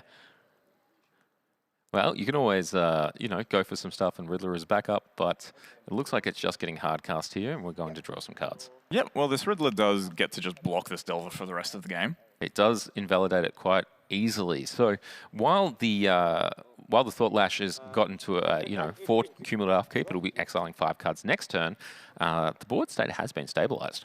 Yeah, so just looking in a bit of a tight situation here. This Thought Lash is going to be very hard for him to get through. So he plays a Mishra's Bauble. Looks at the top card of his library. Yeah. Plays the Iron Mesa. Yep, chooses he doesn't want it. Mm-hmm. Yeah, we'll say the top of Judas's library hasn't been particularly kind to him in this game, although we have seen it do him wonders in others. Yeah, it's like any sort of game of variance. There's going to be good days, there's going to be bad days, and like Absolutely. these players have had good days getting this far. And Yeah, if you are in this game, you've had a good day. And it's not just that they're getting lucky; they've played really well all day. We've seen Judas on coverage, we've seen Riley on coverage. They both played very well today. Very tight. Riley sticking with the face mask, doing the polite thing, trying to intimidate a little bit with it. He looks like Shredder, actually. Oh, yeah. The thing is he doesn't want to give anything away with his smile. So Judas draws a mutagenic growth off the bauble. So the Thought Lash now getting rid of Inquisition. Rakshasa's Bargain. Brain Surge. Brain Surge and a Spell Snare and a land. So Beseiju in hand for Riley. Interesting stuff. Draws for turn, draws the Oracle. Okay, so whichever way we want to do it, we're probably online now. So no issue with a counterspell on a non-creature, but if this Thoracle gets countered, Riley's got some problems. So Thoracle trigger on the stack, we're just going to exile our library, and Judas packs it up. Okay, there we go. I think in this case, Jonesy could have gone for it a little bit earlier, but really valued the safety. The Thought Lash there preventing a lot of the aggression from Judas's side of the table. So Jones goes up 1-0. Yeah, I think Jonesy might have been playing around Price of Progress and then in having to cast the Demolition Consultation, and then in response, Judas casting the Price of Progress, and then Riley having to mill a lot of cards and then potentially like losing out on it. Yeah, so having the ability to have both parts of that stack go is pretty good. They're going to move to sideboarding now. Both lists are, pretty standard. We've got our Blue Elemental Blast, Carpet of Flowers from Bones, and some other stuff that I think I would like in the prowess matchup, like perhaps a Doughty Voidwalker would go, a long way. Yeah, Doughty Voidwalker is stopping cards entering the graveyard. The problem is it is a bit of a liability, as it is weak to any sort of burn spell that Judas is keeping in and such. So we'll just flip over to this game now, where we've got Trent Clark on the left playing Eldrazi versus Stephen Hitchcock on Grixis. Yeah, we call this, by the way, here we call it Shop, because you can't play two. I guess, yeah, that's a fair point. So Grixis versus Shop. Versus Shop, yep. And then, so Psychic Frog here, putting on a lot of pressure. We've got a Chalice on 2, an Expedition map, and a Shadow Spear, I want to say. Yeah, I would just have to go with you on that one. I'm not familiar with the print. It does have an equip cost, and I don't think there are any other equipment which the deck plays. So attacking with both, pitching the Orcish Bowmasters to the Psychic Frog as the Chalice is on 2, so it's not coming in anytime soon. Yeah, I think it's pretty free to pitch. Yep, and then we get to cast an Energy Flux. Well, oh! Now the Bowmaster feels like it actually. I mean, we might have drawn the Energy Flux. Yeah. So like this Merc Shop can't pay for the true. Energy Flux because you can only use it the mana to cast artifact spells. Yeah, there's no answer there. We've gotten some updates as well. So on our other table, Jim Wilkes is up 1 game. So the Bus Stop boys, the Brag Stop, are feeling like they're in the lead in this match overall. But in this game, I think this is game 2 and Trent's up 1. Yeah. Okay. So. Trent holding it down, Relic of Progenitus with a couple of artifact-only mana floating. Let's see what comes off the top. Tropical Island, we have Ugin in hand as well. We're a fair bit away from that one. Yeah, but, making the land drops, I think if you, stop making them, you're in a lot of trouble here. So making your land drops, getting closer to that, maybe getting a play out next turn. This deck does have a lot of low mana and a lot of high mana. If his hand's full of high mana, you got to make those land drops. Yeah. And this Energy Flux is going to tax any sort of ramp that he might play, because he can't afford to keep it around, and it's going to be real difficult. Yeah, 100%. So we see a Ponder here with a Ledger Shredder Brainstorm, and I think a Corey Steelcutter. Yeah, okay, it's a good amount of cards. I think the Corey Steelcutter has a certain lack of synergy with the current board state, but yeah, so we're going to give it a shuffle. Yeah. Don't want those at the moment. We're just looking for counter spells and kill spells. hand disruption basically at the moment. Yeah, Just trying to keep him off and ride this frog to victory. Exactly. So one of those classic tempo positions that these board states can get to from the Grixis side. Okay. We've got our random card. We've got an expressive iteration. And I'll tell you what, we're going to iterate expressively. Sam, you once told me that you never had a favorite card until expressive iteration got printed. Well, yeah, basically. I think it was a card that really fit into my mindset. I mean, the previous favorite one was Berserk, but mostly because I couldn't afford one when I was a child. Ah, fair enough. And can you afford one now? Yeah, I got one. All right. Did you go Berserk over it? And did you get it from Secrets of Strixhaven Mystical Archive? No, I got a beta one. Oh, that's way cooler. Yeah. All right. So Stephen as well has a Price of Progress in hand. So the EI hit a tropical island, which he's chosen to play as his land turn. We're discarding a Dismember and a Wooded Foothills to really get this frog in. Yeah, we don't have our life totals available here, but knowing Stephen, this is going to be cards pitched to increase the clock and finish this game out faster. So a Dismember's not doing a whole lot into this board state. Wooded Foothills, presumably unnecessary, as well as getting this game done. Yeah. And Trent keeping his cards close, flicking them very fast. I think I saw a stock up. I'm not sure if it's in his list, but I think I saw one. Yeah, possibly. Let me check for you, mate. All right, so while this is all going on, Steven still has his graveyard as a bit of a resource that he can use as Deathrite Shaman for extra reach, because this Relic of Progenitus has already been used. Excellent stuff. Yeah, there is a stock up in the list. There are a couple of other things that could plausibly be, but the stock up would be very useful if that, workshop tap for normal mana. I mean, if the workshop tap for normal mana, that card would, oof. Off the chain. Off the chain. Abstergo Entertainment. So is 6 mana here? Is this Wormcoil? No, this is a Thunderhawk Gunship. I'll tell you what, if you want Space Marines and you want them fast, this is your right of choice. All right, so this is from the 40k decks, the 40k Commander decks. 6 mana when it enters, create 2/2 Astartes with Vigilance. It's got Crew 2, and when it attacks, attacking creatures you control gain flying to the end of turn. And most importantly, this card has flying, which means it's going to be able to block the Psychic Frog if it so needs to.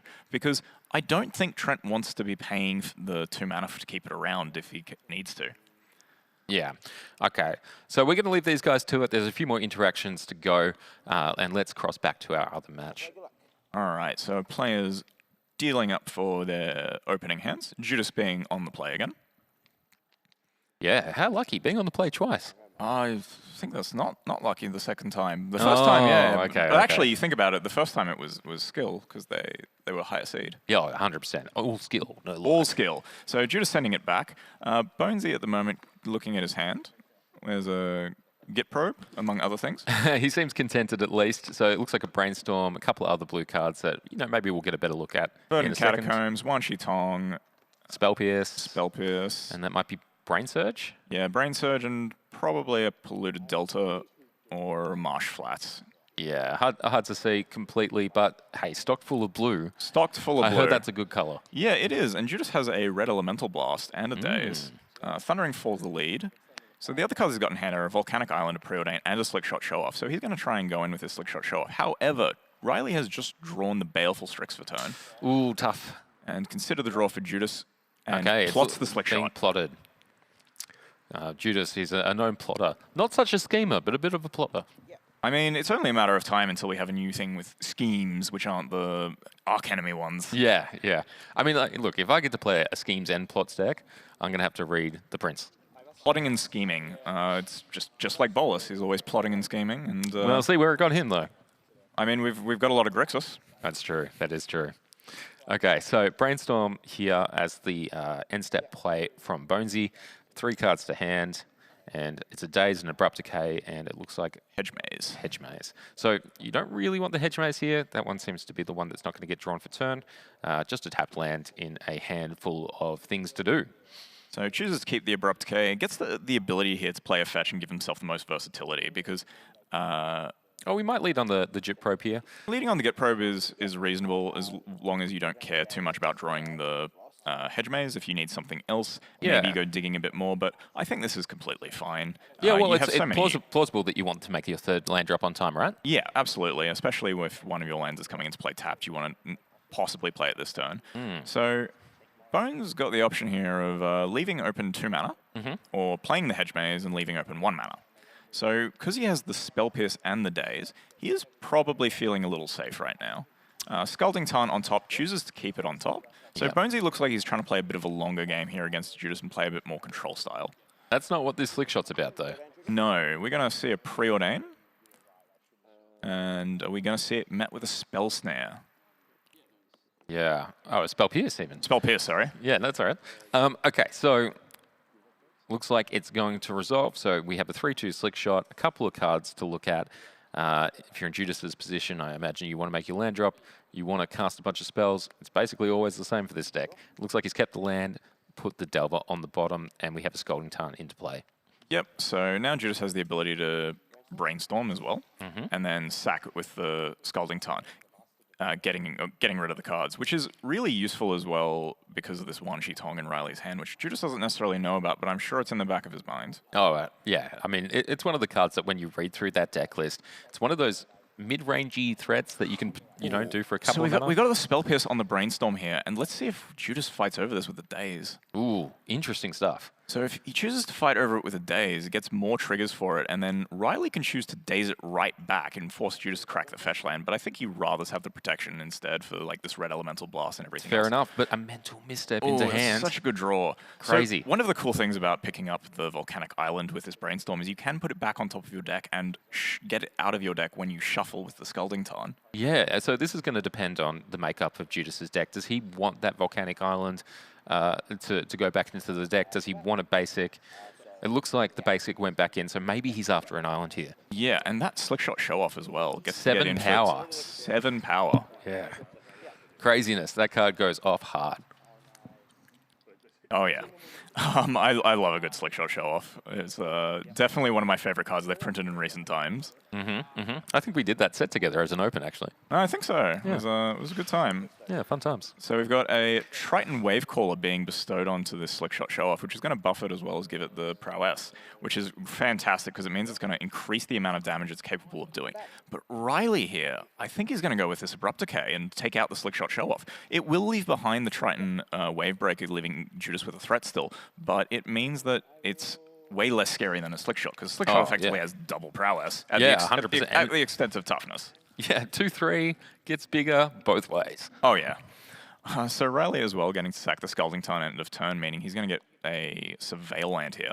Just thinning his, shaping his draws a bit more and really working towards, comboing off. Yeah, in these last two games, we've really seen Jonesy value developing his mana, but also developing his hand through things like those Surveil lands, like through Patience. Yeah. Which worked out for him very well in game one. Yep. So we have a Baleful Strix, the play from Riley. This gets to block the Triton Wavecaller and more importantly trade with it because it has Death Touch. Demonic Consultation, the draw.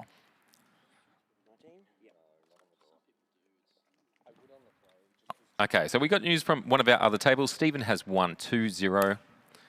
Which means that the Bus Stop team is up a match. Oh, that's it's good for them. It is, but it's only 1 point. It is only 1 point, and Judas maybe not looking in the best position this game so far. Yeah. He's not looking in the worst, that's for sure. He has wins, but Jonesy's hand is shaping up to be quite scary. Yeah, we're starting to get to that point where any extra draw by Jonesy is representing the potential of a threat as well as the mana to sculpt your way to that threat. So, yeah, so we have a Sprite Dragon here from Judas, or a Doran Perfect Pet, as it's sometimes known as in the Godzilla universe. Yeah. So this thing is a Flying Haste. Whenever you cast a non-creature, you get to put a +1/+1 counter on it, but it gets traded with quickly by the Baleful Strix. Quickly blocked. Yeah, because this thing isn't prowess, this thing is permanent prowess. Yeah. It's a dangerous threat if it can stick around. 2 mana is a lot for a prowess threat these days with card design, but that one's very, very good. Yep, so Riley playing the flow state here, which he's going to get to see 3 cards. Sees the Hydroblast, Thassa's Oracle, and Dismember. I'll tell you what, he probably doesn't want the Dismember. No. He already has a Fatal Push for this Triton, so he's in a really good spot of controlling this board, and Judas does not have a lot of threats right now. Yeah, just the one prowess creature, although that is enough when Riley's on 8 life points. It certainly can be. So we're going to see an expressive iteration here get met with a Fatal Push to the Triton, so before we can do anything. So we're going to Mental Misstep the Fatal Push back. Ah, there we go. So, unfortunately, for Jonesy. The Volcanic Island's still untapped there, and the Daze is not going to be protection. No, and so we see a Consigned to Memory, Bloodstained Mire, and a Delver. Delver's going to the bottom, and we're going to play this Bloodstained Mire as our land for turn. That is the second time the Delver has hit the bottom of the library in this game. That's where it belongs. Delver would be a very strange card if it did look at the bottom card of your library. That is true. Because it probably doesn't change much. I mean, you can stack it. You can do all sorts of things with scrying to the bottom or shuffling your librry, but it would make for a very different card. Yeah.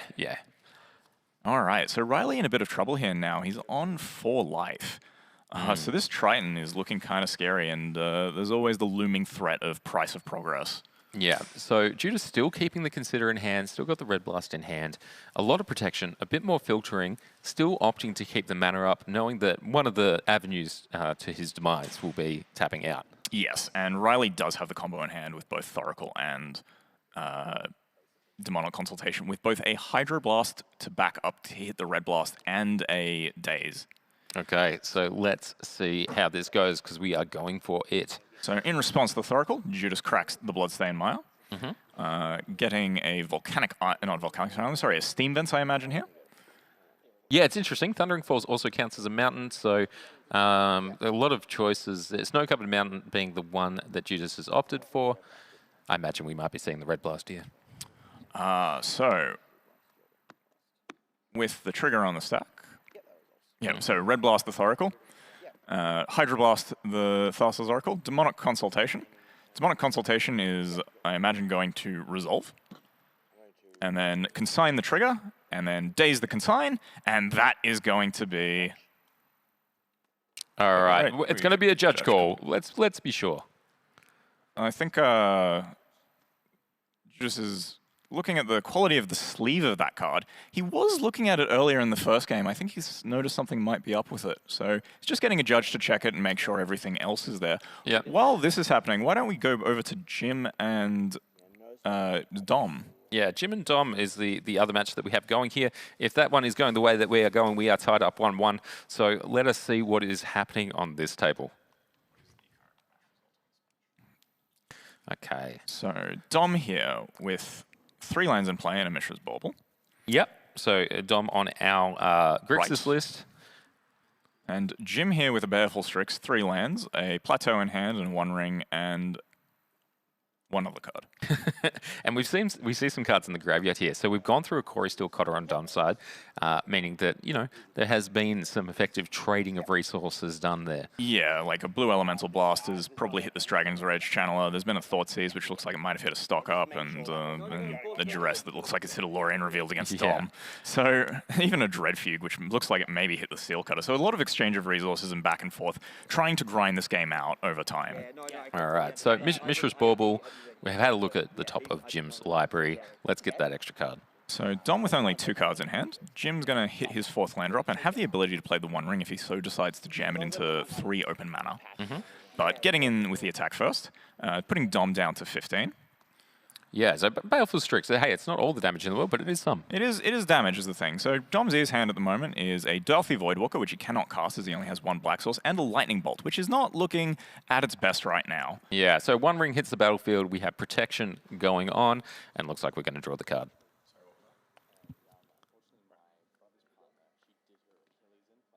Judas won that game. Nope. No, sorry, no. Yep. Okay, so we are tied up at 1-1. This is our deciding match. I believe that Jim Wilkes is up a game here. Yep. So if Jim is able to win this, he will take it down for the team, defending against that Dom. Yep, and not only that, winning back-to-back World's Team Trios Highlander. Well, if that does happen, I'm sure we won't hear about it. I mean, we'll hear about it again next year when they win it again, if they do. As you guys might be picking up, Dylan is on the same team. Oh yeah, I'm very, very biased in this regard of who I'm rooting for, but fantastic stuff. Okay, so it looks like we have a counterspell in Dom's hand in addition to that Lightning Bolt. So, a combination of cards you're normally really happy with, but this board state is getting out of control. This 1 ring is drawing all the cards, and Jim is trying to close this out with either a combo or, hey, let's go end-to-end with his Baleful Strix. Yeah, because Dom doesn't have to, doesn't have a combo kill effectively ready to him. Jim can just grind out the grind deck that Grixis is trying to do, and like beat Dom at his own game. Exactly. Effectively. So this is one of the really powerful things about this Breach deck. With Enlightened Tutor going to 0 points, it has become a split mid-range and combo deck with excellent game plans at doing both. Yeah, and the best thing about it is that the mid-range pieces tend to overlap with your combo pieces. As we saw previously in the last round, like Emperor of Bones getting back Loris and then comboing off from that. Good stuff. This is all the kinds of things you can do in this deck, and there's so many different lines and avenues to kill your opponent. Yeah, I'm sure Dom's aware of most of them. I know he played this deck maybe 3 or 4 years ago for a little while.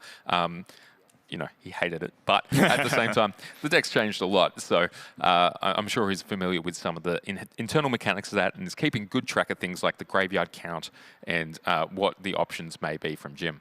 Yeah, the deck's mid-range plan has certainly been a lot more refined over the past couple of events and has really started to come together. So Jim just jamming out a Quantum Riddler here is going to get met with a counterspell, and I think Jim is probably okay with this trade. It's not ideal because it is like his biggest threat, but getting that counterspell out of hand does open the avenue of potentially combo killing. Yeah, and I think from Dom's side of the board as well, that you just have to do it. There's no way that you're going to be able to beat this One Ring, this Baleful Strix, and another 4/6 flyer. It's just going to close you out too quickly given the lack of resources you have available. We want to play more turns. We want to draw more cards. So Jim's way he loses at the moment is by dying out from this One Ring trigger. And he's got a Teferi in hand, though. So one of the secret modes of Teferi... bounce the One Ring. You can bounce your own One Ring with it. So if it gets too dangerous, we do have that backup. I imagine that because of that, though, the Teferi becomes a really valuable piece here. It also turns off counterspells from Dom's side of the board. So what we would like to do is make sure that we have protection when we're developing that piece onto the board. Yep. So Dom does have a Lightning Bolt, which means if the Teferi does roll down on this ring, then Dom's going to be able to Lightning Bolt the Teferi next turn and get it out of the way and turn back on his counterspells. So Jim very wisely here playing the Teferi before ticking the One Ring up. Yep. Or drawing with it just in case things start to happen, maybe like an Orcish Bowmasters, even though Dom can't cast it. Jim's just playing good fundamentals. Yeah, I think some of these things, it's better to know the answer than to ask about the board state sometimes, right? Yeah. So Jim's got a Seam Rip in hand, a Brainstorm, Git Probe, Red Elemental Blast, I think a Brain Freeze as well. Yeah, so Seam Rip will answer this Deathrite Shaman. One of the things that can get Dom back into this game is fixing his mana problem. And, you know, Deathrite Shaman, a famous mana dork. Oh, not just that, attacks Jim's graveyard as well, takes Jim's life, and does quite a few things. Yeah, it slices and dices. It's banned in Modern. Yeah, so Jim's big question here is, I think, does he want to fire off his Git Probe? And usually the answer is yes. Yeah, I think in this case the information's worth more than the life, especially with the Teferi to manipulate your life further. Well, effectively manipulate your life further. I think it's a good place to be.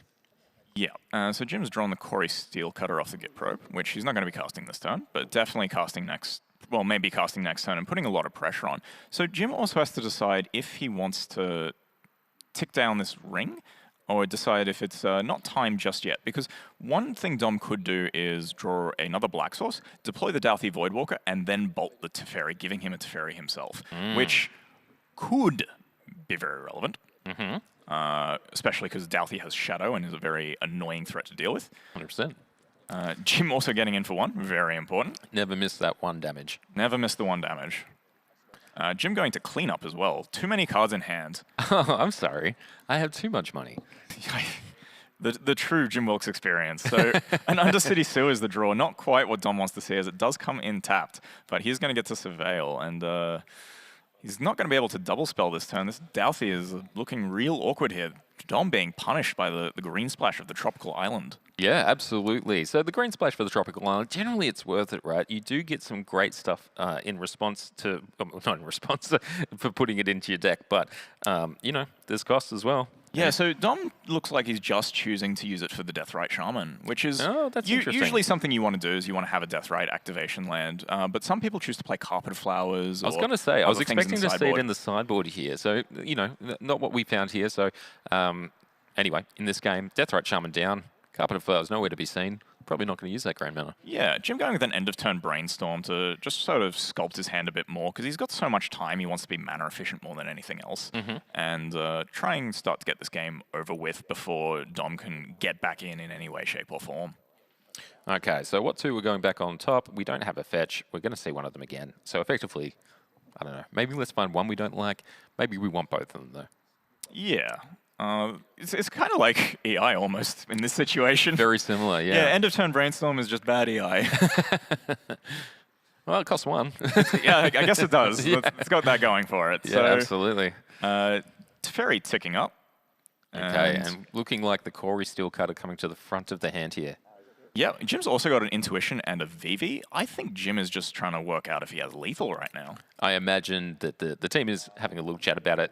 Everyone else is done. So, you know, there is that moment in a team's trio tournament where you don't want to let anyone down if you have the kill already.